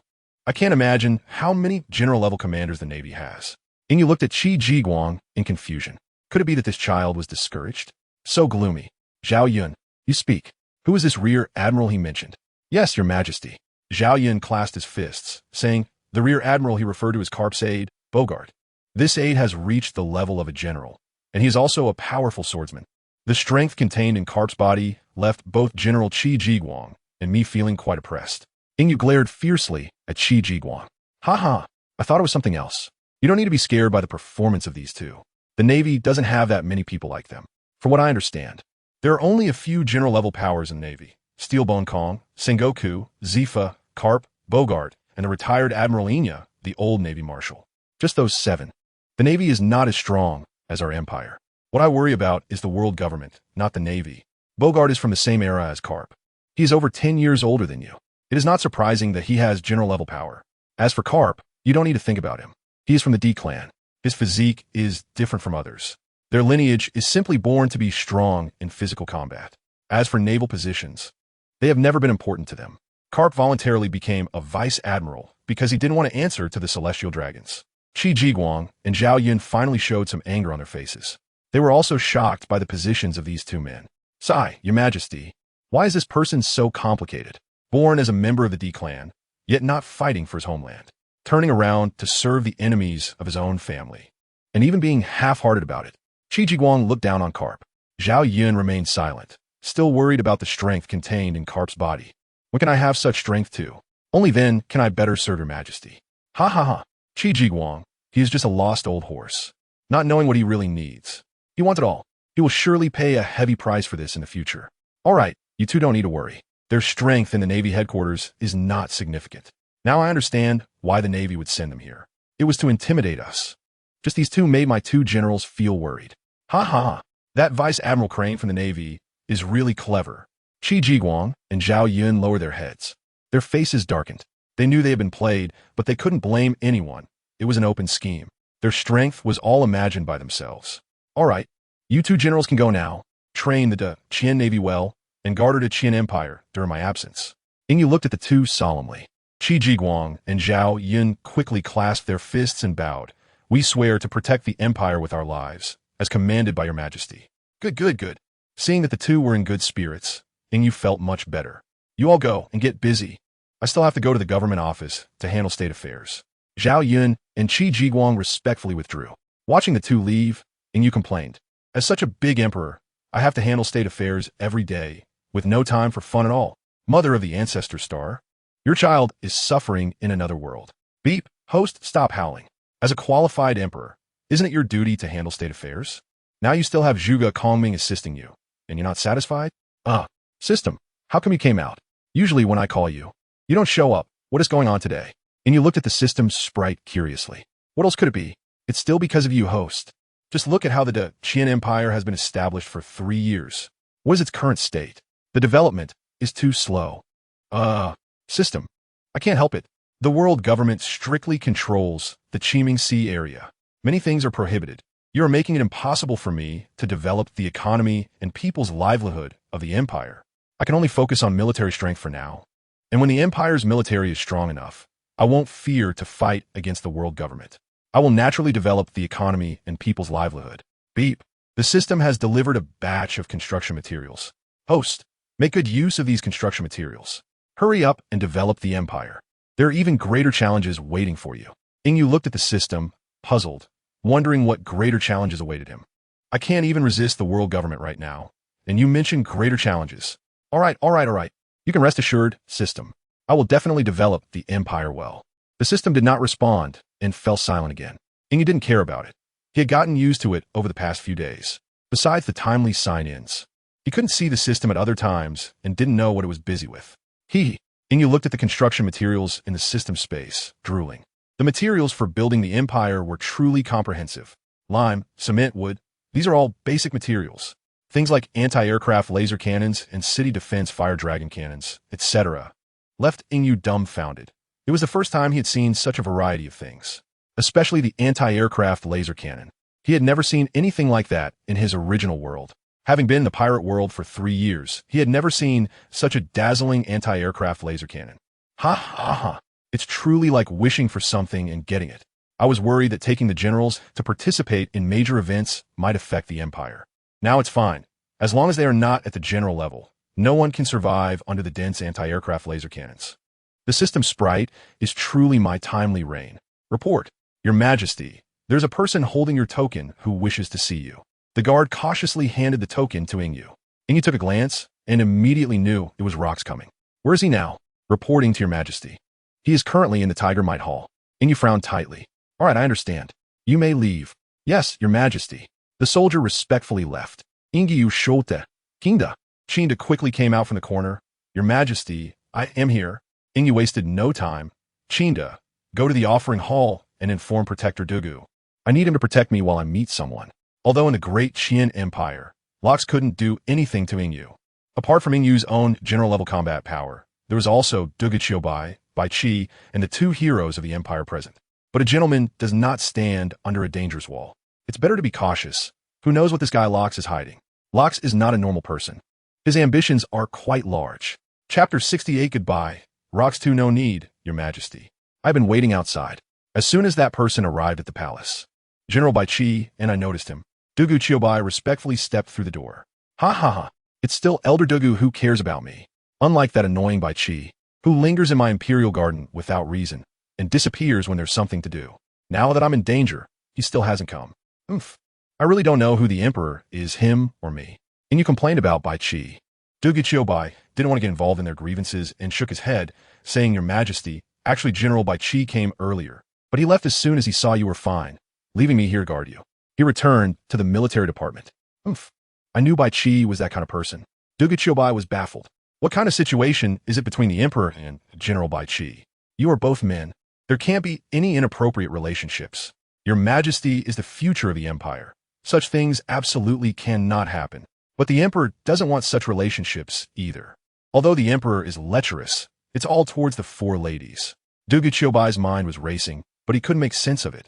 Your Majesty, should we go meet that person now? Yes.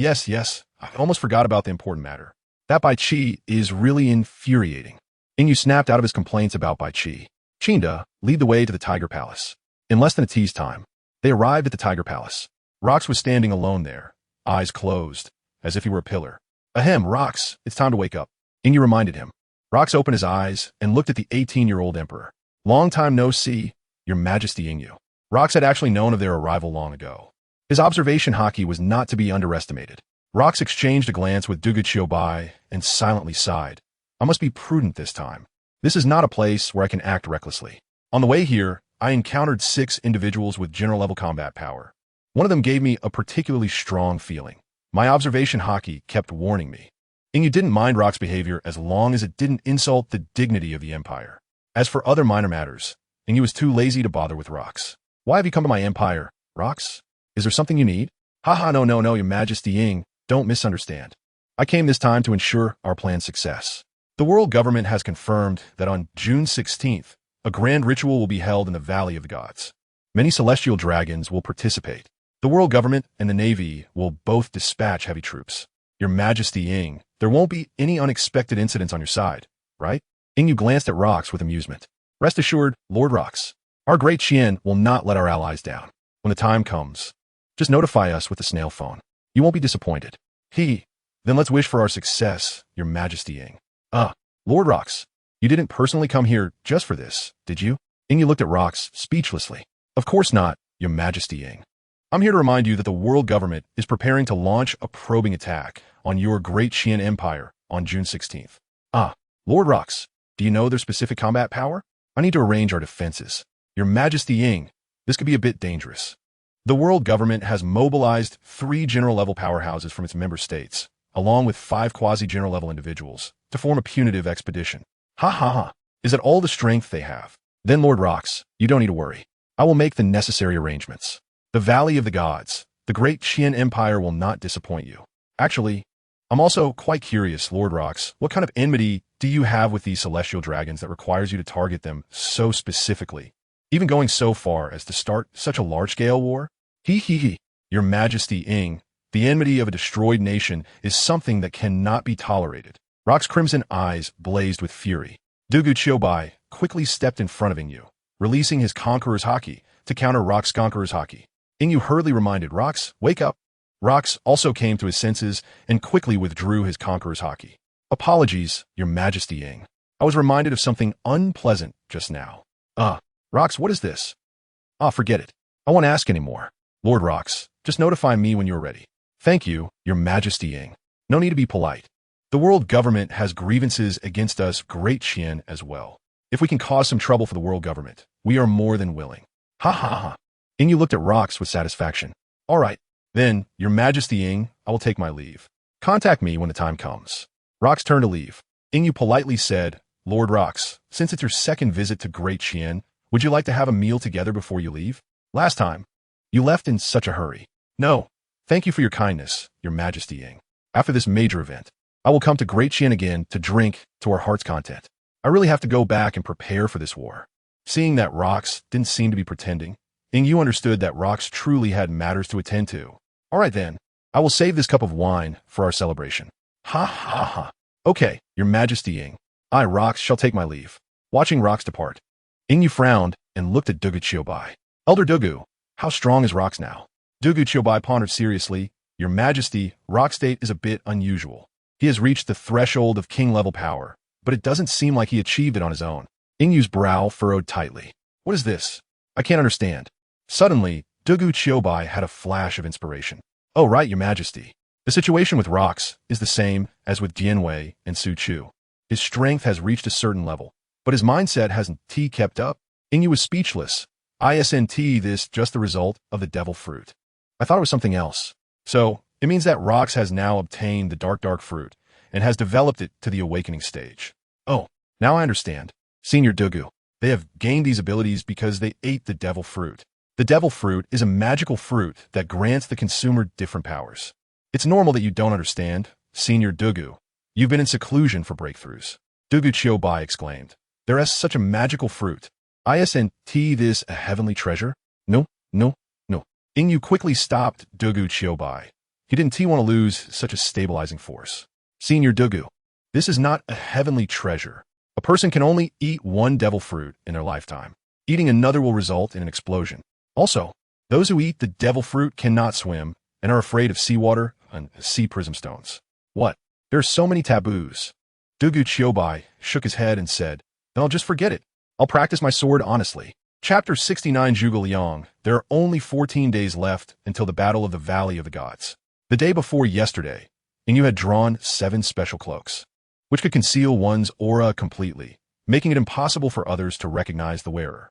Along with the 7,000 machine masks that Ingyu had previously drawn, this was the best setup for underhanded tactics. Inside the Taiji Hall, the generals stood respectfully, waiting for the final decree from His Majesty the Emperor. Although they already knew about the arrangements for the candidates, Zhuge Liang stepped forward, aware of Ingyu's preparations for war. Your Majesty, the selection of personnel for this campaign should not be too numerous. The Empire still has many shortcomings that require manpower to govern. This Battle of the Valley of the Gods primarily involves the confrontation between the Rox pirate group and the Celestial Dragons. Our Qian Empire only needs to assist Rox. We cannot allocate too many resources to the battlefield at the Valley of the Gods. Moreover, the allied fleet summoned by the world government has already begun to assemble and is preparing to come our way. We must be on guard. Wei Qijingde looked at Zhuge Liang in confusion. Prime Minister Zhuge, our empire's defensive strength is not weak. On land, we have General Li Xuanxiao and General Ranmin stationed, along with generals like Luo Cheng and Cheng Yaojin, who are at the quasi-general level. At sea, we have the 3 great generals Zhao Yun, Zhang Han, and Qi Jiguang. Not to mention, we have General Zhou Yu commanding on the side. Who would dare to come and seek death at sea? Zhuge Liang replied solemnly, General Wei Qi. Although all the generals are valiant and our empire's high-level combat power is robust, the foundation of our empire is still quite weak. The populace does not have the capacity to withstand the risks of such a great war. If this war leads to significant losses among the people, what will become of the empire's future? We are a nation, not a pirate organization like Rocks, which can fight in one place and then move to another. Everyone has families. We cannot act recklessly like pirates. Wei Qijing stammered, I didn't mean that. Inyu raised his lips slightly. All right, both of you. No need to argue anymore. I've already decided on the personnel to stay.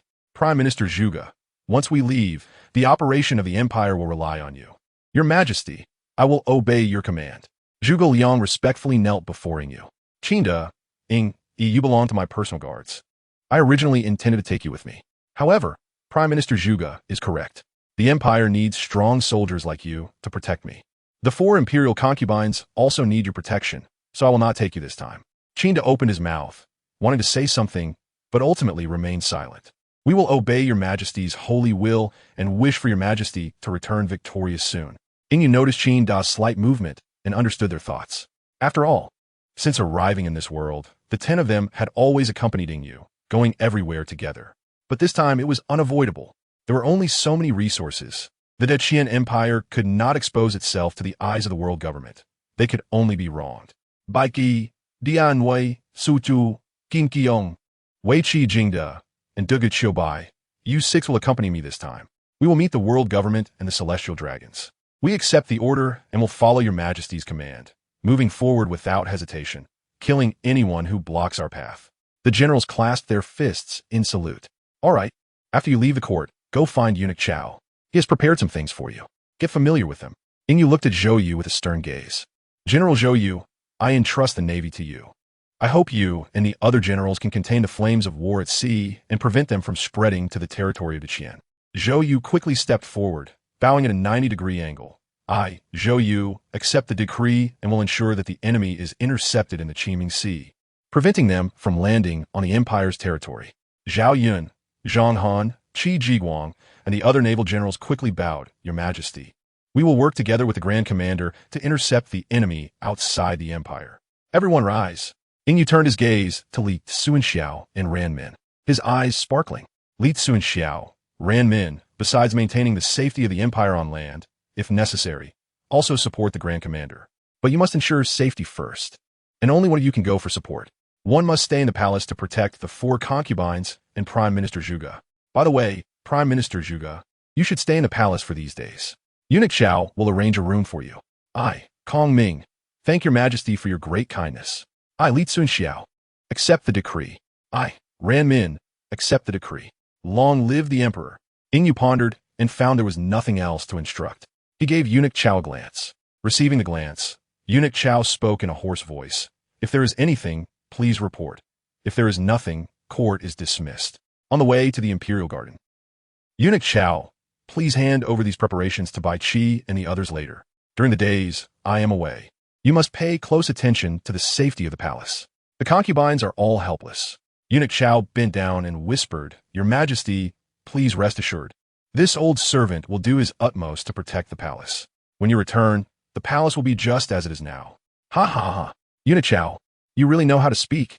It's pleasant to hear you. Inyu patted Chao Zhongchuan's shoulder. The palace will rely on you. Eunuch Chao, I hope when I return, it will still be the same as now. Your Majesty, this old servant accepts the decree and thanks you. Chao Zhongchun smiled at Inyu. All right, you go find Bai Qi and the others. They might still be waiting in the Taiji Hall. Ha ha ha. Eunuch Chao obediently went to find Bai Qi and the others. Inyu looked at Qinda and the others with a playful smile. Qinda, do you have something to say? Why are you acting all awkward? It doesn't seem like you at all. Qinda stammered, Your Majesty. Why aren't you taking us this time? Ah, Qinda, it's not that I don't want to take you, but the current situation doesn't allow it.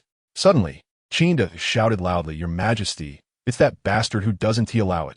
I'll go deal with it. Qinda was furious. Inyu was also startled by this foolishness. Ha, you fool. Why are you shouting so loudly? Do you want to scare me to death? Inyu was so angry, he kicked him. Inyu rubbed his ears and said irritably, Why couldn't you say that in the hall just now? We can't expose ourselves under the eyes of the world government yet. There are only 7 sets of equipment that can conceal our presence. What can I do? Just wait. Qinda, next time we go to battle, I will bring you along. This time, you just need to guard our homeland well. You are the ones who have been with me the longest. You understand me. Qinda, Qin Air, and the others quickly knelt on one knee. Your Majesty, we swear to protect our homeland with our lives. Chapter 70. The Four Beauties of the Imperial Garden in the Imperial Garden. Chun Tao and a few others were admiring the blooming flowers. Their laughter echoed throughout the garden. Sister Chun Tao, His Majesty hasn't been to the Imperial Garden for several days. We haven't seen him at all, Xiao Shui said with a hint of sadness. Chun Tao laughed and replied, Oh, when His Majesty is here, you love to tease him. And now that he's gone, you're missing him, huh? Yes. Xiao Shui even told me yesterday that she misses His Majesty. Another girl chimed in. TSK. That longing look could pierce through stone. Xiao Shui blushed at the remark and quickly started tickling Yu'er. I told you to stop, Yu'er. You're not much better. I don't know who stares at His Majesty's portrait all day long, she retorted. That gentle gaze could melt anyone's heart. If I were His Majesty, I would fall for Yu'er too. Ingyu, eavesdropping outside the Imperial Garden like a spy, sighed. His Majesty just doesn't want to handle state affairs properly. We can't even catch a glimpse of him, Lan Hua said angrily. She went to Longming Hall every day to wait for Ingyu, but never encountered him. Chun Tao lightly tapped Lan Hua's finger, saying, You're just taking advantage of His Majesty's affection for you to act like this. He is the ruler of a nation. You shouldn't do that anymore. It could affect His Majesty's authority among his ministers. Is it that serious? Lan Hua was startled. Then I won't do it anymore. I didn't know it would affect His Majesty's authority, Lan Hua said, looking dejected. All right. Don't blame yourself too much, Lan Hua. His Majesty doesn't mind. Chun Tao comforted her. The generals still respect His Majesty greatly. I'm worried that if there are too many officials in the court later on, it will affect His Majesty's authority. You all know that people in this world tend to revere the strong. Once His Majesty's authority is undermined, those people will act differently behind his back. Sister Chun Tao, I don't see that the natives have any other ideas. They seem to respect His Majesty quite a bit. Lan Hua said, confused. Oh, Lan Hua. That's because the Entei people are relatively simple. The empire can't always stay stagnant. In the future, the population will only increase. As the number of people grows, all sorts of trouble will emerge. As His Majesty's women, we must prioritize His Majesty above all else. We should avoid these troubles as much as possible and not bring any inconvenience to His Majesty. Lan Hua, Xiao Shui, and Yu'er looked at Chun Tao with admiration. Sister Chun Tao, you understand too much. You're only 24 this year, just 2 years older than us. Hee. Chun Tao covered her mouth and laughed lightly. Did you forget that I help His Majesty with state affairs alongside Prime Minister Zhuge? Prime Minister Zhuge has guided me. This Zhuge, Kongming, truly deserves to be called a talent in heaven by His Majesty. With his assistance, His Majesty's Qian Empire will only get better and better. Ingyu walked in calmly. Cough, what are all of you ladies doing? Your Majesty, you're here, Yu'er exclaimed. Xiao Shui was just thinking about you. Yu'er quickly jumped behind Ingyu, smiling mischievously. Xiao Shui's face turned bright red. Although they had already been intimate, she still felt shy being so openly mentioned in front of others. Oh, Xiao Shui misses me that much? What about you, Yu'er? Do you miss me? Ingyu turned around and hugged Yu'er, teasing her. Oh no. Yu'er covered her face, shyly saying, Your Majesty, my sisters are still here. How can you do this? Ingyu pretended to be displeased. Why can't I? I'm holding my woman. What's wrong with that? I haven't hugged any of you. He couldn't help but give Yu'er a hard kiss on the cheek, claiming his territory. Yu'er shyly buried her head in Ingyu's embrace, not struggling to get away. Xiao Shui snorted. You just said you missed His Majesty. And now look at you, lying in His Majesty's arms. Oh dear. How could I forget my Shufei? Ingyu quickly opened his arms to pull Xiao Shui into his embrace as well, unceremoniously kissing her delicate face. Xiao Shui's face is so kissable, fragrant, and tender. I like it. Xiao Shui, do you want to rest with me tonight? Xiao Shui, already dazed by Ingyu's kisses, murmured softly, I'll do whatever Your Majesty wants. Lan Hua's eyes widened as she looked at Xiao Shui. No, have you both really fallen for this? Weren't you just angry a moment ago? Are you two playing me? Chun Tao looked at Lan Hua's dazed expression and gently ruffled her hair. Lan Hu, your beloved His Majesty is right here. Why aren't you speaking? Oh no, Sister Chun Tao, don't say that. Who thinks about him every day? I was just worried His Majesty would neglect state affairs, Lan Hua said, pushing Chun Tao's hand away from her head, refusing to admit it. Ingyu, holding the two beauties, smiled at Lan Hua. I heard you just now, Lan Hua. Lan Hua's face instantly turned red. Her secret was exposed by her crush, and she stammered, Your Majesty, you must have misheard. It was Xiao Shui and Yu'er talking. Lan Hua never said she missed His Majesty. Ha. Ingyu was amused by Lan Hua's flustered face. I never said you missed me, Lan Hua. You're just admitting it without being asked. Chun Tao looked at Lan Hua with a silly expression. Oh, Your Majesty, you're so bad. Always teasing me.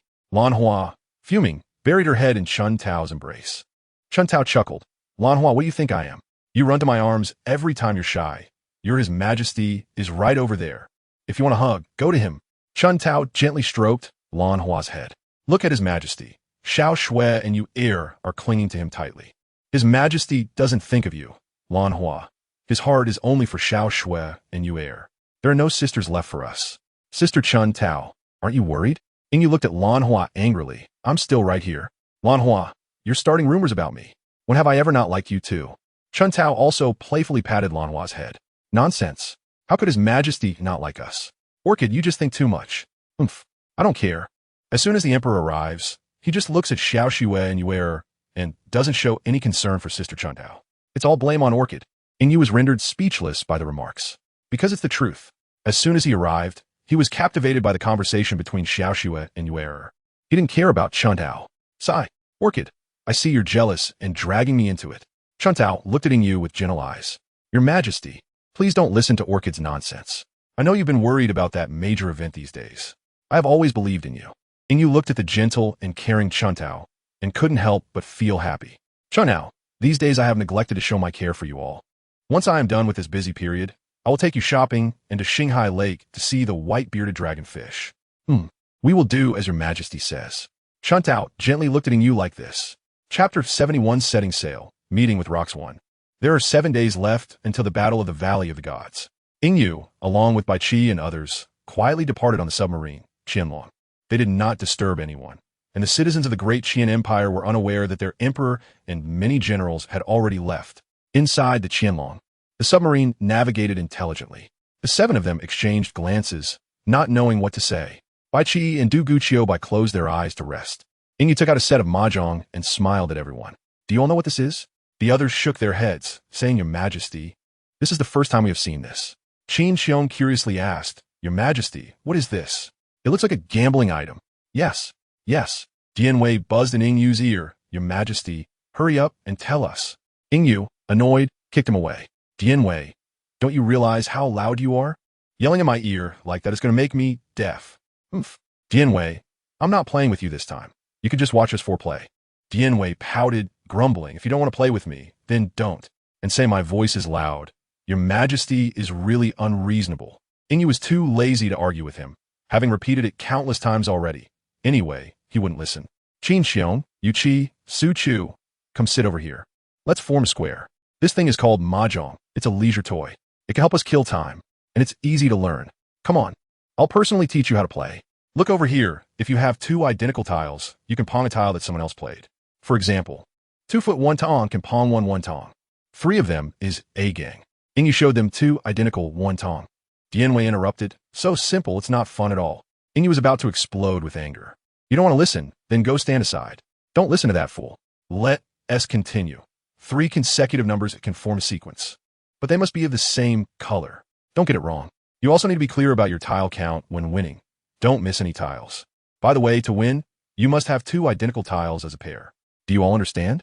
Ingyu looked at the 3 with satisfaction, feeling very confident in his explanation. Your Majesty, we all understand. Good. Let us have a practical session. We want to play for stakes yet. Once you all know how to play, we'll play for stakes. Hey. Ingyu grinned at the 3, like looking at 3 pigs ready for slaughter. Dian Wei quietly stood behind Ingyu and cautiously said, Your Majesty, let Dian Wei have a look too. Ingyu didn't even glance at Dian Wei, snorting coldly. Isn't our General Dian Wei looking down on mahjong? Why do you want to see it now? He. Your Majesty, you're joking. Dian Wei didn't know earlier. Ignorance is no excuse. Your Majesty, please let Dian Wei watch here. All right, you can watch. But I'll warn you, don't keep chattering in my ear. Don't say anything you see. Otherwise, I'll let you know the laws of the great Qian Empire. Yes. Your Majesty. Dian Wei will definitely keep his mouth shut. Absolutely won't say a word, Dian Wei assured, patting his chest. Then just stand behind me. Watch closely. Ingyu agreed with satisfaction. He. Yes. I, Dian Wei, am the most sensible. Su Chu and the others couldn't help but see the comical side of Dian Wei. covering their mouths to avoid laughing out loud. The first to crack was Yuqi Jianda. Ha ha ha. Sorry, Your Majesty, General Dianwei, I just thought of something funny and couldn't help but laugh. Sorry. Ha ha. Su Chu also couldn't hold back. Dianwei, this scene is too funny. Su Chu openly teased Yuqi Jianda without any concealment. Dianwei, whose already dark face turned red with anger. Yingyu quickly intervened. All right, Su Chu, Yuqi, quiet down. What is so funny? Dianwei is showing improvement by admitting his mistakes. You're not allowed to laugh. The two stopped laughing under Yingyu's stern gaze. All right. Everyone be serious. The few began the ultimate battle of Mahjong. At first, Yingyu stood at a strong position, buoyed by the wind. After Qin Xiong and the others got familiar with the rules and skills, Yingyu had T1 many rounds. I'm done playing, Yingyu said angrily as Qin Xiong won again. Dianwei, you come and play with them. Getting up, he saw the two who were resting their eyes were also intently watching the Mahjong. Yingyu covered his face. No way. You two are also interested in this? Aren't you supposed to be high and mighty, cold and indifferent? How can you be like them? Something is off, very off. Yingyu shook his head. Who are you two? Get out of my generals. Bai Qi ignored Yinyu's outburst. Their interaction was like a love-hate relationship. They understood each other too well. It was clear that Yingyu had lost and didn't want to admit it, trying to change the subject. Your Majesty, you should go rest over there. Bai Qi pointed to a nearby recliner. Yingyu snorted. Do you need to tell me? I don't know. Dugu Qiu Bai just watched the two fool around. Dianwei took advantage of their conversation and had already sat down at the Mahjong table. The four engaged in another round of Mahjong battles. Watch closely. Today I'll teach you how to win. Ha ha. Su Chu laughed. You always come to practice with me. Today, I'll let you taste the flavor of defeat. Qin Xiong and Yu Qi exchanged glances. These two enemies were prepared to lose their pants today. In the story, Mahjong is a leisure toy. Readers, please do not treat it as gambling. Yingyu lay on the sofa, facing the electronic screen. Xiao Shi. How long until we reach Honeycomb Island? I'm here, replied Your Majesty. We are still over 3,000 nautical miles from Honeycomb Island. At the current speed, it will take about 15 more hours. Your Majesty, do you need to increase the speed? No, Xiaoxi. Let's proceed at the current speed. Xiaoxi, remember to remind me to get up for dinner tonight. I'm going to take a nap now. Yes, Your Majesty. Xiaoxi has already set the alarm for you to wake up at 7 p.m. for dinner. Your Majesty, do you have any requests for dinner? Xiaoxi can arrange according to Your Majesty's wishes. No special requests, Xiaoxi. Just one request. It has to be delicious and plentiful. All right, Your Majesty. Xiaoxi has noted that and wishes you a good sleep. I received Xiaoxi's blessing, and I will rest now. Moments later, Yingyu fell asleep on the sofa. Bai Qi glanced at him, but said nothing, continuing to watch the battle of the four-player Mahjong King. Chapter 72 Set Sail, Meeting with Rocks. Ding ding ding. The alarm clock set by Xiaoxi rang. Your Majesty, it's time to get up. Delicious food is ready. Xiaoxi kindly woke up Yingyu. Yingyu yawned, his eyes hazy. It's already night, Xiaoxi. I had such a good sleep. Yingyu turned to look at the four people still playing, feeling a bit overwhelmed. They won't get addicted to Mahjong, will they? Yingyu worried. The four at the table had already changed players. Dianwei and Su Chu, a pair of fools, had lost badly early on. Bai Qi and Dugu joined Qin Xiong and Wei Qi to form a new game. The few of them were playing intensely. Yingyu slowly walked up to them. Dianwei and Su Chu saw Yingyu coming and quickly greeted him. Your Majesty, long live. Yingyu waved his hand, saying, There's no one else here. Why bother with such formalities? You two don't find this troublesome? He, Your Majesty, we don't mind at all. The two chuckled. All right, I won't disturb you. I'll go see how they're doing. Yes, Your Majesty, you go ahead. Yingyu walked towards the partition. Dianwei and Su Chu sighed in relief. Fortunately, Your Majesty didn't ask about our results. Otherwise, it would have been so embarrassing. Su Chu patted his chest. Su Chu, do you think Your Majesty already knew we couldn't win? Dianwei suddenly had a bright idea.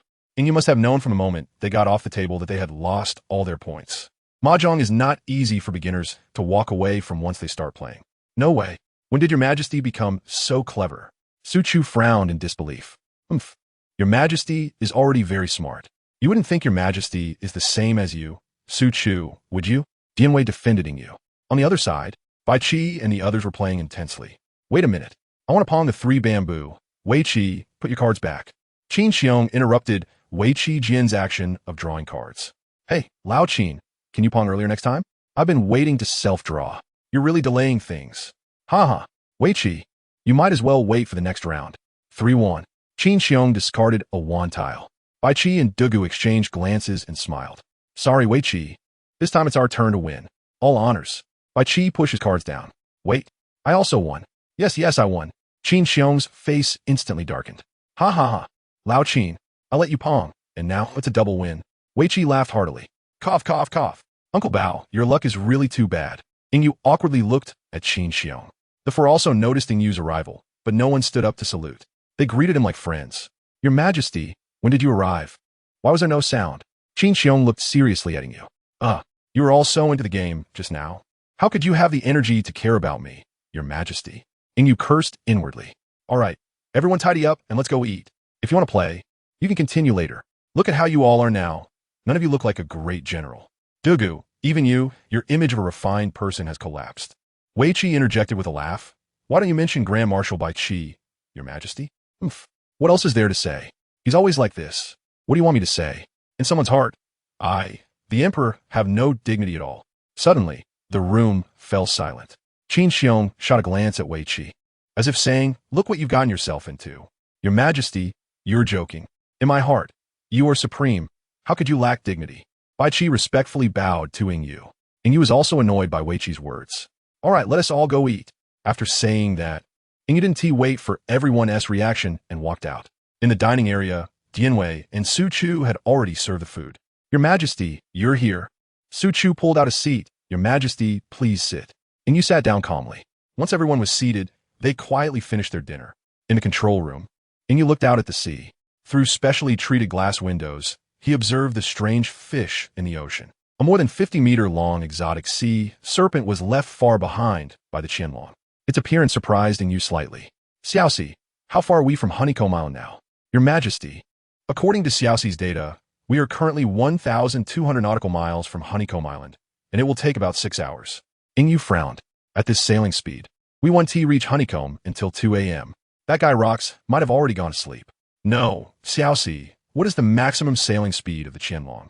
And how long can it sail at that speed? Report to Your Majesty. The maximum sailing speed of the Qianlong is 350 nautical miles per hour, and it can maintain full speed for 5 hours. After 5 hours, the Qianlong will reduce speed, otherwise it will affect the safety of the vessel. Xiaoxi, set the speed to 300 nautical miles per hour, aiming to arrive at Honeycomb Island by midnight. Yes, Your Majesty. Xiaoxi will arrange that for you. Yingyu then took out a white phone bug, which had been specially treated to block the world government's monitoring. After dialing, it rang for a minute before connecting. Your Majesty Yingyu, have you arrived? Rox asked excitedly. No, not yet, Rox. We are on the way to Honeycomb Island and should arrive by midnight.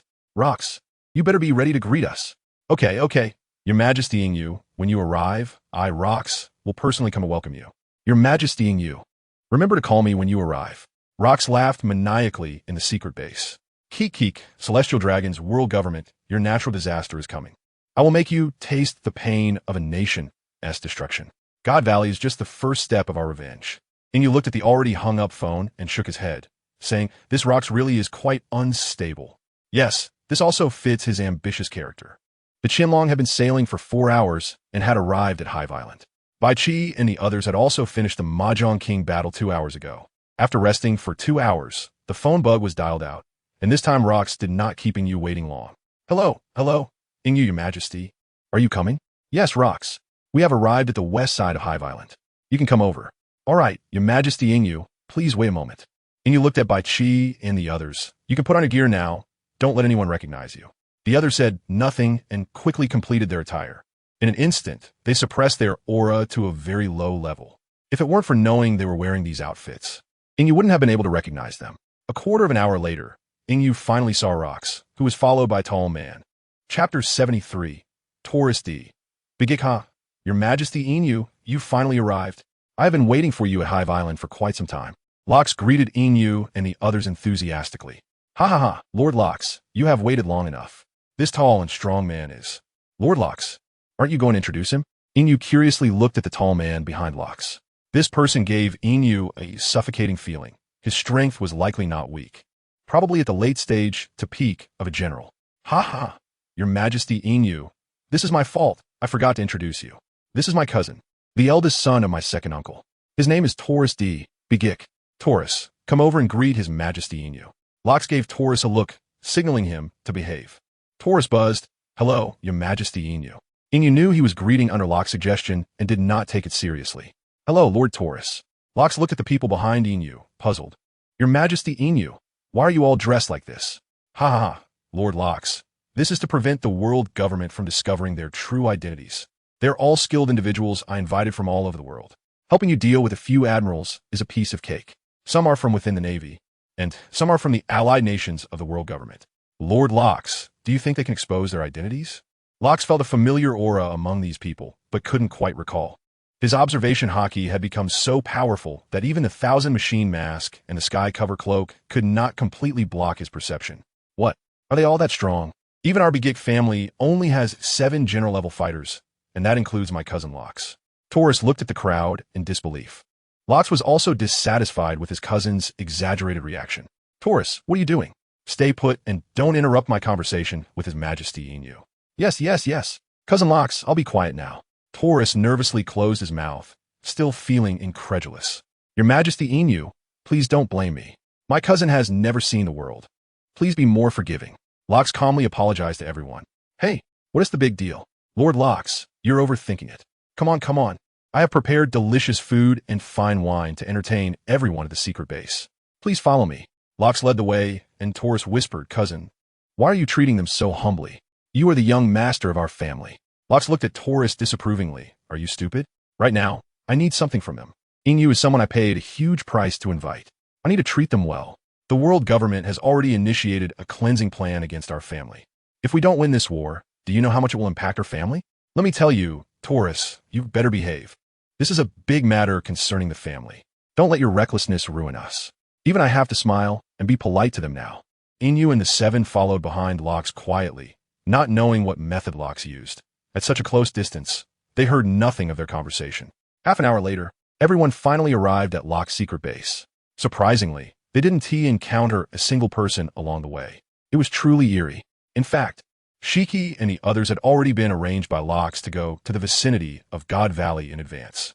"Haha, Your Majesty Inu, esteemed guests, please come in." Locke welcomed everyone at the entrance. Inside, the lights were bright, and delicious food and wine were already laid out on the table. One could only wonder what had happened to the people who prepared these foods. Knowing Locke's cunning nature, they might already be on their way to reincarnation. Inu smiled at Locke. "Thank you, Lord Locke, for preparing such a rich and delicious feast." Everyone sat at the dining table, and Inu looked at Locke. "Lord Locke, since we are here, when you plan to set off?" June 16th is just 6 days away. The distance from Hive Island to God Valley is not short. It takes at least 5 days with favorable winds. What are your thoughts? Ha ha ha. Your Majesty Inu, I've been ready for a long time, just waiting for you. All right, Lord Locke, since you are ready, let us set off early and plan ahead to see if we can ambush a group from the world government on the way. Hee. It's all up to you, Your Majesty Inu. Good, I will arrange it right away. We will set off tomorrow morning. Then we want tea to stir a meal. Lord Locke, you go ahead and arrange it. We'll take care of ourselves here. Locke took Taurus away. Your Majesty, what is Locke doing? His attitude seems off. Qin Xiong looked in the direction Locke had left. Hee. Everyone, don't touch the food and drinks. Locke's cunning nature won't be that simple. Although these foods might not have any issues, we should still be cautious of Locke's. His strange behavior might be due to immense pressure from the world government. He urgently needs our forces to share some of the burden. Everyone, don't be misled by Locke's momentary demeanor. His cunning, treachery, and violent cruelty are beyond your understanding. He is a very dangerous person, and everyone must remain vigilant. If it weren't for the need for him to attract the attention of the world government for us, I wouldn't agree to join him in eliminating the celestial dragons in God Valley. Understood, Your Majesty, we will stay alert to Locke at all times. Inu turned his gaze to Bai Qi, who was wearing a cat mask, making it hard to imagine that the person behind the mask was a killing god. Bai Qi, when the time comes, focus on the forces of the world government at the general level and below. We need to effectively weaken the world government's active forces in God Valley. The general level forces should be dealt with by Locke's pirate crew. Qin Xiong and the 4 of you will provide support. Pair up and don't let other forces interfere in the center of the battle. Leave that to Locke and the celestial dragons. Dugu Qiubai, stay by my side and protect me. This battle in the Valley of Gods will exceed everyone's expectations. The strength of the generals will surpass 30, and there will be so many troops below the general level. The number of people in this war will reach an astonishing level, At least a grand scene of 50,000 people. You all need to be careful and not stray too far from each other. The world government might increase their troops at any time. They have a pentagram teleportation array. Chapter 74, Departure to the Valley of the Gods. What? Your Majesty, the world government has such formations as well. The 6 people looked at Ingyu in disbelief. Yes, Rox has shown me their family's teleportation array. In ancient times, over 700 years ago, those powerful families all had their own teleportation arrays. The few of them were also shocked. All right, everyone, don't worry too much. Our great Qian Empire will have one too. Ingyu comforted everyone. You all should rest well. We still need to head to the Valley of the Gods. Young master, even if their strength is not bad, you don't need to be so humble towards that king. Tors said indignantly. Shut up, Tors. I warn you not to disturb them at this time. If it affects my alliance with them, don't blame me for taking you down, even if you're my cousin. Rox glared at Tors, the fire in his eyes almost bursting out. Tors was also frightened by Rox's demeanor. Stammering, he said, Young master, I just can't understand. You are clearly so strong. Why do you have to fawn over a king who just reached the general level? Oomph. Rox snorted coldly. What do you know? Ingyu's personal strength is indeed not strong, but the power within his kingdom is not something the current Bajik family can provoke recklessly. If because of you, they turn and stand on the side of the world government, what will happen to our family? You brainless fool. Moreover, his kingdom has an existence that even I find terrifying. If I face them, I will most likely die. Now you understand why I treat him this way, right? Fool. Rox roared. Being scolded, Tors lowered his head and murmured. Young master, I know I was wrong. I promise not to provoke them. All right, I don't want to waste time talking to you. Hurry up and notify those pirates to prepare to go to the Valley of the Gods. Tors respectfully went to inform the pirates. Rox's cold gaze was fixed on Ingyu and the others. Your Majesty Ingyu, just wait. After this battle in the Valley of the Gods, I, Rox, will let you know my strength. Ha ha. In the blink of an eye, it was the next morning. Ingyu and the others were already on the Qianlong ship, while Rox was still at the harbor, declaring the importance and purpose of this mission. Pirates, do you want to have countless treasures? Devil fruits, great swords, do you want to have them? Yes, yes, yes. Lord Rox, we all want them. The pirates below were celebrating, waving their swords and knives continuously. Ha ha, good. Then do you hate the Navy and the Celestial Dragons? We hate them. Those damn Navy always cause us trouble. I just robbed a small town, didn't I? They chased me all over the West Sea, pursued me to the New World, and even refused to give up when I got there. Ha ha. Now that I have joined the Rox pirates and have Lord Rox's protection, that batch of Navy has never chased me again. Right? Me too. I just killed a noble trash, didn't I? Those damn lapdog Navy chased me everywhere, and they shamelessly wave the banner of justice. Truly shameless. When those nobles don't treat us common folks as humans, why don't they come out to enforce justice? I wish I could kill all the Navy. Some pirates said fearfully, kill the Celestial Dragons? Won't the Navy Admirals come? We can't defeat the Navy Admirals. TCH, useless. Can mere Navy Admirals be stronger than our Lord Rox? Lord Rox, we swear to follow you to the death. Kill all the Navy, kill all the Celestial Dragons. The trash Celestial Dragons should disappear from these seas. They don't deserve to live in this world. Yes, Lord Rox, we swear to follow you to kill all the Navy, kill all the Celestial Dragons. Kid, you're not bad. After this mission is completed, you can be a little officer. If your strength improves, you can even be promoted to a senior officer. Rox pointed at the pirate who had just been the first to say to kill all the Navy and the Celestial Dragons. The pirate immediately cheered excitedly. Long live Lord Rox. Lord Rox unifies the seas. The pirates below were also infected. Long live Lord Rox. Long live Lord Rox. Ha ha. All right. Anything you obtain from this mission will belong to you. No need to hand it in. The pirates paused for a moment, and 3 seconds later, they completely erupted in joy. Lord Rox. Lord Rox. Lord Rox. After the pirates celebrated for a while, Rox ordered, board the ship, destination, Valley of the Gods. Ingyu and the others in the sea were also shocked by the pirates' cheers. Ingyu smiled. This Rox is quite liked by these pirates. Hee, Your Majesty. I don't really think so, Wei Qi said disdainfully about Rox. Oh, General Wei Qi, what is your opinion? Ha. Your Majesty, Rox is merely using benefits to drive these pirates. When these pirates find there is no profit to be gained, if Rox still has the strength to suppress them, then it's fine. But once Rox loses the power to suppress these pirates, the Rox pirates will be as scattered sand. They may not have the combat power of a pirate admiral, but there are quite a few who are at the vice admiral level. Among them, There will definitely be some pirates connected with those senior officers. Haha. Our General Wei Qi is also starting to think critically. Yingyu laughed at Wei Qi Jingda. General Wei Qi is not wrong, but Rox also does not see them as companions. Rox is taking them to the Valley of the Gods this time, just to deplete the living forces of the world government. He never thought of letting them survive. After this battle, the Rox pirates will disband. No matter whether Rox wins or loses, they will disband. Just wait and see.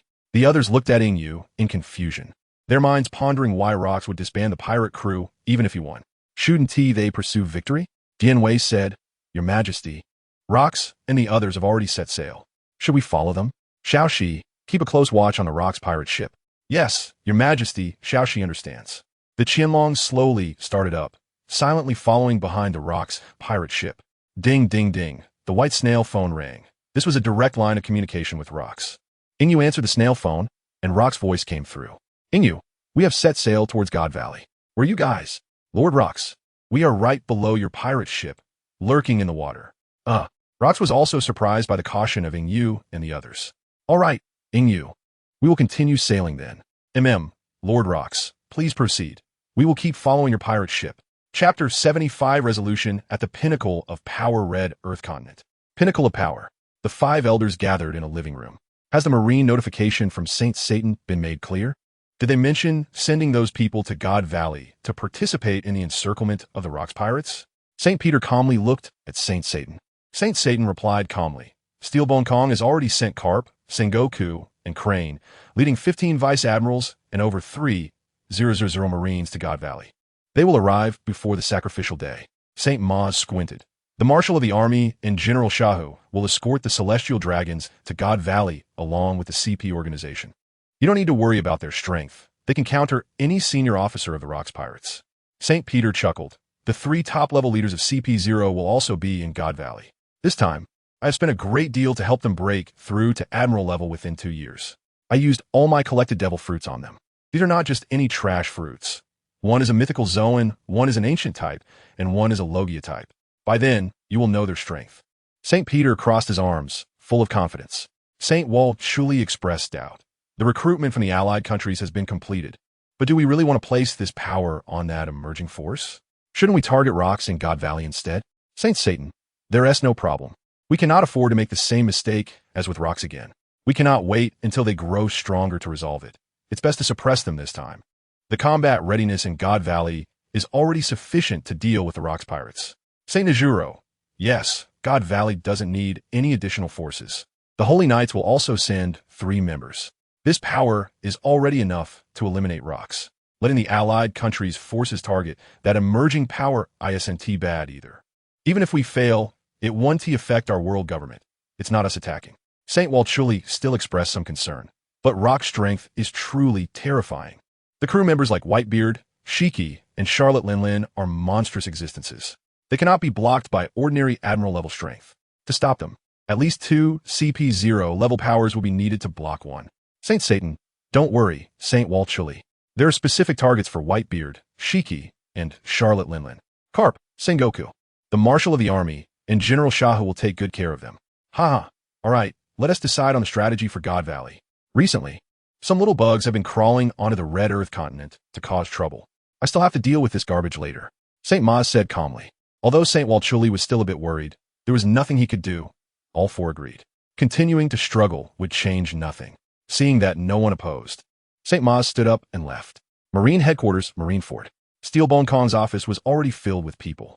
Steelbone Kong slowly spoke. This time, the world government has requested us to send personnel to escort the Celestial Dragons to God Valley for the sacrificial event. What are your thoughts? Everyone fell silent. Knowing this was not a good job, no one wanted to escort the Celestial Dragons. The last person who did that is now buried under a few meters of grass. Who wants to risk their life? It's thankless work. Since you all have nothing to say, I will choose. After a few minutes of silence, Steelbone Kong said sternly, the personnel for this escort will include Carp, Sengoku, Crane, and 18 vice admirals. There are also over 3,000 Marines on the list, Crane. You will gather the personnel according to the list. The world government hasn't given us much time. We have to go to the Red Earth continent to welcome the Celestial Dragons early tomorrow morning. Yes, Admiral Kong. Everyone replied in unison. Zephyr stood to the side. enviously watching Carp and Sengoku. At this time, the factional struggles had already begun. Zephyr, who had not joined any faction, as the leader of the Dove faction, naturally wouldn't be given this opportunity to earn military merit by Steelbone Kong. The Eagle faction's General White Tiger had already died in battle. The strongest in the Eagle faction now only had the strength of a rear admiral, which couldn't compare to the Dove faction. Most of the personnel arranged this time were from the Dove faction, apart from Carp, Sengoku, and Crane. Out of the 15 vice admirals, 11 were from the Dove faction, almost all of the Dove vice admirals in the Marine headquarters. Steelbone Kong comforted Zephyr. Zephyr, the Marine headquarters still needs admiral-level strength to be stationed. There are countless pirates at sea. Among them, the Red Count and the Roger pirates are particularly troublesome for the Marines. I understand, Admiral Kong. Zephyr said generously. The Marines need me, and I will be there, no explanation needed. Zephyr didn't want to listen to Steelbone Kong's argument. He already knew what kind of person Steelbone Kong was. After the death of General White Tiger, he had crazily suppressed the personnel of the Eagle faction, sending them to the most dangerous places to die. All right, Zephyr, I will stay with you at the Marine headquarters. Carp, as an old friend of Zephyr, looked at him with a constrained expression. He wanted to say something, but couldn't find the words. Crane and Sengoku did not look at Zephyr's expression. Comforting Zephyr, being at the Marine headquarters is fine. There is no danger. If Zephyr didn't know about this matter, he wouldn't feel that they were being hypocritical. Clearly targeting the Rocks pirates, they had already set up a trap, just waiting for Rocks to walk into it. Going to God Valley at this time was just to earn military merit. You're right, being at the Marine headquarters is quite good. Ha ha. Zephyr laughed in front of everyone. If Steelbone Kong knew that this operation in God Valley would severely deplete the Marine's strength, I wonder if he would regret this arrangement. All right, since everyone already knows, then go prepare. You are all dismissed. Everyone gradually left Steelbone Kong's office. Steelbone Kong stood by the window, looking at the already departed Zephyr, sighing. Who made you not a Dove faction member, Zephyr? Carp followed Zephyr, saying, Zephyr, I'm sorry, I don't know why Admiral Kong arranged it this way. Clearly, your strength isn't bad. Hee. It might be, as Admiral Kong said. The Marine headquarters also needs people stationed. Zephyr said helplessly. No, Fifi. The Marine headquarters has retired Admiral Black Crow and the old Marshal stationed. Because of the God Valley matter, the world government sent them to the Marine headquarters to prevent any pirates from bypassing the Marine headquarters and climbing onto the Red Earth continent to cause trouble. It's fine, Carp. I know, this is a factional struggle. It doesn't matter. Zephyr comforted Carp. Chapter 76. Carp's Secret, Your Majesty. The Rocks pirates have stopped. Little She reminded. Have we reached God Valley? Inyu looked at Little She in confusion. Reporting to the Great Emperor. Not yet. We are still over 2,000 nautical miles away from God Valley. Just as Inyu was puzzled, a call from Rocks came in. The white transponder snail, making a clicking sound. Inyu frowned and answered the transponder snail. Lord Rocks, what's going on? Why have you stopped? Ha ha, Your Majesty Inyu. We are here to meet with the other senior officers of the Rocks pirates. We are preparing to launch an aerial assault on God Valley, using Shiki's float fruit to lift the ships into the sky. That way, the world government and the Navy won't know from which direction we are attacking. Their security arrangements will also be compromised. Would you like to come up and fly with us, Your Majesty Inyu? Inyu calmly replied, No, Lord Rocks. We will still prepare to dive there. Let's split our forces into 2 routes. Once the war starts, we'll take care of the CP organization and the Army's general-level combat power. You just focus on dealing with the Navy and the Celestial Dragons. Lord Rocks, I must remind you that there are traitors among the D clan, so be careful. Rocks was confused by Inyu's words. Just Carp? What's there to worry about? He asked just a newly promoted admiral. Rocks said disdainfully, Well, thank you for the reminder, Your Majesty Inyu. Inyu could tell from the transponder snail simulation that Rocks was dismissive and didn't want to get into a debate with him. Then, Lord Rocks, we will head to God Valley first. As soon as he hung up the transponder snail, Wei Chi exclaimed angrily, What kind of attitude is that from Rocks? Your Majesty, you kindly reminded him, and he acts like this. Truly ungrateful. Inyu waved his hand. All right, General Wei Chi, don't be angry with him. Rocks is just a boastful person. Once you reach his level of power, you might be even more arrogant. Wei Chi Jian quickly replied, Your Majesty, rest assured, in my heart, you will always be supreme. Even if I become powerful, I am still one of your generals. Inyu was taken aback. Isn't it just saying that when a person becomes strong, their thoughts and mindset will change accordingly? Why is Wei Chi Jian so nervous? All right, General Wei Chi, don't be nervous. I'm not questioning your character. I also have no doubts about your loyalty. Little Shi full speed ahead to God Valley. Once we arrive at God Valley, let the submarine dragon dive to 1,000 meters and remain silent. Yes, Your Majesty. Little she received the order and was executing it. The submarine dragon instantly accelerated, leaving the sea currents far behind. On the sea, Rox looked at Shiki and the others who had gathered. Let Shiki lift the pirate ships into the sky. Shiki, how is the plan coming along? Captain Rox. How could I make a mistake with the task you gave me? It's all ready. We can give the Navy and the world government a big surprise at any time. Shiki chuckled arrogantly. Rox looked at Shiki with satisfaction. Shiki, after this battle, you can establish your own pirate crew. I, Rox, will not interfere with you. Ha ha ha. Then thank you, Captain. Newgate, you too. I know you want to establish a family pirate crew. Rox looked at the other senior officers. I know your thoughts. After this battle, do whatever you want. I, Rox, will not control you. The Rox pirates will also disband. Newgate glanced at Rox, wanted to say something, but couldn't find the words, because his ideology was different from Rox. As Rox said, Newgate, wanted to build a family pirate crew where everyone is family without schemes, and without worrying about being stabbed in the back by companions while sleeping. The others remained silent, as no one wanted to stay in the shadows. Seeing that everyone had no objections, Rox laughed wildly. Then go ahead and pillage to your heart's content in this battle. God Valley, whatever you seize will belong to you. On the other side, the Navy had already received the Celestial Dragons. 50 Navy warships were escorting them, with CP0, Navy, and senior Army generals dispersed among the 50 warships, protecting over 300 Celestial Dragons. Carp was still standing on his dog-headed ship, the only Navy warship without Celestial Dragons on board. Vice Admiral Carp, Mr. Sengoku wants to discuss something with you. Bogart said coldly behind Carp. Okay, I got it, Bogart. Carp replied displeased. Is it that another blind Celestial Dragon is looking for trouble? This bunch of useless people just knows how to cause problems every day. Vice Admiral Carp, is it really okay to speak like that about the Celestial Dragons? Aren't you afraid the world government will blame you? With those 5 old fools. What do they want?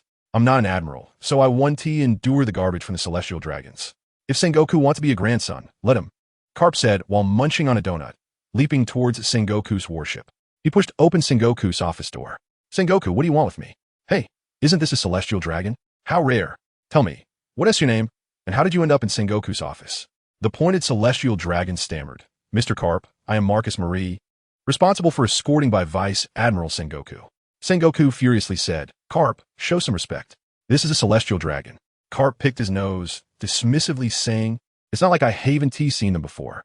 On the red line, I see them every day. Sengoku calmed Marie down. Your Highness, don't bother with this brute, Carp.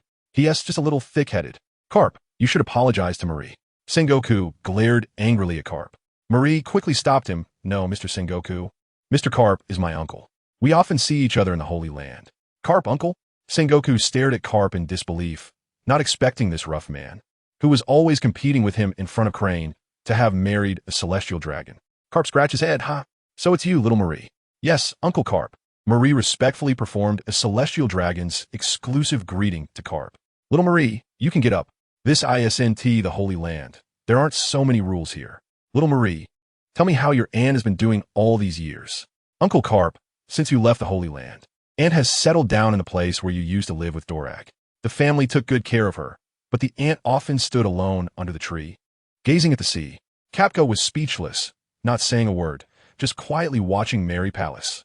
Chapter 77. Marcus Mary Palace. Little Mary, when we get to God Valley, don't worry about what happens. I will have my deputy Bogart protect you. Just listen to him and don't throw your Celestial Dragon temper, understand? Carp looked seriously at Marcus Mary Palace. Carp did not want his wife's family's only little niece to sacrifice herself in God Valley. Mary Palace was intimidated by Carp's serious tone.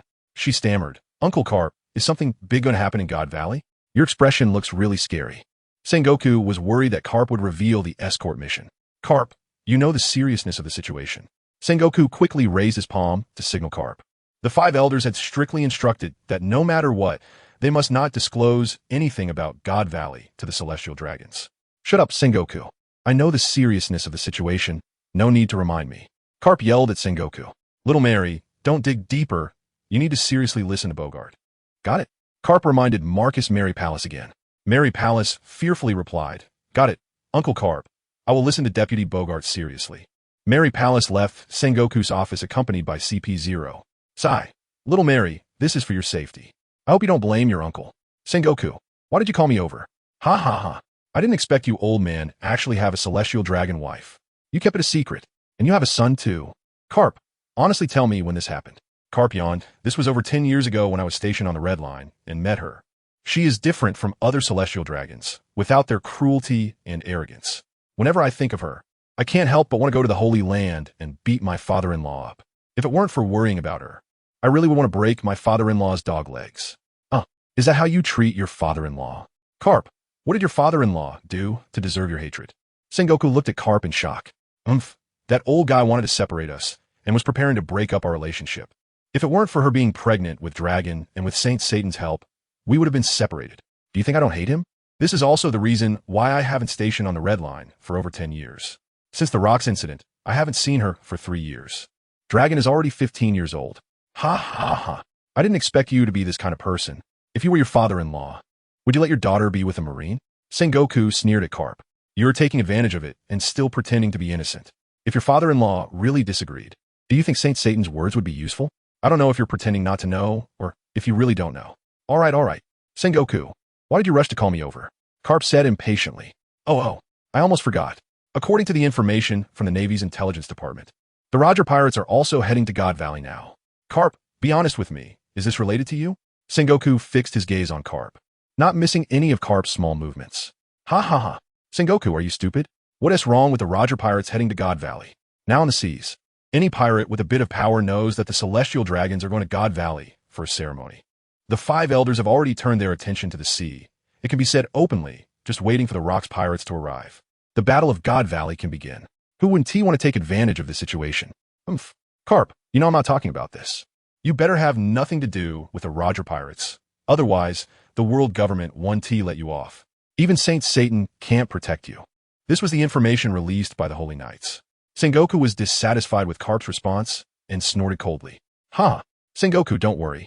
I really have nothing to do with the Roger pirates. You also know that I just want to fight Roger. You also know Roger's strength. Having a suitable training partner is very helpful for us to improve our strength now. Carp's eyes shifted. Sengoku, you've been stuck in the late Admiral stage for a while now. Don't you want to break through to the peak of the Admiral? I heard that Shiki has already reached the Emperor-level combat power. Aren't you a bit anxious? Sengoku, embarrassed, said shut up. Carp, do you think I don't want to? You can freely go find Roger to train, but what about me? Do I not have to handle all the Navy's affairs? You chase after Roger every day. Of course, you can train. I have to be responsible for the future of the Navy. Carp was at a loss for words. It was supposed to be their business, yet he was the one running off to chase Roger. Zephyr had to stay stationed at the Holy Land, leaving all the Navy's affairs to Sengoku. Although Steelbone Kong was helping, it was still as difficult as finding a needle in a haystack when it came to all the Navy's matters. Hey. Sengoku, calm down.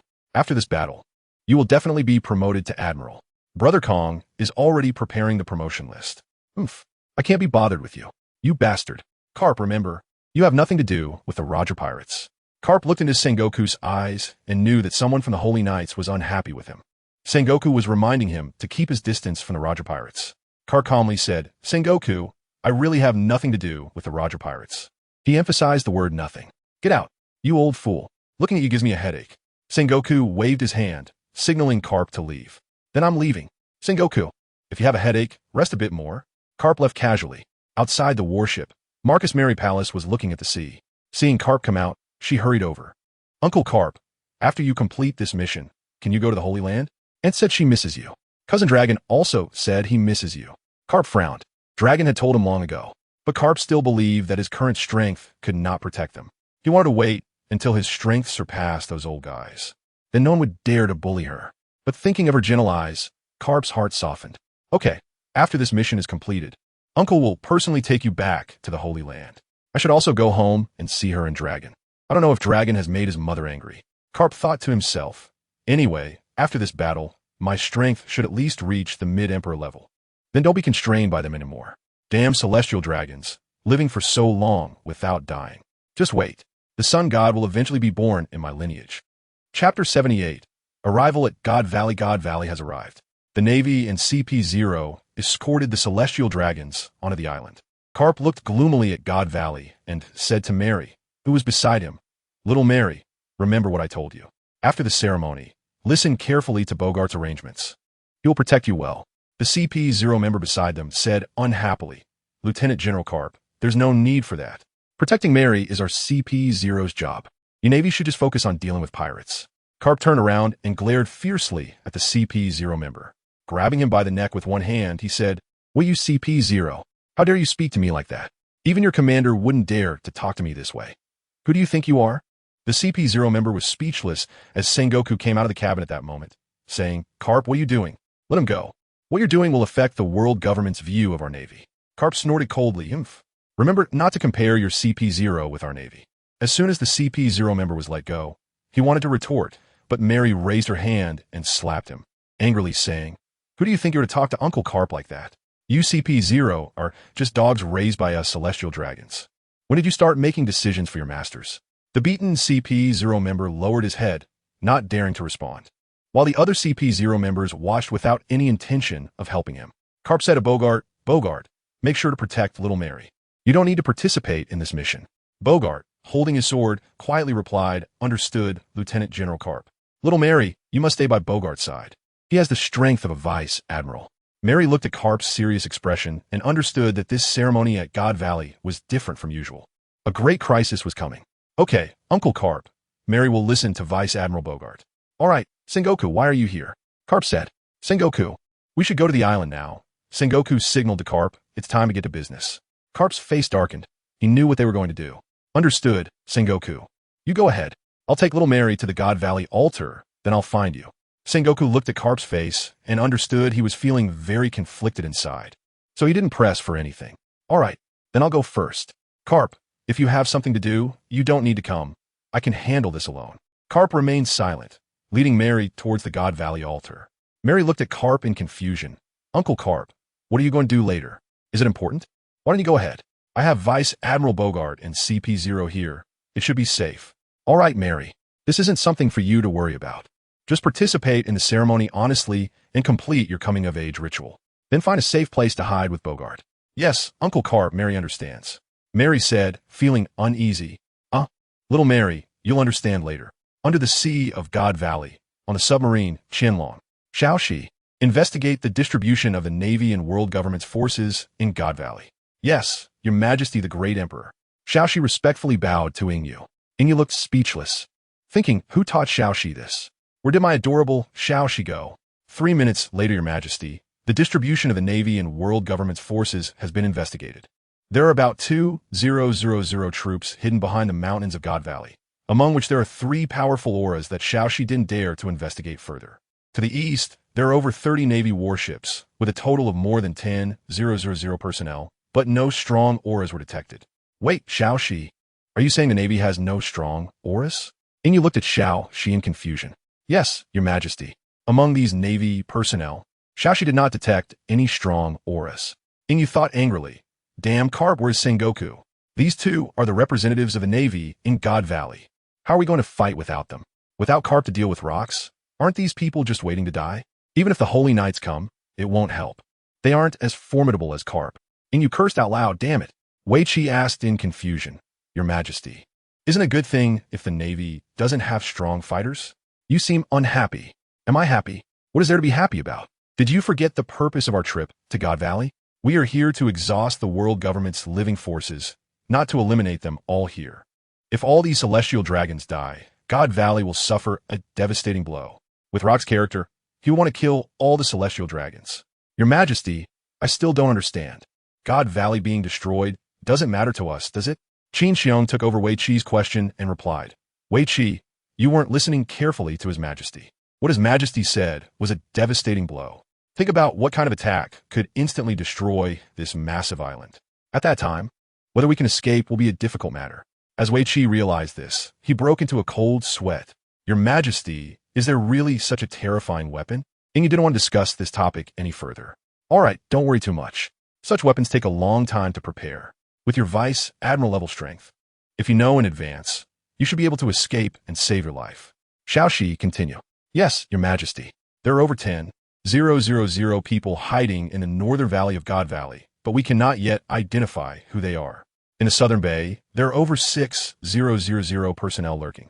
In the central area, Over 2,000 people are imprisoned by something unknown. Hearing this, Ingyu understood. This is the celestial dragon ceremony. Ingyu took out a white transponder snail and dialed Rox. At this moment, Rox was alone in the cabin, guarded outside by Thor. Hello, hello. Your Majesty Ingyu. Have you arrived?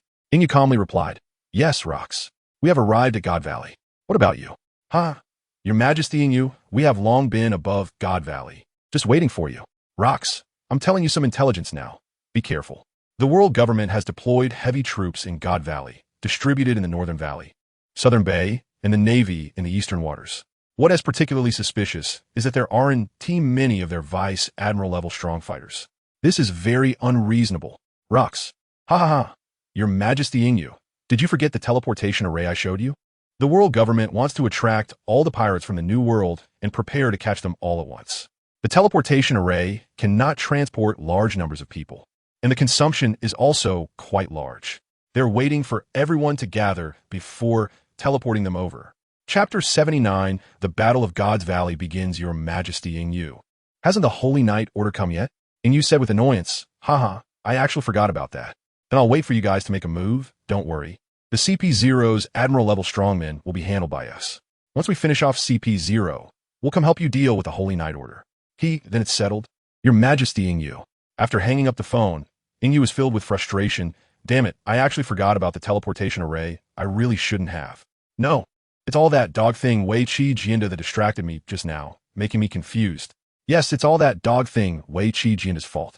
Just as Ingyu was about to find trouble with Huaxia Jianda, he found that the person was nowhere to be seen. Ingyu looked at Qin Xiong with a puzzled expression. Uncle Bao, where's Huaxia? Qin Xiong awkwardly wiped his hands. Good brother, a dead friend is not a dead Taoist. Your Majesty, just now Huaxia saw your expression was off and ran away. You should be hiding in the bathroom now. Ingyu was so angry that he was about to explode. Good. This coward, after provoking me, actually thought he could hide. Is that possible? Ingyu ran to the bathroom and roared, Huaxia, if you have the ability, just stay in the bathroom and don't come out. Otherwise, I will definitely let you taste my fists. Suddenly, a shell landed in the sea where the Qianlong was located, and the explosion shockwave pushed against the submarine. The hull shook slightly. Xiaoxi hurriedly said, Your Majesty, they've already started fighting above.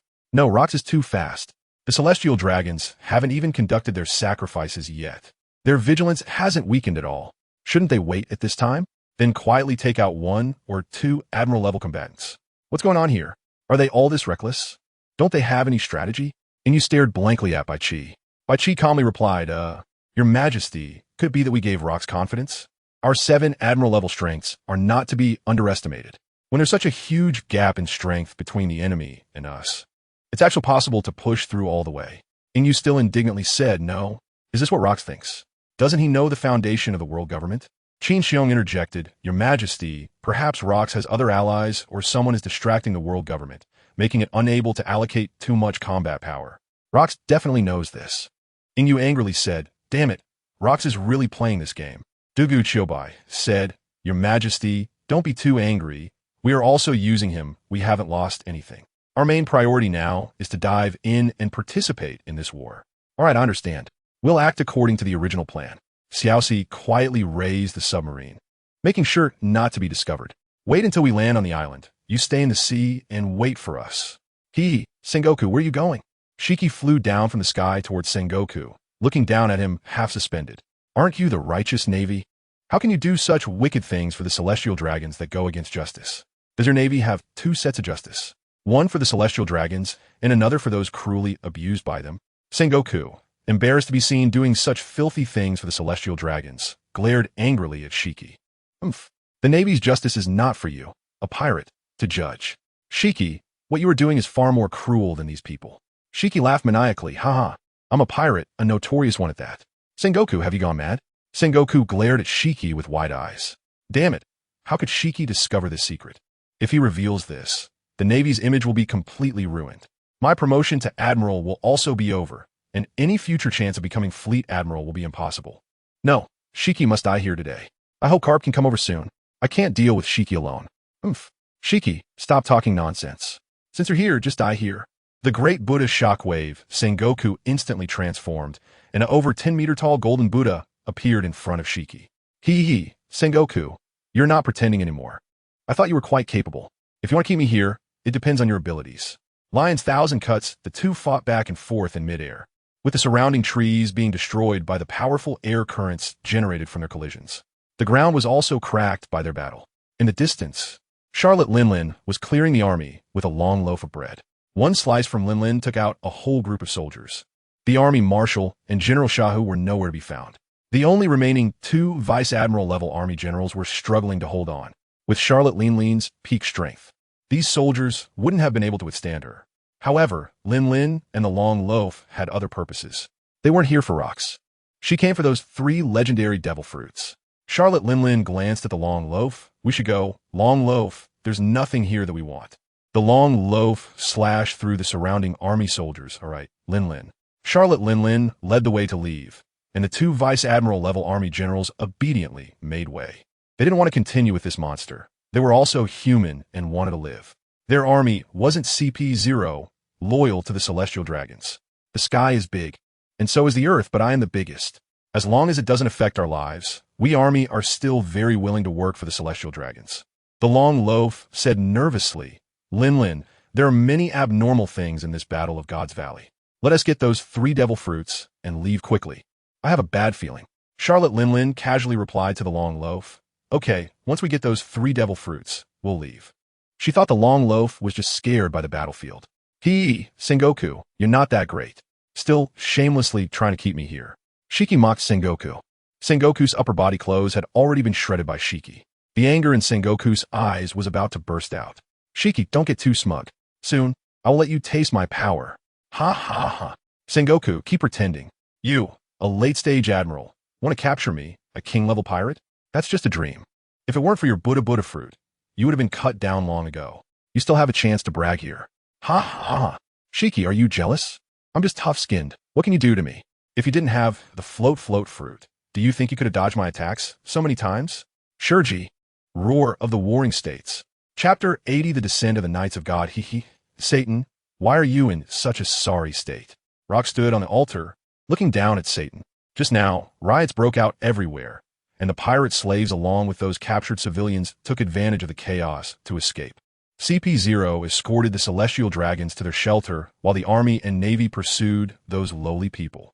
Satan had no one by his side now, just a few cats and kittens. Satan glared angrily at Rox. Rox, how dare you come to God Valley?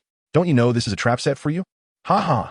Rox scoffed. Satan, you don't really think that this trash can scare me, Rox, do you? Or do you think your celestial dragons are invincible?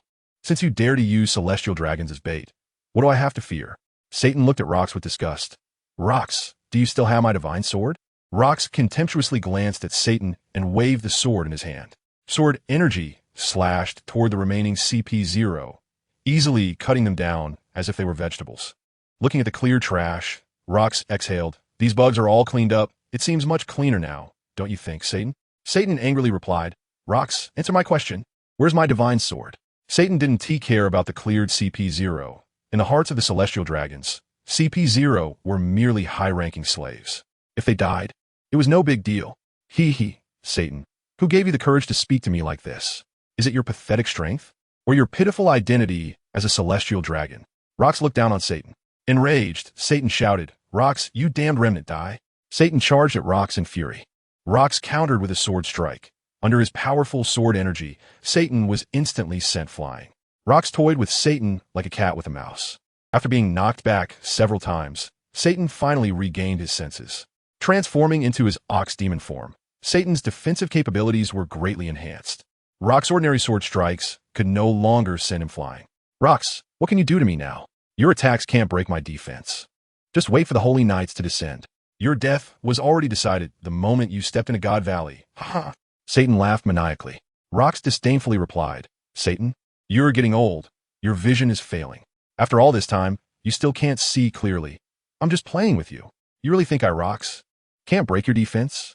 You celestial dragons underestimate me too much. God Slayer. Rox's sword gathered its power. A terrifying aura enveloped the surroundings. The sky darkened, and the air grew cold. With a furious roar, Rox unleashed his sword energy combined with Haki, attacking the terrified Satan. Satan roared, Rox, the world government will not let you go. He quickly gathered all his Haki into his 2 front claws, bracing himself for the blow. After this strike, Satan would lose his combat ability. But now, he could only wait to die. The sword energy dragon reached Satan's chest in an instant, sending him flying and leaving him gasping for breath. Even after being knocked away, Satan still declared, "Rox, even if I die today, the world government will eliminate you here." Rox used observation hockey to sense Satan's life force. Realizing Satan wouldn't survive, he chose not to deliver a finishing blow. Do you think I, Rox, am unaware of your celestial dragon schemes? It's just those old geezers who have lived for over 200 years coming out of hiding, right? If they dare to come to God Valley, they must be prepared to lose their lives here. Rox vanished from the area, continuing his pursuit of the celestial dragons. 3 hours later, a pentagram formation appeared beside the altar of God Valley. If Rox were still here, he would discover that this was a teleportation array exclusive to the celestial dragons. Instantly, several figures appeared in the array, led by a celestial dragon who commanded those with medical equipment to hurry and treat Satan's wounds. Seeing Satan in such a sorry state, the group couldn't help but murmur. Was it really the right decision to come help and deal with Rox? The medical personnel quickly injected a mysterious liquid into Satan's body. Satan's fading life force was suddenly stabilized. Seeing Satan's life force halt its decline, Fegalanda Gallon ordered the medical team, "Quickly take Satan back to the Holy Land for treatment. You don't need to stay here." The medical personnel breathed a sigh of relief. "Yes, Gallon." As the pentagram flickered again, Satan and the medical personnel disappeared from God Valley. The pentagram formation also vanished. An elderly celestial dragon consulted Fegalanda Gallon. "Gallon, what should we do next?" "We 3 old geezers woke up just to follow your orders." After pondering for a moment, Gallon replied, "You 3 should go deal with those pirates and protect our celestial dragon descendants while you're at it. I and St. Gorm will search for Rox." The 3 men didn't waste words. "All right, then let us split up here." They quickly flew towards areas with more pirates. And you watched as those powerless individuals were pursued by CP0 and the Navy. Furious, he exclaimed, "These damn trash, they even spare these children. These people want to affect their ruling position. Is it necessary to wipe them out completely?" Unable to contain himself, Inyu chased after the CP0 and Navy, slaughtering them indiscriminately. With the triple boost from the Ancestor Dragon Fruit and his innate abilities, Inyu's defense was like a cosmic meteorite. Their attacks couldn't even break his skin. With his rough techniques, Inyu brutally finished off these people. This was his first time killing since arriving in this other world. To be honest, it was a bit nauseating. Dugu Chiobai watched Inyu from the side, ready to intervene if anything unexpected happened. This was also a test of Inyu's control over his power. Inyu's strength came from system rewards and the innate abilities of his immortal body. He hadn't seriously trained at all, even wasting the talent of hard work. Inyu thought to himself, in my past life, I was just a beast of burden. Now that I have a system in this life, how can I still be lazy? What kind of crossing is that? Chapter 81. Carp versus Newgate after Carp sent Mary Joa to the gathering place of the Celestial Dragons. He briefly instructed Bogart and then rushed towards Sengoku's direction. Running swiftly through the dense woods, a sharp blade of light suddenly struck towards Carp. He jumped aside urgently to dodge the attack. With a loud crash, the surrounding trees were felled, and a long skid mark appeared on the ground. "Carp, where are you going?" Newgate slowly jumped down from a large tree, his sharp gaze fixed on Carp. As the dust settled, Carp's figure slowly became visible. He looked gravely at Newgate. "Newgate, how did you end up here?" "Ha ha." Newgate sneered at Carp. "Carp, do you think we the Rocks pirates are fools? The world government's trap is so obvious. Do you really think we can't see it? You underestimate us too much. God Valley will be the biggest mistake for your Navy and the world government." Carp solemnly replied, "Newgate, do you really want to walk down this dark path with Rocks? The Rocks pirates will never be allowed to exist by the world government. You should understand how deep the world government's foundation is." "Ha ha. Carp, have you forgotten the hatred between me and the world government? If it weren't for the world government, the celestial dragon's heaven of gold, my hometown wouldn't be like this. My compatriots wouldn't be wandering everywhere." Newgate looked angrily at Carp. "Carp, tell me, what should I do? The celestial dragons and the world government must pay a heavy price today." Newgate lifted his supreme blade, the cloud cutter, and struck hard at Carp. Realizing the situation, Carp knew that if he didn't defeat Newgate today, he wouldn't be able to get through. Carp clenched his fist tightly, wrapping it quickly in a thick layer of armament hockey. "Newgate, today I'll let you know the power of my iron fist." When fist met blade, a strong armament hockey created a vacuum space between them. The armament hockey and blade aura continuously eroded each other. A flicker of red light flashed in both of their eyes. "Carp, is this all the strength you have?" Newgate laughed maniacally. The coldness in Karp's eyes continued to rise. Oof. Newgate, don't pretend in front of me. I know your strength well enough. We're of equal strength. Suddenly, Karp lunged forward without any wind-up. The fist bone struck Newgate, who was caught off guard, forcing him to block with his blade in front of his chest. The powerful fist wind hammered Newgate into the nearby woods, crashing through large trees. Seizing this opportunity, Karp ran towards Sengoku's direction.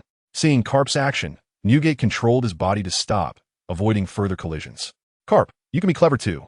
Newgate roared, Karp, you won't be leaving today. A great shockwave erupted as the devil fruit activated, causing violent compression and collision in the surrounding space. The space twisted, the ground cracked open, and the trees were continuously torn down. Karp had to stop running towards Sengoku, his face darkening. Damn it, why does it have to be this guy Newgate? Such a troublesome opponent. Karp turned around, his arms wrapped in armament hockey. Newgate, are you really going to stop me today? Newgate didn't give Karp any leeway. Yes, you can do whatever you want, Karp. You and I are both top-tier fighters. You can try to take me on. I tell you, as long as I'm here, you won't be able to support anyone else. Let's have a good fight here. Karp's expression gradually hardened.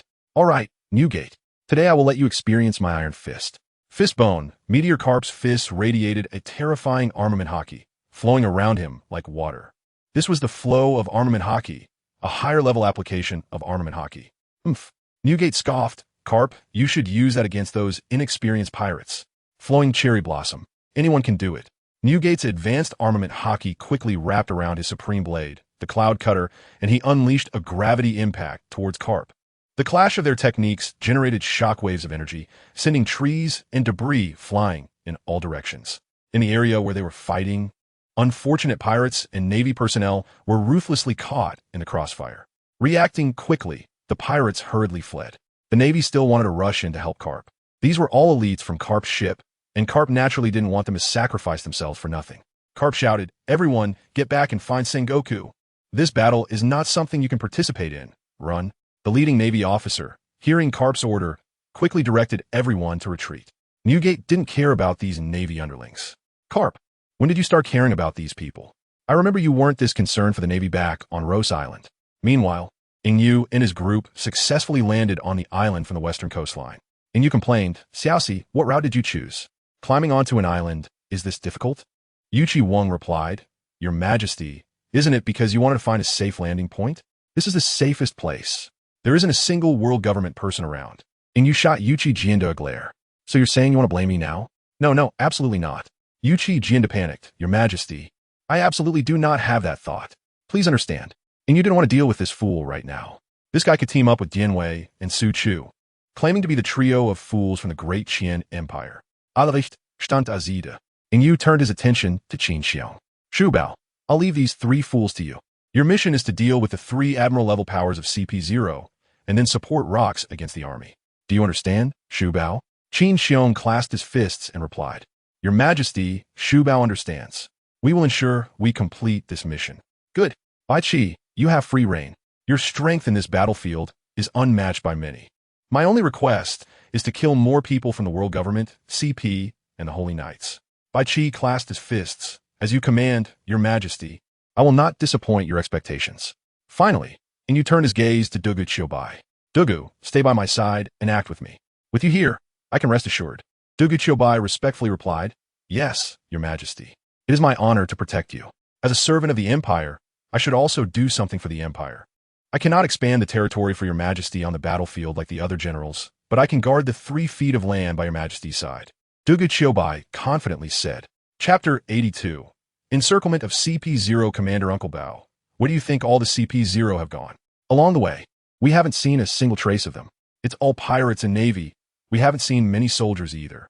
Wei Qi Jinda looked at Qin Xiong with confusion. Qin Xiong paused. "I find it strange too.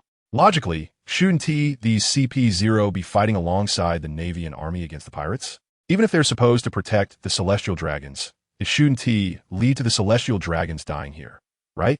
Look over there. Isn't that a Celestial Dragon's corpse?"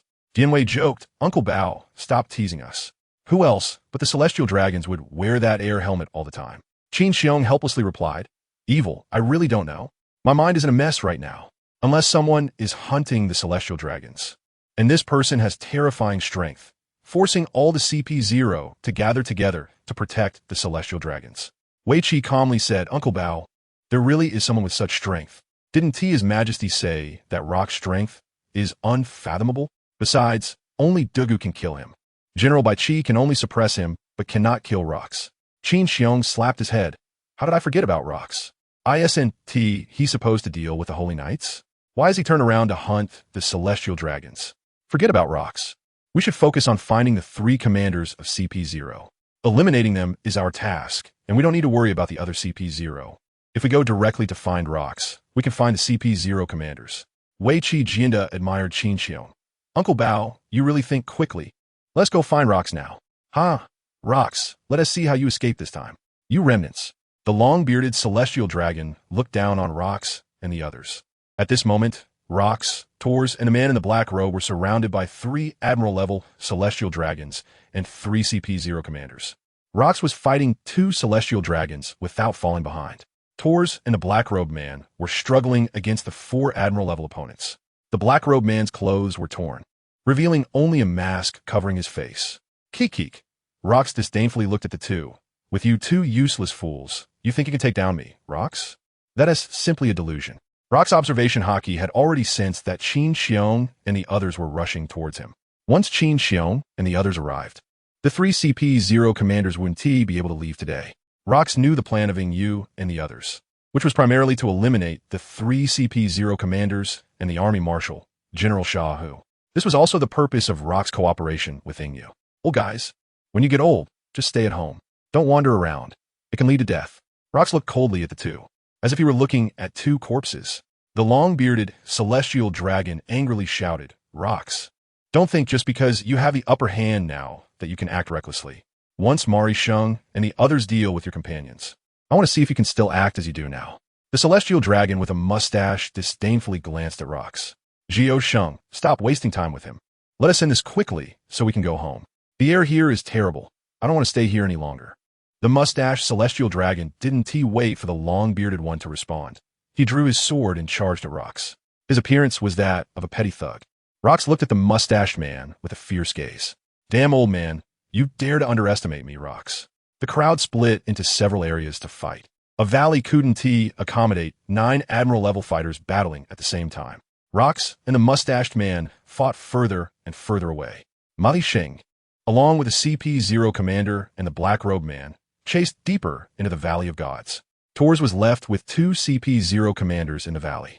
The 3 glared at each other, and the previous battle had left them with varying degrees of injury. Although Tor's strength was greater than the 2 of them, he could win against either CP0 commander alone, but he couldn't withstand them attacking him together. Tors angrily shouted, Damn it, why haven't they arrived yet? Aren't they supposed to deal with CP0? Why is it my turn? These people are really unreliable. The CP0 commanders didn't give Tors a chance to rest. They attacked together, targeting Tors' vital points.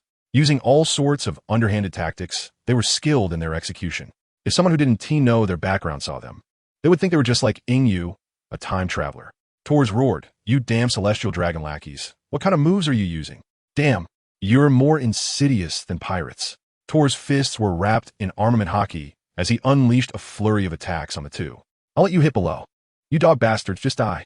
The 2 CP0 commanders aided each other to resist Tors' onslaught.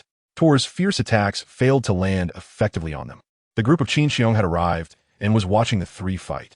Wei Qi Jianda was commenting, Yes, that is how you should attack down there. One strike can cause them great pain. Dian Wei shook his head. No, these 2 pigs can't even take him down. They're really stupid.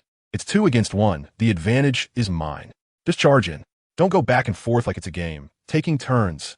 Qin Xiong interrupted their idle chatter. All right, you 2, stop messing around. Get ready to make your move. Tors also sensed the arrival of the others and coordinated with their ambush. The combat strength of these CP0 commanders seemed to have been artificially boosted. Their armament and observation hockey hadn't reached advanced levels. They were all raised to admiral-level strength through the Navy's 6 forms and the power of devil fruits. Their bodies may have also been modified. Their mastery of strength didn't surpass that of a seasoned quasi-admiral. The 4 launched a surprise attack on one of the CP0 commanders. The ambushed CP0 commander was caught off guard and took a hit from the 4, causing him to spit blood. The other CP0 commander saw the situation was bad and quickly ran deeper into the Valley of Gods. Tors noticed and immediately gave chase. Qin Xiong looked at the fleeing CP0 commander, Dian Wei. Su Chu, you two go after him and take care of that CP0. This one is left to me and Wei Qi Dian Wei, and Su Chu didn't say anything, nodded in agreement, and ran toward Tors. Jinda, let us quickly take care of him. Then go find the army marshal and General Shahu. Wei Qi Jinda aimed his spear at the CP0 commander lying on the ground, vomiting blood, and charged. Chapter 83. The treasure-seeking trio Silver Axe looked at the two with some concern. Wang Zhijian, if we do this, Rox will not let us off the hook if he finds out. How about we complete the task given by Rox first, and then go look for the devil fruits and the treasures brought by the celestial dragons? John, holding a wine jug, scoffed, Silver Axe, you're being too timid. Rox doesn't have time to deal with you right now. It's uncertain whether he can even leave God's Valley alive. Do you really think he can take on the entire world government by himself? Didn't you see the lineup that came to God's Valley this time? Wang Zhi looked at Silver Axe seriously. We have no way out now. We didn't intercept the Marshal of the Army or General Shao. If they free Carp, Rox won't spare us, and Newgate will also come after us. We should find the things quickly, then leave God's Valley and hide somewhere. We can go out once Rox is completely dead. Ha ha ha. It's all thanks to you. Wang Zhi saw it clearly. John laughed heartily. Silver Axe also became resolute. All right then, let us hurry and find the 6 devil fruits brought by the celestial dragons. By the way, John, how did you know the celestial dragons brought 6 legendary devil fruits? John's expression darkened. Where else would I learn that? From Rox. Even now, knowing Captain Rox is bound to die in God's Valley today, I still feel he is hiding something. Silver Axe looked at John in disbelief. No way. With the world government S lineup, Captain Rox can still leave alive? How terrifying is that? Among us, only Newgate is seriously completing Captain Rox's tasks. The others aren't doing anything. Lingling went early to look for the devil fruits, and Shiki is dragging Sengoku by himself. People like Flameflower and Tuska are just fishing in troubled waters. No one is seriously opposing the world government. I can't think of any way Captain Rox can win this war. Wang Zhi didn't want to continue discussing the topic. All right, Silver Axe, John. If we don't go look for them now, the devil fruits might end up in Lingling's hands. By then, we want to be able to snatch the devil fruits from her. Who among us can break through her defenses? Yes, we should hurry and find the devil fruits. John said irritably. The few quickly departed. Not long after, Ingyu appeared from behind the mountain, watching the place they had left. Senior Dugu, it's still you. What method is this? Since you can shield the perception of those 3, Dugu Chiobai chuckled lightly. Your Majesty, this is just a way to apply advanced observation haki. Once your observation haki reaches a peak level, you can do it too. The 3 of them had reached level 8 in observation haki. The highest was still Wang Zhi at level 7. I can shield their perception because of that. Ingyu thought in shock. Isn't this the later stage observation kill of Shanks? How has it turned into a way of applying advanced observation haki? This world is too magical. The plot hasn't even begun, and it's about to collapse. Dugu Chiobai looked at Ingyu in confusion. Your Majesty, I still don't understand why you want to cooperate with Rox. The Rox pirates are clearly not united. Rox hasn't even failed yet, and these senior officers are already betraying him. Isn't that too much of a failure for Rox? Ingyu shook his head. No, Dugu Chiobai. My choice to cooperate with Rox is not because of those senior officers. It's because Rox has historical documents I want, which record the development process of the celestial dragons and some historical secrets. These are very important. The strength of the Rox pirates is not within my consideration. Pirates are just pirates. Trust means nothing to them. Dugu Chiobai frowned. These pirates really can't accomplish anything.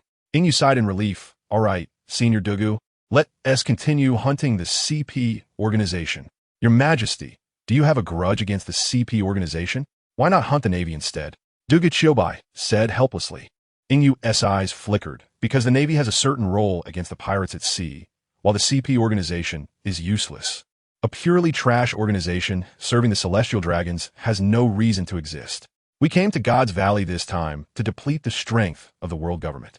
Dugu Chiobai respectfully bowed to Ingyu. Dugu Chiobai, will definitely protect your safety, Your Majesty. You can do whatever you want, and I could be a sharp sword in your hand. Ingyu quickly helped Dugu Chiobai up. Senior Dugu, you're too courteous. This is outside, and no one knows. Don't be so formal. I have always believed in you. This isn't the first time going out to stir up trouble. I've always had you by my side, right? All right, let us continue. In a flat area deep in God's Valley, a man in a black robe, injured and panting, looked at the two across from him. Molly Sheng, you old bastard, you're really still alive. It's been 200 years, and you haven't died yet. Molly Sheng looked at the man in the black robe in confusion. Who are you? And how do you know me? The already one-armed CP0 chief was quickly stopping the bleeding, preparing for the next battle. The celestial dragons wouldn't care about the lives of CP0. The black-robed man might have felt that he wouldn't leave God's Valley alive today. It doesn't matter. The black-robed man took off his mask, Molly Sheng. Do you still remember my face? The black-robed man mocked Molly Sheng. Molly Sheng looked at the black-robed man in disbelief. How is that possible? Didn't I kill you 150 years ago? You couldn't have survived that war. Molly Sheng roared angrily. Tell me, who are you? You can't possibly be him. The black-robed man laughed wildly. Molly Sheng, it's good that you still remember me. After all these years, I'm glad you still recall me. I'm here today to take your life. You know who I am, don't you? What else do I need to say? Haha, what are you afraid of, Molly Sheng? The black-robed man saw fear in Molly Sheng's eyes. In fact, the black-robed man was not the person Molly Sheng killed 150 years ago, but rather that person's son. It had been 150 years, and the black-robed man didn't even know what secret medicine had allowed him to live until now. No, you can't possibly be him. There were more than just me who killed him back then. Molly Sheng shook his head.